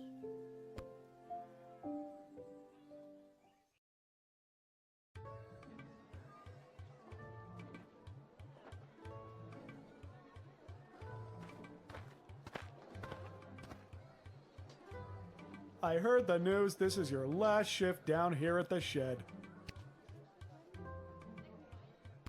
It sure is. I may not always get 4 stars, but I think I've been pulling my weight around here. Seems pretty weird to pull me off duty, just as everything seems to be at an all-time level of terrible.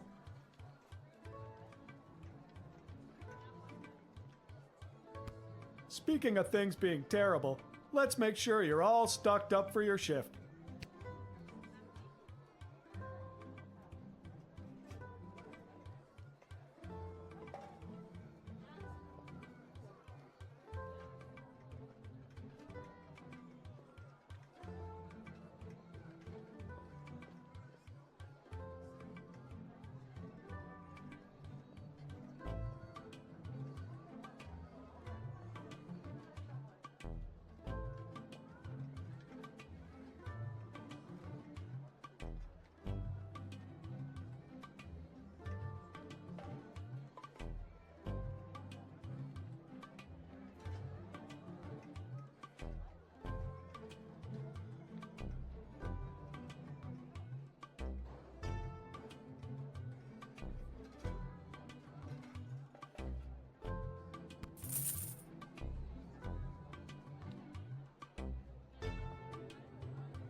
Are you sure you've got everything you need? I've got a big walk to the east gate ahead of me. Thanks for everything, Garby.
it's me, Kelly. I remember you from the wedding. You didn't want Monty's soup. Can't blame you. If I didn't work there, I wouldn't want it either. I've got a wagon full of food for my boss to help with the whole people dying of starvation thing.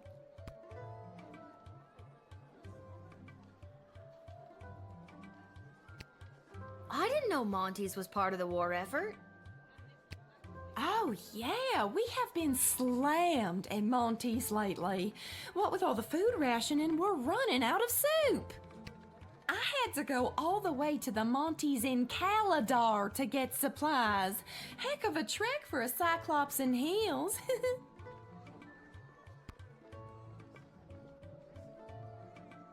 There wasn't anywhere closer you could have got food from?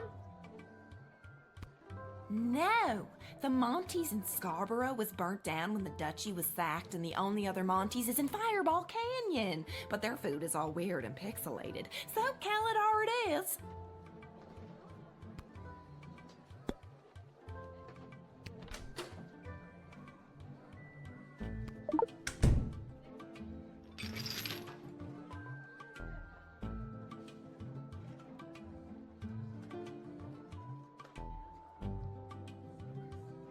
Whoa, your wagon is full of rotten food.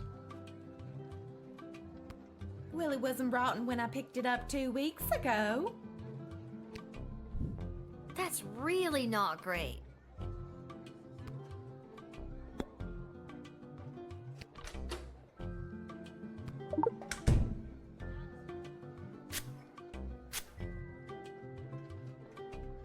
I was happy to get a couple weeks out of the sprawl. Things with Orlando haven't been going so hot. I think he's been two-timing me with some younger cyclops. Now I understand what his ex-wife Denise must have felt like, and it makes me sad. But mostly I feel bad for the kids. Polyphemus is quiet, but Orlando Jr. sure is taking it hard. We get on really well, and I think he's having a hard time seeing his dad as a bad guy.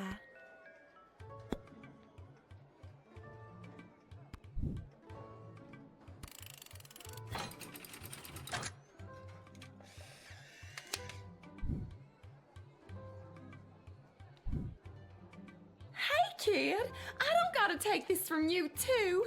I get enough of this kind of treatment from Monty. You want to deal with this food, then do it. I'm out of here.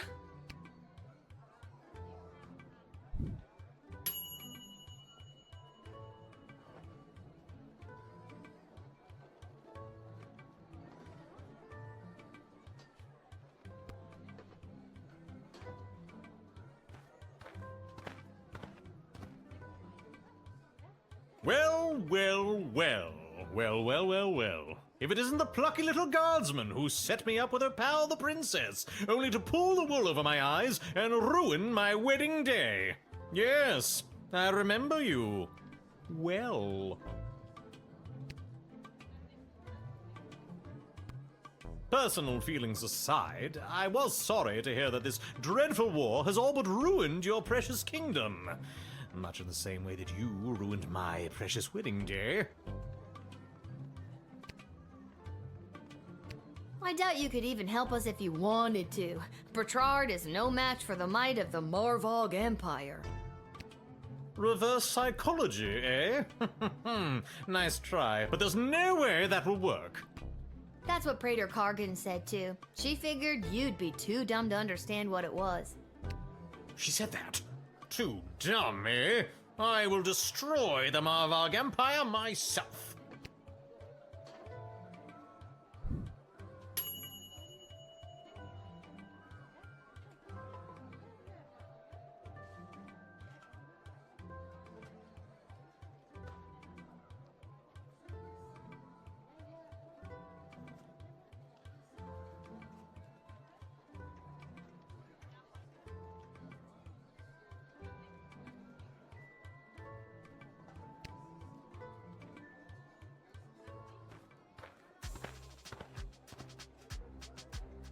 Hail, Groundwalker. I am Marabella. Hi, I'm Lil. Anything else? I don't know. I've never been above water before. You lead the way.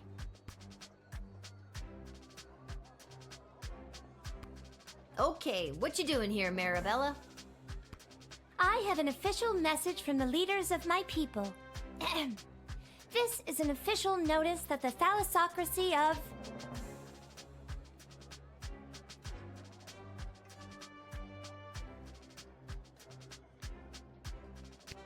The what now? Thalassocracy. It's the word used for an empire that is primarily made up of maritime or seaborne areas.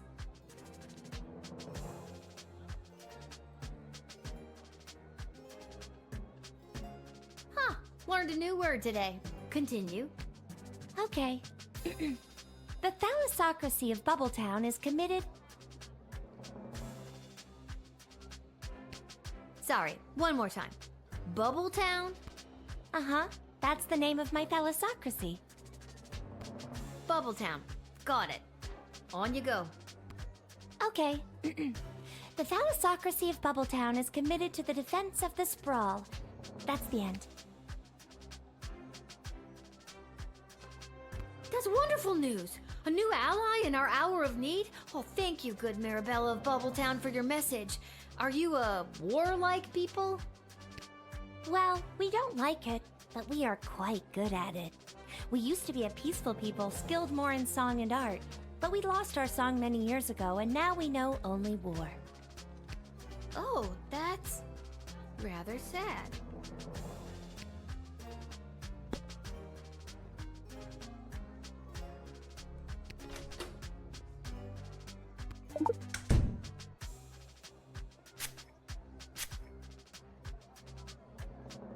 As powerful as my people are with their nets and tridents, I think our most powerful weapon was our song.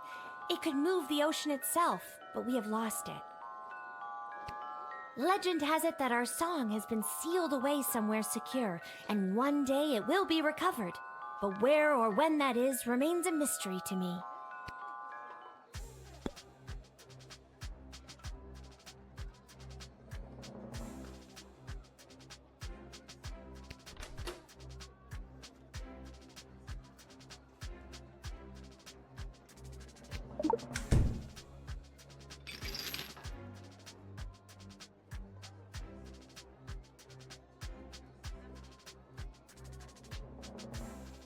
This old shell holds the message I have been sent to deliver to you.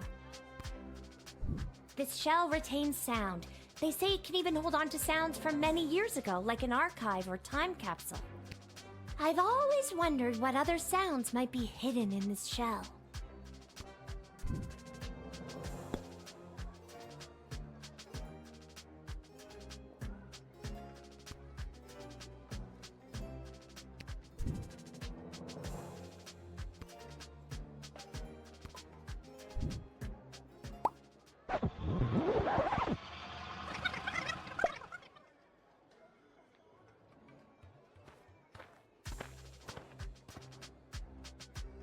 Hail, Groundwalker.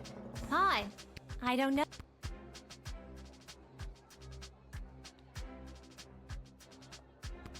Okay, what you doing here, Marabella? I have an official... The what now? Thalassocracy. Huh. Okay. Sorry, one more time. Uh-huh. That's... Bubbletown. Okay. That's wonderful news. Well, we don't like... Oh, that's...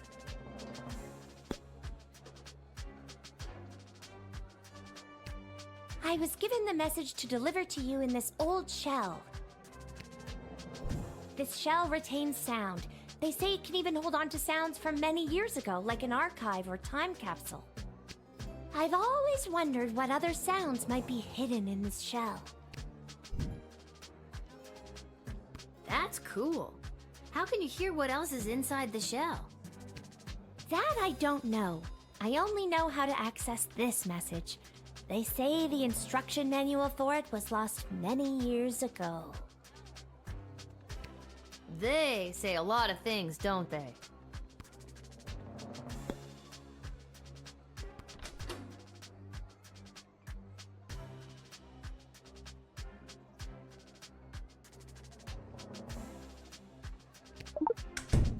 Let me see that shell.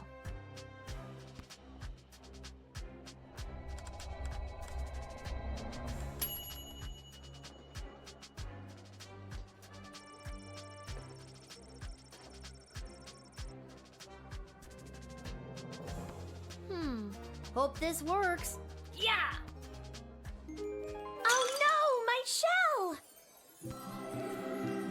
That music! It is the song of my people! The lost song was trapped inside this shell all along! Thank you so much! The mer people of Bubbletown will sing their devastating war song once again.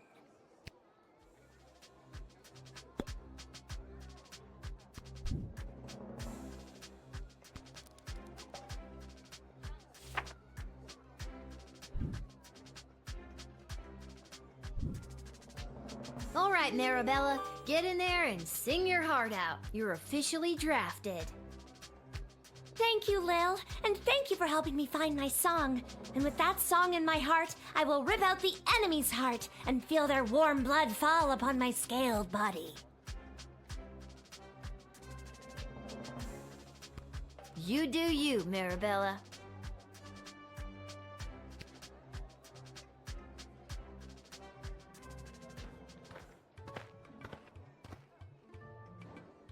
This is the place. I got the call. I'm a mercenary. Your move, kid.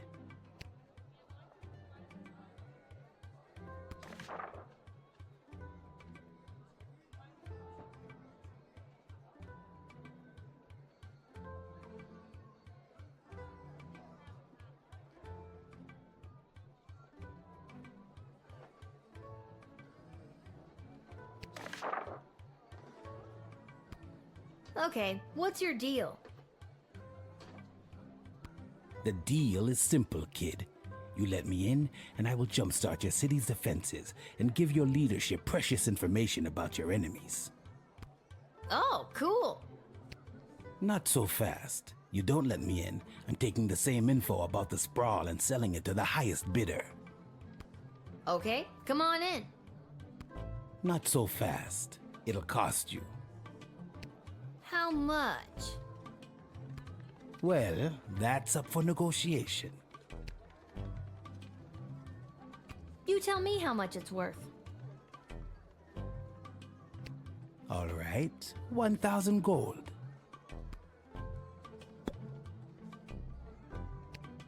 Want to play hardball, do you? Okay, fine. 500 gold. Thank you for lowering the price. Yeah, don't mention it. No, really, it means a lot. I said don't mention it. If people hear about this, I'll never make full price again. My lips are sealed.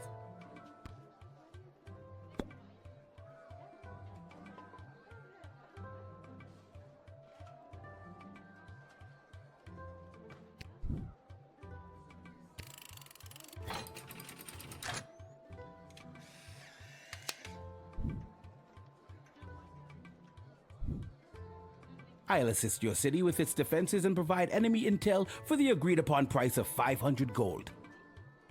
Here, take this contract to the castle. They'll settle up with you. A pleasure doing business with you, kid.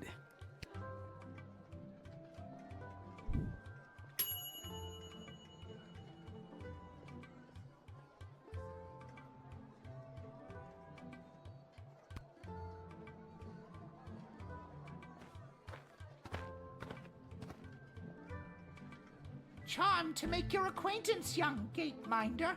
I am Gary Dolt, son of Bee and Brian Dolt, and I wish to pass. Will you require anything else? Gary, it's me, Lil, remember? Magnus the Magnificent. Of course. Pleasure to see you again, Lil. Now let me pass. I'm off to a meeting at the Mages Guild.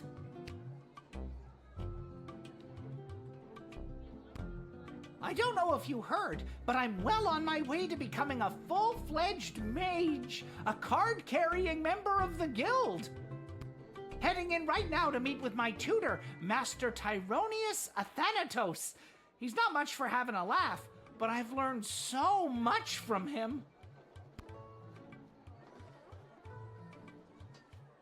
I didn't know that you had any magical abilities at all. Didn't seem like you did last time we met anyway. Well, I'm just a late bloomer.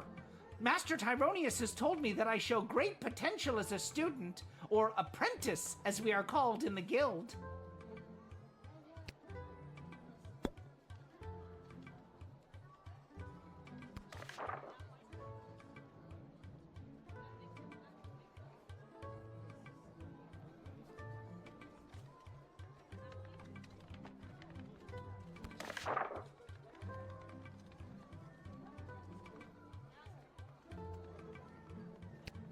My magical skills have flourished exponentially ever since my precious birthday present.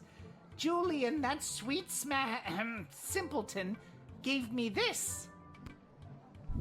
I added the pure, unrefined power crystal to my wand, and now I can truly feel the magic coursing through my veins.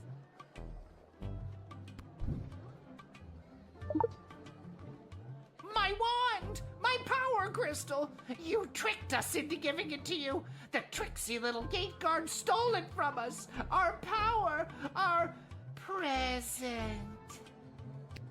You seem really precious about it. Ah!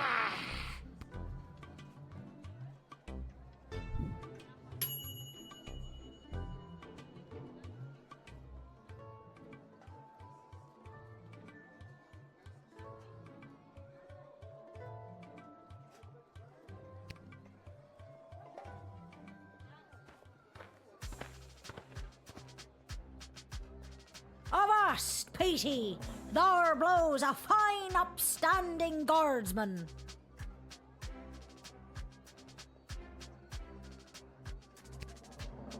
Upstanding guardsman, We'll take our ship and blast our way through whatever scurvy barnacles are attacking the Sprawl's waterways. Yarr! So, you're saying you'd like to be drafted? Aye, that's a much more concise way to say it, yarr. Ahoy there, landlubber. The name's Captain Jane Pigeon, and this here's me fine-feathered matey Pete. Though yous can call him Petey if you're an old sea dog like me. Yar, har, har. Old sea dog, Wow, a real-life pirate! You want to defend the Sprawl from incoming attackers? Aye, I've heard tell there's plenty of doubloons and booty to be had by sending some enemies down to Davy Jones's locker. I'm not sure I understood all of that, but still, wow!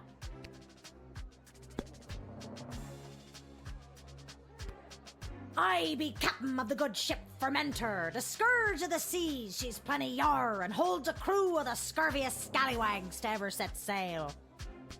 We also make the finest grog known to man. One taste and you'll be carousing shanties until you're 3 sheets to the wind. Carousing shanties, Scurvious scallywags, eh? Sounds perfect to defend the waterways of the Sprawl from enemy invaders. Aye, we be that. That we be, Set us at 'em and we'll blow the bastards back from whence they came. Yar har!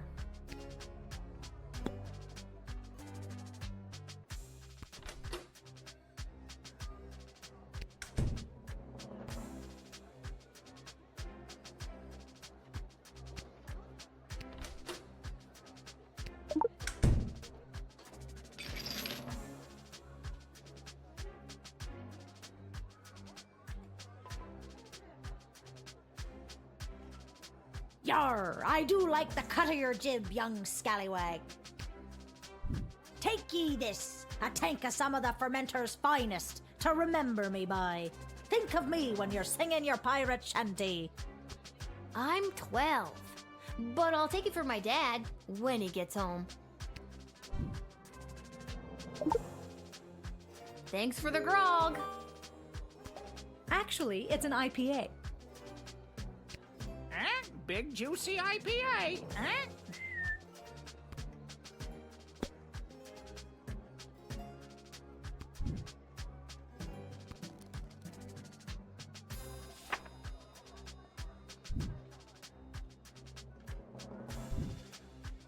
Hardy har! Ye won't be regretting this choice you've made here today, me bucko. Won't regret it, huh? Let's go show these bastards why they should steer clear of Captain Jane Pigeon and the dread ship Fermenter.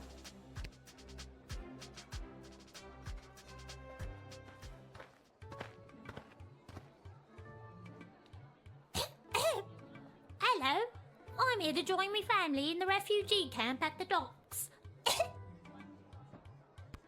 Aww.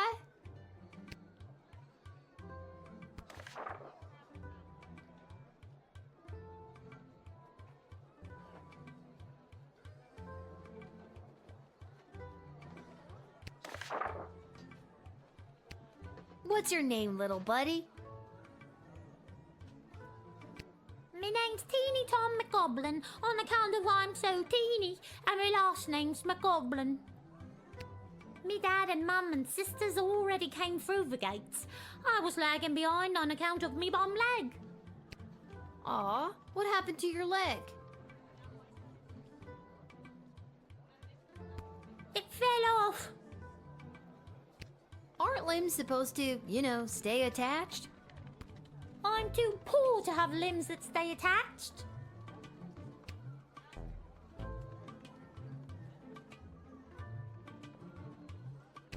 I think I'm gonna have to see some ID. I'm too poor to have ID.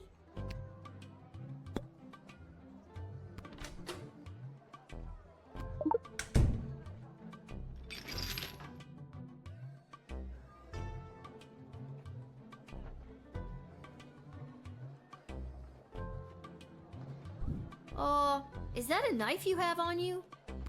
I don't know what you're talking about. I scanned you and it shows you're carrying a knife. No, I'm not. Yes, you are. Your machine's broken. You're too young to be carrying a knife. Mind your own business. Try it and I'll cut your off. Whoa, that took a turn.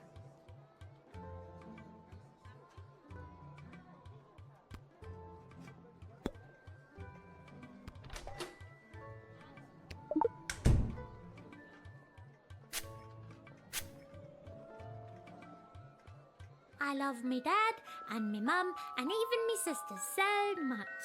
Sometimes I feel like I could just burst when I see them. They all treat me with such kindness and help me when it's hard for me to get around. Sometimes Dad lets me ride on his shoulders and I feel 10 feet tall. That's the truth. And I ain't hiding anything except for me knife I use for robbing elderly people. I love robbing elderly people, and I won't stop. I'll never stop. It gives me a thrill like nothing else does. I'll die before I stop. No elderly person is safe from me and me robbing knife. Oh my God!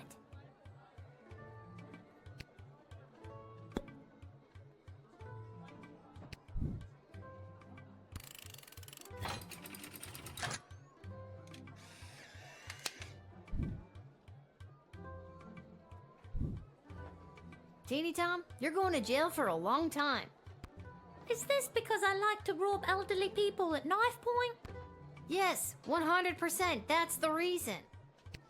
You don't know me. Over here stepping all up on me like a prison don't scare me. Bring it on. Holy crap! You seem so harmless in your introduction. That's called a ruse. See you on the outside in 5 to 10. I'm gonna get jacked on the inside.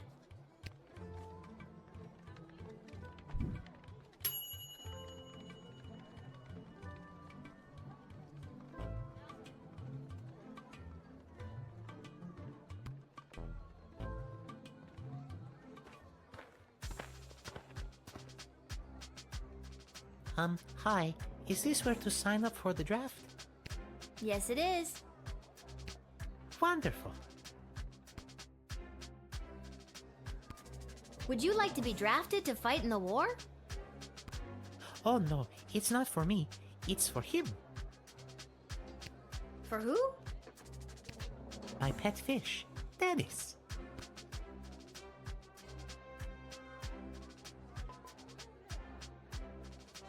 Does Dennis want to fight? He wants to fight, all right, and he is very good at it, I promise you.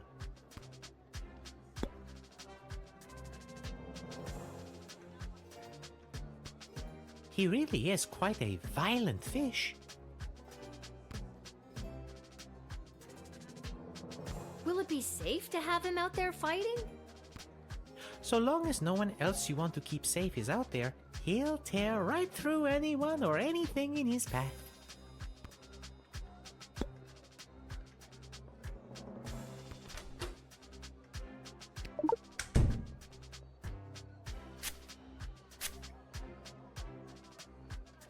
Dennis here has gone 28-0 in the admittedly immoral and illegal underground fish fights that happen down at the docks. Or at least they used to before they set up that refugee camp. He's undefeated and shows no signs of slowing down.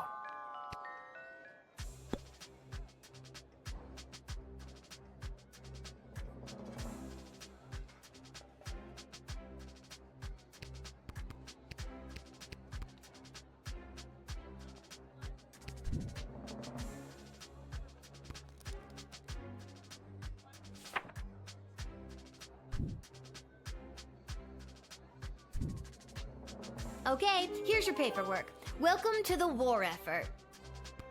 Not me, remember? It's for the fish. Got it. The fish is in.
You should see the look on your dumb face. She looked like she was this close to peeing her pants. Nuh-uh. Well, the surprise isn't even the surprise, Princess Pea Pants. Wait till you see. Shh, don't spoil it. Okay. Congrats on not having a job anymore. We're glad to have you back. Finally. Yeah.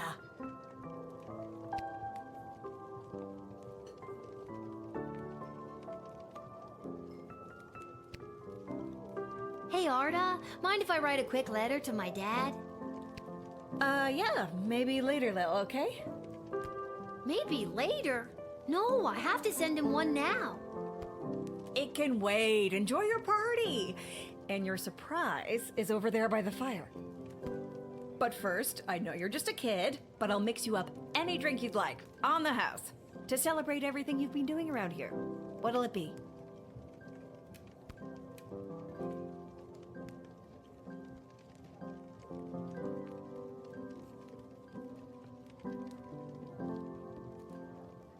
Coming right up.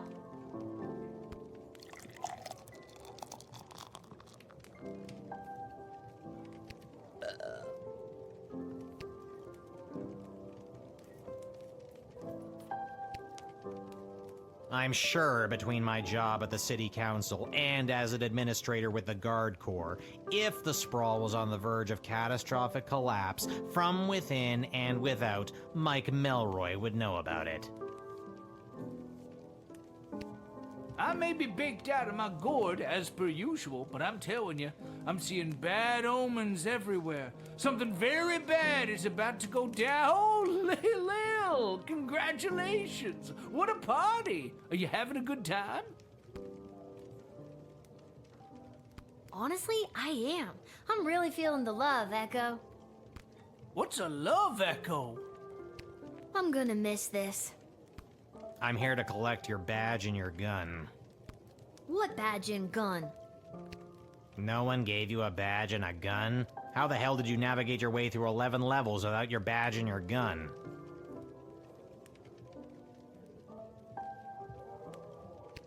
There are plenty of ways to solve a problem without a gun. But the badge, Lil. It's all in the badge. I'm gonna miss this too.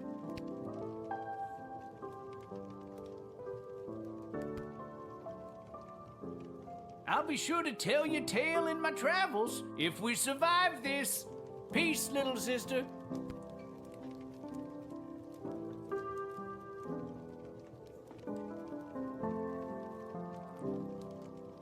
Magic lovers of the sprawl, please put your hands together for the one, the only, the Edward, the Great Magician. Alakazoo, Alakazee.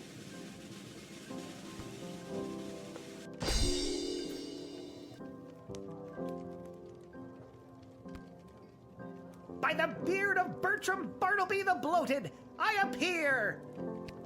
Edward, the official officiant.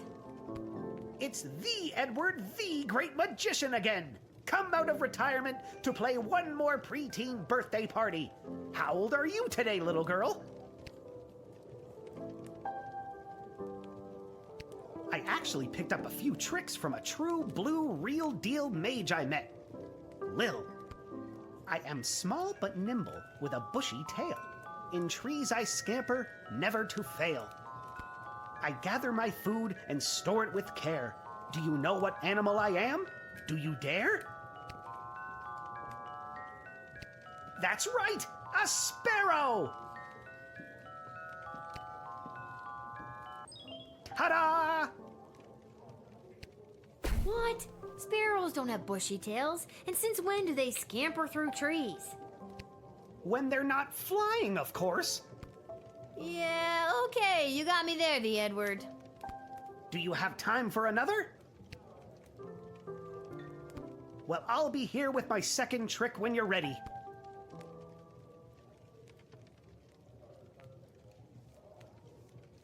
There she is, my little guardsman.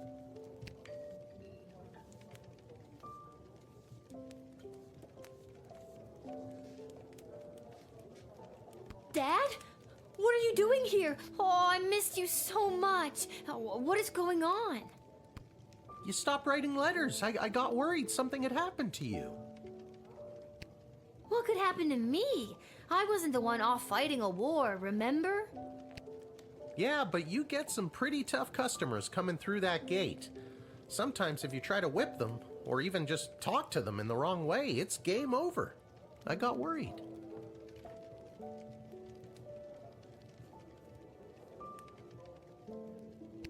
So they let you leave the war because you were worried about your daughter? I mean, shouldn't you be fighting in an epic naval battle right about now? No, they didn't. And yes, I should be. But I couldn't stand being at war for a second longer. I was actually pretty instrumental in winning a couple of battles out there. I did some amazing things for a chubby, middle-aged guy. I think all because I was thinking about you and wanting to keep you safe. Things have been hard and weird and creepy, but I'm so glad you're here. I feel like I can take on anything if you've got my back. And I'm glad you didn't die. I'm glad I didn't die too. I could die any day now. This isn't about you, Mrs. Abernathy. All right, Seamus. I'll be up to tuck you in soon. We can figure out what the rest of our lives will look like in the morning.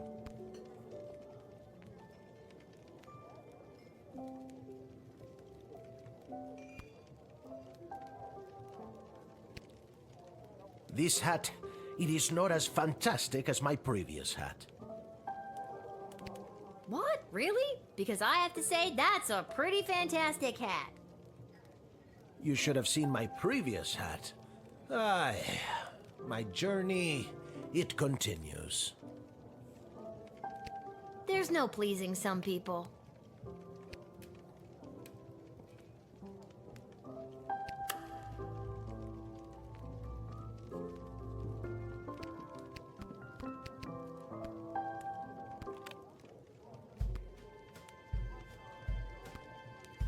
Do you have time for another? Okay, here we go. I'm small and petite, with feathers so fine.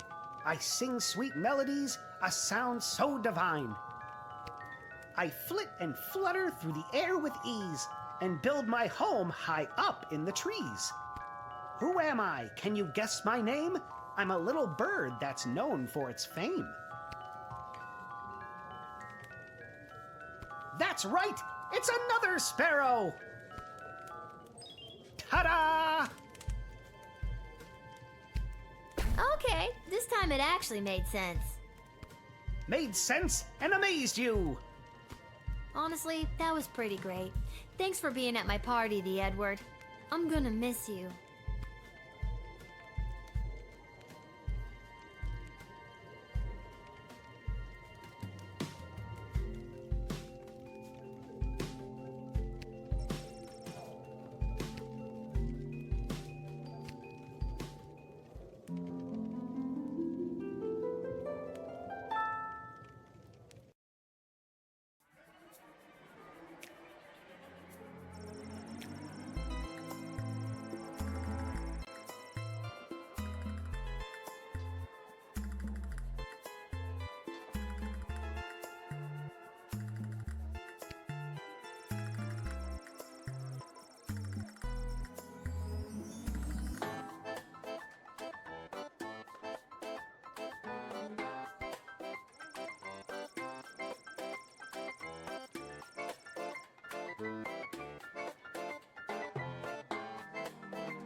We have just received word that the Sprawl forces have successfully pushed back the enemy.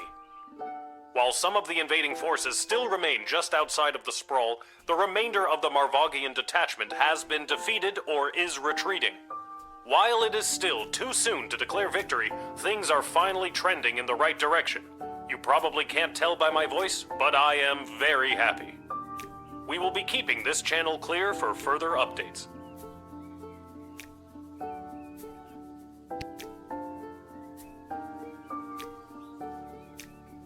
Well, that's great to hear. Maybe things can finally start to get back to normal.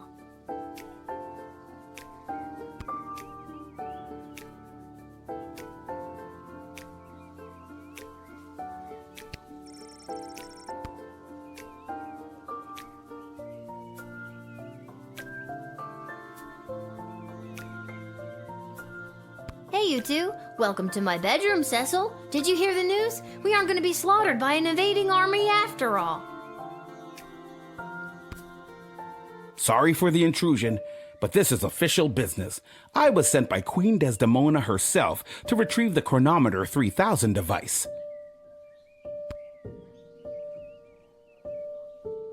What does the Queen want with it? It's not my job to know. I just know that the Queen ordered me to get it from you.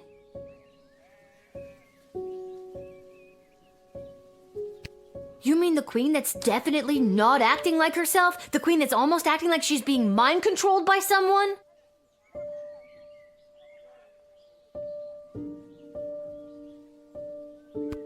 It's not my job to know about that either. My instructions are to bring you with me to the war room if you don't comply. Then it sounds like I'm coming with you, Cece. Don't call me that. I'm coming too. I know you got fired, but does that mean I did too? Should I be at work right now? Fine. Dad, suit up.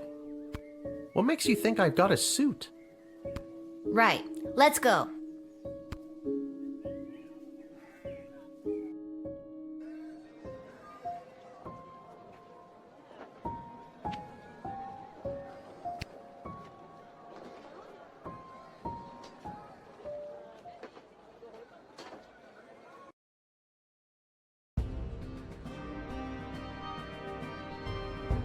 Ah, there she is, Your Majesty, Lilith, the Gate Guardsman. Yes, Lilith. I see you chose not to simply hand over the Chronometer 3000 as requested. No, she did not. Stubborn as a mule, gets it from her mother. And I'm her dad, Hamish. Hello, Your Majesty. I'm here to inquire about getting my gate guard gig back. Silence.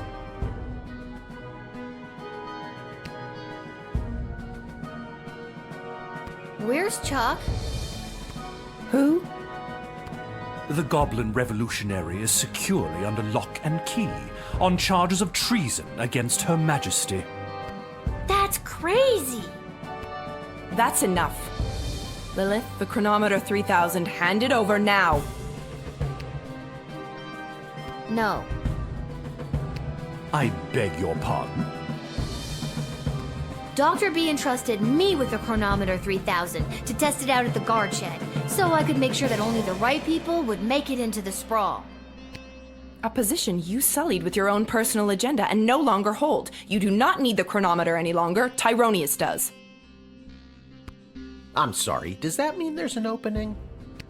How dare you interrupt Her Majesty, you useless, pathetic nobody guardsman! Hey, now! So I am still a guardsman. Enough of this. Guards, lock the doors. They are not leaving until they hand over the Chronometer 3000. Nobody's doing anything with the chronometer until I hear from Dr. B. Unfortunately, the good doctor is indisposed. There was a small mishap at the dig site, and let's just say she fell to her death. What? You killed Dr. B? Well, she was hanging at the edge of that pit when I left her, so who can say? Who can say indeed.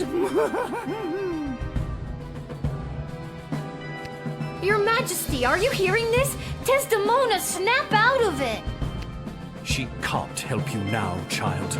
The Athanatos Amulet of Total Mental Sublimation is among the oldest magic in the world, and its spell is not easily broken. Only the power of true friendship can release the spell's hold. Lil, help me. My friend. What? I didn't know you two were friends. Shit. Okay, new plan. Give me the chronometer 3000 now, or I'll kill you. Why do you even want the chronometer anyway? The Marvolg are defeated. We won! What could you have done to get a better outcome? The Sprawl needs an alliance with either of these two kingdoms. If we combine our resources with one of these superpowers, we would be able to promote inclusive and sustainable industrialization. An alliance will secure the economic prosperity of the Sprawl for generations to come.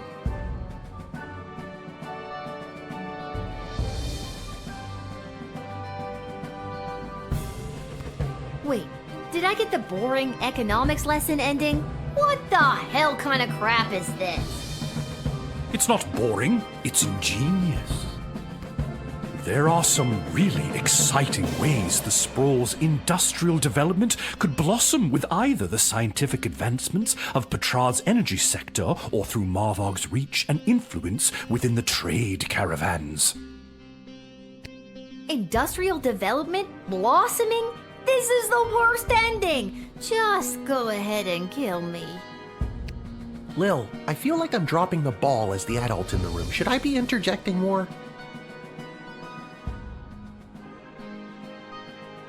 Dad, shh!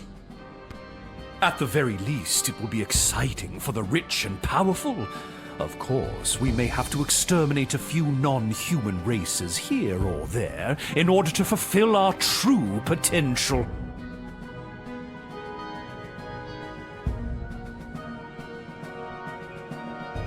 There's the villain speech I was expecting. Once I have the chronometer, all I have to do is go back in time and kill the leader of the Goblin Liberation Army before he can interrupt the wedding ceremony. I can't let you do this! You can't kill Chuck. He's my hero. I thought I was your hero, you good-for-nothing little worm. Feel my wrath. Wait, Master, don't! Oh no! Lil, please! Tell Julian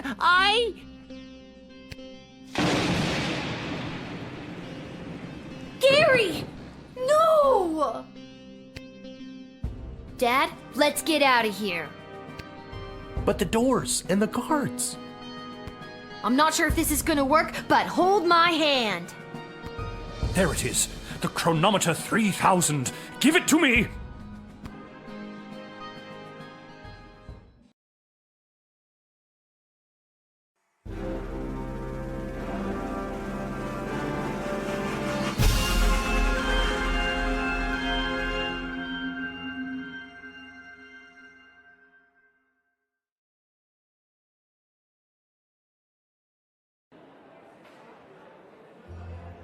What happened?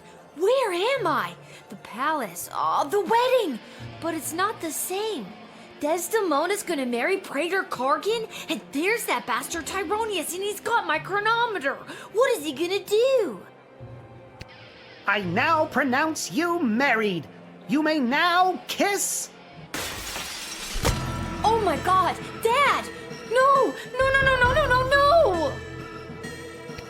I've been pincushioned with arrows a few times in my day. Ugh, but this time they hit something important. To think I've lived through a whole war only to die at a wedding. Lil, I'm sorry I failed you. I love you, Lil.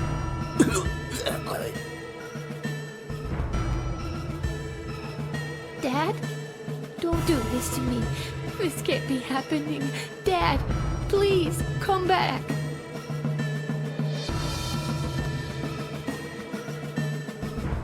Drat!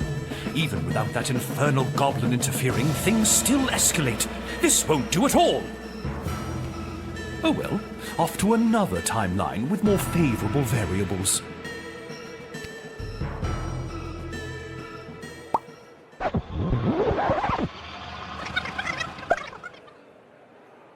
Oh, God, what?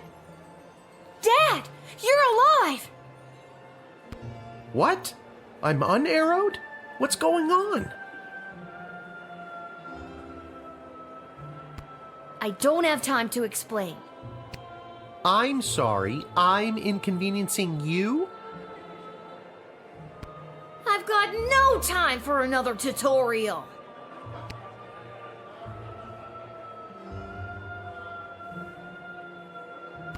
Okay, try not to get his attention, but go stand by that necromancer. Ooh, spooky. Whatever you say, kiddo.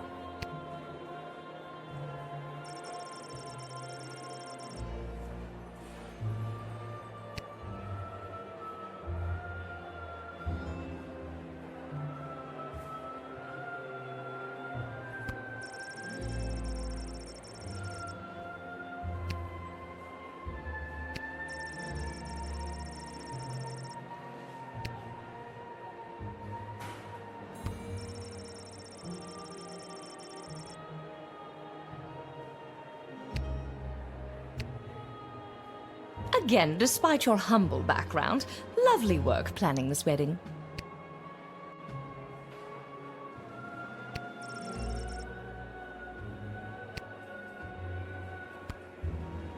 Keep your eyes peeled for anyone using the wedding as a pretext to do something suspicious. The job never stops, Lil. I only wish Sprankles could be here to see this. There, Your Grace.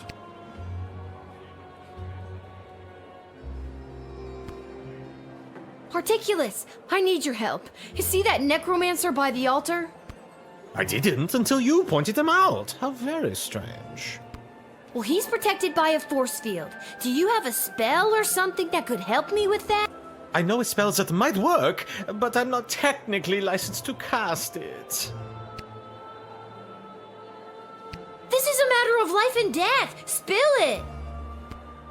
Okay, fine. There is a loophole. If the ancient elven hymn Et Fici Pulmentum in Brachus is being performed, my license increases by 3 levels. Then I'd have no problem casting the spell for you. What does the title of that elvish song mean? No one knows. I'll see what I can do.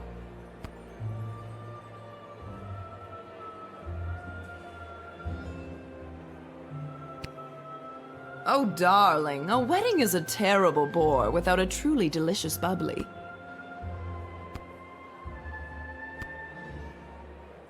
Excuse me, but do you take requests? Would you be able to sing Et Fici Pulmentum in Brachus? Ah, a true connoisseur. No problem.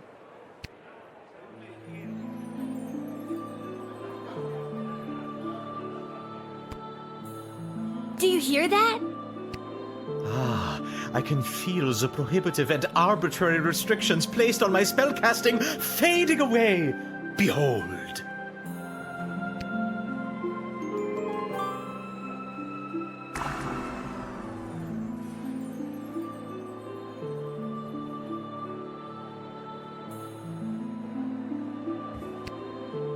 I now pronounce you married. You may now kiss. This won't do. The war is still going to happen. Off to another timeline.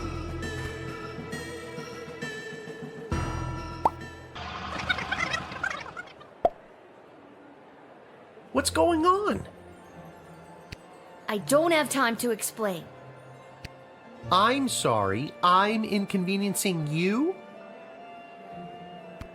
I've got no time for another tutorial.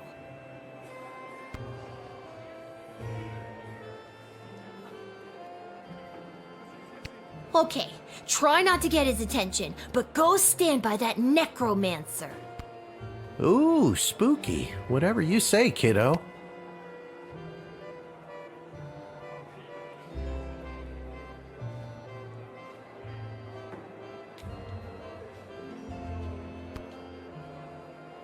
worry. You're still good in this timeline. How nice of you to say. I need your help. See that necromancer by the altar? I didn't until you pointed him out. How very strange. Well, he's protected by a force field. Do you have a spell or something that could help me with that? I'm pretty new at this, but I should have something. I just don't have enough mana stored up to cast it.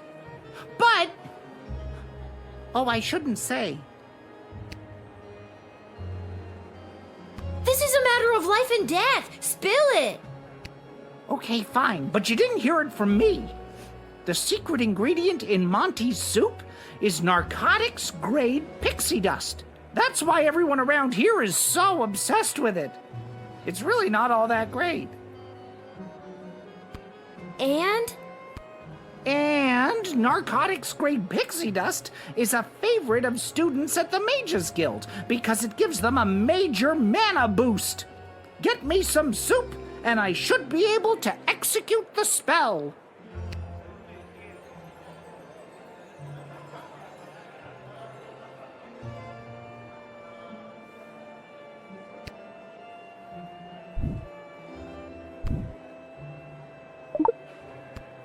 Thanks for choosing Monty's, home of the soup.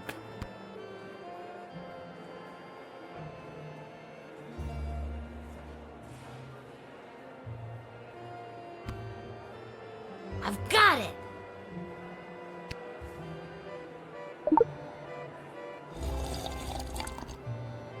That's some good sh**. I'm brimming with mana now, baby. At least, I hope that's what I'm brimming with. Here goes nothing.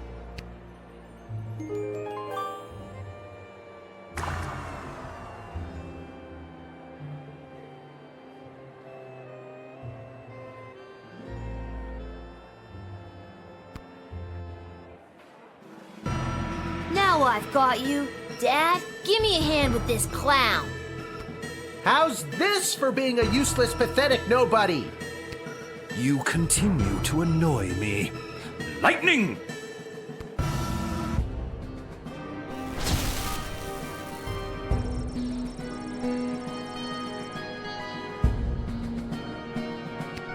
I guess Dad can't take him down unarmed. Let's see if I can do something about that.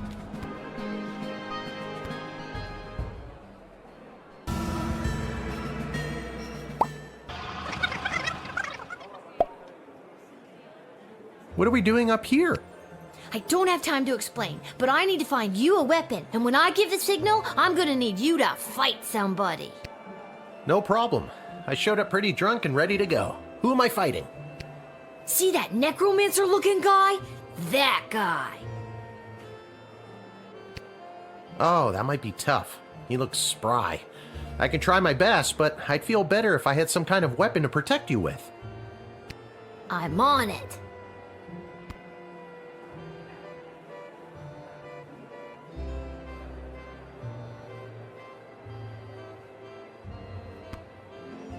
I don't have time to explain, but I need to borrow your weapons. Not gonna happen.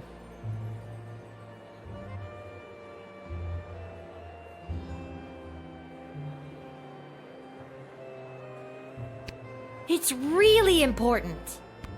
Why? Not gonna happen.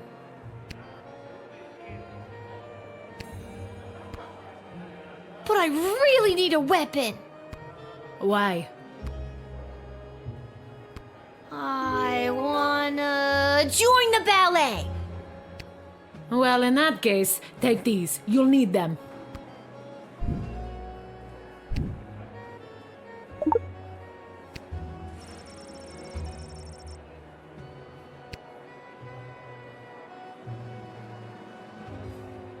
Ouch! What is that? Some kind of force field?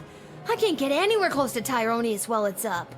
Maybe there's someone who could help me disable it.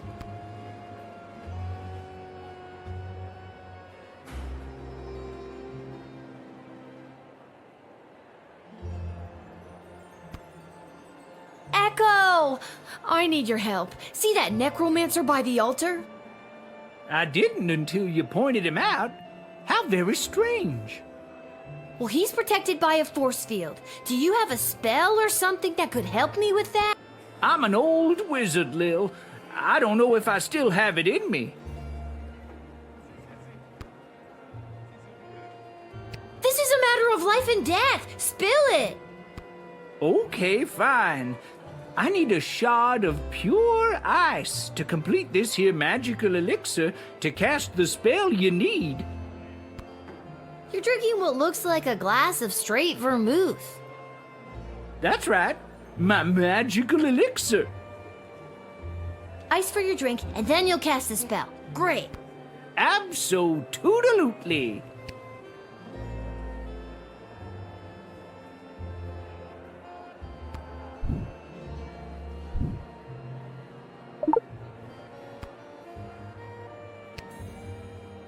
I'm a famous artist now! Renowned art critic Gil Meisterheimer described my ice sculpture as a startling reflection of modern society, exposing the monsters within us all. That's good, right?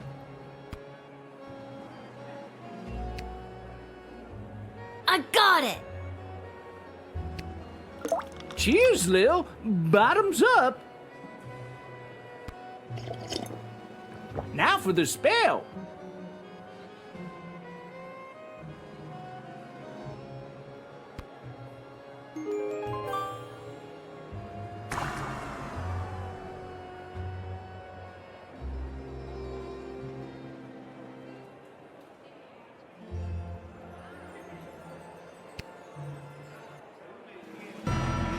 Dad, now! How's this for being a useless, pathetic nobody? You continue to annoy me. Lightning! Don't even think about it. Why, you meddlesome... Now, Lil, get the doohickey. Not before I go back one more time. No!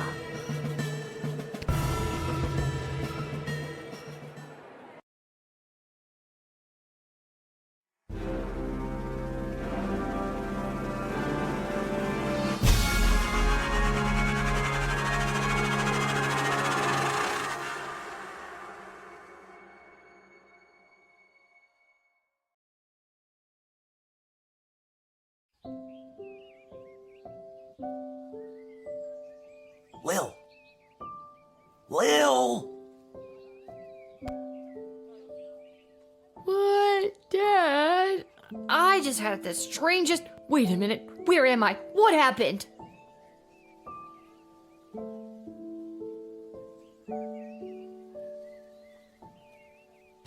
Do you want the long version or the short version?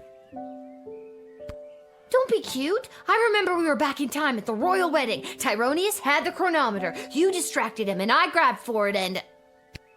And before I could even blink, we were right back where we started, in the war room with the princess.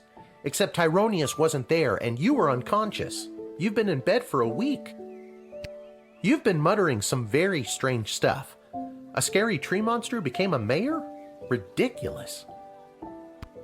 Tyronius wasn't there? What happened to him? And the war? And Desdemona? There's someone waiting to see you who might do a better job of filling you in than me. Hello, Lil. Desdemona? You're being mind-controlled by Tyronius. You need to listen to me. It's really me.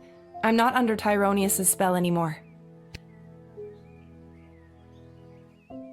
You're not wearing his amulet anymore. Did you know that it was allowing him to control your mind? No, I wasn't aware of that when he gave it to me.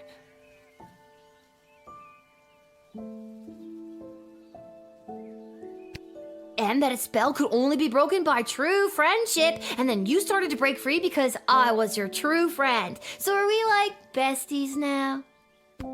Again, I don't recall any of this. As far as I remember, he tried to grab the chronometer from you, then in a flash of light, he was gone. There hasn't been a trace of him or the device since. Is there a chance he still has it? Is he back in time right now, messing things up even more? It's doubtful. From what we understand from Dr. B's notes, once a chronometer has been synced to an individual's life force, it can prove disastrous to anyone else who tries to meddle with it. So, Dr. B, she's really... Yes. Unfortunately, she remains dead. When you reappeared without the chronometer, we lost the ability to go back and fix things, including the terrible things I may have said or done while under his control. I'm so sorry. Can you ever forgive me?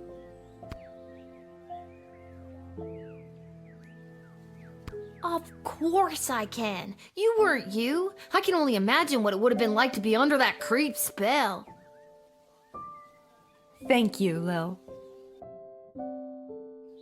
And can you forgive me, Your Majesty, for forgetting to tell you how grateful we are, allowing me to return to my post, and for personally taking such good care of Lil this week? Of course, Hamish. But the Sprawl is grateful to your daughter, Lil, for all she has sacrificed to save it.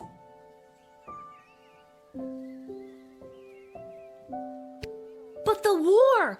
Has it changed? Tyrone said that he was going back to kill Chuck and... Chuck is alive and well, thanks to you. And our forces remain victorious. Since our victory, a number of the mages that were loyal to Tyronius have disappeared into hiding, but a few of the good ones have come forward and revealed that many of their ranks were working against Tyronius in secret. And with the war won and Tyronius out of the way, they rallied together and declared Echo their new leader.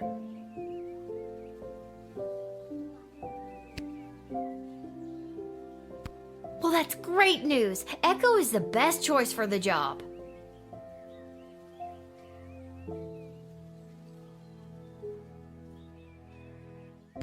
So, what now? What do you mean, what now? Well, do you need me to unmask a goblin spy? Work the night shift? Harass any of your advisors? Lil, don't you get it? It's over. You don't have to do any of that anymore. Let the grown-ups do their jobs. Besides, I don't want you to be a guardsman anymore. I'd like you to just be my friend.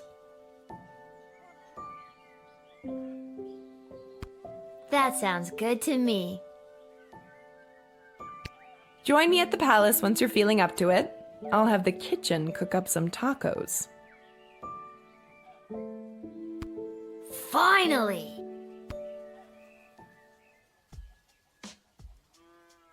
Talk about fancy friends. She seems nice. I'd love to spend the day with you, but I've got a shift down at the guard shed.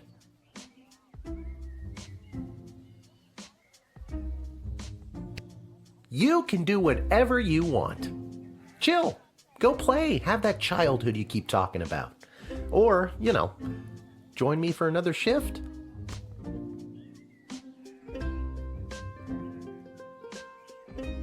Well, one more shift couldn't hurt, could it?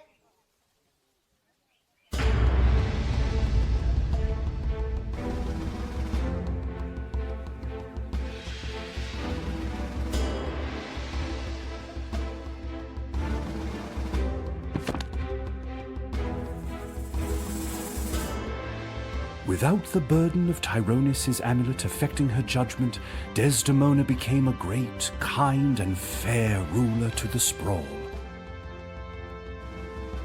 Although the city was battered, it would not be broken, and her rule ushered in an unprecedented era of prosperity and innovation. The Queen and her royal consort Chuck made the brave choice to undergo couples counseling to work through the fallout from Desdemona's actions while under Tyronius' control. After a long absence from the public eye, the couple was spotted walking in the garden district, holding hands and laughing. Soon after the Sprawl's victory, the Goblin Liberation Army was officially disbanded. It wasn't needed anymore. The Queen promoted a number of its leaders into positions in the City Council and the Guard Corps, and barring a few minor incidents, a more tolerant version of the Sprawl seems to be blossoming.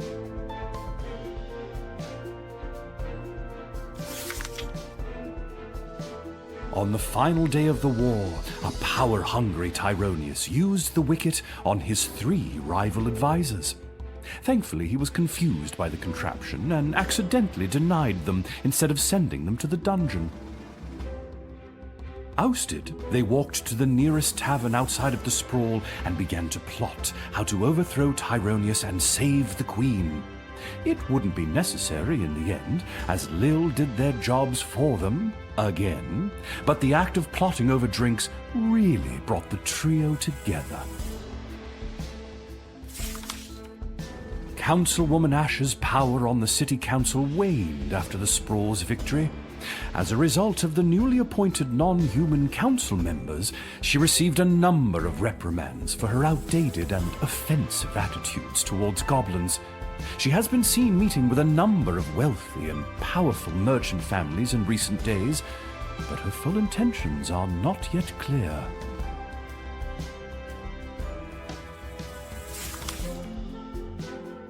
After the war, Lieutenant Stryker tried to relax. She failed. Malcolm disappeared, as did a not insignificant sum from the palace treasury. Meanwhile, rumors out of Fireball Canyon tell of a new circus, the most outrageous and lavish circus the world has ever seen. The rumors also tell of its charismatic ringleader and the fish he wears on his belt.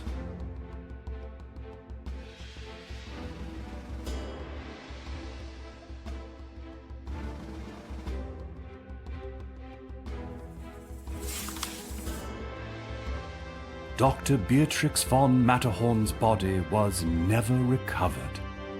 Since her presumed death, Lil has been having the most vivid dreams of Dr. B, traveling through alternate versions of the sprawl.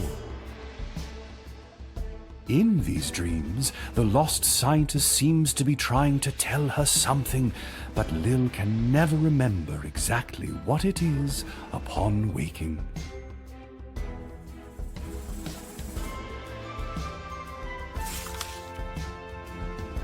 Lil and Hamish continue to live above the Twisted Sisters Tavern. They were able to purchase new furniture and a second outfit, thanks to a gift from the palace for Lil's role in saving the world. Lil continued to cover for her dad at the guard shed, and he continued placing bets on Goblin Ball games. Customer surveys indicate that Lil has become somewhat better at the job.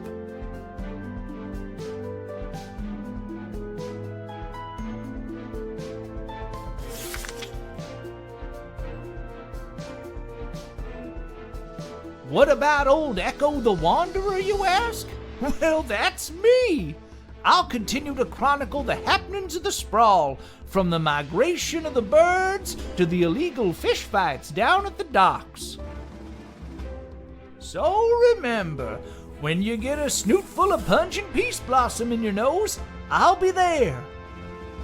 When you overorder pizza at your place of business and people are invited to take some home, I'll be there. And when the next calamity threatens the lives of the good people of the sprawl, I'll be there.